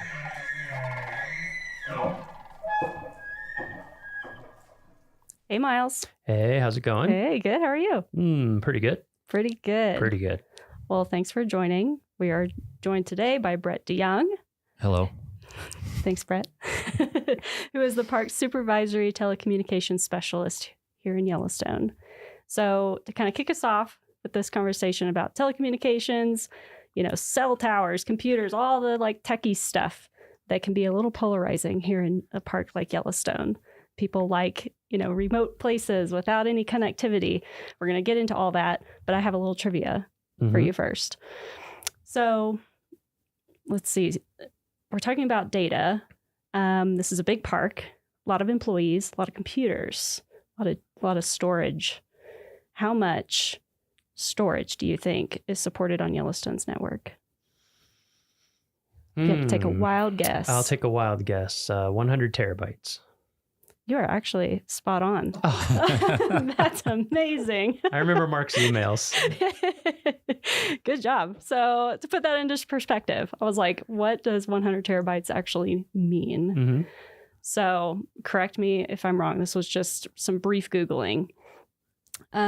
So 300,000 digital photos require 1 terabyte. So if you multiply that by 100, that is 30 million photos. That's a ton. That's a lot of photos. That's a ton of data and storage. Or 1 hour of 8K footage. Just kidding. Yeah. That's probably 8K not too 3D. far off. Yeah. But anyway, to get into this topic more, we have Brett DeYoung. Thanks for joining us, Brett. How are you doing? I'm doing good. Good. So starting us off, where did you get your start in the National Park Service? I started volunteering with the National Park Service. I came to Yellowstone right after graduating from Purdue, and I worked for the concessioner, and I worked with the rangers at Old Faithful doing search and rescue and a number of other different things. Other jobs that I did for the concessioner and risk management and fire safety. I worked with a fire marshal, and I worked with the safety office, and an engineering office. I worked with the facility maintenance division. So I knew most everybody pretty well after the 16 years that I'd worked for the concessioner. And then one day I got a call from someone, and I applied for a job, and I walked across the street. And I asked them where the cafeteria was, because at the concessioner, they fed us every day. And they told me I had to bring my own lunch. Oh, bummer. Man. So I'm still working through that. Yeah, you're still learning how to, feed yourself every day. Is when I came over. Did you, why did you first come out and start volunteering? Were you just an outdoors person before that, or? Yeah, I came out here like most people do because they want to experience the outdoors and they want to live in it, and they want to, rather than taking a vacation, they want to walk out the door and do it on their time off. And so, I was just drawn to that. And it was a really close-knit community down at Old Faithful. And we ended up working winters and summers seasonally. And, we all worked closely with the rangers. So it was just nice to spend time and broaden our sphere. So. And what was it? Was there something about Yellowstone that drew you here, or was it just kind of you just happened to Not come out much, here? really. Yeah. No. It was, I was graduating from college in 1989 at Purdue, and it was during a recession at the time, and I was gung-ho to start paying off student loans, and I had a friend that kept saying, I love, I've been working summers in Yellowstone, and you should come out. And I said, okay, let's come out for a summer. And I think you hear that story a lot. Yep. People get hooked. Got hooked. So, yep. And my wife came out eventually, not long after that, and we just made a home of it. Cool. It's such a big park, and there's so many opportunities. You can move all over the place laterally, and there's a lot to do here. That's a benefit of a great big park. Mm-hmm. So as a supervisory telecommunications specialist, do you have a typical day on the job? Is there even such a thing? Does it vary by season? What does that look like for you? Most days are typical. When you get into a supervisory position, you don't get out in the park as much. So there's a lot of office time, which is, can be the downside. The upside is that you work with you have a staff and they become your team, and that's fun too. And you kind of live through them in a lot of ways. But a typical day, we support Yellowstone's dispatch center, which is an 8-position dispatch center. It's FCC licensed. And it's an alarm monitoring center. It's a very busy center, as you all know. And it also supports the communities of Gardner and Corwin Springs and Silvergate and Cook City. And but we support all their technology, all their systems, their 911 systems, their CAD systems. That's their dispatch system.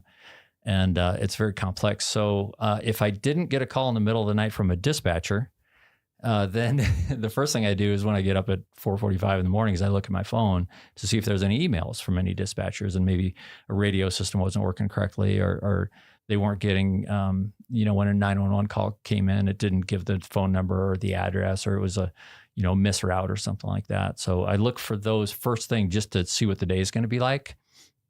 And if there's none of those, then I, like many employees, live outside, in outside communities. I live in Immigrant up in Paradise Valley. If anybody's watched the Yellowstone TV show, it's not like that, but it's very pretty. But I live, so it's an hour commute for me. And we have a rideshare program that we've been doing since 1991, where employees all ride together, and it's a great thing. So, and I've been the program manager of that since 2016, but so sometimes I'll drive the van and drive a bunch of my employees to work. And anyway, so typical day. Then we get here at 7. A lot of us work 10-hour shifts and get in at 7. And I go around, I work with all my staff. I see what the telephone people are up to, what the IT people are up to, what kind of challenges they have, what's on the agenda for the day, what the alarm shop's doing, what the radio shop's doing. And after I've caught up with all of them, then it's like a lot of other jobs. It's emails and contracts and phone calls and meetings. Gotcha. And so that day that you said you walked across the street to start working for the Park Service, obviously you didn't start out as like a supervisory telecommunications specialist. So can you tell us kind of your path from there to where you are now? Like, did you have other jobs in the meantime, or? Yeah, that was pretty linear. I came across the Duo Fire Alarm Systems project. I was working in the engineering department with Xanterra, and we had tackled some big fire alarm system deficits. We took care of big buildings with Xanterra, the concessionaire. We did the Old Faithful Inn, the Lake Hotel. Really important overnight occupancies where you can't have, you can't empty the building in the middle of the night because of a nuisance alarm. We did that sometimes.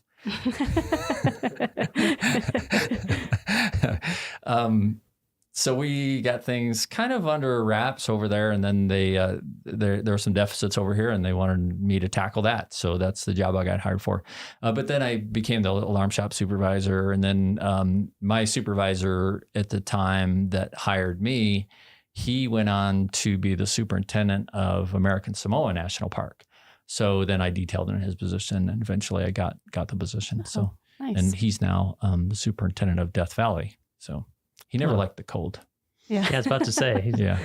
not the place to be if you don't like cold here in Yellowstone. But an interesting thing about him is he hiked every single trail in Yellowstone. Wow. Wow. And he was here 5 years. His name was Mike Reynolds, and he's still the superintendent of Death Valley. And then when he completed that project, he started hiking them backwards. Oh, wow. And then he left for American Samoa. Wow. So, yeah, I haven't That done. is an accomplishment. I'd yeah. like to do that, but it hasn't happened yet. So you kind of ran through all of them, but I'm just curious if you could restate all of the different systems that fall under telecommunications in the park, because I think people, I mean, sometimes I forget, I'm like, I think I'm covering all of them and I forget fire alarms or something like that. I forget sometimes too. Yeah, there's a lot. There's a lot. And then we're reminded. So the radio systems is a really important one, the land mobile radio system. We've got a big complex system, and that's what the rangers use to talk, and we send out pages. We still do pages for our advanced life support crews and EMTs. Law enforcement. There's resource protection people that are doing bear jams and animal jams and things like that. And it's just safety too for people working in the backcountry so they can communicate. So radio is a really important thing. We have telephones. We've got about 500 landlines and 180, 190 cell phone lines. So we manage all those contracts and all that hardware for that and the network that it takes to push it out there. The IT department, we've got a very complex network to get it out there. As the chief information officer came out here one time from the Department of the Interior. He said the last mile is Mammoth. So everything we do to get that from Mammoth to the rest of the park is magic. It takes a lot of effort and a lot of different methods. So then we do internet services. We do all the right-of-way permits for the cell companies. There's a few of those in the park, 5 towers that we try to hide. There's what else? Telephone systems. Alarm systems, you were saying. Alarm systems, fire alarm systems, security alarm systems, video security. And then all the dispatch, which is, like you said, dispatch support, very complex and very important. Yeah. And I hope I didn't leave anything off so any of my staff is disappointed. But yeah, we do all that and we try to keep it behind the scenes. So the visitors come and they see the resource and the animals and everything. And this goes unseen, but it's critical to keep them safe. And right. So Very important stuff behind the scenes that a lot of people, like you said, they visit and they would never know. Hopefully. What's going on. Yeah, hopefully. That's the goal. Well, and I think a lot of parks in different settings have a lot of these things.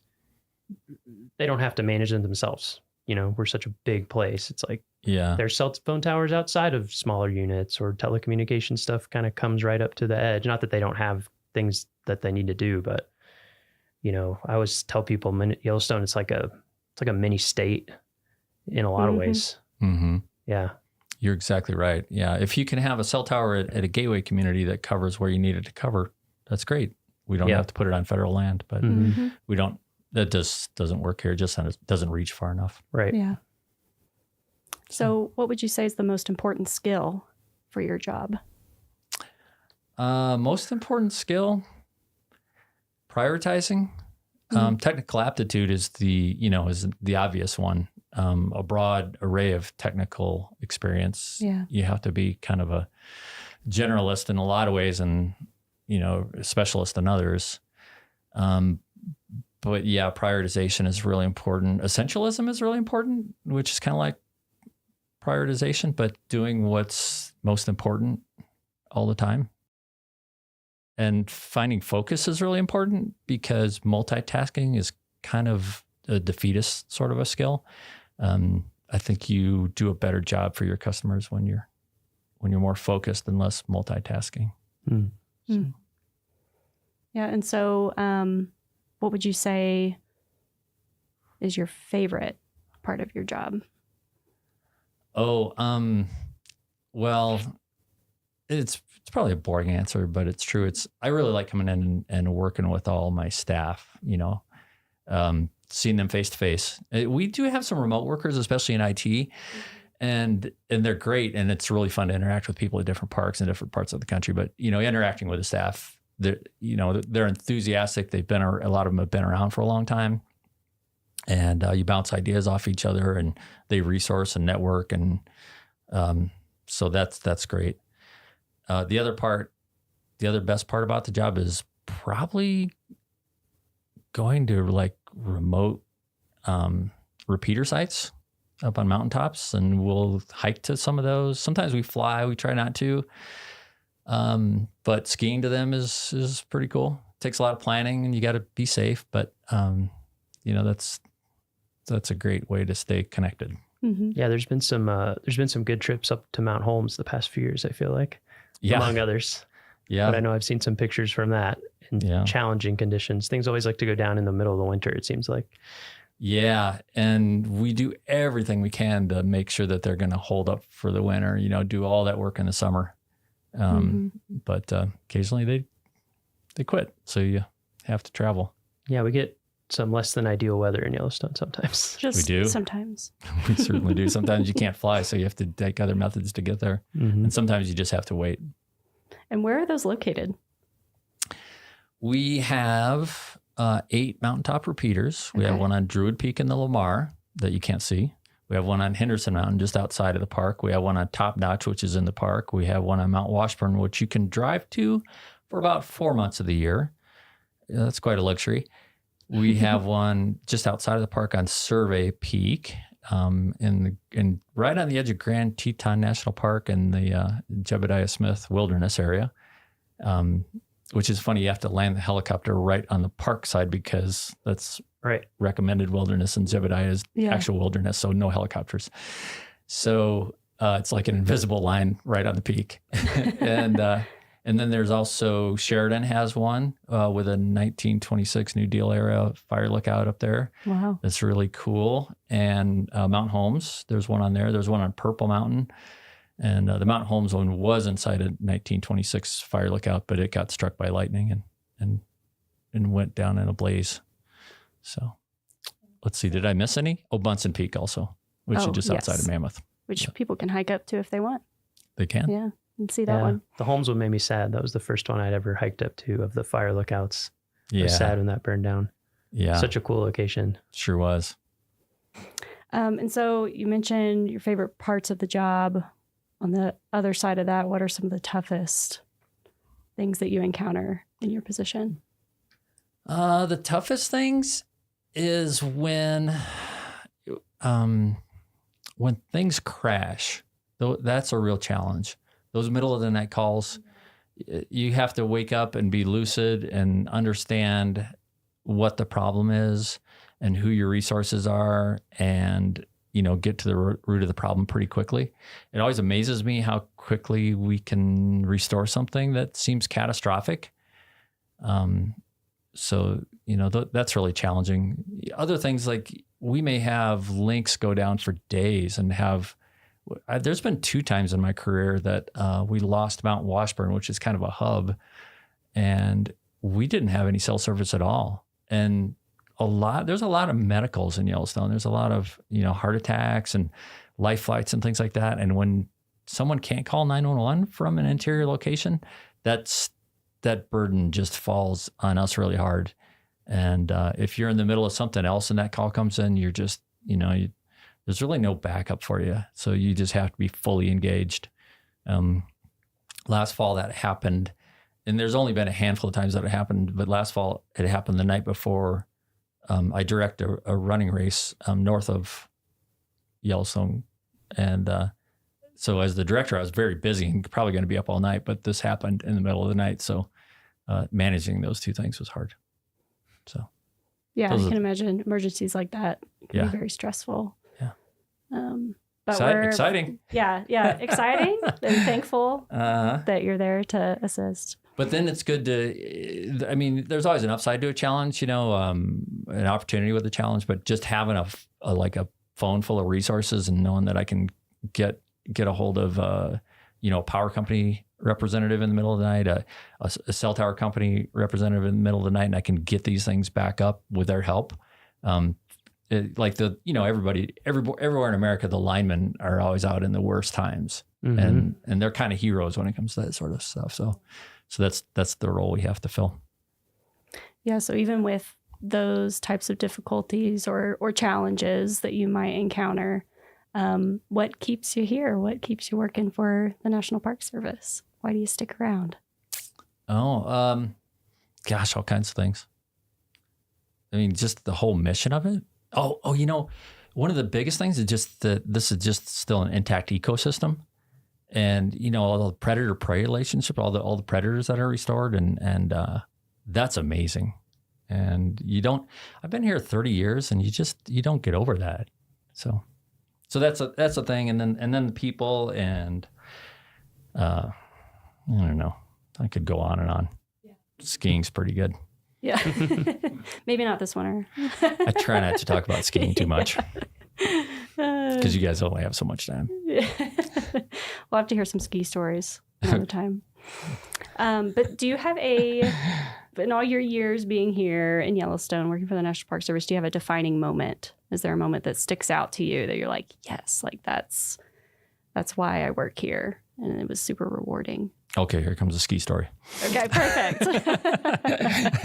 We had Mount Holmes, and Miles, you reference this, but in 2011, Mount Holmes, the repeater antenna went down in December, and there was a big storm coming in. And the Mount Holmes repeater is also used by Montana State Patrol for Highway 191 outside of the park, where there's a lot of accidents. It's a dangerous road. It's a pretty important one. So, but we couldn't get a helicopter in because the storm front was coming in fast. So we decided we were going to ski it. So it was a team of three. It was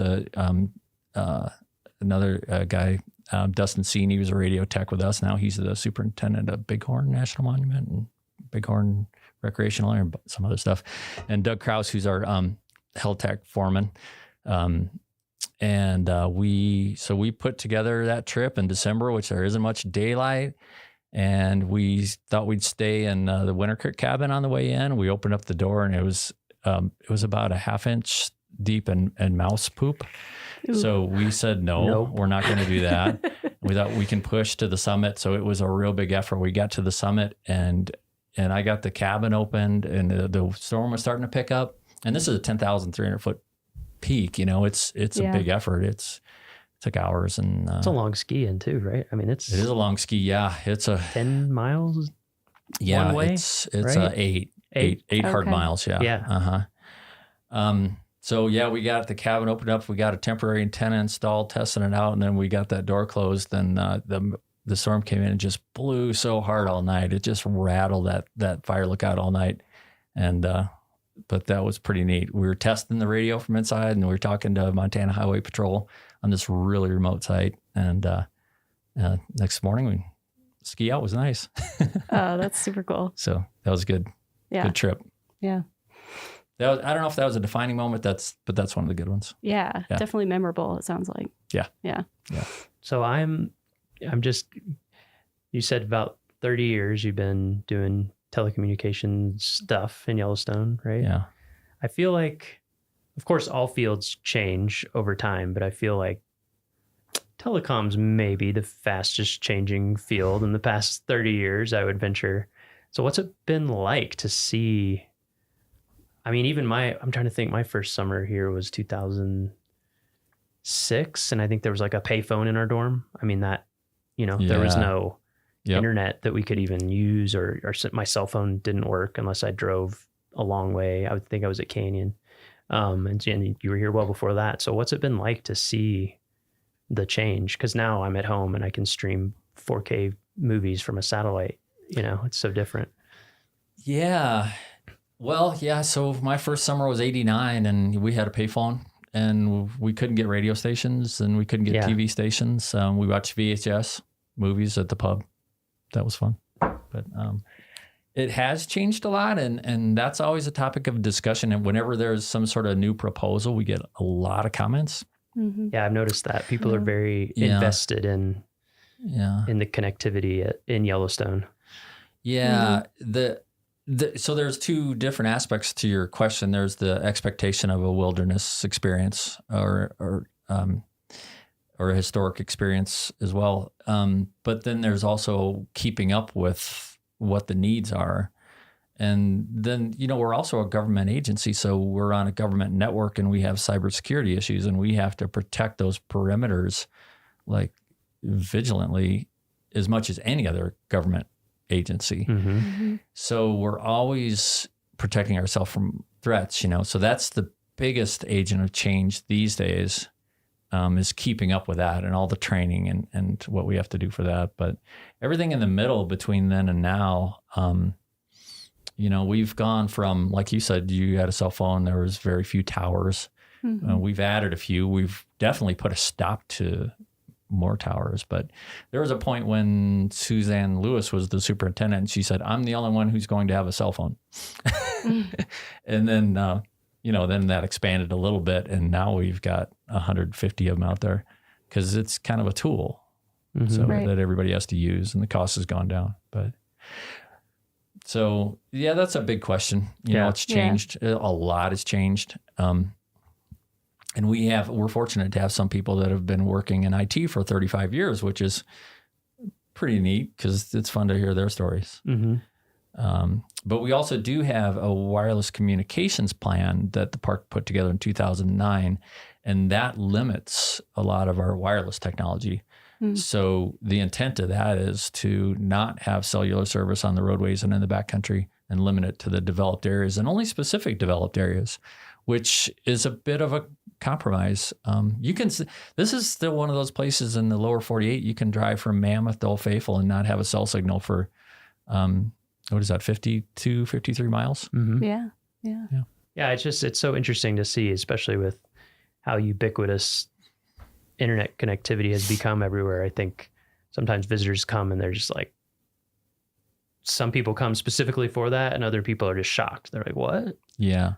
What do you mean my Google Maps doesn't tell me where to go? Or like, where can I get Wi-Fi here? And there's one place, it's 3 hours away. Yeah.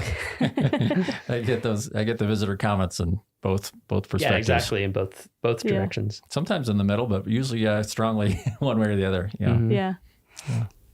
So we're getting into the nitty gritty here. If somebody were to go on USA Jobs and want to apply, to work in telecommunications, what series would they be looking for?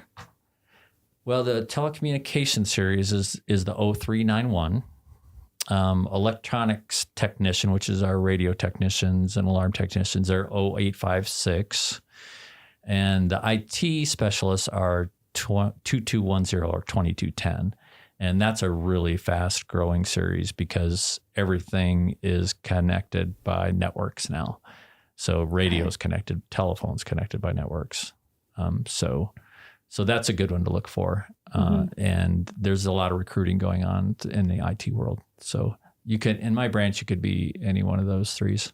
Okay. And so are the opportunities available from like entry level all the way up? What does that look like? Yeah. 7, 9, 11, 13. Okay. And so what types of training or anything like that would people need to get into that type of work? You just fake it till you make it. Yeah. Yeah. No, I'm kidding. A variety of stuff. Radio technicians, we hire a lot from the military because they get really good training. Oh, yeah. Setting up antennas and repeaters and base stations and microwave network extenders and things like that. But anyone who's worked with radio frequency technology, IT, there's all kinds of, you can be Cisco certifications, you can be, graduate in computer science. We've hired those. A lot of people just gain a lot of knowledge and experience from jobs. And so as a hiring official myself, I look for all of those things. Myself, I have a bachelor's in the School of Technology with a specialty in organizational leadership. So I'm a lot of, leading a group as much as the technical. So it varies. There's no straight track. Yeah. Yeah, you'll kind of find that in the Park Service as well. People kind of come from all kinds of backgrounds. Yeah. As well. So. Yeah. Yeah.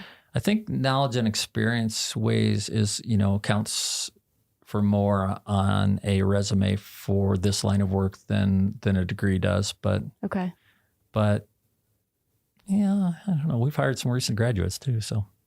Do you have any advice if people were interested in applying or, getting that experience? What advice would you give for them? Yellowstone, we feel like we're really specialists. A lot of small parks have one technology person and everything's thrown at them. But we're really, as far as the industry goes, we're generalists. Mm-hmm.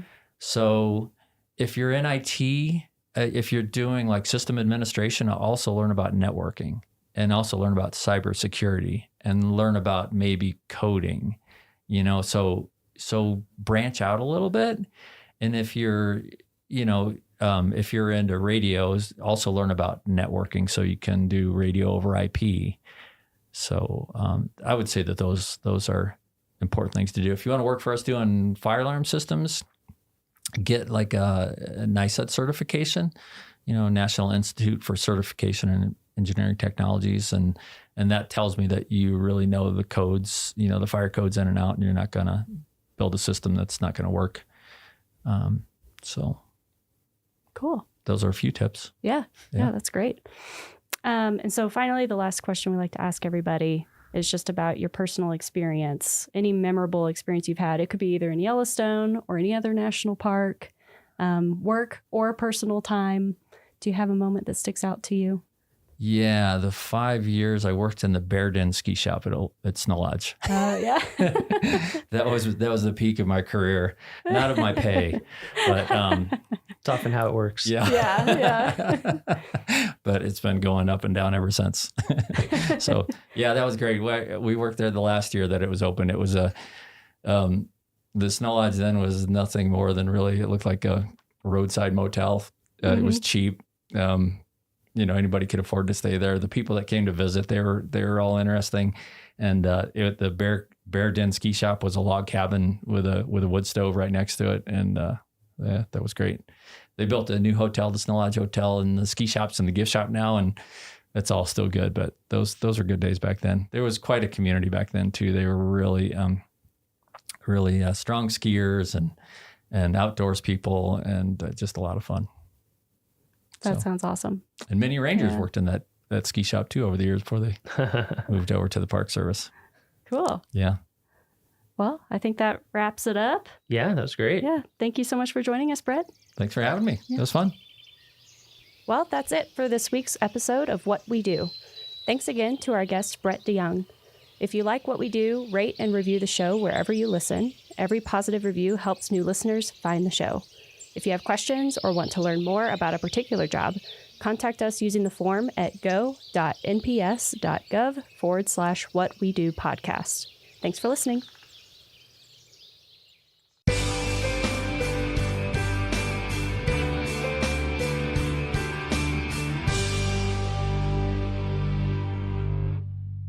One of the truly significant features of Glacier National Park is the incredible biological diversity found here. In Glacier National Park, more plant species are found than either the cluster of Rocky Mountain National Parks to the north, around Banff and Jasper, or in the Yellowstone ecosystem to the south. At Two Dog Flats, where the prairies meet the mountains, two of those major communities overlap, creating an edge effect where many species of wildlife find important food and shelter. Often where the edge of one habitat type overlaps the edge of another, there is an increase in the number and diversity of species present, resulting in associations and combinations of animal communities not generally found together. Here at the Two Dog Flats area, shortgrass prairie species from the east mingle with dry east slope Rocky Mountain forests, creating a rich environment. It's not uncommon to see coyotes and badgers hunting ground squirrels in the meadows while hawks soar overhead seeking voles and mice. Deer hidden in the forest during the day frequent the meadows in the morning and evening hours. Songbirds from the prairies and the forests alike can be heard singing their mating calls and territorial warnings. Predators find a rich source of food in areas like Two Dog Flats because of the abundance of food for prey species to take advantage of. These meadows are also important winter range for elk. Throughout the winter, a small band of several hundred elk can be found grazing in the flats and on the meadows down near St. Mary. These areas are usually blown free of snow by the near-constant winds in the St. Mary Valley, making it an easier wintering ground for them. In the spring, however, the elk move to higher ground and generally spend the summer in the mountains, seen towering in the background. If you're here in the spring or in the fall, expect to see elk in the evenings and the mornings. Two Dog Flats is beautiful any season of the year. Winter is stark and harsh, and few visitors see the park during this quiet time of the year. But in the summer, a profusion of wildflowers carpets the meadows and offer a treat for both botanists and wildlife enthusiasts. Spend a while at Two Dog Flats, and you will see that this meadow is alive with activity.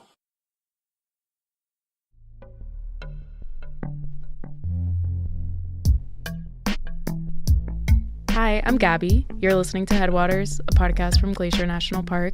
Hey, Gabby. I'm Daniel. Hi, Daniel. And this is the mailbag or Q&A episode. We're answering questions. Yeah, so listeners have provided questions for us over the last week or so. And I'll be asking you what the people want to know. Oh, you're asking me? I'll be asking you. I'm not ready for this. We're releasing bonus episodes this spring and summer to help visitors plan their trips to the park or to just generally get a feel for what's going on.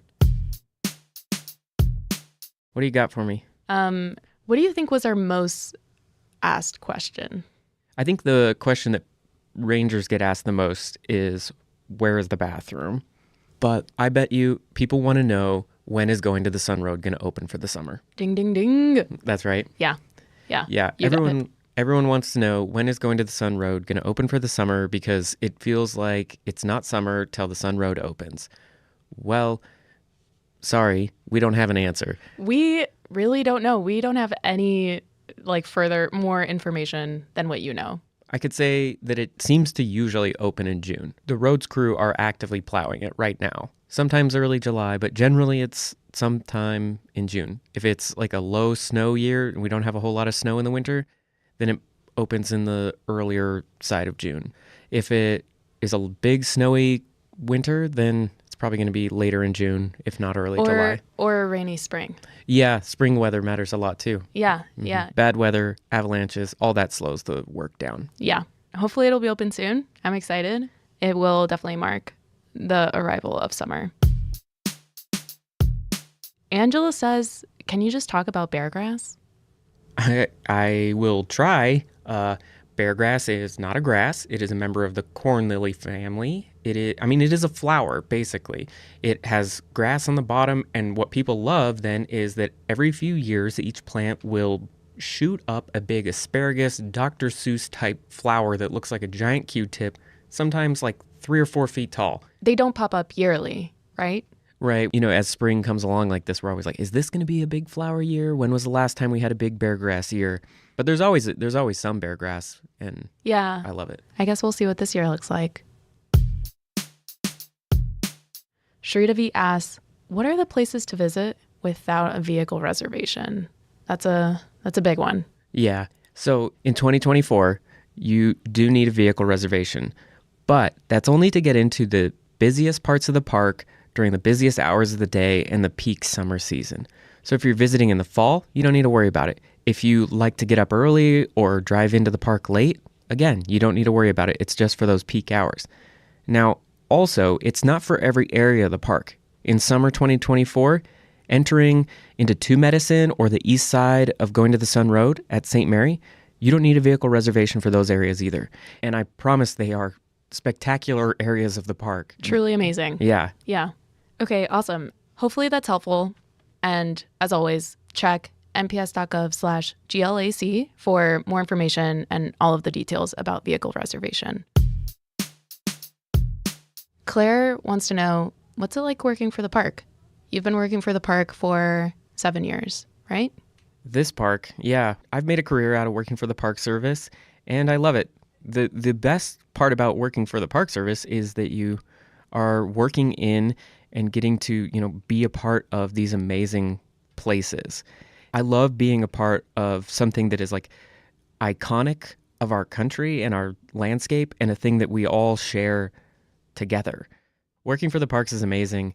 I highly recommend it. Go to usajobs.gov and watch for ranger postings. Give me another one. Give me a hard one. Okay. Olive asks, what are people most surprised about after visiting? Maybe a big surprise is how cold and how like wet the weather can be, especially in the first half of summer. Totally. Like in West Glacier or East Glacier, it'll be beautiful and sunny, and then you go up to Logan Pass and it's snowing. Like literally snowing. Yeah. The other thing I think that can surprise people about the weather is how in the second half of summer, how hot it can be. They'll be like, oh, it's Glacier National Park, it's the mountains, it'll be cool. But then they start going on a hike with one little water bottle and they're like, oh. It's hot. It's over 90 degrees and yes. kind of humid. And yeah, it can get really hot. Yeah. Last summer it hit 100. Wow. So Jack has a question about construction. Okay, Jack, here's the situation. In Montana, we have 2 seasons, winter and construction. Haha. Yeah. And here we are entering construction season. There's all kinds of jokes about this. You know, the traffic cones that they put out around construction sites. The bright neon orange. I've heard people joke that that's, you know, Montana's state flower. I think other states make these jokes too. Definitely, yeah. But it's true, the window for construction in Glacier National Park is pretty small because we have such a long winter season. So you have to squeeze all the repair and update, you know, projects into a pretty narrow window. So you can hear the construction going on outside right now. There is construction going on in the park, a whole bunch of different areas. You know, they're working on bridges. They're putting in new sewer lines. They're doing a lot of work. So it will most likely be a part of your visit. Yeah, but if you're just flexible, like, it shouldn't be a big deal. Yeah, not a big deal at all.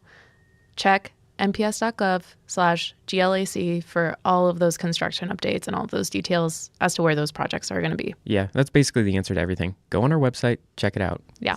Plan ahead. Okay. This is maybe one of my favorite questions that we got. Miss Curly Girly asks, is the damage reversible? This question is sort of silly and also like kind of deep, and right. Which is fun.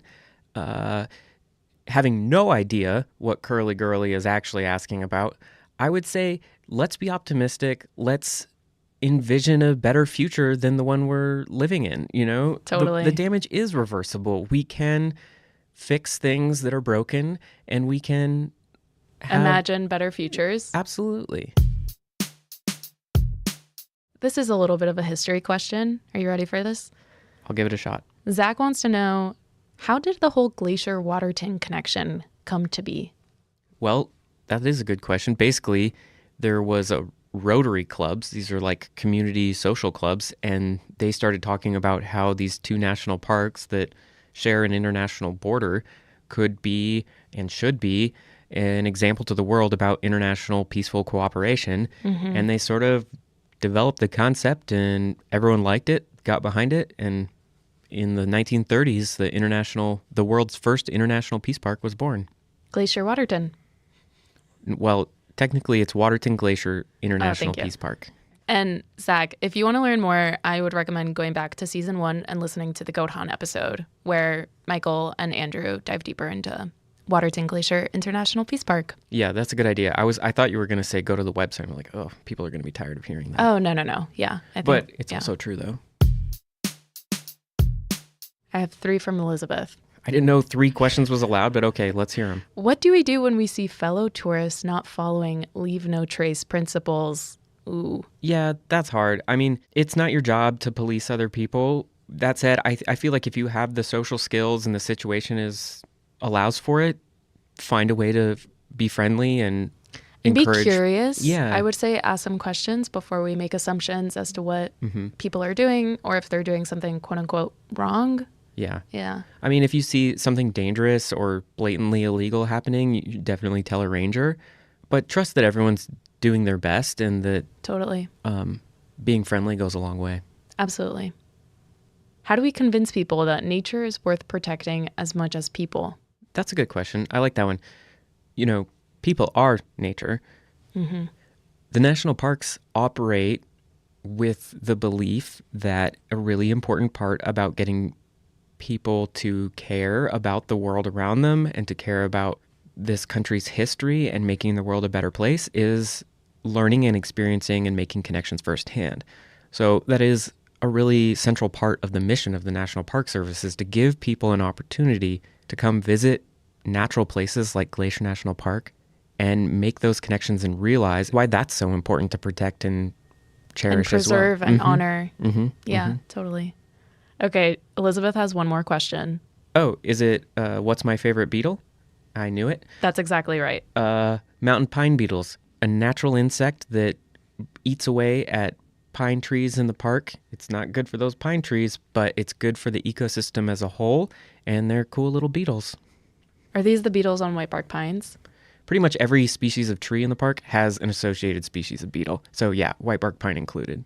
That's so cool. Mm-hmm. And if you want to know more about beetles or whitebark pine, you can go listen to season 2 of the podcast. Of course. Thanks, Elizabeth, for those questions. Okay, so the next question is from Lane, who wants to know, how has climate change impacted the way the park is managed?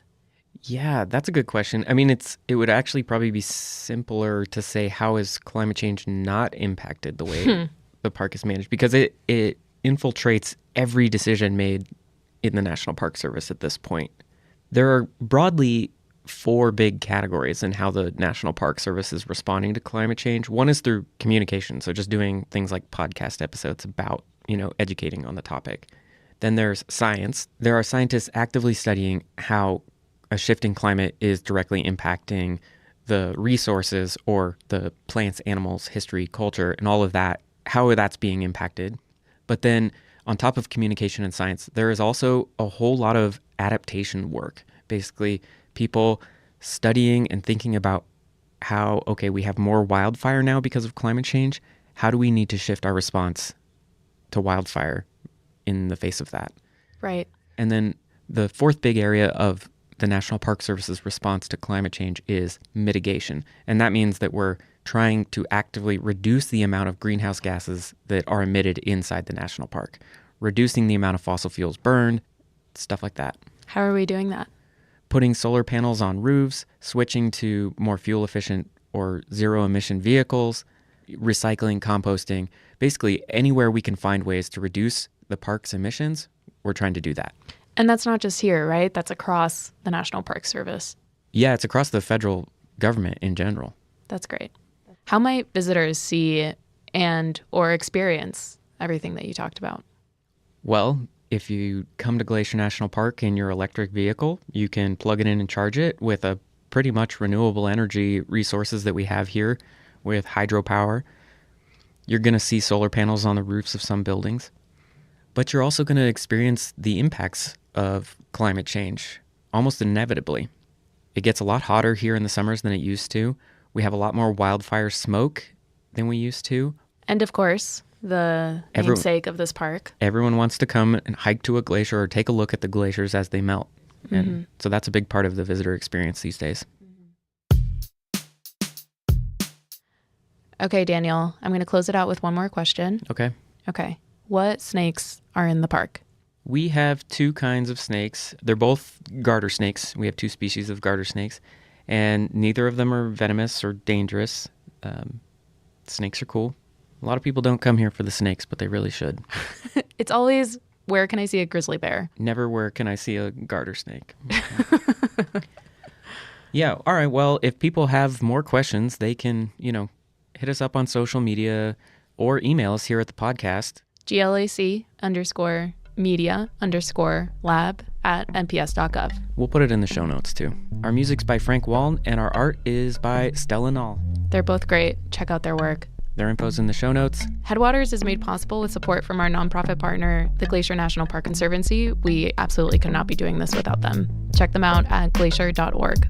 If you have a moment to leave us a review in your podcast app, that helps so much. Thanks for listening.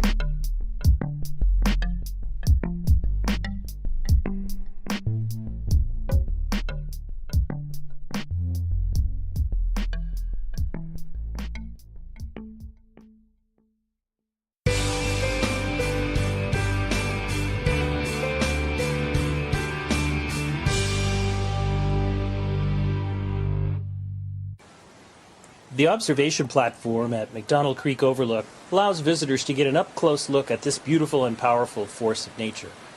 In summer, the blue-green waters run clear and inviting, but in early spring, melting snows send a torrent of water cascading down the valley as it funnels through these narrow rock walls, where it literally vibrates the viewing platform.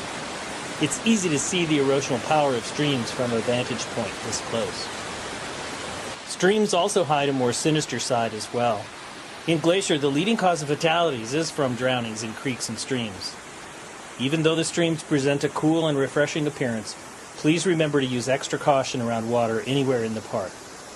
Stay on the paths and don't step over railings and barriers.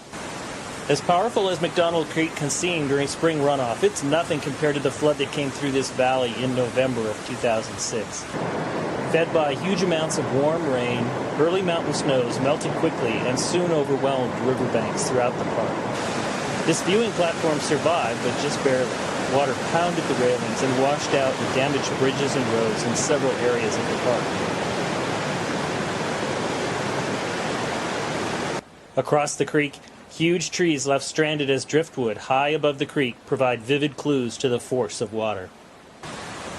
Glacier is a land of contrasts. Throughout the park, you will discover awesome examples of the power of nature, all set against the backdrop of some of the most beautiful scenery in the Rockies. McDonald Creek is an excellent example of massive power and delicate beauty combined.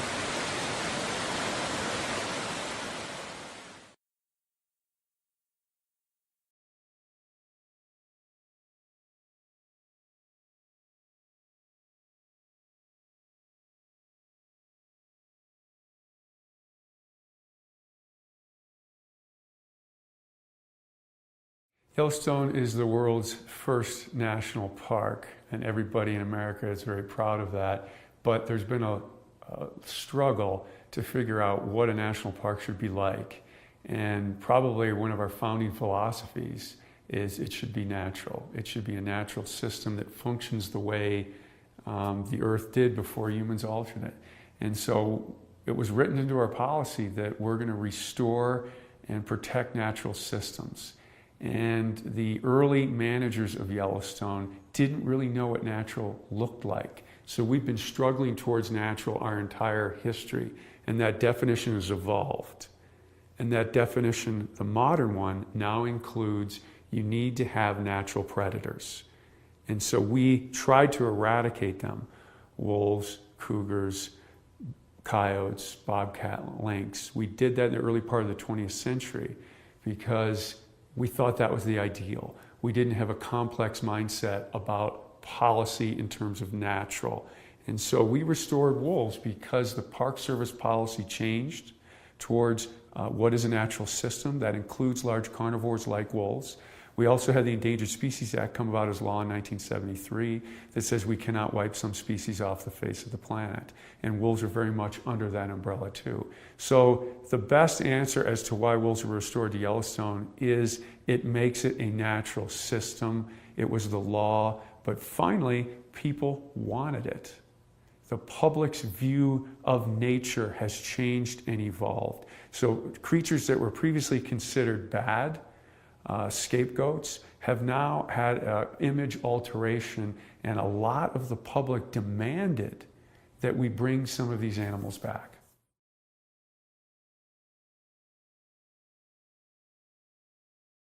Well, most ecosystems are best when they're balanced. And I think it's safe to say that Yellowstone, without wolves and other carnivores, now keep in mind, cougars were also eliminated and they came back on their own, and bear numbers declined, and that affected the balance of the ecosystem. And so ecologists refer to this as biodiversity, but emphasize the word diverse. Having a lot of different kinds of things at moderate numbers is better than having a lot of any one thing.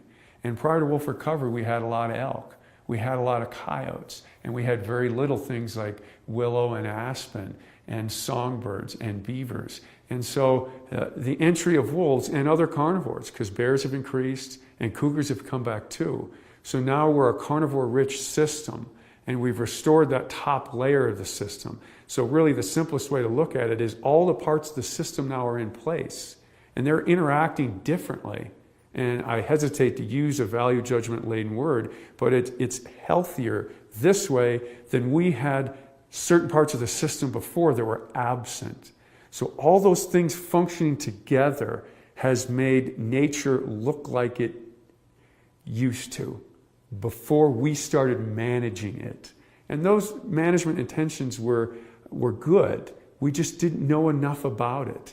And so we have this makeover in Yellowstone now. We've brought carnivores back, wolves being the most high profile, and it's changed the way Yellowstone looks.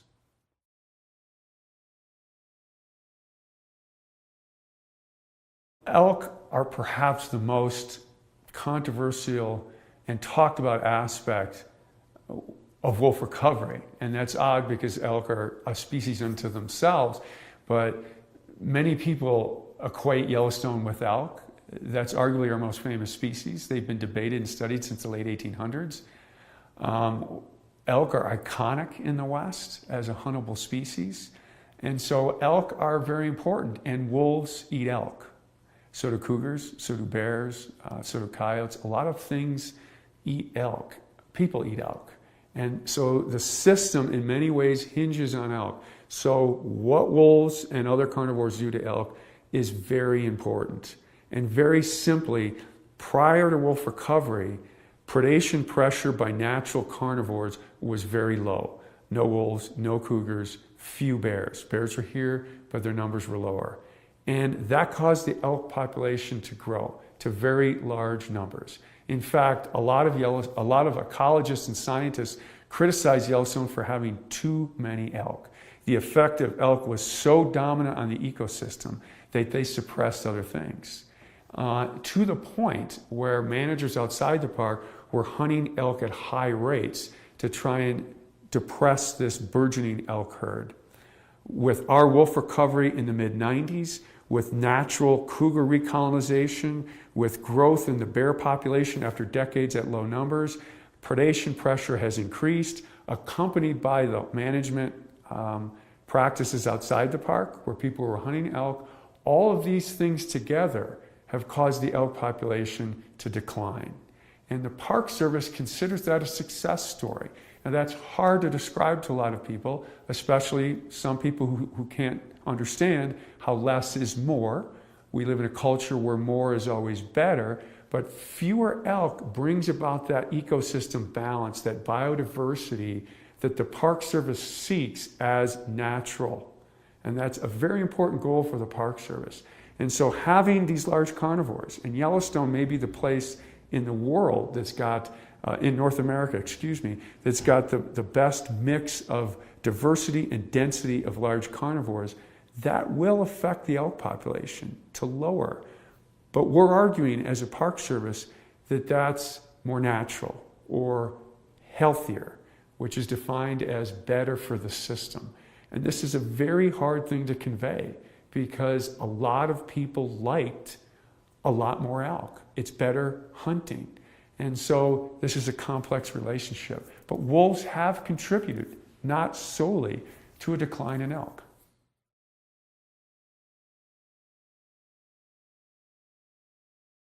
Perhaps the most commonly asked question about wolf recovery is that, did we reintroduce the wrong wolf? And this is a long answer, so I'll try and make it as short as possible. Our naming of nature is an artificial system developed by Carl Linnaeus, a Swedish monk in the 1700s. And I don't want to criticize Linnaeus, and he did a great job. But essentially, it's an artificial system putting names in parts of nature that might not be actually different things. But there are different things in nature. You have plants and animals, and they're different, and we can call them that, and it works. And his system really works very well until you get down to the very finest levels of naming, of distinction. That's the subspecies level. You have species, and then below species you have subspecies. And wolves are the worst example of the subspecies concept. The leading wolf biologist in the world does not believe that subspecies even apply to wolves. And why is that? You get different subspecies, and originally there were 24 different subspecies of wolves. Now there are 5. It's constantly being reduced. And of course, this prominent wolf biologist thinks there should be none. But how do you get different kinds of things in nature? Different populations become isolated so they no longer interbreed. When they don't interbreed anymore, the genetics become different. When the genetics become different enough, they become different things. First subspecies and then species. Wolves always get around and it's very hard to isolate two populations of wolves. Very hard. Nothing stops a wolf. Not a mountain range, not a river, sometimes not even oceans. The wolves here immigrated to Asia and back. They're very good at getting around, so you don't get much isolation.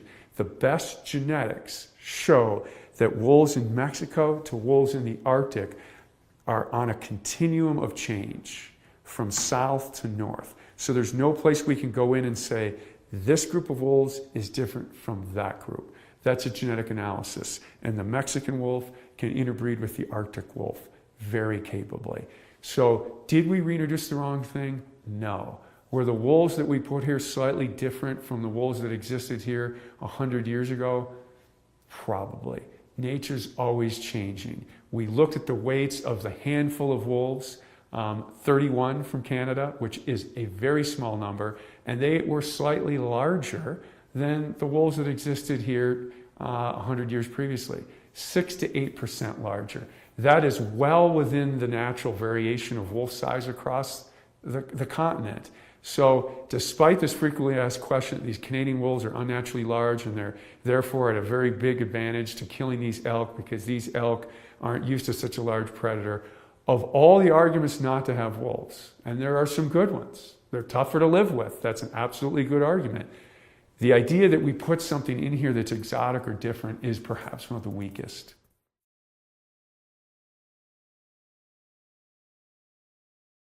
Wolves do not kill for sport.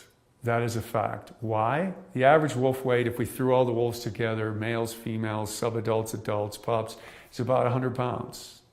The average cow elk's 500 pounds, the average bull elk's 750. They risk injury or death. When you attack something 5 to 7 times as large as you, that ain't a fair fight. So they risk tremendous injury or death trying to take something on bigger than them. So they prey on things in a risk-averse fashion. They only kill what they need to exist, and we've got great data on this.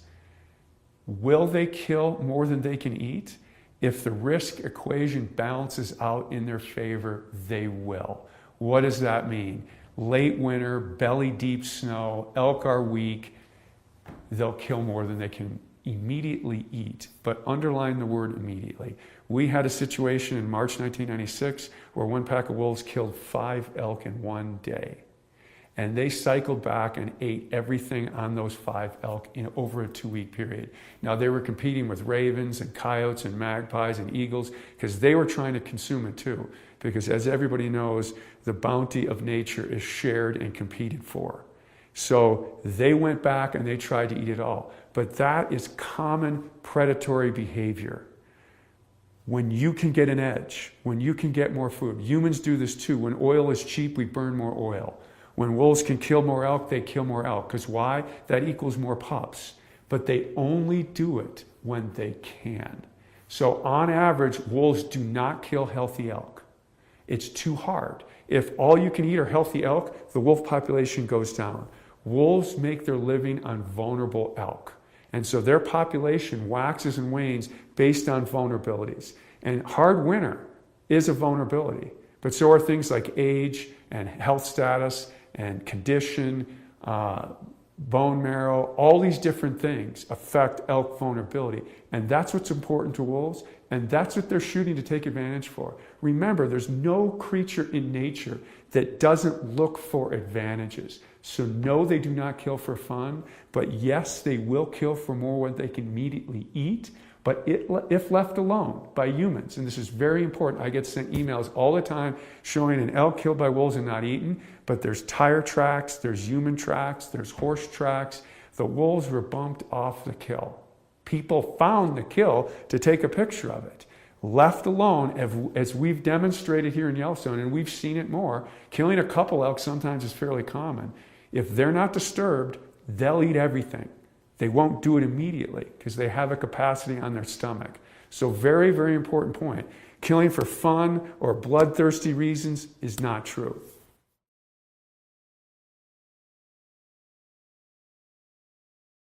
People should not be afraid of wolves. There are three primary reasons that people are against having wolves on a shared human landscape. One is they compete with us for wild prey. That's valid. That's true. Two, they occasionally kill livestock. It's rare, but it does happen, and then that's valid too. The third reason is there's a human safety threat, and that is largely overblown. During the entire 20th century in North America, there were about, and I'll be off by one or two, 20 attacks on humans. None of them were fatal. All of them dealt with habituated animals, usually fed food. And we're very concerned about that in the park. When you feed an animal food, it loses its natural fear of people and it become dangerous. But very different for wolves compared to bears or cougars. They never attack a person on their first encounter with a human. So the first time a bear encounters a person, a sow with a cub, or a cougar encounters a person, they might attack. And bear fatalities and cougar fatalities are much greater than wolves.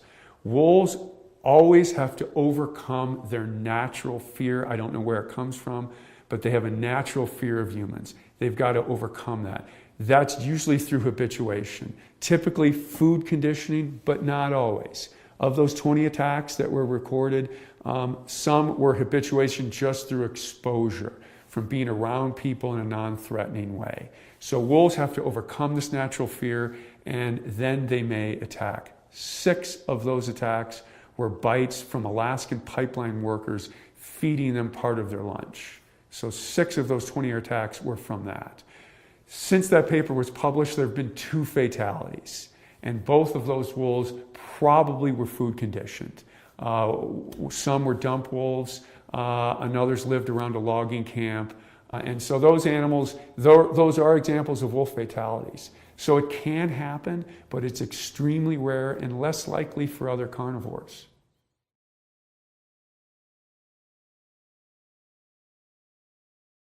A big question that's often asked about wolf recovery was, you said the wolves are just going to stay in the park. And I'm fine with wolves in the park. I just don't like them out, because when you leave the park, it's a very much a human-dominated landscape.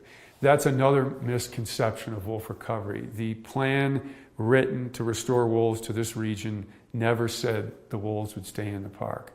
And it's different outside the park because wolves are managed by the states, and so they have different policies and objectives than the park does. The park generally stated management philosophy is preservation, which means no use. That's not a pure definition, because we do manage other species.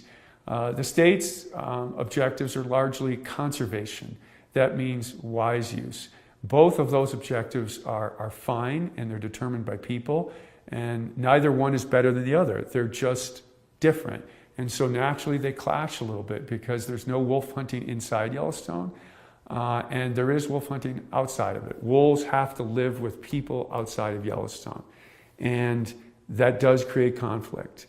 It is true to say that life is easier without wolves than with them, for the reasons I stated previously.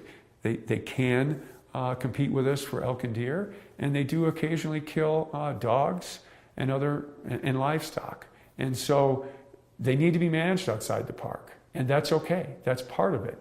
And there's some data, although other researchers are questioning this, that if species are hunted, or if species that cause a problem can be immediately dealt with, social tolerance increases.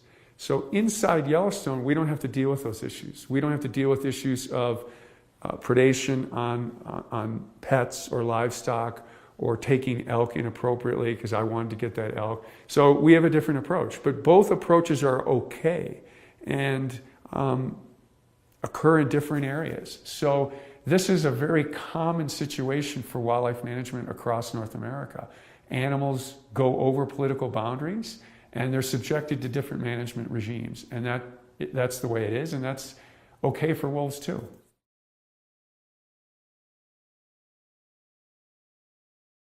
Yes, wolves that live primarily in Yellowstone have been killed outside the park. This probably has not affected the population much numerically. One year we lost 12% of our population in 2012.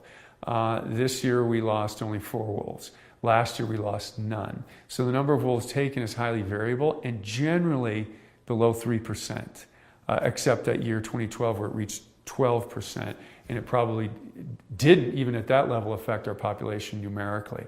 But what's important, and the reason my answer to that question was yes, is the Park Service mission is to manage for a natural population. Wolves are very social animals, so they have a social network that's important to how they function as a pack or a family. And we don't have as much information on that social functioning as we do about their population numbers. And we know that there is a harvestable surplus in terms of numbers, and that has not been exceeded so far for Yellowstone. But there are some questions if you remove a key wolf in the pack, a high-ranking individual, so to speak.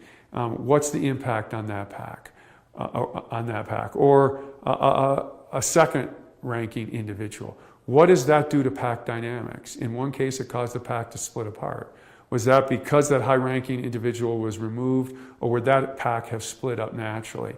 Those are important questions for the Park Service to wrestle with, because even though that doesn't affect the numbers of wolves, it affects how wolves live on the landscape and function to themselves.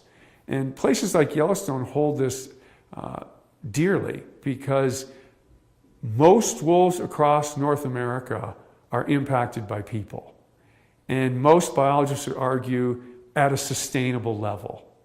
We still have lots of wolves across North America, but we really don't know certain aspects about wolf life. And this social aspect is the one we know the least about. So if we're going to be managers of Yellowstone that pursue these ideals of naturalness, I think it's important to include all aspects.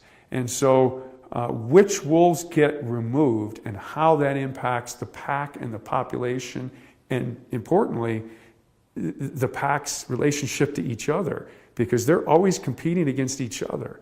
And if one pack loses some key individuals, we know that the individual makeup of packs affects how they compete with each other. It also affects how they prey on elk. We know big males are important to helping take down elk. So those are questions we're wrestling with. So to say removing a wolf has no impact on the wolf population, you have to qualify what you mean. Are you talking numeric or are you talking social? And we're still looking for those issues, for those answers.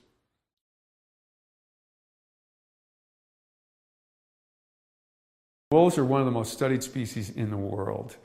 Beginning in the late 1950s, they weren't. And because of the problems that are associated living with wolves, a lot of studies were kicked off in the 50s and 60s. And now they're one of the most studied animals on the planet. And so it's hard to advance your knowledge in that kind of arena. But Yellowstone has. There was a book published in 2003, which was a review of all the science done on wolves up to that point. And in the introduction of that book, the authors said, we've tried to include as much knowledge as Yellowstone has learned in the first few years, but Yellowstone holds the most promise to unlocking some of the wolves' secrets that are so far unknown. And I think Yellowstone has done that. And that's because, and this is somewhat controversial, we've had a good radio collaring record, so we're able to follow individuals and packs. The park is big, but it's more accessible than, say, Northern Canada or Alaska. And about half our population is viewed daily from the road. And this is an odd feature of recovery that I didn't think would occur. I thought wolves would be more secretive and shy, but we're getting information about pack dynamics, about individuals, about predation, about interactions with other species on a daily basis. And there's no other study in the world that's doing that. And then we do the traditional things, radio tracking, airplanes, genetics, drawing blood, looking at disease exposure, that all the other studies do. So you combine the traditional scientific methods with citizen science and daily observation and a public that loves to come here and see wild nature. And again, I can't overemphasize how important wolf recovery has been just to public enjoyment. Yellowstone is the best place in the world to view wolves, and people come here to do it, and that's immeasurably important to the park's goals and policies, that people see intact nature. So yeah, Yellowstone has changed the world's view of wolves. And we're in the news all the time.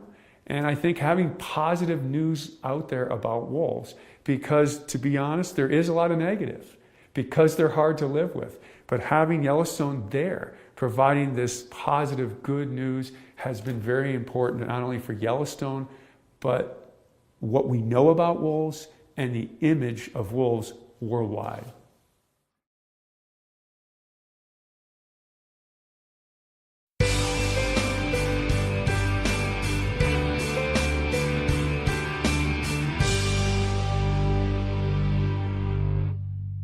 The Avalanche Creek area is one of the most popular and crowded spots in the park. The old-growth cedars and hemlocks are unlike anywhere else in the park and would look more at home on the coasts of Washington and Oregon than in the Rocky Mountains. However, rains from clouds trapped by the Continental Divide make this an inviting habitat for a wide array of plants and animals. A campground and a picnic area are located here, but the real draws are the two popular trails that allow exploration of this unique part of the park. The Trail of the Cedars is an easy 1/2 mile wheelchair-accessible loop trail into the cool and inviting old-growth forest. Huge western red cedars, western hemlocks, and cottonwoods line the banks of Avalanche Creek. Ferns and other shade-loving plants thrive in the filtered green light that penetrates the forest canopy. About halfway along the trail, a bridge crosses the creek and provides a stunning view of Avalanche Gorge. Centuries of water gushing through this narrow gap has rounded and smoothed the moss-laden walls. Hikers may continue back to the parking area at this point on the loop, or venture off to the Avalanche Lake Trail. This easy 2-mile walk climbs 500 feet to reach Avalanche Lake. The trail follows along Avalanche Creek as it climbs up and out of the cedar hemlock forest into a mixed spruce and fir forest just a few hundred feet above. Early morning visitors may also be treated to the sights of deer and other wildlife along the trail. Before long, the forest opens up and the dramatic cliffs at the head of Avalanche Lake loom on the horizon. Fed by melting snows and the Sperry Glacier, huge waterfalls cascade down the back wall of the Avalanche Cirque all summer long. It's easy to see why this is one of the most popular hikes in the park. It's not for those seeking solitude, but the rewards of this trip are worth every step. Parking is limited at Avalanche Creek, so consider leaving your car at your campground or at the Apgar Transit Center and taking the new free shuttle system to explore this area of the park. Please help prevent resource damage by remaining on the trails, and for your safety, please stay clear of the creek and the slippery rocks along the bank. Drownings have occurred here in the past.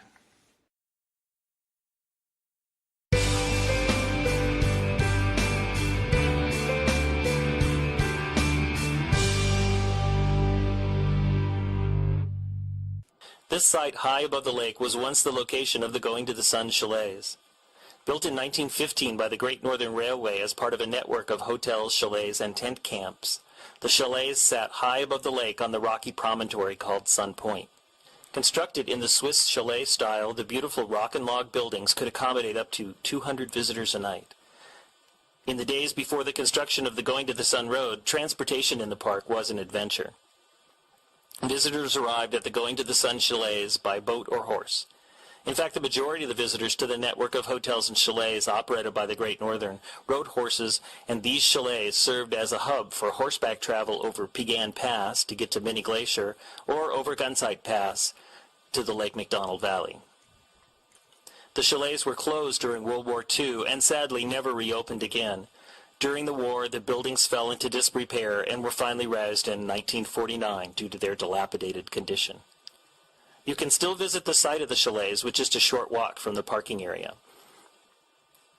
As you stand at the old location, imagine sitting on the balcony of this spectacular hotel, overlooking the amazing vista, sharing tales of the day's trail ride with new friends as you rest up for a hearty dinner in the dining room. Today, the Sun Point Nature Trail starts here and offers outstanding views of St. Mary Lake, the stunning mountains of St. Mary Valley, and into the high country towards Logan Pass. The trail winds through forests and meadows to Bering Falls, where the water cascades across a sheer cliff into a natural basin carved in the rock. Hikers can also connect this trail with the St. Mary Falls Trail, the Trail to Virginia Falls, or the Sunrift Gorge Trail. ending their hike at either the St. Mary Falls Trailhead shuttle stop or the Sunrift Gorge shuttle stop. Vehicles longer than 21 feet and wider than 8 feet are prohibited on the Going to the Sun Road beyond Sun Point. Oversized vehicle parking is available at Sun Point, and drivers can connect to the shuttle system at this shuttle stop. In addition, a picnic area is located here.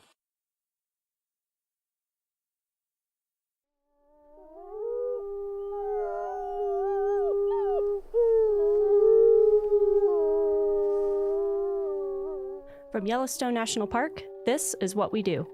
I'm Ashton Hooker. And I'm Brett Rayburn.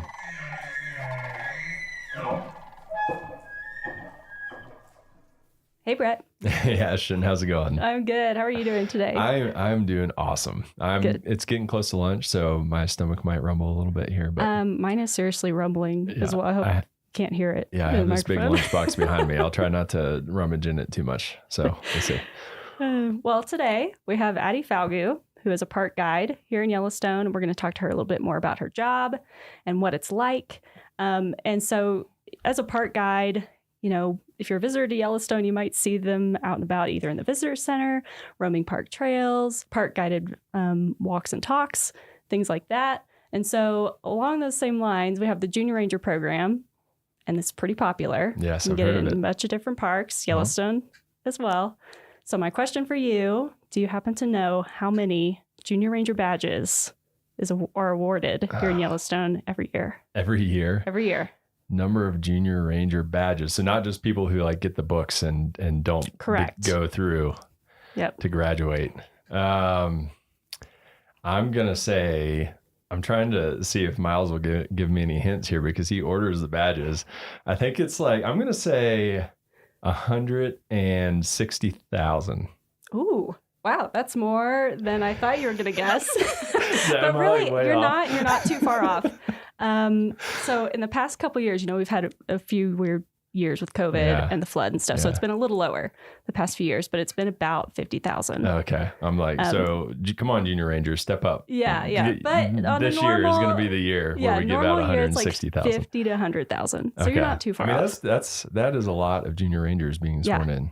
It's a lot more than I thought. That's a lot of oath takers. Yeah. We're in good hands. Yes, we are. All the Junior Rangers out there. So anyway, we're going to talk with Addie more about what she does in the park. So Addie, thanks for joining us. Yeah, thanks for having me. Yeah, how are you doing? I'm doing well. Good. So ready to dive in? Absolutely. Okay. So how did you get your start with the National Park Service? So I got my start in 2017 as an intern in Glacier Bay National Park. And that's in Alaska. That's right? correct. Yeah. Okay. It often gets mistaken for Glacier in Montana.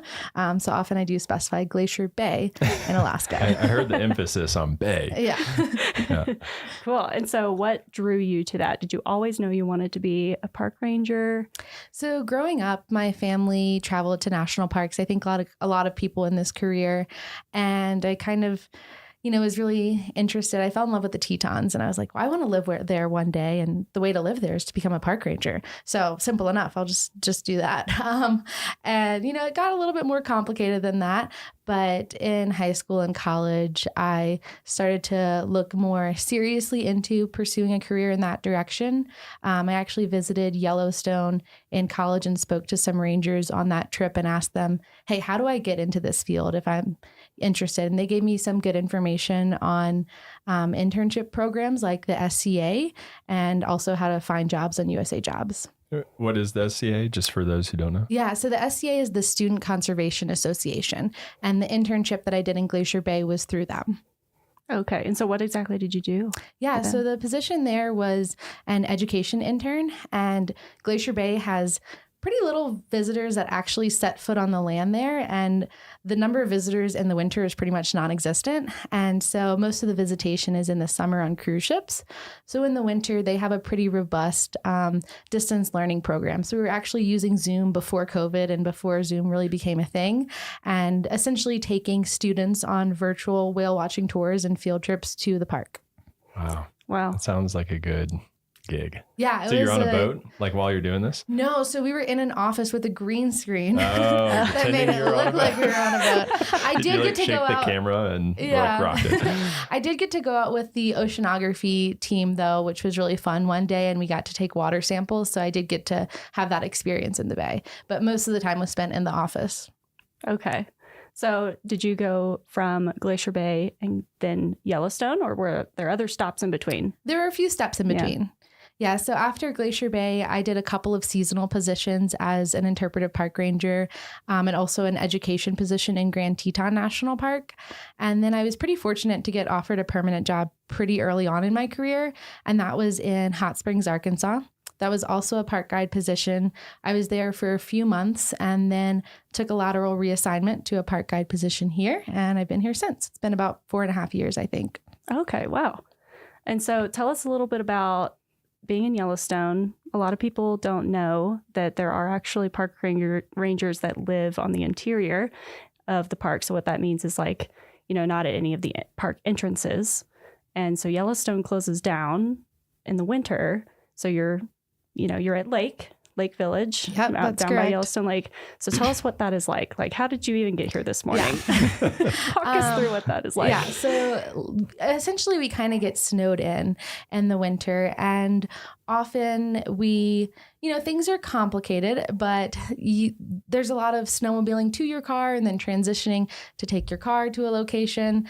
Currently, we have less snow this year, which you think would make traveling easier, but it's actually made things more complicated because my car is at one location, but there's not enough snow for me to snowmobile from the roads that have enough snow on them to my car. So I have to take like an in-between car to get to my car.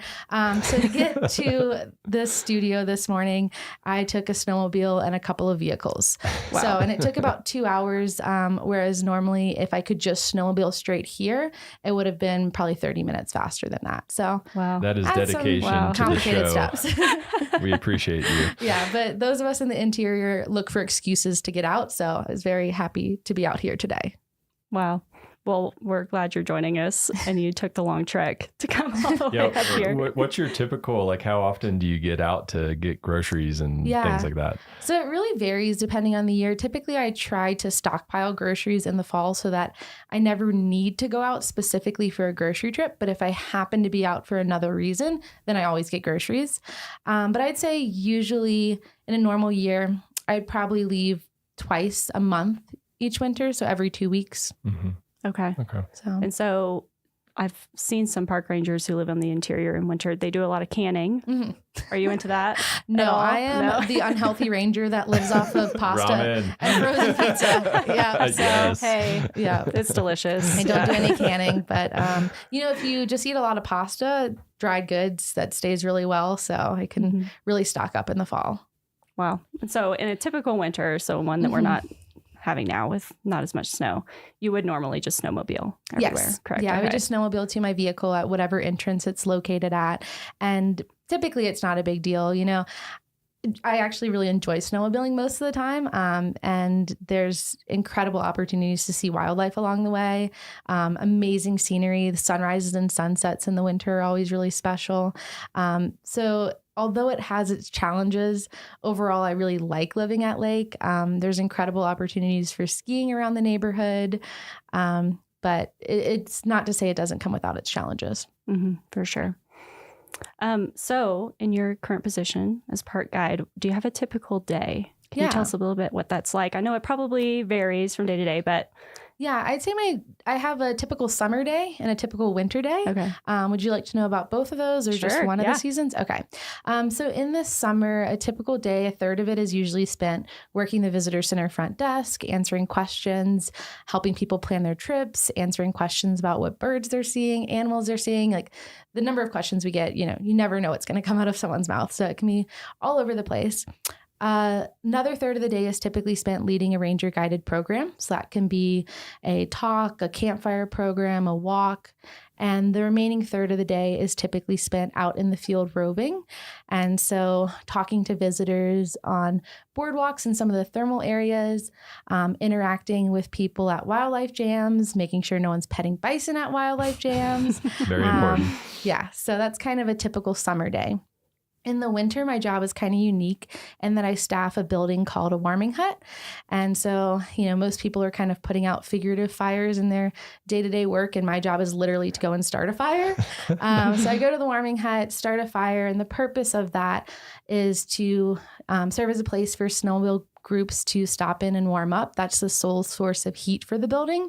So depending on the day, if it's really cold out, it could be 10 degrees inside when I get there.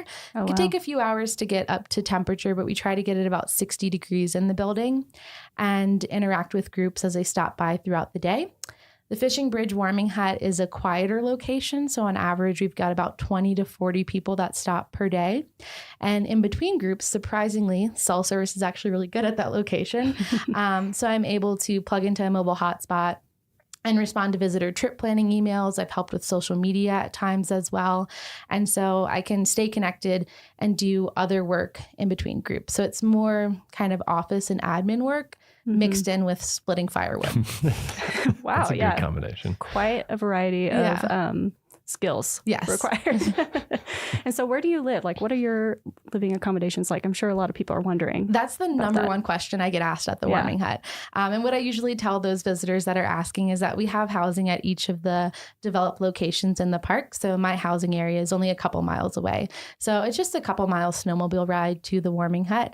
Often groups get there and they're like, how did you get here? And I'm like, well, I snowmobiled here just like you. But like, I had the easy commute. Like they're snowmobiling 26 miles to get to me. I only did 2. So You're like, I just crawled out of the lake. Out of the lake. Which you probably could because it's not frozen. Yeah, I did a training once in the park where I spent the night in a snow trench. And sometimes I do consider telling people that. I'm like, where do you live? Where do you sleep at night? I'm like, just in a trench in the snow over there. I've been here a few years, so they moved me to the 3-bedroom snow trench. Yeah. They take care of us here.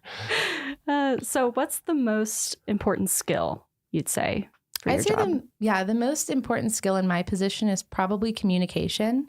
So as an interpretive position, it's really important to communicate these messages and try to foster a connection between the people that are visiting Yellowstone and the resources that we have here in the park. And so being able to tailor messages for specific audiences is really important in order to communicate that effectively and try to hopefully inspire the next generation of stewards for these lands. Yeah. What's one of the hardest or most memorable questions that you've had asked? Ooh, that's a good one. So this is a funny one, but the most memorable question, there was a girl, she was probably about 12 years old and she was really shy. I was at Mud Volcano and I could tell she was kind of embarrassed to ask this question. Her mom's like, she has a question. And I was like, sure. And she's like, I don't know if I want to ask. And I was like, no, go for it. No judgment. And her question was, how do bison poop in such perfect circles? And I loved it because so often we get the same questions. That's a scientist question, over and over again. And so that I'd never gotten that one before and I've never gotten that one since. And so, I took a moment and I was like, well, it has to do with the consistency in which the poop comes out. So it's kind of like pancake batter. Like if you put pancake batter in a frying pan, it spreads out into a circle. I'm like, it doesn't come out that shape. And I think that helped her out. So I wonder if she thinks about that. I'm not eating any pancakes that you bring to the office, but that's a great way of explaining it. Yeah, I'm going to think about that every time I see some bison poop out there. Yeah. So what is your favorite part of the job? My favorite part of the job is probably getting to re-experience the magic of Yellowstone through the eyes of first-time visitors. I've literally had kids jumping up and down for joy when they saw a grizzly bear for the first time. No. And I've seen adults cower when they hear a bison grunt during the rut. And those moments just remind me of how special this place is. They allow me to remember why I fell in love with this place and why it's worth protecting. That's great. Yeah. Yeah. And so on the other side of the coin of that, there's great parts of the job, maybe some that are not so great or just a little tough. What's the toughest part of your job, you'd say? I think the toughest part of my job is probably dealing with angry and frustrated visitors. People are coming here on vacation and everything's supposed to go right for them. And when it doesn't go right and they're on vacation, they really want someone to blame and someone to give them answers for that. And being a frontline staff member, we're kind of the face for the park. So we're often the person that receives the brunt of that anger and aggression. And especially in the middle of the summer, if you're receiving that day after day, multiple times a day, and often these complaints are about things that we have little to no control over. Sometimes they're because of natural disasters like floods. It can be really hard to deal with that. Yeah. Yeah. It So lots of patience. Yes. Yes. Lots of patience. So even with those kind of tougher parts of the job, why do you still want to, work as a park guide or work for the Park Service? What is it that keeps bringing you back? Yeah. Although there can be tough days and those negative people, I think the good days and the good people really outweigh it. You might have someone who's mad at you one moment, and then you have a really special connection with a junior ranger the next. And it just reminds you kind of why we're doing this. Also, just having an opportunity to live here is something that I try not to take for granted. There's incredible recreational opportunities that I have right in my backyard. And I've also had incredible wildlife sightings literally from my couch. Like I've seen bears and coyotes. I think the only thing I haven't seen out of my back window is a wolf. But there's not a lot of places in the world where you have opportunities for recreation like you do in a national park, and opportunities for these really incredible wildlife sightings. And so I think those moments remind me of why I'm here, why I'm doing this.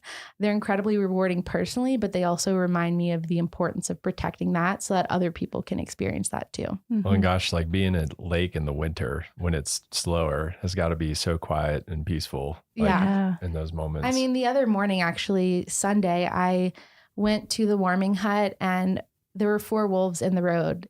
And that was I did my 2-mile snowmobile commute to work, got to my office, and I saw 4 wolves at my office. And I've seen foxes and coyotes passing in front of that building as well. And I was all alone. No one else was there. And so it's a really special moment when you have moments like that. And those moments always kind of take me back to why I'm here. And I find that some of my best moments in the park, best sunrises, sunsets, rainbows, wildlife sightings, have occurred on some of my most difficult days. And so it's like, even though there are those tough days, the park always finds a way to remind me of why I'm here. Mm-hmm.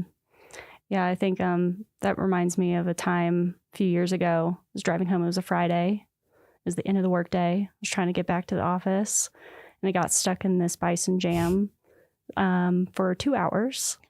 So I didn't get home till like 8 p.m. Yeah. But it's moments like that, like a lot of those people are experiencing that for the first time, and it's super cool. They get to be in a place like that. Where you get to have those types of experiences and sightings. So, and when you're frustrated in that bison jam, but you look over at like a little kid who's just glued to the window, can't believe what's happening, kind of makes it a little easier. Yeah, at least you're not stuck on an interstate somewhere. Yeah, for sure. So do you have a defining moment? You've talked about some cool sightings and things that you get to experience living in the interior in winter. Is there like one moment that really stands out to you as like a career defining moment? Yeah. I don't know if this is a defining moment, but when I thought about this, a moment that made me feel like I was really in the right place and doing a good job and something that I was really proud of happened a couple of summers ago. I had a father and daughter asking questions, and the father was the main one asking the questions, and the daughter was really curious and she started chiming in. And so she'd ask a question, I'd give her an answer. She'd ask another question. And so this really natural flow of conversation began. I even went and got a bear skull and brought it out to show her. And so I was sitting on the porch with this bear skull talking to her about it. And I remember she looked up at me and said, "Ranger Addie, I love learning with you." And it really just melted my heart because it felt like all of this was worth it. And I really was having an impact and inspiring the next generation of stewards for these lands. And after that, her father pulled me aside and was like, "I just want to tell you, like, I really appreciate that you took the time to speak with her and answer all her questions." He was like, "I know she had a lot of questions." And he's like, "I don't know if you know that the impact that had on her." And I didn't even realize that at the time or tell him, but I don't think they realized the impact that they also had on me, because that was just reminded me of why I'm here and why I'm doing this. Mm-hmm. And that's kind of one of the like interesting things about your job is it's less like quantifiable the impacts that you have. And so like, who knows what that little girl is going to grow up to be or do. I know we're talking about junior ranger badges in the intro. And after I answered all of those questions for her, I was like, well, you're working on a junior ranger book, right? She said, no, she'd never heard of the program. And so I got her a book and she was like, I want you to be the ranger to swear me in. Like, when are you working again? And so I was awesome. like, tomorrow at 10 a.m. is the 1 hour that I'm here. My personal yeah, park I was like, ranger. you've got a deadline for this because then I'm going to be on my weekend. I'm going to be backpacking. And she was like, I'm finishing it. And so she came back. I think she was only 6, but she did all of her work that day and came back the next morning and I got to swear her in. So, maybe cool. she'll be in this position in the future, you know? Yeah. Maybe she'll be a real ranger one day. That's awesome. That's awesome. And that's a lasting impact too. Yeah. That's really cool. So we'll get into the nitty gritty of your job. The park guide position that you're in, do you know what the series is on USA Jobs? So if people want to go apply, what should they look for? Yeah, the series is 0090. And do you know, are those like entry-level jobs? How far up the ladder can they go with those? Yeah, so park guide positions are typically more entry level, and mine is a GS5 position. And do you need any formal training or anything like that? There's no formal training needed for this position. Just having experience in education and interpretation is helpful. Okay. So if you were to give somebody advice on like what type of experience they should get, what would you tell them? My recommendation would be just get experience where you can, whether that's like volunteering at your local environmental center, which is something that I did, or working at a nearby state park. If you can get experience in interpretation and environmental education, that's going to be a really good way to get your foot in the door. And how did you, I mean, obviously you have to know a lot about the resource to answer all those questions about circular bison poop and stuff. So how, I mean, is that just stuff that you research kind of on the job or on your own just because you're curious? How do you get that knowledge? I'd say a combination of both. I had visited here, I don't know how many times before working here, probably 5 times with my family. And so from that, I just had a lot of basic knowledge of what are the popular sites to see and how do you be a visitor here, because I had visited. So I kind of had some of that background knowledge. I had some knowledge on the ecosystem that I learned when working in Grand Teton National Park. Some of that was on the job learning. Some of that was reading before I did that position.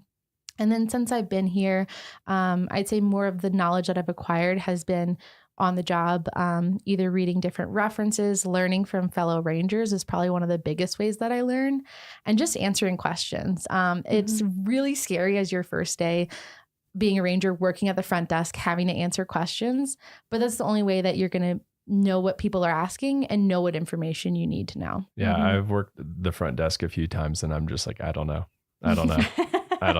But and then you're one of the main people that like is contributing to the resources that we're using. Well, in Yellowstone, there's so much information to possibly know too. So that's another thing that's like really kept me in Yellowstone for so long, is that it's hard to get bored here, because one day I'm getting questions about circular bison poop. The next day I'm getting questions from a microbiologist who knows more about the thermophiles in these features than I do. Yeah.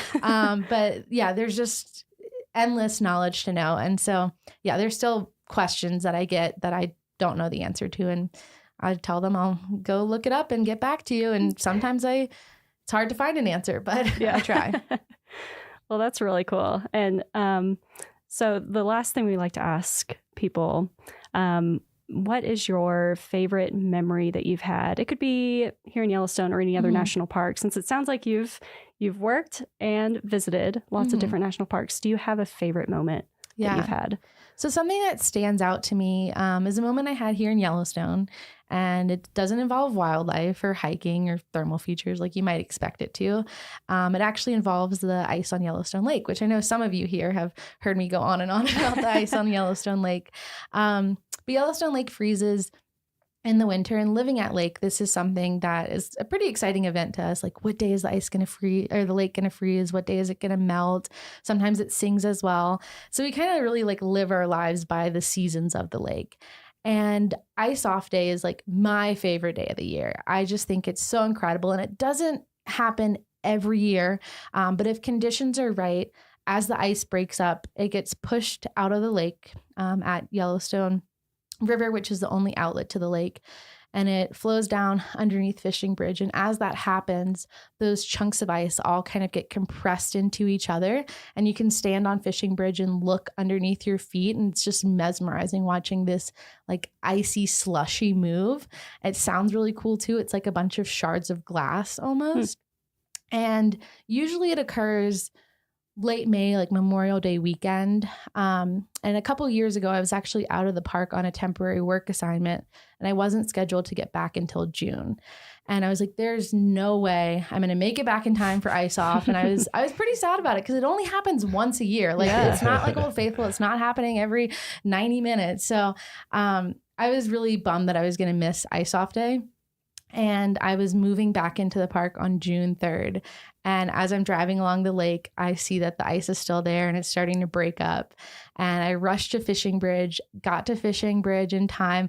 I'm standing there watching the ice, listening to the sounds, and I look up and there was a double rainbow. And as silly, and as silly as it sounds, it just felt like the lake had waited for me, and that was Yellowstone's way of welcoming me back home. That's awesome. That's really cool. I would like Yellowstone to welcome me back home with a double rainbow next time I'm down there too. So if you could I'll try. Could make that happen, that would be so. And I have to go back to one other thing you said really fast before we go, because you said it sings.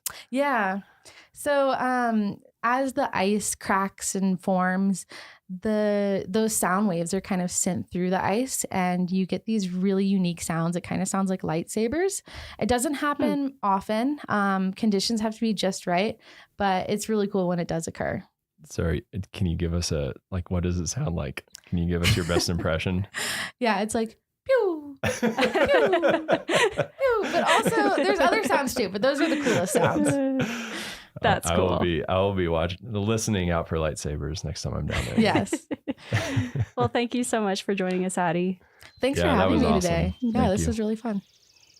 Well, that's it for this week's episode of What We Do. Thanks again to our guest, Addie Falgout.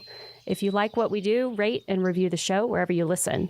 Every positive review helps new listeners find the show. If you have questions or want to learn more about a particular job, contact us using the form at go.nps.gov/whatwedopodcast. Thanks for listening. Headwaters is brought to you by the Glacier National Park Conservancy. Our purpose is to tell unexpected stories about how Glacier is connected to everything else. But today's bonus episode will be a little different. Instead of telling a story, I'm hosting a debate between Michael and Perry about the best activities to do in Glacier. Ooh. Hi, I'm Sophia. You're listening to Headwaters, a podcast from Glacier National Park. I'm Perry. I'm Michael. Here in my hands, I have a ranger hat full of little pieces of paper with different activities you could do in Glacier National Park. Okay. I will pull one of these pieces of paper, and on it will be an activity, and whoever speaks first, that's their stance, and the other person has to argue the opposite. Okay. Here Michael and I can get in a fight about anything. That's the easy part. It's winning the fight. That's the hard part. I'm ready. So let's pull the first topic and get started. Okay. Camping. Well, I love camping. That's my stance.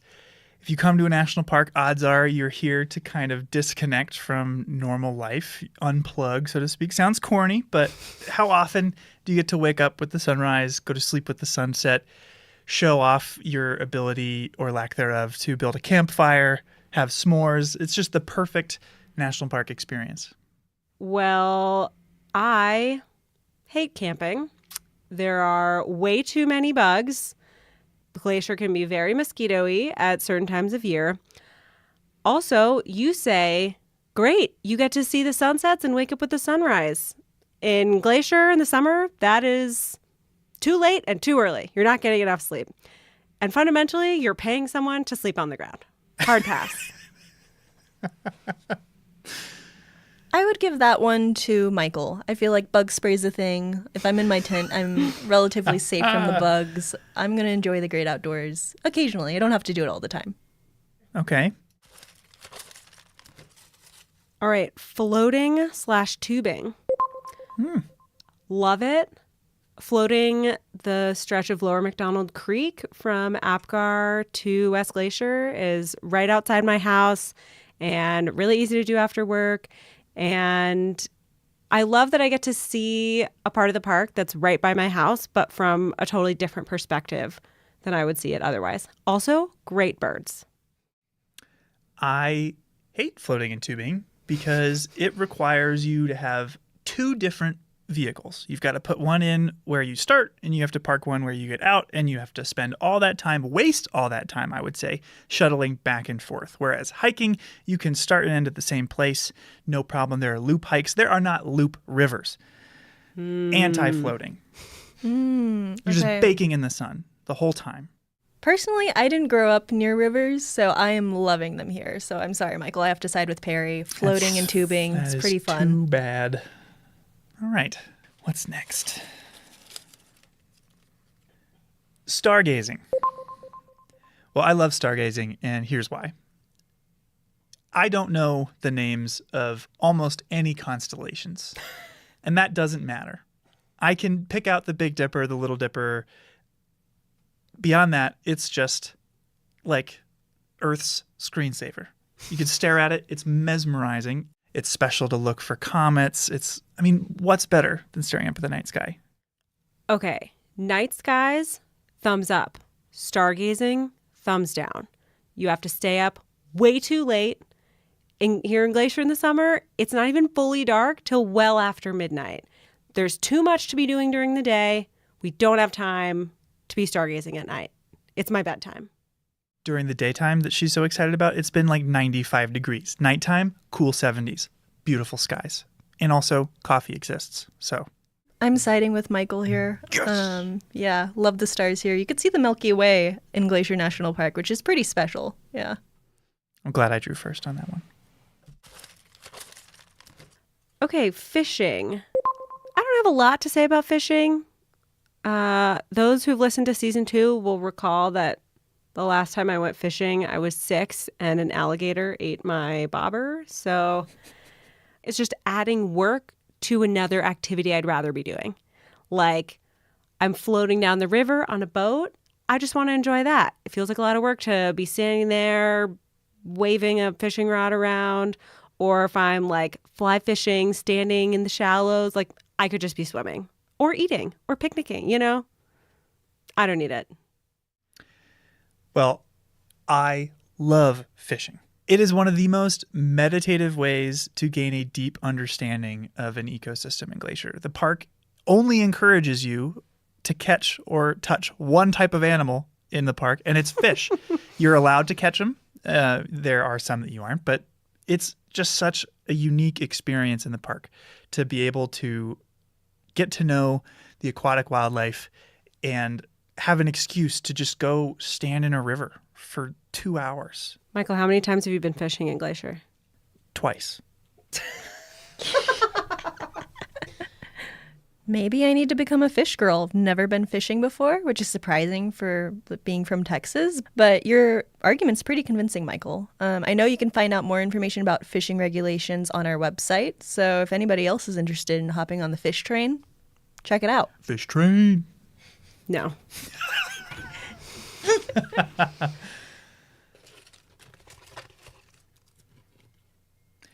Driving, going to the Sun Road. Big fan.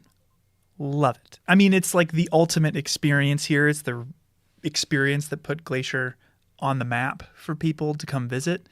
It's where I would say 90% of the pictures of the park come from, is from driving, going to the Sun, maybe 75. And that is because you get to witness 3 different distinct ecosystems in one 2-hour drive. You get to have incredible wildlife sightings from the safety of your vehicle. From bears to bighorn sheep, mountain goats, you get to drive to over 6,600 feet. What's not to love? Here's what's not to love: driving. What if you take a shuttle so you don't have to drive going to the Sun Road?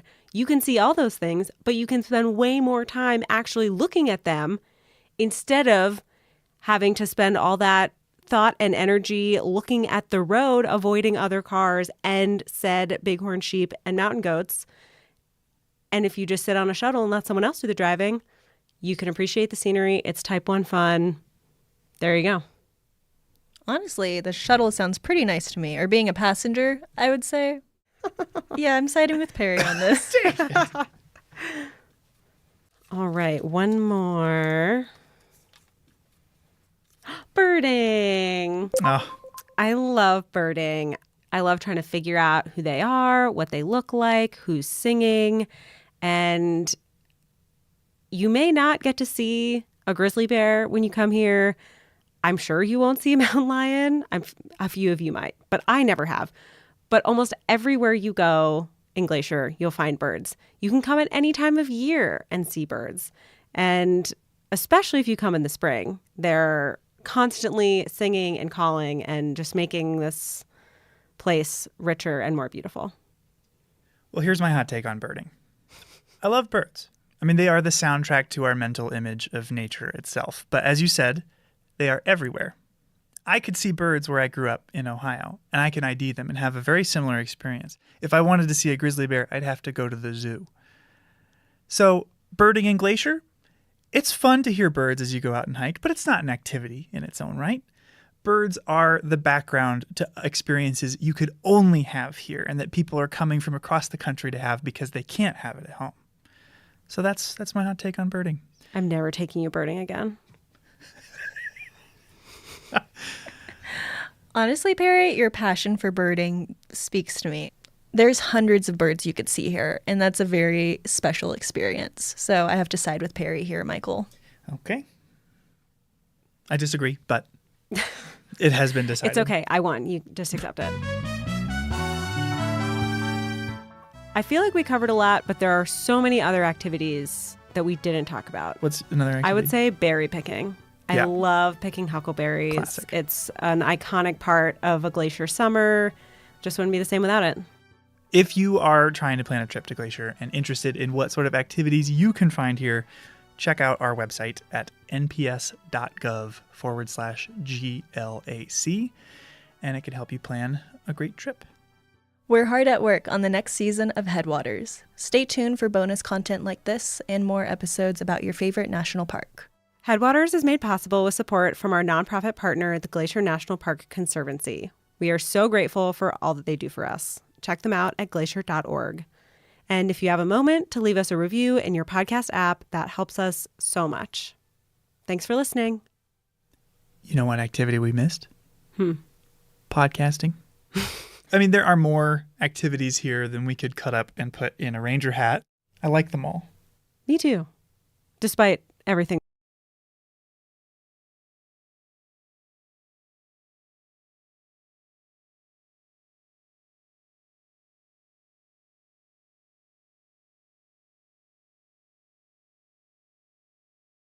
Many visitors, when they come to Yellowstone National Park, don't realize that they're in one of the world's largest active volcanoes.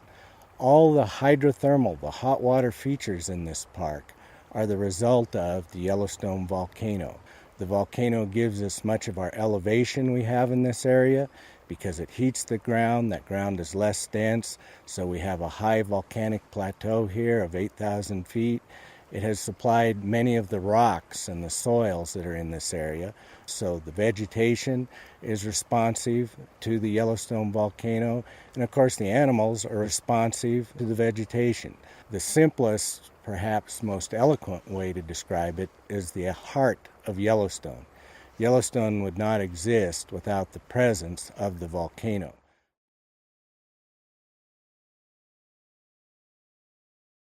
First, think of the ground surface, and then let's start having a mass of very hot molten rock, which we call magma, moving up towards the surface.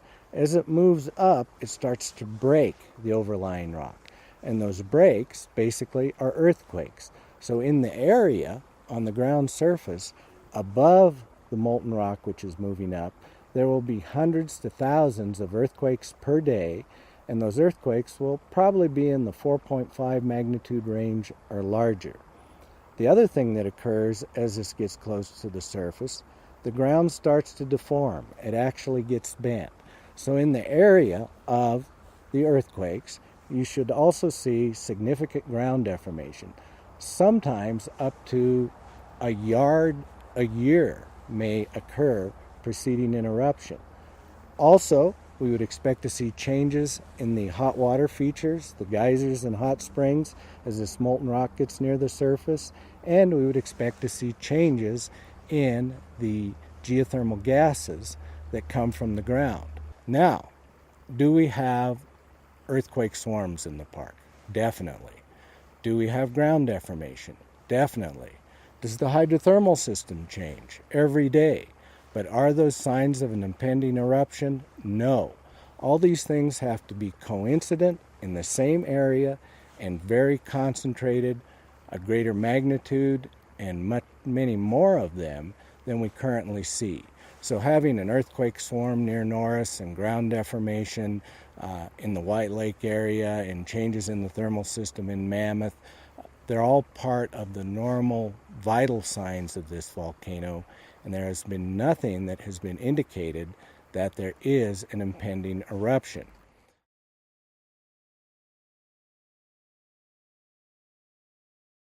In the summer of 2014, there was a 3-mile section of road along the Firehole Lake Drive, which is a side road that is north of the Old Faithful area, that was closed because the pavement had become soft and road oil was seeping up through the pavement. Reports were that this was due to increased geothermal activity in the area, and also people then became concerned that this indicated increased volcanic activity in the area. And this wasn't the case. Yes, the road is in an active geothermal area. It's a side road that allows people to view Great Fountain geysers, White Dome geysers, other thermal features.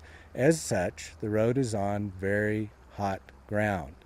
When we get a very hot day in the summer, with all the sun beating down on the black asphalt, and the road had recently been chip sealed, so all the cracks in the road were sealed with oil, which not only stopped the rain from getting into the road, but stopped the hot geothermal vapors from escaping the road.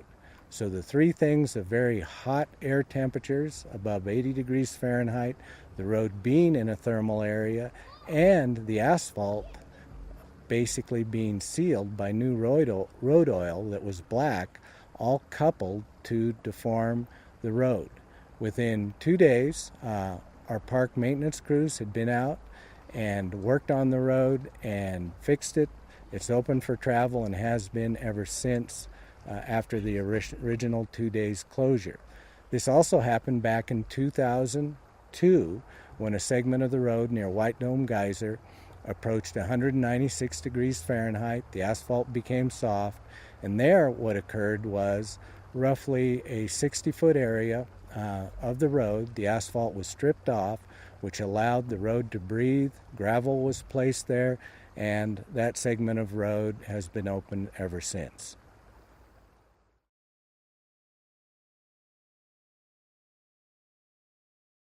First, let's describe what a super eruption is. It's just a very, very large eruption. An eruption of at least 240 cubic miles of molten material, and usually that molten material is forcefully vented into the atmosphere. It's not just one large explosion, but through time, there's a lot of molten material vented into the atmosphere. In Yellowstone's past, there have been 2 super eruptions. One at 2.1 million years ago that was about 600 cubic miles of molten material, and one 640,000 years ago that was 240 cubic miles. To put that in comparison, the eruption of Mount St. Helens was about 0.1 cubic miles. So the super eruptions are very large. They do change basically world climate, temperatures, everything else due to the volcanic ashes and gases that are expelled. Do we know if there will ever be another super eruption of Yellowstone? No, we don't. The volcano experts who study Yellowstone, the volcanologists, do not know if there will be another super eruption of Yellowstone. Is volcanic activity and volcanic eruptions, are they in Yellowstone's future? Definitely. But the most probable eruptions are much smaller than these super eruptions.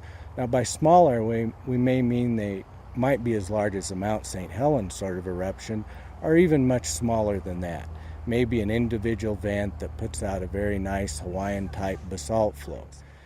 A very robust monitoring network is in place in Yellowstone National Park that monitors earthquakes, monitors ground deformation, monitors stress and strain within the earth, and all these data are online real-time through the Yellowstone Volcano Observatory.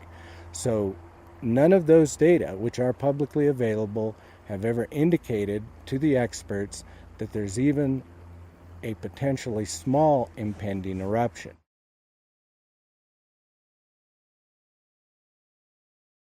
One of the important aspects of the monitoring equipment is to be able to give scientists the ability to predict in advance when an eruption is going to occur. And in its simplest form, the larger the potential eruption, the more molten rock that's coming up over a greater area, the more signals that will occur, the more earthquakes that will occur, the larger the area affected, the more the ground deformation will be occurring in that area, and the more there will be changes in the thermal system and gases. So the larger the eruption, the more advanced notice there'll be, and the smaller the eruption, the less advanced notice. But that's the way we would hope it would be, because the smaller the eruption, the less the effect of it to Yellowstone or even to smaller areas than just the park itself. Hello again, Rocky Rangers. 2 quick announcements before we get started with this week's episode. They might sound familiar because they're the same as last episode. We still have a big pavement preservation project going on in the park. That's going to be creating delays and closures over the next week and change. The biggest impact? Alpine Visitor Center and Old Fall River Road will be completely closed on Thursday, August 17th. Other impacts are too complicated to cover in detail here, trust me on that, but you can get the full deets on our website. Point your browser to nps.gov/ROMO. Look for alerts at the top of the page. If you're on a mobile device, it'll be hidden in our little menu. Find the alert related to pavement preservation and click more. It's been rain lately with heavy thunderstorms and even continuous rain rolling in every afternoon. It's raining right now. Always check the weather before your visit. Plan any hikes so that you are well below tree line before storms are set to arrive, and never leave the safety of a building or your car if thunderstorms are present. Lightning is serious business, so play it safe. And now for our episode. This week, we joined Design Outside, a class of undergraduate graphic and industrial design majors from the University of Kansas who spent a week camping at Moraine Park and expanding their creativity outside of the classroom and studio. As you'll hear, the class had a big impact on the students, and it was super fun to talk to them, to hear all the different types of projects that they'd come up with over the week, how the week impacted their design process now and potentially in the future, what it was like to camp for the first time for some of them, and to get to geek out about design stuff, because that's what I do all day usually. We hope this podcast inspires you also to camp, to explore Rocky, and to create beautiful things. Let's rock.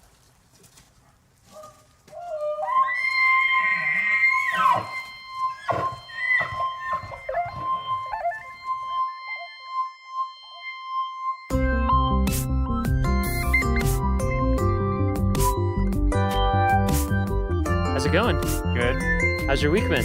Very good out here. Thank you very much. Yeah, you're welcome. So, how about you introduce yourself? Okay. My name is Jeremy Shellhorn. and I'm Associate Professor of Design at the University of Kansas. And I teach a summer class called, it's the Do Studio, Designing Outside. And the purpose of that is to really get the students outside of the traditional classroom setting and get them outside where they have to be in a place that, pushes them to think about design and make things differently than they would otherwise. And it's been a great week out here at Rocky. The weather's been great, but it's just a good time to get them out of their comfort zone and, have to deal with things like climate and elevation and not being able to run into studio every 5 minutes to print stuff out. So great. Yeah. This is year 2, right? This is year 2, yeah, second annual. Yeah. So I was certainly a little bit better at preparation. And yeah. How did this feel this year compared to last year? It was very good. I think I had a good mix. These students got to do a couple hikes to kind of get acclimated. Oh, we nice. went to Emerald Lake the first day. Yeah. We had a lot of flatlanders, so they had to get used to the elevation. Very smart for our listeners. Very smart move. Yeah. Start easy. Started easy. So you went up to Emerald Lake and did you do like sketching and stuff, or was it? What was kind of involved? So we got up there and just got acclimated to hiking in the elevation, and then just kind of had a sketch time. Yeah. And it was hot out, so we did have a couple brave souls that did maybe get into the water. Ooh. And then very quickly got back out of the water and resumed sketching. Never will you feel more alive. Yeah. And that's awesome. So that was a great kind of first day to get acclimated. And then the next day we went to Mills Lake. Kind of the prototypical, gave them the story about, one of the proponents of getting, Rocky up as a park, Enos Mills, and he was actually a Kansan. That's right. From Lynn County, Kansas. Yeah. And so I gave him a little bit of story about how he ended up here. And so we went and visited the lake of his namesake. That's great. And then a couple of us that were up to a little more adventure kept on going to Black Lake. Okay, yeah, that's a good hike. And there was a little bit of snow. Yeah, you were saying that earlier this week. Like, how much snow? There was quite a few spots where we were crawling up and then maybe sliding down. Yeah, okay, so a lot of snow. Yeah, a lot of snow. And I guess that was like late June. Yeah. Late June. That's pretty. Yeah, that's pretty typical. Yeah, it was gorgeous, and one of the nice things about going past, Mills Lake was, it's fantastic to see that site, but if you're able to go maybe just a little bit farther, you beat a little bit of the crowds. That was kind of Mills Lake was kind of like my first introduction. So I came here for the first time, I guess 3 years ago, to make their brochure map. So everybody uses a map in the park. I came here to make that, and I stayed afterwards and did a backpacking trip. And like I went in Glacier Gorge, up to Mills Lake, up to Black Lake, and then I actually kept going up past that, like way up into Glacier Basin. And I tried to go over Stoneman Pass, and that's when I lost the prescription sunglasses that I was talking about earlier. Oh, got it. There was still a lot of snow up in that pass. Yeah. And that was late. That was like in the 20s in July. Wow. Anyway, but it's beautiful up there. I love that. Like Longs and the Keyboard of the Winds coming down, and Pagoda Mountain, Chief's Head. Tried to point out Black Lake, as too. many places like that on our way, and certain times you head up that part of that particular trail and you get a good kind of side angle of the diamond on Longs Peak. And so we did have a couple climbers in our group. They did not venture to something that hard. Yeah. But a little bit of bouldering this week, and mostly hiking and sketching. Oh, that's awesome. And just getting out with the paints. Yeah. And stuff that sort of forced them to, get off screens for the week. So I mean, as an educator, just a chance to get them to, experience a place like this. Force them to have maybe some parameters they don't always have. Yeah. And force them to be a little bit more creative about how they're going to create. What we're looking at now is sort of a show. We're in Moraine Park Campground, and my students have put up a show, a little art and design show, and invited some of the camp guests here, and we're just hanging out and sort of looking at what they did this week. Yeah, we're going to walk around and play Pass the Mic. Cool. We're just going to get to play like Duck, Duck, Goose, Awesome. kind of. Awesome. We'll do that in a little bit. Oh, yeah. Yeah, I think it's great. I think it's so awesome, and it's something that we do try to promote, but I think doesn't get associated a lot with national parks is art. Mhm. And art has always been so essential. Like part of the reason why Yellowstone was even set aside is that Moran Yeah. went into the wilderness and Mhm. hauled all the stuff Mhm. and painted it and interpreted it so other people could see it and be like, wow, that's incredible. Yeah, and a painter And it's like- inspired so yeah. much art too that isn't even about national parks necessarily. Like that's great that you made the Mhm. connection with Enos Mills. Mhm. Yeah. Yeah, and Albert Bierstadt. Yeah, oh yeah. The lake named Incredibly after him famous here.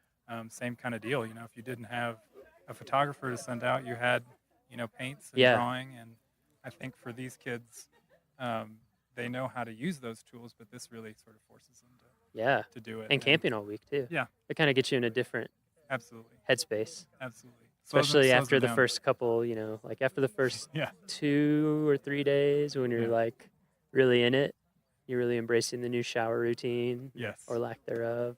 Yes. A couple Cold showers, mornings and a couple Uh-huh. solar showers Yeah. that maybe we didn't set out in the sun. Yeah, completely. long enough. Yeah. But you tried. Yeah, yeah. That's good. You're Yeah. preparing for our solar future. You know, Right, yeah, it's that's- smart. yeah. But rather important in the sun. Yeah. Should we walk around and play tag? Absolutely. Yeah. Let's do it. Let's just walk around. We Okay. can just drag the mic cables. It doesn't matter. Fantastic. They're strong. Let's talk to these. Well, we have a couple junior rangers that are. Oh, maybe new a little- junior rangers. Oh, all three of them right here? Yeah, wow. All 3 of our junior rangers. What a treat. Well, they said it was 9 and up for the activities, so. Yeah. There's no age limit. It's actually, I think, a growing in popularity. We'll probably have to pass the mic around a little. They're pretty specific to where they're held. All right, we have our 3 junior rangers. Yeah. Yep, we're here. Whenever people want to talk, we Oh, can just yeah. pass the mic around. Tell us your name. My name is Alex. And Alex, where are you from? I'm from the University of Kansas. which University is of Kansas. everyone, yeah. But Yeah. yeah, from Kansas. From Kansas? Yep. Where in Kansas, in case we have Kansas listeners? Just outside of Kansas City. Okay. In a suburb of Kansas City, so yeah. Nice. Yeah, why don't we go down the line? I'm Gracie. I'm from Lawrence, Kansas. I also attend the University of Kansas. And then my name's Dagny. I live in Denver, but I go to the University of Kansas. Oh, nice. Interesting. Maybe I'll ask you more about that. 2 of us study industrial design, and then 1 of us graphics design. So Nice. How did you enjoy the Junior Ranger program? It was amazing. I learned a lot actually from Really? it. Yeah, That's some great. really great activities. Yeah. The ecosystems, I think, was the most interesting part. Yeah. We're also about to go get the Stargazer's badge. Ooh, nice. You're going to go to the stargazing program? You will love that. Yeah. I don't know if you've been getting out at night here enough to be able to see, but Some good night skies. yeah. It's been pretty cloudy too. Oh, that's true. Hit and miss. Yeah, I think tonight you're looking good. Yeah. It's looking extremely clear. No, I'm excited. Yeah. Yeah, I think a lot of people much above the age of 9 enjoy the junior ranger program. I almost think we should have an adult ranger program. I think that'd be great. Yeah. I just doing the activities, I imagine parents involved with their kids learn a lot as well, like with the kids. Just Yeah, that's what we hear. It's a great program. Dagny and I have considered making. We thought it was one of our projects that would be fun to make our own patches. You know, for being an adult ranger. Like Oh, adult, nice. We were thinking like all of the names, like super senior, junior, senior ranger. Like we were trying to think of like how to be inclusive. Mister. Yeah, that's good. Yeah. I like that. I don't know. What do you guys thought about this week? You enjoyed camping all week? Oh yeah. Oh yeah. It's been a lot of fun. It's definitely not something I've done in a long time. Yeah. Any of you guys been to Rocky before? Yeah. Yeah. Everybody? Yeah, everyone. Yeah. Wow. There's such a big Kansas, Rocky, Denver, of course. Neighboring state, man. You know. It's true. Yeah. It's not a far drive, and it's a lot better looking. Yeah. In some ways. Oh, okay. Well, okay, yeah. we have the If you like sunsets. mountains, We have sunsets. that's true. Yeah, my fiance is from Wyoming, where it's in a little more open part of Wyoming and misses the sunsets. Yeah. Big open sky. Baxter was chasing one. A Yeah. fellow classmate was chasing one, and he finally got a good one last night. So Nice. Yeah, while he was fishing. So So Jeremy gave a little bit of overview about the class, so people sort of get the overview. I think his intent was to shake things up, get you outside. You know, how has it been different from your normal design life, if at all? I mean, usually our design life is, tons of late night hours in a studio, dealing with the rest of college Yep. while trying to do design projects. This has just been completely different, being outside constantly, Yeah. having to adapt to the environment and what you just have available. I think there was a lot of creativity from using available supplies that you couldn't necessarily go to the store and pick up whatever you wanted. You kind of had to use what was available, and a lot of sharing of resources and stuff like that. Oh, that's cool. That's interesting. Yeah, I was gonna say, like, for the most part, graphics, we live oftentimes in the basement, so there's Yeah. very few windows. I know how that goes. So, there's a joke we had that's like, well, the only windows are on the computer. But it was like really fun not being in a basement, not being on a computer, Yeah. actually being outside in a temperature that was ideal instead of the humid Kansas weather. And Oh. so that was a lot of fun. And like, I did a lot more handmade stuff. Mhm. And I usually feel like I fall heavily on, Illustrator program, like Yeah, Illustrator and I definitely do. mostly Illustrator for me. Yeah, I think we all do that with the computer. It was nice getting away from it. definitely. Because during our normal design process, we usually jump into that technological aspect Yeah. really, really fast. Yeah. And staying away from that really, I know I got a lot more ideas than I normally would have Really? gone through. Yeah. Just by using the pencil and paper and Huh. some watercolor. Yeah. I think there's the Bauhaus philosophy of design where, like using a lot of materials to experiment. And it was fun. We do that in our first year of design school. It kind of gets lost when we go to the computer. And so it was nice kind of Yeah. returning to that and playing with physical materials. I was playing with some pine cones earlier today and like put some googly eyes on them. And that was just a great time. Like you tripped, yeah. He just tripped over a pine cone and then he just started collecting them, and we were just like, "What is?" I just picked it up and I looked at it and it looked like a face. And I was like, this would be a great character. And so I just put some eyes on it. It's like cabin fever, but with a van in your case. Yeah, just with a van. Yeah. We watched The Shining last night. So Oh, man. we're all thinking about In that. that little ranger. Yeah. Little ranger section. Have you been? That was amazing being in the ranger station. My favorite thing was looking at how they store hats there. Oh. So cool. Yeah, you saw the I hat loved holders? that. I geeked out about that a bit. Yeah, I'm trying to think how to describe it for people. It's just like like two pieces of thick paper with kind of a circular cutout in it so that you can slide the brim of the flat hat down into it. Yeah, It's so the hat yeah. sits flat against the wall. Yeah, and it keeps it in a flat, it keeps the right shape and all that stuff. Everyone had their name next Yeah. to their hat, which was just really cute. Yeah. It was awesome. It's like, going to class, hanging up your hat. Yeah. I really want to make one now. Yeah. Just because I have so many So floppy many hats. For I would- kids and Yeah, mini 'cause- uniforms. I was gonna say Yeah, that was the exactly. cutest thing. We went to the Alpine Ridge Visitor Center, and they had all those like mini junior ranger or like just ranger outfits for like kids. And Yeah. I don't know. We've been enjoying a lot of the mini outdoor gear that is out there for children. Oh yeah, and actually, I'm pretty sure the Junior Ranger badge is bigger than the actual badge. Yeah, I know. So, I actually have to agree with that. Is yours made out of plastic though? no, they are metal. That is different. Dang. Actually, I don't I have feel a badge right now. I feel cheated. Because I'm also often in the office and on Illustrator and in Photoshop and in InDesign, and I find the same thing. Even being here, sometimes it's hard to remember to get just like sketch stuff. Yeah. It's also can be so much more time saving, I think, too, to just get stuff out. You know what I mean? Like when you're really proficient in Illustrator, you can do some things. You can be fast, but I just think there's something cool to just. I feel like sometimes you get to your result almost a little too fast and miss out on the exactly. creative process. Exactly. Because I think a lot of the fun I had today, like this whole week, was just like playing in my sketchbook because I haven't really used like markers and ink or gouache all that much in like recent years. Like I love like those like just illustrating by hand and stuff. And so that was a lot of fun, just like experimenting with layering and how those look and interact with each other. And so it's like kind of a fun. I really didn't do anything graphic design wise. I just was like illustrating all week, and it was like really cathartic. Yeah. Really fun. Sounds great. Yeah. Is your all's stuff? What's your all's stuff? I did the I'm calling it the climbing universal route identifier. Yeah. So I feel like climbing routes could be increased safety wise if they had a better like designation system. Mhm. So I just started like talking to some climbers. And out of the climbers I pulled at several of the crags, mainly at Lily Mountain, none of them knew the name of the route they were climbing or the difficulty. Really? Nor the amount of Interesting. protection that was required. 0% of them. So I thought Wow. that was like kind of crazy. Interesting. And so I felt like if, some little like small designation tags could be made with the route information from the difficulty level and also the amount of protection needed. Interesting. And also when it was bolted. So that's on the back of the tag. So I made some little prototypes and put them on a route and photographed them, and then that's great. Tried to use. I was hoping like all the climbing routes designations around the world are all kind of different, and so I was hoping to maybe use shapes and color and maybe a new system that they could all fit within, could kind of unify them. So I was trying to use almost like the skiing slope system of a green circle tag for low level routes. And then, all from the Yosemite system to like all the other worldwide ones, they could all put their numbers on it. Right. But, somewhere on that scale. Somewhere on that scale, but they could all have a unifying design language of, the lowest ones are green circle up to, blue square to all the way up to, like a black diamond. Yeah, so. That's awesome. Yeah. Well, hopefully Jeremy will send me example, like everyone's stuff, but. Yeah, I'm excited to work some more on it. Maybe send it over to you. So. Yeah. I mean, it'd be interesting to see what our climbing folks would think about it.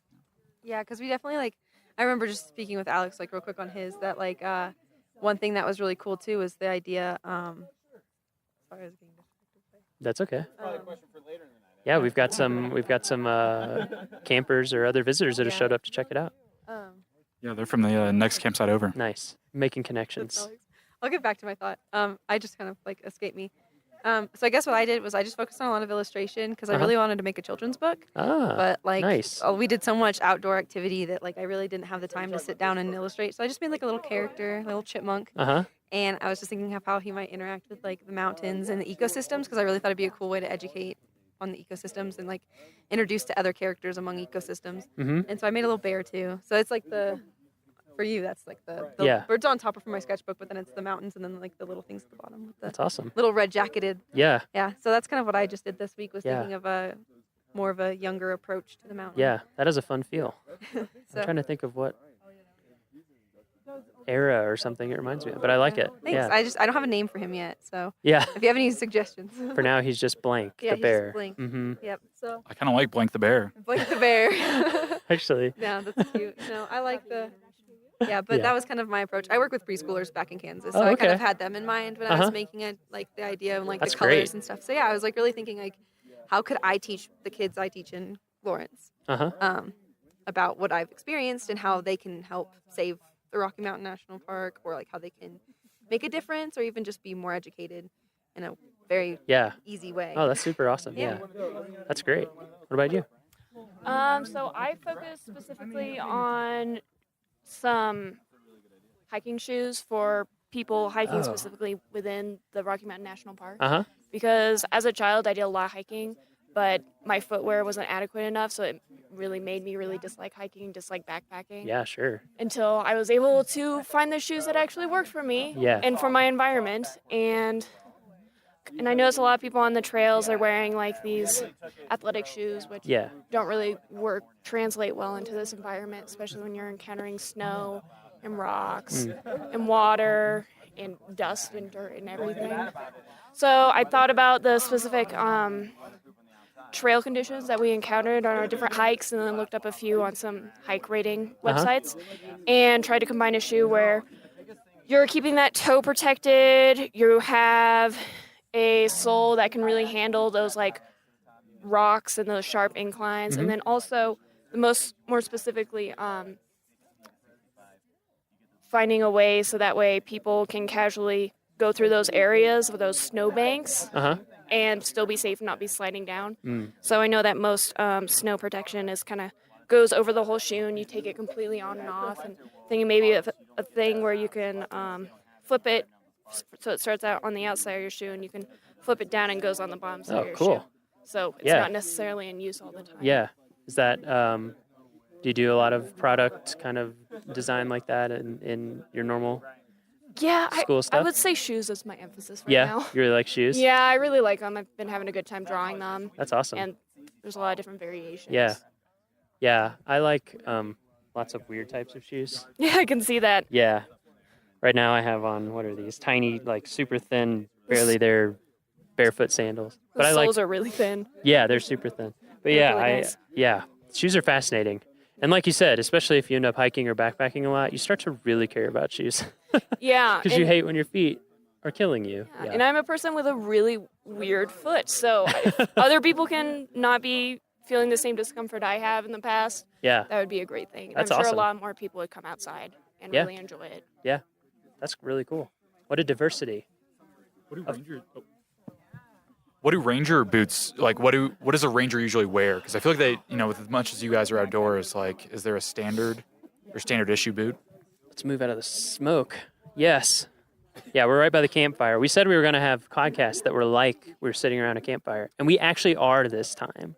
Very literally. What's up? Yeah. Too bad you can't see it. We'll get some sound of the crackling fire later. Ooh. Ranger, there are standards. Yeah, there are uniform standards. So in terms of appearance and things like that, and then there's like specific ones that you can order. And then people who are out in the back country or, like climbing rangers or there's more choice about what works for you. So, I mean, nobody's going to want to let you go out with something like totally inadequate, but most people are just like, these are the type of boots that work for me, They tend to be brown leather. We try to keep it classy for the most part. Yeah, it's a good question.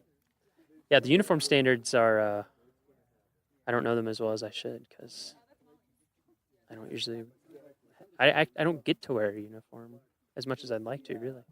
Yeah.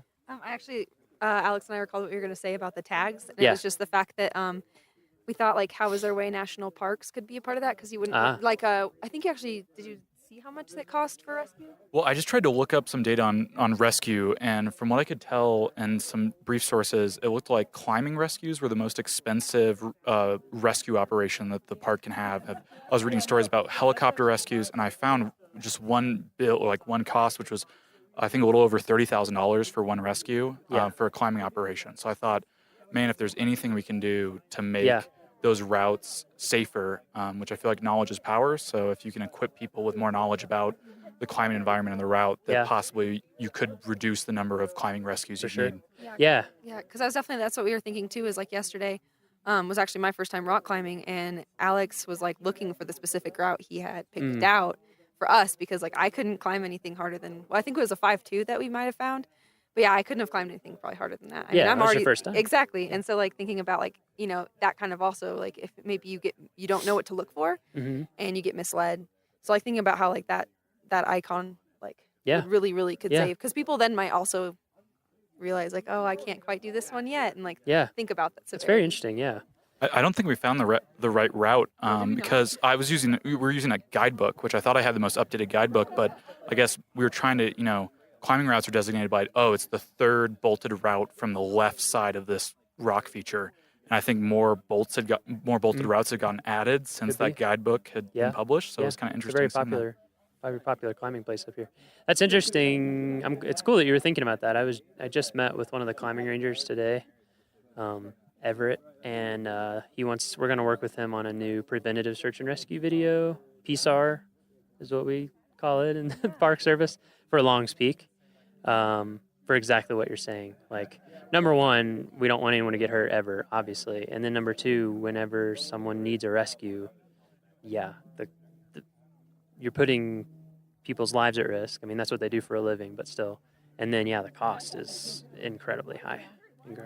So I think something that everybody forgets, whether you're new to it or old to it, that usually looks a little easier from the ground.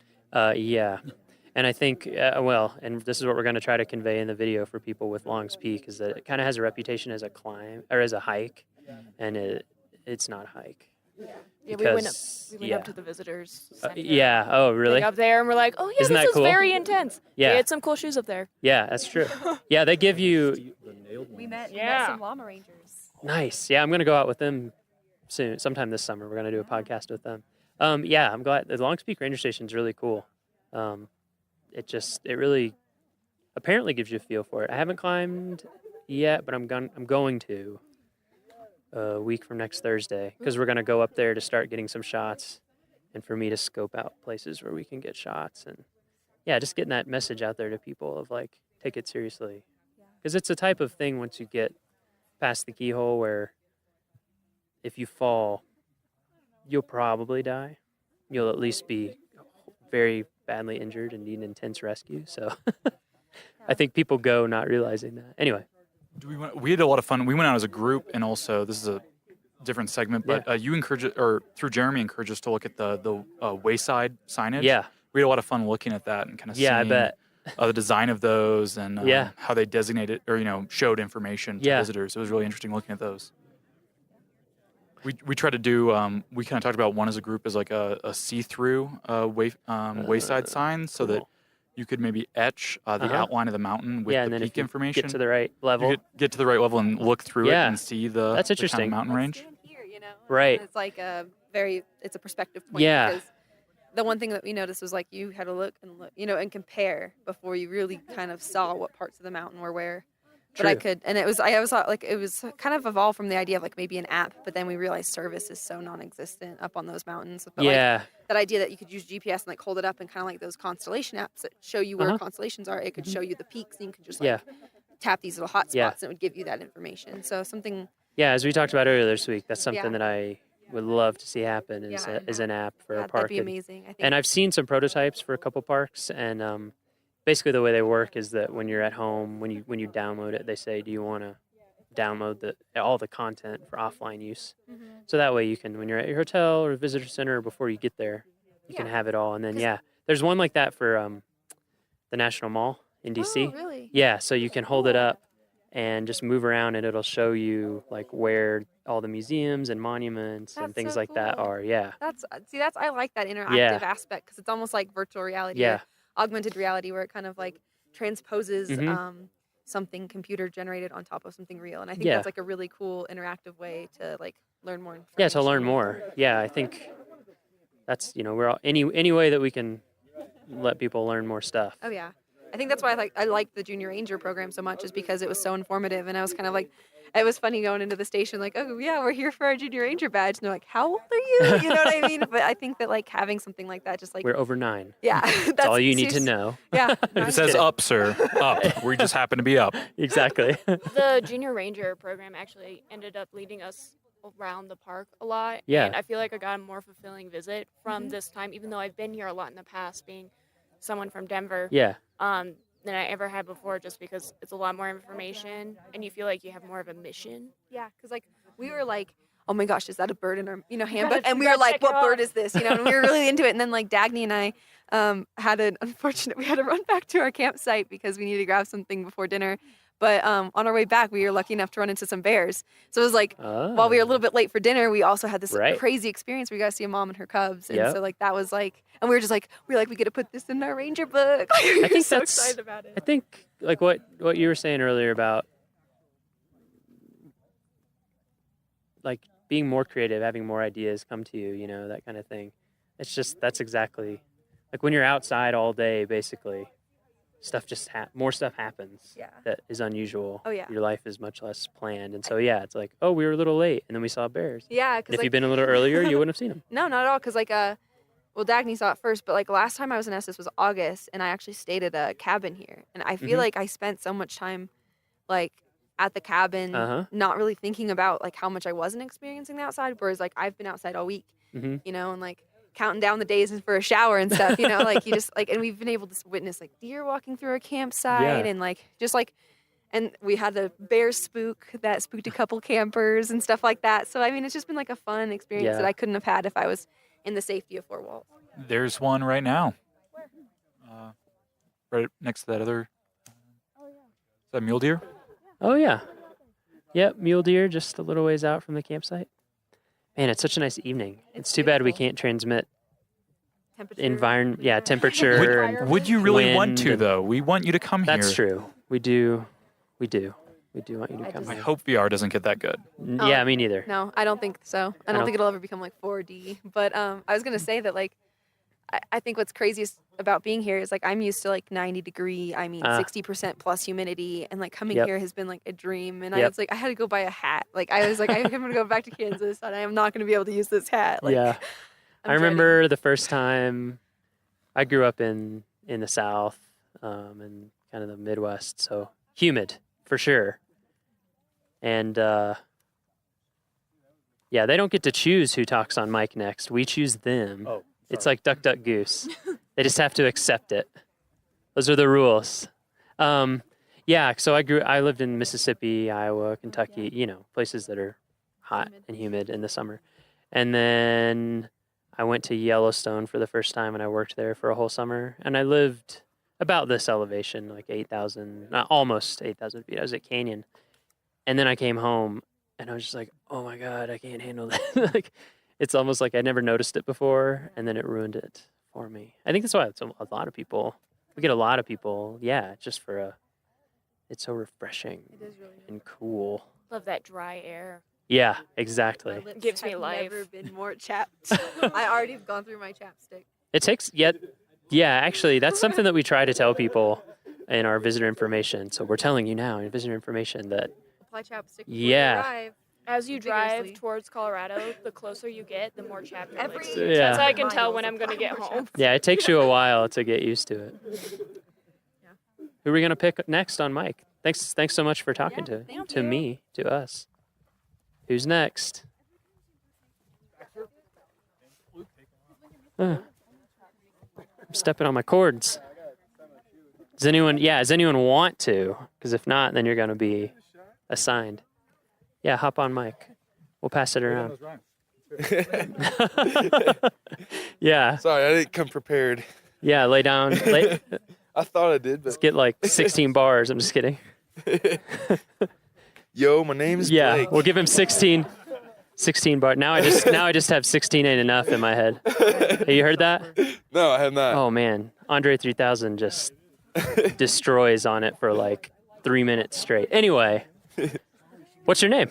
My name is Blake. Blake, where are you from, Blake? St. Louis, Missouri. St. Louis. Yeah. I have family in St. Louis. Really? Where? I think Webster Grove. Oh, yeah. Webster Grove. Yeah? I'm also from St. Louis. Yeah? Yeah, one of my uncles and 3 cousins and my aunt. St. Louis. The whole family. Yeah, basically. and then my uncle's still there, and Kansas City, I've got my cousins in Kansas City. right. So, yeah. Yeah, it was hard making the switch from St. Louis to Kansas. Yeah? Yeah, I was a Mizzou fan. I don't know if you've heard, but we're all KU students. And, for my whole life, basically, I was a Tiger fan, and I was like, that was hard, huh? Everyone else likes Mizzou out here. I'm gonna like something else. Nice. So, have you been to Rocky Mountain National Park before? I have not. This is your first time. Yep. I've been to Yellowstone though. I've been all over the country. So, yeah. What'd you think about this park compared honestly, to some others that you've been to? Some of the most beautiful sights I've ever seen. Really? I mean, I've been, like I said, all over the country, and the mountains are my favorite part. Yeah. Of it. Me too. Like, I guess. Yeah. Any natural setting. Yeah. So. It's kind of my thing as and well. And plus, I took a geology class earlier this semester. So. Oh yeah, it must be really cool to be here with all this exposed rock and think about how different things formed. Yeah. Did you go up on Trail Ridge Road at all? Yes, I did. Did you see Lava Cliff there? I don't. It's a pullout there. It's a thick layer of rock that was from a big volcanic explosion from the Never Summer Mountains, which are to the west. Yeah, it's pretty cool. I didn't see that. It's easy to miss. There's a lot to look at when you're on Trail Ridge Road. Yeah, I mean, my eyes. Yeah, what'd you think about that, Trail Ridge Road? That's one of the things that I had think. trouble breathing on my way up there. I was short of breath. Yeah. And like there was this one point where there was a parking spot before the visitor center. There was like a parking area and a walkout, and you could see like a whole bunch of different peaks. Oh yeah. I'm not sure what that area was called, but as I was walking downhill and out of breath, getting to the scenic. It surprises people. Yeah, I know. There's a lot less oxygen in every breath up there. Yeah, you're right. And I mean, I saw someone smoking a cigarette up there. I was like, oh my gosh. Yeah, their lung capacity must be incredible. Yeah, exactly. I want some of that. They're superhumans. Sometimes I've been up there at Alpine Visitor Center, and did you go to Alpine Visitor Center? Yes, I did. Yeah, that's a cool visitor center. Yeah. I got to see both Gish shops. That's the highest elevation visitor center in the National Park Service. Really? The entire National Park Service. That was 12,000, like 13,000? It's just under 12. Okay. Yeah, it's just a little bit under 12. Actually, I should know the exact number because it's on our podcast that we just put out today. It's like 11,796 or something like that. It's close to 12. Yeah. Yeah, it's the highest one. Right above the tree line. It was really cool just coming up from an area where there's heavy forest and then it just cuts off and there's nothing. it's like a completely different environment. It but is. At the same time, it's just it goes together. I can't explain how many things are running through my mind. Like, how is this?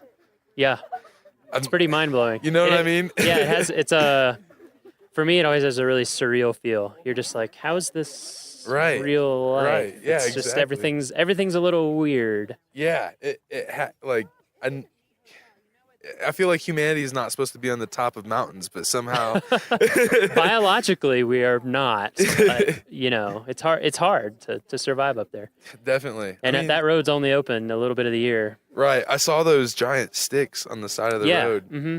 Well, those were for the plows, right? Exactly. How big is the plow that goes up on that road? They're huge. They're actually not plows. They're rotaries. So they're like a giant snowblower. So on the front like of them, like a fan, like a blade. Yeah, they're like a spiral blade on the front. That's like 4 feet tall or maybe more, and then it basically eats the snow in, and then spits it really high out the back. Because if you plowed it, there wouldn't even be anywhere to. But it doesn't shoot it back onto the road, right? No, right? yeah, it shoots it at an angle, like all over the right. side of the road. All right. Yeah, the snow is so deep that they have to take multiple passes with that thing. Yeah, I figured it's as pretty much. crazy. Yeah. And this year, they had it all clear. We were like almost ready to go, maybe open the road a little earlier than expected. And then we had, like here where we're standing, 3.5 feet of snow. This was right here in this camp. This is like mid-May. Are you serious? Yeah.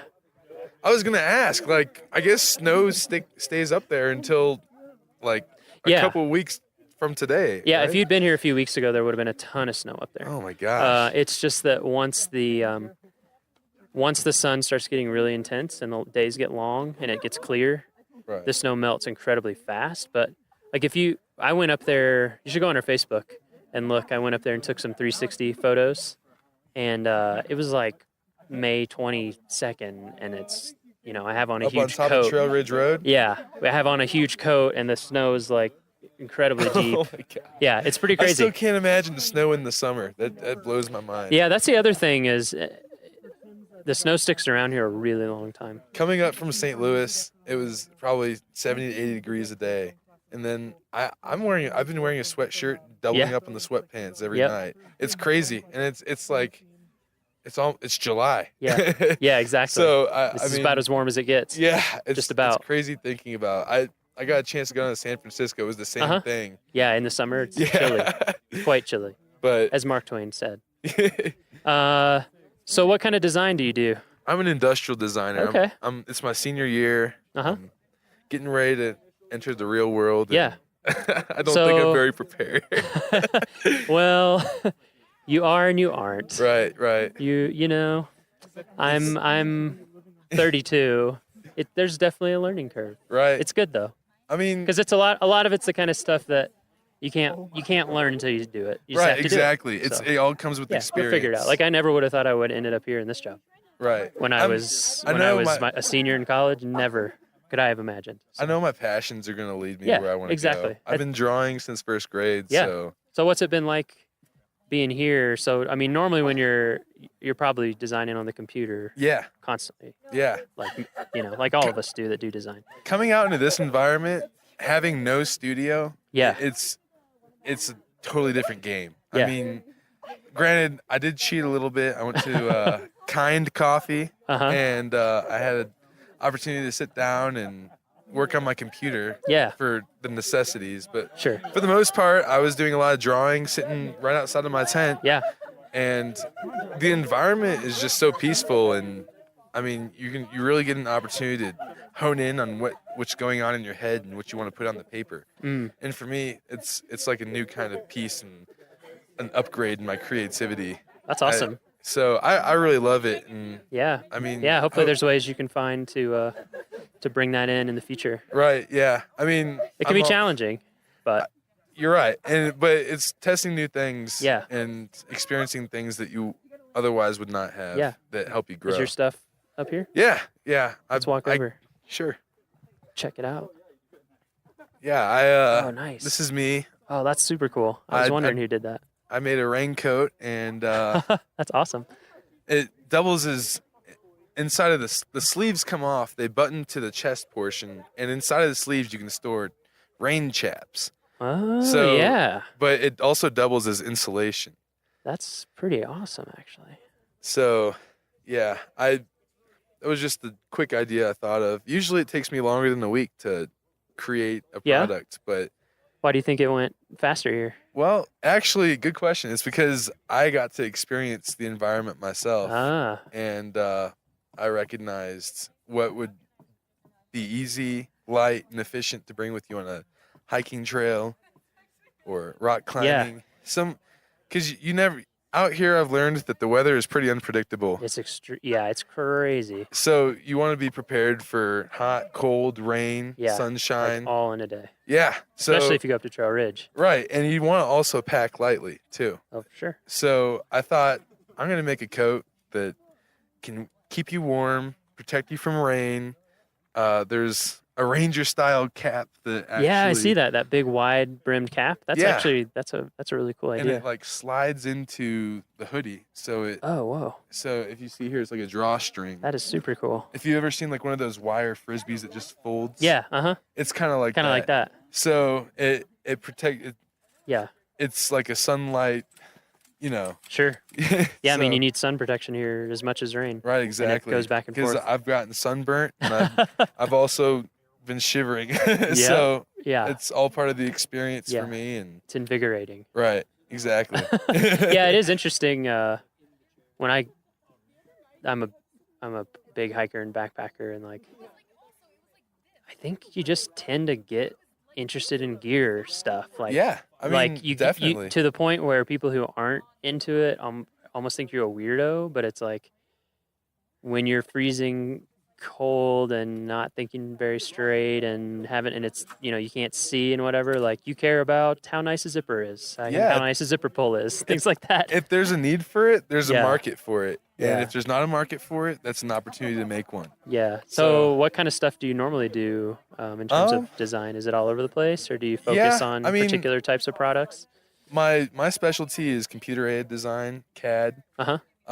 So this last semester, I created a computer mouse, and it was more of a task mouse. It vibrated, and it like had an LED light on the bottom that would pop up, say blue if it was social media, green if it was a work-related email, or red if it was a text. So when you're designing that in CAD, are you going into like the tiniest detail? Like to what level do you have to go? Basically, from start to finish, I'll decide who I'm going to be designing for. I decided in this case I was going to make something for a person in an office-related environment. So I researched what that person does on a daily basis, what they need, what can make their job easier. So once I figured that out, I did 100 to 200 sketches of just quick product, quick mouses, getting the form right. Then I took those sketches and I brought them into CAD, and I made a model, and I made probably 6 or 7 different models until I got my form right. And from there, I moved it into KeyShot, which is a rendering program. It's what a lot of car companies do to put their car in an environment like this without bringing the car actually out they here. just render it into the environment. Yeah, Put so your light sources and a few things. Yeah, exactly. They choose the Perspective, angle of the light. It makes it look real, as if you just took a photograph of it. So after that, then I'll put it all together, wrap it up, and put it in Photoshop and whatnot. Yeah. And label my process and clarify my steps along the way. That's super cool. So yeah. So do you think that this trip or anything that you learned or experienced here is going to translate over into your design? And Definitely. What this trip has taught me is how important it is to understand what the user needs and experiencing on a personal level what it means to research your audience, I guess. And I actually did it backwards. Well, I guess the right way. I researched my audience by hiking and doing things outside in the national park, which gave me the idea to create a coat. Yeah. So, I mean, it's a natural step I learned that really think will be valuable for me in the future. That's when awesome. I'm testing out products for other people, and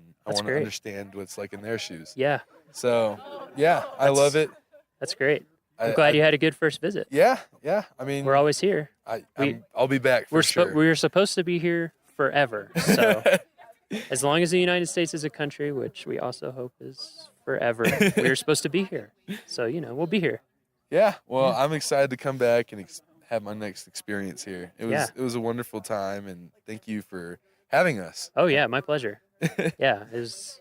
Yeah, when Jeremy approached me last year about it the first time, he was kind of like, "Do you think we get a campsite?" And because housing is really tight here. Yeah. Like we don't even have enough houses for our own employees, and so it's hard. But he was like, "Oh, well, camp. It'll be great. That's exactly what I want." Right. Because it's going to put people in a different in that environment, in a different headspace, where they're forced to use different tools, where they're forced to like make art despite physical discomfort or whatever. Experience it from a different from a process to shake things up. Yeah, exactly. And I think, I mean, maybe this doesn't happen for everybody, but I definitely relate to what you said and what other people is just like being outside day after day, all day.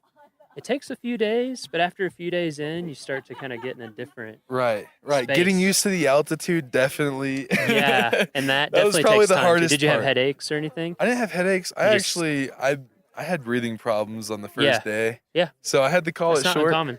But after the second and third day, I was 100% ready to go. Yeah.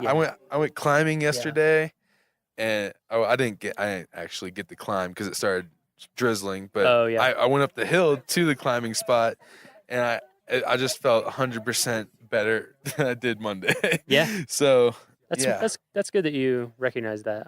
Some people don't even realize necessarily, and they keep pushing it, and then they feel real bad. Right. Yeah, I get headaches. I don't. I mean, I live here, but when I was first adjusting, it usually takes me a couple weeks to feel like pretty. Right, like you're in a natural environment. And the actual to become some people never become 100% acclimatized, which is interesting. Yeah, quite a few Is it people. like smokers or? No, it's not really understood why.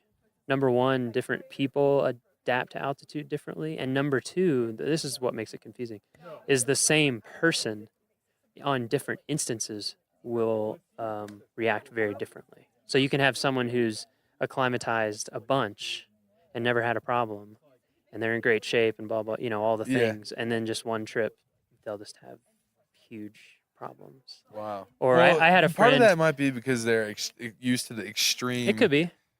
One of my friends. I've had multiple friends who are backpackers who are just like in incredible shape, and they even went early and took the time to acclimatize. And they'd had other trips where they were fine, and it just like shut them down. Yeah. Like almost to a dangerous level. I mean, so it's pretty interesting. The crazy thing is I think I hiked 7 miles my first day, and it didn't feel like 7 miles.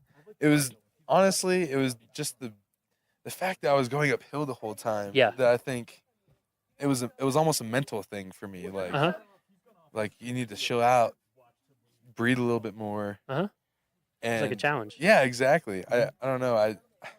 I just wasn't expecting it until Jeremy said it, and I was like, wow, I guess I really do have to let nature figure itself out. For sure. Yeah, So- I think that's one of the things that's kept me loving national parks, I think, and just, what we facilitate, the experience that we're trying to let people have, like the experience that you had, which is, to have that opportunity to like experience nature as it is without control, with as little control as possible. Right. And just to see that and like you said, learn how to like embrace it, be ready for it, Right. be safe, be smart, and be creative. Be creative. Exactly. Yeah. I think that's a huge part of it for sure. That's awesome. This is a great experience, and I really appreciate you having us out here again. Glad to Rock hear it. Chalk Jayhawks. Nice. And I'll hand the mic off. Who else should we give the mic to? We should do one. We should hand it off to something. All right. Somebody. One more. Ryan? Well, yeah, we're gonna get a group picture. Oh, okay.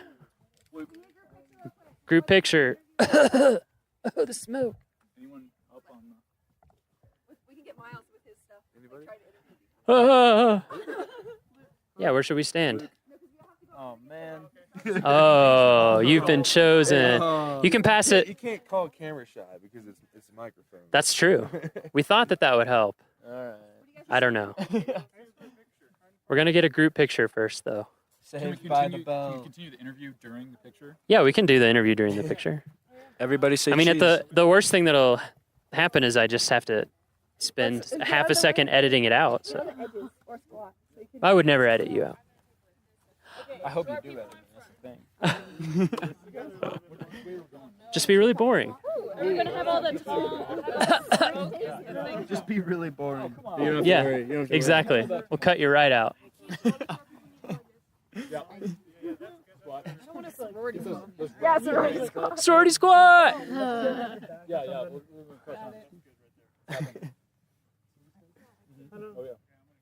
I'm just casually holding up mine. Work it, use it. Work it. Say cheese. Work. Oh. Oh. Snag. That's a Leica too, isn't it? You better be. That's a precious, precious child. No, I can't. I just nodded it.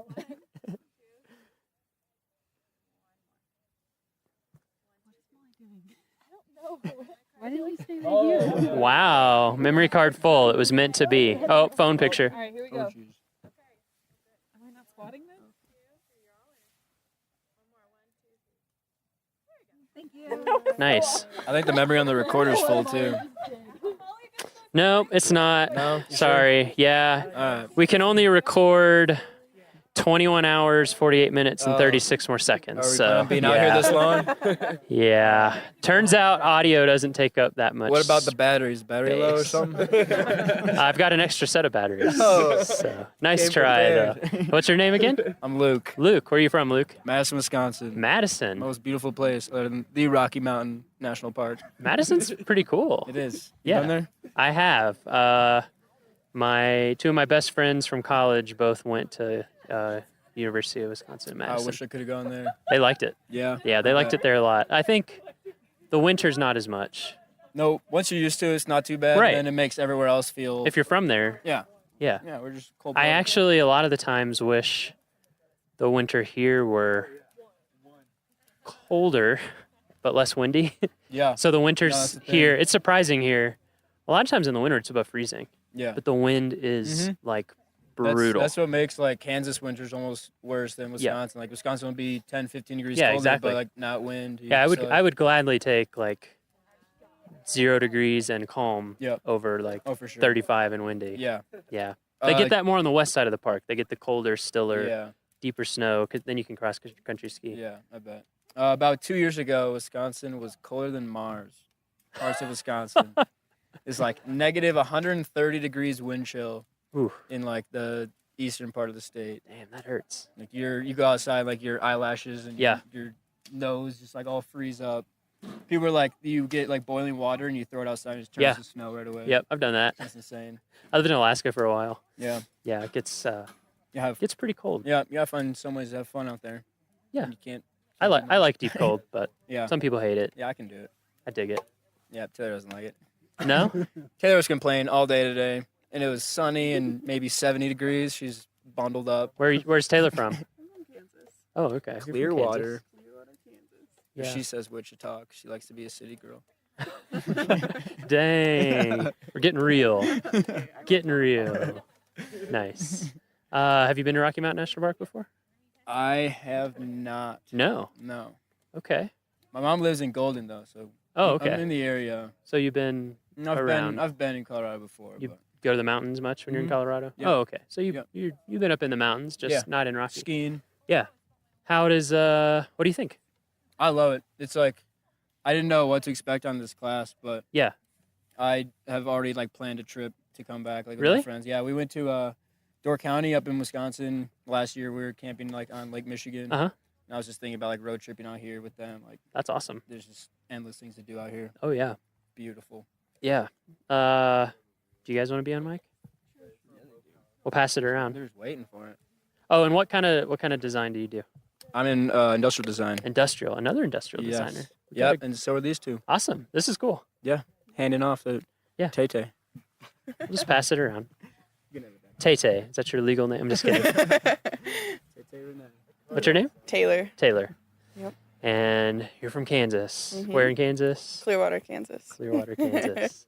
Just, we probably have a lot of podcast listeners, we hope, from Kansas. Yeah. So they want to know. They're curious. Do you do industrial design as well? Yes, I do. And have you been to Rocky Mountain National Park before? I actually went on the trip last year. Oh, and I really? liked it so much, I'm taking Oh my it again. gosh. Yep. I'm sorry that I didn't recognize you.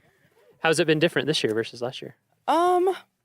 I feel like this year the projects are a lot better. Uh-huh. I don't know. I knew I had more like expectations last year. I didn't really know what to do, but I came into it this time Yeah. wanting to do outdoor gear, which is why I came. Nice. And so sleeping in the hammock, I have Uh-huh. lots of ideas Oh, of cool. how to improve that for camping. I bet. So Yeah, it's you really should. helpful. I don't know how many companies you researched, but there's some interesting. There's a big world of hammock campers. Yeah. Yeah, Which- like people get really into it. Yeah. They do some stuff like they design them Oh, with yeah. with foot pockets so that you sleep off the bias so that you can lay flat. That's a Oh, big thing with yeah. camping hammocks. And then the other problem, as I'm sure you found out, was staying warm. Yeah. Yeah. Yeah, that's cool. Yeah. That's a neat. Actually, someone I went to college with owns his own hammock camping gear company. Mhm. Yeah.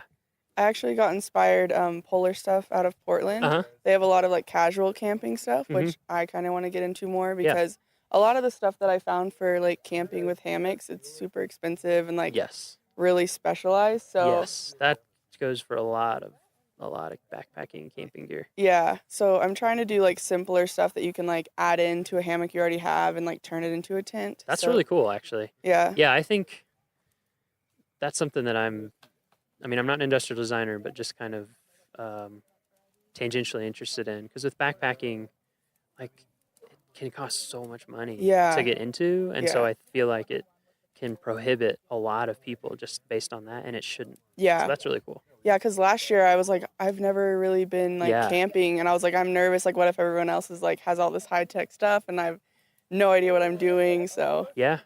it's been pretty interesting. Like, Yeah. So do you feel that your camping skills have improved since last year? yeah, I think they have. I mean, you came back, so you must have Yeah, liked it. yeah. Yeah. I tried to sleep in my hammock last year, and I got way too cold and slept in the car. So this year I only slept in the car once Wow, instead that's of like cool. 3 times. So That's cool that you're taking that and making it like your focus. yeah. Yeah. Yeah, I've noticed quite a few people with doing kind of different gear, like footwear, clothing, Yeah. stuff like that. And Yeah. it makes sense because it's your direct experience, right? Yeah. And so for this trip, I want to do that for my senior thesis. So I just kind of focus on patterns, Uh-huh. and I would like take pictures and then create like color palettes from those, Mhm. and then make patterns to use like for the camping gear. Nice. So that's what I focused on this week. We got embers in the Yeah. air. Yeah, we'll look at it in a second. What about pass the mic? Getting everybody on the mic. What's up? Hi, how are you? Good. What's your name? My name's Baxter. Baxter? I'm from St. Joe, Missouri. St. Joe. Mhm. Okay, nice. That's where is it? It's about an hour north of Kansas City. Right. Mhm. Okay. Yeah, I lived in Red Oak, Iowa for Okay. quite a while, so we would always drive down through, Okay. sort of through that area. So you're industrial design as well? Yes, I am. Nice. Mhm. Have you been to Rocky before? No, this is my first time actually. Really? Have you been in the mountains a lot? I was in the Bitterroot Valley in Oh, Montana yeah. a couple weeks ago. Bitterroot is beautiful. Mhm. It's That's very awesome. cool. So that was your kind of first Yeah, kind big of mountain first trip. Yeah, Yeah. drove up with a couple friends and enjoyed it so much I thought I'd sign up for Yeah. another class. And, Yeah. How's this been? Fantastic. Yeah. Yeah. What do you think about the park? You know, I've never been, but I've just been blown away by the views. Yeah. Yeah. Incredible. And Yeah. I've been just awestruck about all the lakes here. Yeah, And the they're lakes just are amazing. beautiful. And I just didn't imagine how great this place would be. Yeah, So, that's awesome. I mean, It's been a great experience. Took me by surprise the first time I came here too. Yeah. And I've been to a lot of parks, but still, it's just there's something about it. Just Yeah. like every park, there's something about it. Yeah. What have you been working on this week? I kind of been taking a step back and doing a little bit of photography, but Nice. I kind of focused on an app a Mhm. little bit, a hiking app based on just looking at, the types of people. There's all different types of people come from all over the world here, and it seems like they've been maybe unprepared. I've noticed. I saw a couple people walking up in just like sandals and without water. Yep, And, for sure. for safety reasons for park rangers, I thought it'd be nice for people to be educated about their trail that they're Yeah. going on. So the app I've been kind of designing is based on a little bit of an app that's already been out there. It's Mhm. called All Trails, Mhm. but I took a little spin off of it, and I've kind of created just something that's easy to use and shows all the trails around you. Yeah. Do you have it? Yeah, it's actually right here. Oh, nice. Just shows a quick picture of the your hike that you're supposed to go on and the rating and all that kind of stuff. With most of the park not having service, I thought it'd be nice to download a map so that you know what direction to take and that Sure. kind of stuff. Yeah. I mean, if it's not super data heavy, then Yeah. you could pre-download a bunch of stuff. And then another quick thing I wanted to do was like have a check-in, so that if you like maybe go on a serious hike, you're gone for maybe a day or two, you could check in Mhm. and then check back out, make Mhm. sure people know where you are if you're just by yourself. That's cool. And So if you checked in and if you had like a profile page or something, somehow Yeah. people could see if you had checked back in or not. Yeah. Yeah, that's awesome because that's that's something that we try to impress upon people. And I mean, it's easy to forget, but just you should letting always let somebody know where you especially are. if you're out there by yourself. Yeah, even here, I think like our trails are so nice. Like our trail crew does an amazing job, and they're just beautiful. And there's so many nice bridges, and there's paved roads, that it kind of gives people the impression that whatever.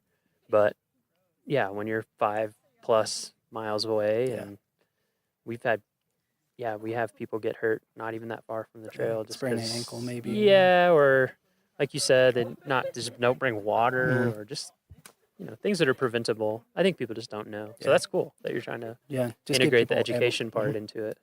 I also thought I'd maybe integrate like a medical part aspect of it, maybe that just the park rangers could see. Whereas it could have your medical information on it if there was a rescue mission or something like that. Yeah, like it could be built in that you would give consent or something to have that information shared. Maybe you're diabetic or something like Yeah, that. And that's cool. Yeah, that's nice. Yeah. So how has being out here been different for you in terms of, well, I mean everything, but design? What kind of influence do you think that's had? It's been different because you're not in a studio. You don't have, other people. It's been kind of just on your own this week in terms of designing things, which has been nice. Yeah. You don't have a lot of, I don't know, people telling you what to do or that kind of stuff, and so you kind of go on your own. We've been as a class just all over the page with projects, and it looks fantastic. Yeah, it does. I wish we'll get some photos from you guys after, so we can post it maybe with the with this podcast episode. We'll put it in the blog post. But yeah, it's really, really cool stuff, and like very high production value for working out of a campground too. I mean, we're working with no Wi-Fi, just little to no supplies, and I mean, it turned nice, out right? great. Yeah, it actually is. One thing to that go always away. amazes me is how much more time you seem to have when you don't have Wi-Fi. Yeah, you don't it's have been- internet access and movies and stuff. It's been nice to And, get and you're away. waking up early because it's, I don't know, maybe there's people here who are still sleeping, but I usually am a sleeper inner, but when I'm camping, I get up. Sun wakes you up exactly. in the tent. I'm Yeah, just like, and you tend to fall asleep really early. You're so cold, you're ready to get up Like, in the morning. like backpackers midnight. Yeah. When I would be backpacking, would be like, oh man, it's late. What time is it? 8. Like in the spring when it's not quite as light as it is now. It's really light. What time is it right now? 8:30. 8:34, and plenty of light in the sky. It's interesting. What is your fiance's cousin's husband? Anyway, he's my cousin. He's my cousin now. He's from Hawaii, like born and raised, and hadn't traveled a ton until he started doing travel baseball. Anyway, he was here visiting in the summer, and he was just like, "Whoa, like the sun stays up so late." And I never thought about. I've never lived anywhere like near the equator at all, so that's pretty interesting. It is. I worked up in Alaska for a while. There, it's real interesting. I was in Denali. Oh, okay. And so, like, on the summer solstice, we just stayed up all night. I mean, you could read a book in, like, the darkest it got. Really? Yeah. Which was, like the sun sets at 12:40 in the morning. And it comes back up at a little after 3, I think. Or maybe, no, earlier than that. Anyway. Yeah, it's super nice out. Yeah, that's cool. It's been interesting to hear from everybody how it's influenced their design. What kind of things do you normally design? Do you normally do app development? No, it was not really. We've been kind of all over with our industrial design class back at KU, but we've been doing electronics. What else? Tiny homes. I mean, pull toys. A lot of That's different really stuff. cool. Shoes. But we haven't really been doing apps or anything like that software-wise. Yeah. So it was kind of nice to explore that. Yeah. And see what ideas I could bring. Yeah. Yeah, industrial design is something that I know like nothing about, but it sounds pretty cool. Yeah. I've always done flat stuff. 2D. Yeah. I wish I could be graphically, but I'm not really. Really? Yeah. That's interesting. It's interesting, how like I feel like there's such a huge range of different types of people in design, and you can be effective in such different ways. Yeah. Like one of my best friends that I worked in Alaska with him, he can just draw like anything. Like he can kind of, he's just incredibly visually original. And I'm not like that at all, but I'm really good at like, I'm going to come up with a structured newspaper template and like the relationship between all the typography and that kind of super logical stuff, or photography where I can capture it. But when I just have to put it down, I'm better than that in music, I think. That's really cool. Yeah. So, gonna come back? Yes, definitely. I don't know about this class because I'll be graduating, but I will definitely be back to Rocky Mountain National Awesome. Park. And were you backpacking in Bitterroots at all? No, we did a little bit of hiking, Okay, but nice. not a lot. Yeah, that's kind of it takes a little, like we were talking about, it takes a little bit of gearing up. But if you ever have a chance to do that here, it's like next experience level up in some ways. It was nice not having to worry about grizzlies or That's mountain true. lions or anything like that. It is very so- different here that way, because I worked in Yellowstone and Denali, and it's a different feel. Yeah. It has its pluses and minuses, I feel like. It makes you not worry too much about Yeah. wildlife, but at No. the same time, you kind of still have to be aware of your surroundings. Yeah, that like kind the of thing. wildlife here, as long as you're intelligent about it, they're not, Yeah. I mean, people sometimes aren't. Yeah. Sometimes get a little close, but it's nothing like, like I went backpacking in Yellowstone all the time, and it's just, you just kind of accept that at some level, even if you do everything right, there's something out bad, there yep. that if it chose to, You're not at the top of the food chain. yeah, exactly. So it's a very different feeling, and I agree. I think that that's part of everything that goes into giving Rocky, like, it's beautiful and jaw-dropping, but it is also a little bit approachable. Like, you don't have to have the same fears. Yeah. And It's a little more family friendly, I would say. Uh-huh. I guess less threats, but there's definitely still things to watch out no, for. definitely. But we yeah. we kind of had a little run-in, maybe possibly with a black bear Ooh. that came through the camp. Yep. We're not sure. Yeah, I was the only one up for it. And heard it. Really? Yeah. I mean, I wouldn't be surprised. Yeah. Unfortunately, we try really, really hard to get the bear message out about storing your food and doing everything properly. But some people still don't do it, and bears are very smart and very hungry, and so they tend to be around the campgrounds sometimes. But we're putting in more and more of those bear boxes, which I think are helping, because it's just easy. Just like put all your stuff in there, So I think we're trying to get a bear box for every campsite eventually. That'd be nice. Yeah, we got there with Aspen Glen. Okay. That's a whole interesting industrial design challenge. Bear cans. I Really? don't know if you've ever looked at. Yeah. So when you're backpacking, obviously there's not bear lockers usually, and so you have to carry something with you the whole time to keep your food in. And if you're in places with trees, if you know how to do it correctly, you can hang your food. hang it up, Right. yep. But like in Denali, like There's you're above no- tree line all the time. And so yeah, it's literally just like a canister. Oh, really? That you just set 100 yards or more away from your campsite. And so it is interesting to see the different designs out there. Like the one that I use has tabs that you push in, and then it kind of lets you unscrew it. And over the years, they've had to keep adding tabs because there would be very smart bears out there somewhere They'll get into it. who have figured out like, oh, if I bite this tooth here and this tooth here and push in here, like, they're super smart. Yeah, so there's certain areas where you're you're required to use one actually in the backcountry, and like the Sierras they have the most devious bears. So there's like a whole agency that tests and approves these things, and every now and then a new one comes to market. I'll have to look into that. Yeah, it's kind of interesting to see. The one that has been really interesting is called Ursac. Okay. And it's Kevlar. I think it's Kevlar. Maybe it's even Dyneema now. Anyway, it's like an extremely, strong fiber, and then they try to like weave. They make a bag out of it that you put your food in. That'd be nice. So it's and not then so bulky. yeah, it's way lighter. But it for the most part isn't approved in places. It's not foolproof enough for a lot of agencies. So there's space out there. Something to look into. Yeah, I think there's like there's two major people, and then there's people that make one out of, it's like carbon fiber, so it's really light, but very expensive. Yeah. All right. Have we harassed everyone we should harass? Nope. No? No. Nope. The three girls. You got we haven't Molly, Maggie, harassed and Beth. you yet?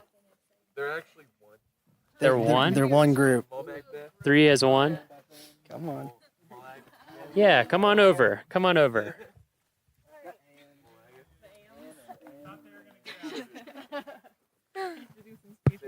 Nice. Check, check. Check, check. Check, check. Hello. How's it going? Good. Why don't we introduce? You can start with yourself. Yeah. Okay. What's your name? My name is Molly. Where are you from? Minnesota. Where in Minnesota? It's called Woodbury. It's like 5 minutes from St. Paul. Oh, okay. So yeah. I just figured there'll be podcast listeners who know exactly where Relate that is, to Minnesota. so, Yes, yeah, we're Woodbury, trying home of the Royals. yeah. What kind of design do you specialize in? Graphic design. Graphic design. Yes. Okay.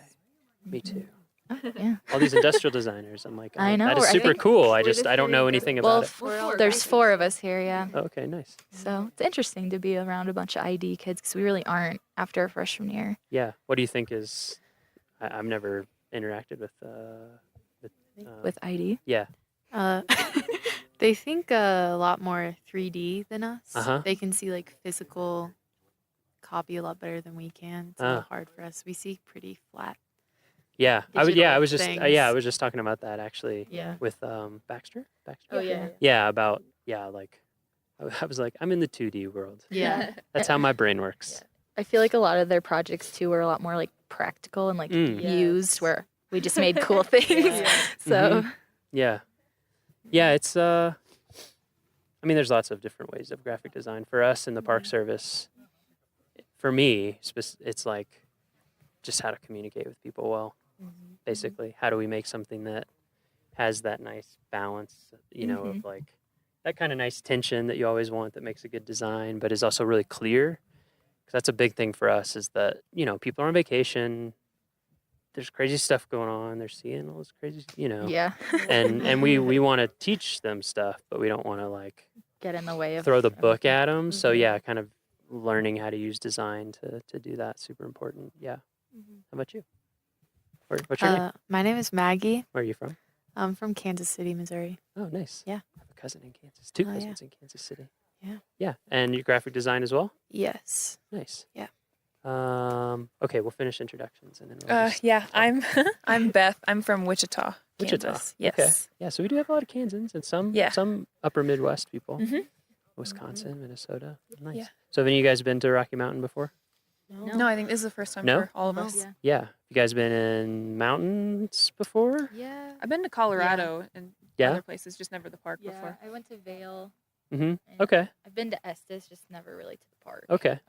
Yeah. So you've seen some mountain stuff. So what do you think? What do you think about Rocky? It's awesome. It's beautiful. Awesome. Yeah? Especially with what we see every day in Lawrence. It's very flat. Yeah. Right, very Geographically different. a huge contrast. So it's nice Mhm. to see everything. And we went hiking a lot, especially the first day, and kind of yeah. That hits you, right? Yeah, we decided the first like 15 minutes Yeah. are the hardest, but once you get to the destination, it's always so Yeah. worth it. Totally. Yeah. I'm my body's especially stubborn, so for me it's like the first 1 to 2 hours. Yeah.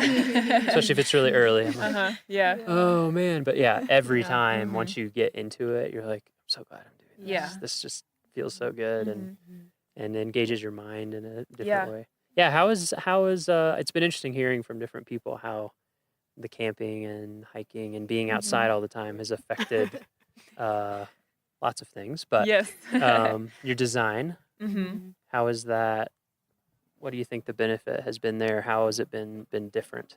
I mean, because a lot of people have said like and I'm the same way. I'm on the computer Yes. all the Yeah. time. I'm pretty Mhm. much in, Illustrator and InDesign and Mhm. Photoshop and Yeah, I think I was gonna say, having not as much technology at your fingertips all the time was a huge thing for most of us. Mhm. It's also just, I think this week, specifically in my project, and I guess in all of ours, we pulled a lot more from the environment around us and stuff that we don't normally see. So if I hadn't have been here, I wouldn't have known what this stuff looked like, and I wouldn't have been inspired to do that kind of thing. So Mhm. it's just kind of a different environment, helps you pull different ideas and things that Yeah. you would never normally see. If I was in Kansas, Yeah. I wouldn't be looking at the same things and making Yeah. the same things. So That's that was super a cool. big. Yeah. Yeah, one thing that I don't know, this is my own personal pet theory, but national park visitation has been going up for sure the last few years, at least like at Rocky it has hugely, incredibly. And I think part of it for me, and you guys would know even more because I'm 32, so but I had the internet and stuff for a long time, and like you have to be here. You know what I mean? Like you're saying, like you have to be here and have the Yeah. experience. It doesn't really translate any other way. It's not really reproducible. Even in pictures, like it's just Exactly. Not the same. Yeah. So it's something that it's cool that we have these places, like experiences that are here set aside specifically Yeah. for you to be able to like have a genuine experience that you can't have anywhere else. That's cool. Yeah. What about you guys? How did it? Yeah, I think the biggest thing was not being able to rely on outside sources. So Oh, yeah. having to come up with things that were like personal experiences, things that you are familiar with. Mhm. And then also for me, a big thing was like not being able to compare what I was doing to other things that have been done. Uh-huh. So it was kind of figuring out a way, or I guess it was just not having the ability to go out Yeah. there and look at what's already been done. Huh. So just I hadn't even thought about that, but that is Yeah. huge because Mhm. I mean, Big we inspiration. all do that. Yeah. Yeah, Yeah. like when I'm starting a project, I'm just like, oh, I have this feel in mind, Yeah. and you start looking at And then references, you get lost. Yeah. yeah, you kind of like if you had, you still come up with something Mhm. original, but like maybe Yeah. you had some idea before you started looking that now has Mhm. gotten kind of Yeah.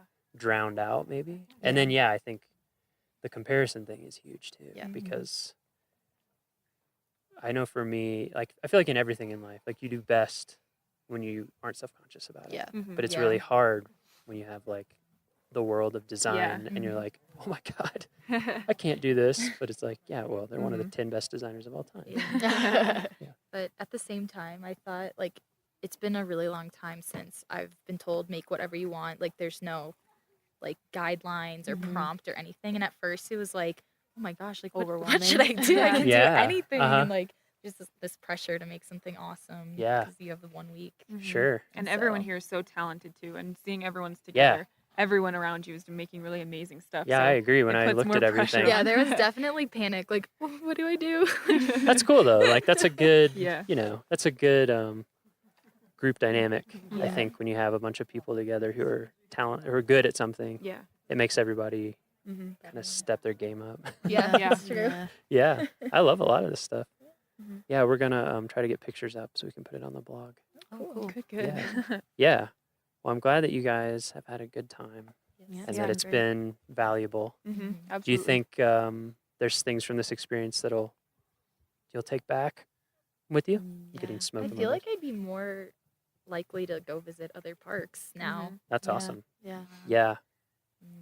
That's Yeah. really good. I think especially aside from the design and just the camping aspect of being here, none of us have ever camped for an entire week. Yeah. So that was really tough at times, but Right. now, yeah, I think the longest I've ever camped is really a night or two. Right. So Weekend. yeah, a weekend. So. Yeah, I think it's 12 that hours. day like 3 to 4 where Yeah. the game Yeah. starts to It's right. change. Yeah. Yep. Mhm. Yep. Yeah. Because you're like, wait, there's nowhere for me to Mhm. go. Yeah. I live here. Mhm. Yeah. But after this, I Yeah. think I'd be a lot more willing to do stuff for longer periods of That's time. great. Yeah. Yeah, it's it's like a time-based thing, Mhm. You almost have to you realize, I mean, I've done backpacking trips and you kind of sense this pattern where it's like day 2, day 3, day Yeah. 4, and as you get deeper into it, you become more and more comfortable. Mhm. Yeah. It's cool. You get your mind in a different Yeah. gear. Yeah, Yeah, but yeah. we've also heard a lot of people around camp saying like this is the nicest campsite they've been to, and like how all the facilities are really close and Estes is Yeah. right there. So it'd be really Mhm. interesting to even go somewhere more remote. Oh, yeah. where we like can't go Actually, to Estes for actually, showers. that's a really good point. Yeah. I've talked about this with people before, like those of us who work here. Mhm. It's very unusual Yeah. to have a park of this size and type, Mhm. but then to have a real community Yeah. right at the doorstep, and then an airport an hour and a half away. Yeah. Mhm. Because when I worked in Denali, and even there's some stuff compared, but like there's no grocery store. Although I heard that they're building one, but there's no grocery store. So we would drive to Fairbanks. So it's Mhm. 4.5, 5 hours round trip for Yeah. groceries. Oh, wow. Yeah, and so it's and so you're right. There's a whole realm. Yeah. Also, what I would encourage you to do, there's 417 units in the National Park Service system. Wow. So there's national parks, which I think there's 59 or 60 of now, but then there's a whole bunch of other stuff, and like national monuments. Oh, yeah. We run a lot of those. Forest Service and BLM run a lot more. There's historic sites. Anytime you have the chance. The job I had before this, I went to all sorts of different parks and made brochures for them. It just, so many places are really cool, even if you wouldn't think Yeah. to stop there. Like little Revolutionary War battlefields and Civil War battlefields. yeah. Yeah. Yeah. And oh man, I'm blanking on the name right now. It's a Congaree National Park, which is a swamp area, kind of right on the border of the Carolinas. Like, it was incredible, and I'd never heard of it. So Yeah. that's cool that you're more interested now. Yeah, Yeah. definitely. Yeah. You can go if you go to findyourpark.com, or if you go just go to nps.gov. Like, we have maps of every park unit. Cool. Yeah. Cool. Keep it up. Future park visitors. Thanks. All right. Thanks. Yeah.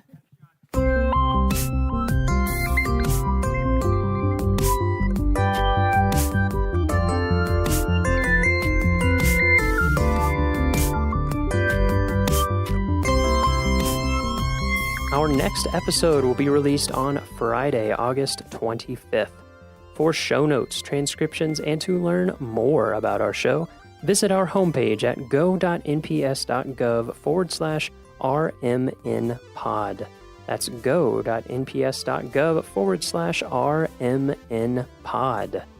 The Rocky Mountain National Podcast is a product of Rocky Mountain National Park, one of 417 units of the National Park Service that preserve America's heritage for all, forever. Bye for now.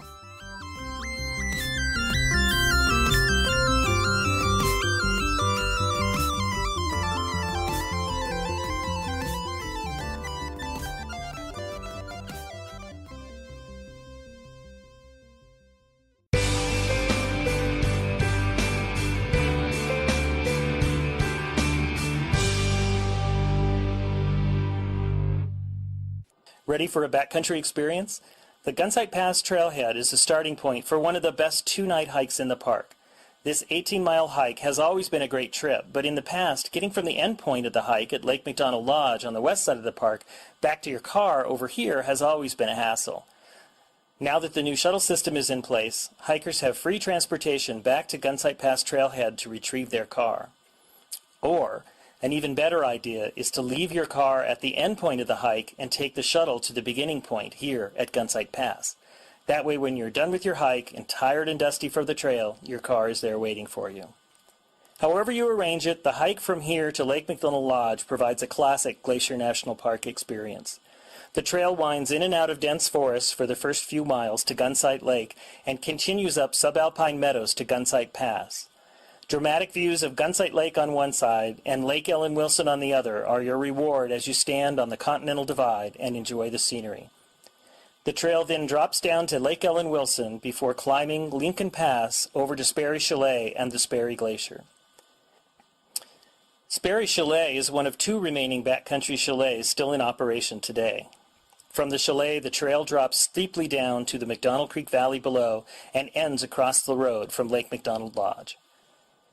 Backcountry campers are required to obtain a permit prior to their trip. Stop at one of the permit offices or visitor centers and ranger can give you guidance and assist in trip planning. Along this route, backcountry campgrounds at Gunsight Lake, Lake Ellen Wilson, and Sperry Chalet provide a range of choices for camping, and the chalet provides overnight accommodations that include meals as well if you want to experience the backcountry with just a touch of rustic luxury. Reservations for the chalet is a must, and reservations are recommended for backcountry campgrounds as well. Headwaters is supported by the Glacier National Park Conservancy. Note: this episode deals with an intense accident in Glacier. Please take care while you're listening. I remember this distinct feeling of getting off that hitch and having that weekend to myself and just being completely content with life. I remember that moment of just like, oh, I am so happy. And I feel so good with where I am and who I am right now. So what happened on the walk back? I was on an incline. And when you walk on an incline in snow, you kind of like lean in, kick, kick, kick, dig, kick, kick, kick, dig. So I had kicked into the snow, but there was enough where I had kicked in and exposed it that I actually kicked in to ice. And I stepped on it, and it just took me out immediately. You fell. I did. You fell off the high line. I began to slide. Yes, I fell off the high line. Every community, a high school, a workplace, a national park has its set of stories.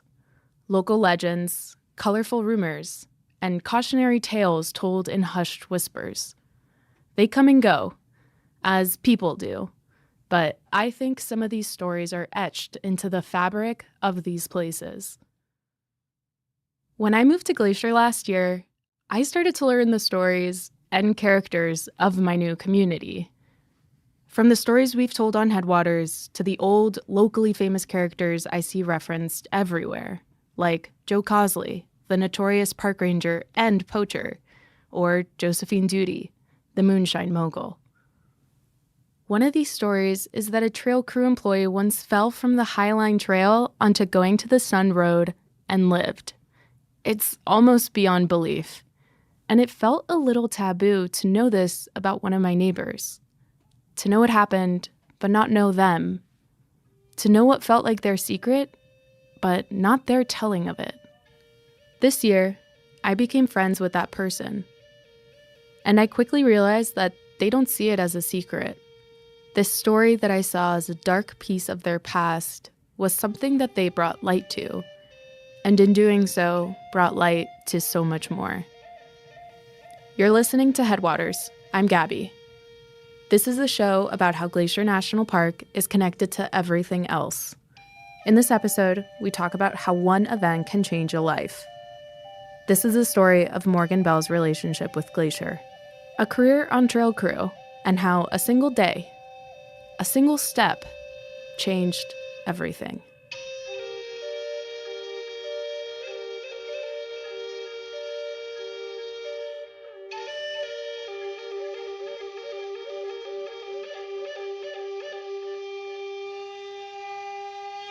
Do you get the sense that you'll go down in park history, park lore? I think with such a substantial experience and story of survival, yes, I think my name will be associated with this place for a very long time. My name is Morgan Bell.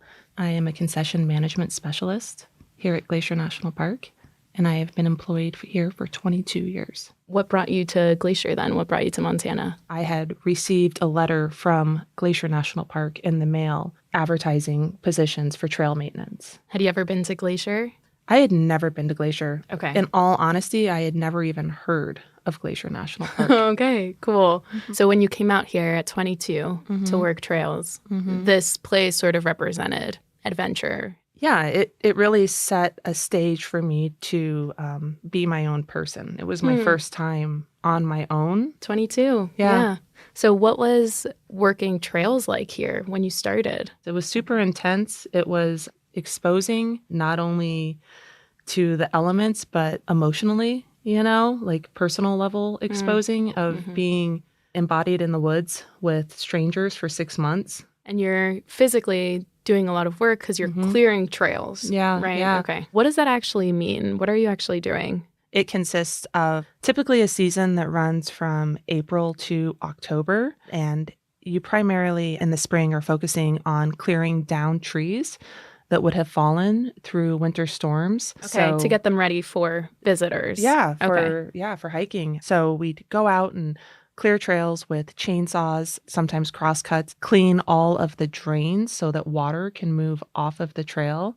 We built structures, so all of the bridges that you cross across creeks and rivers. So it's taking a lot of you physically to be able to do all of that. Physically, and then mentally, you're put into the wilderness and working hard and building relationships. But it really laid the foundation and gave me a glimpse into my ability of self, what I could and couldn't do. It was a really strengthening period for me. So tell me about this culture of trails. There's a lot of pride in it. There's a lot of ownership, and there's a lot of longevity. If you're a newbie, it's like, are you going to stick around? Are you going to stick around? Yeah. Are you going to be what do trail people call themselves? Trail dogs? Trail dogs. Okay. Yeah. Trail dogs. It's a right to become a trail dog. You have to work for it. It's a sense of pride to become one. Yeah, to become part of the pack. There was an authenticity to the relationships that you could build with individuals in such extreme environments. It was a community that provided instantaneous support. It was a wave of experiences with each other. We have 10 days where it just pours rain on us. Everyone's unhappy. Everyone's unhappy. Yeah. But that somehow connected us, and we still got the job done. We still had fun. We still made our meals together. Yeah. So moved here when you were 22, started trails. At some point, you became crew lead. Yeah. So typically each crew, depending on the district, is made up of anywhere from 4 to 6 individuals. My crew that year was myself, the crew lead, and then I had a maintenance worker, and I had 2 laborers. I was very excited and had a lot of pride to be a trail lead. How old were you when that happened? 32. I really started to see how Glacier had shaped me into the individual that I was becoming. I can hike a trail. In my mind, I can envision a trail without being on it because I've been on it so many times. That makes me think of knowing our homes in such an intimate way. And so these trails are sort of, like a home where you just... Home. It is home. I have a favorite tree. I have a favorite rock. And I have memories built in certain areas, right? There's those keynote moments that are kind of ingrained in my being. I became very integrated with Glacier. I identified with it. And there's an intimacy of how I connected with Glacier My literal blood, sweat, and tears were put into the ground. From working trails. From working trails. Trails exposed me to the deepest parts of myself. It built a level of strength and identity within me to understand myself. It was like a level of intimacy. Who would I be as an individual if I wasn't shaped by trails? By trails. It solidified that this was where I was supposed to be. I'm all about universal signs. And there was a moment, graphs I really admired. And so once the month had passed, I tore that page out and stuck it on my wall and would just look at it. Fast forward, and I'm standing at the top of Logan Pass, and I look around.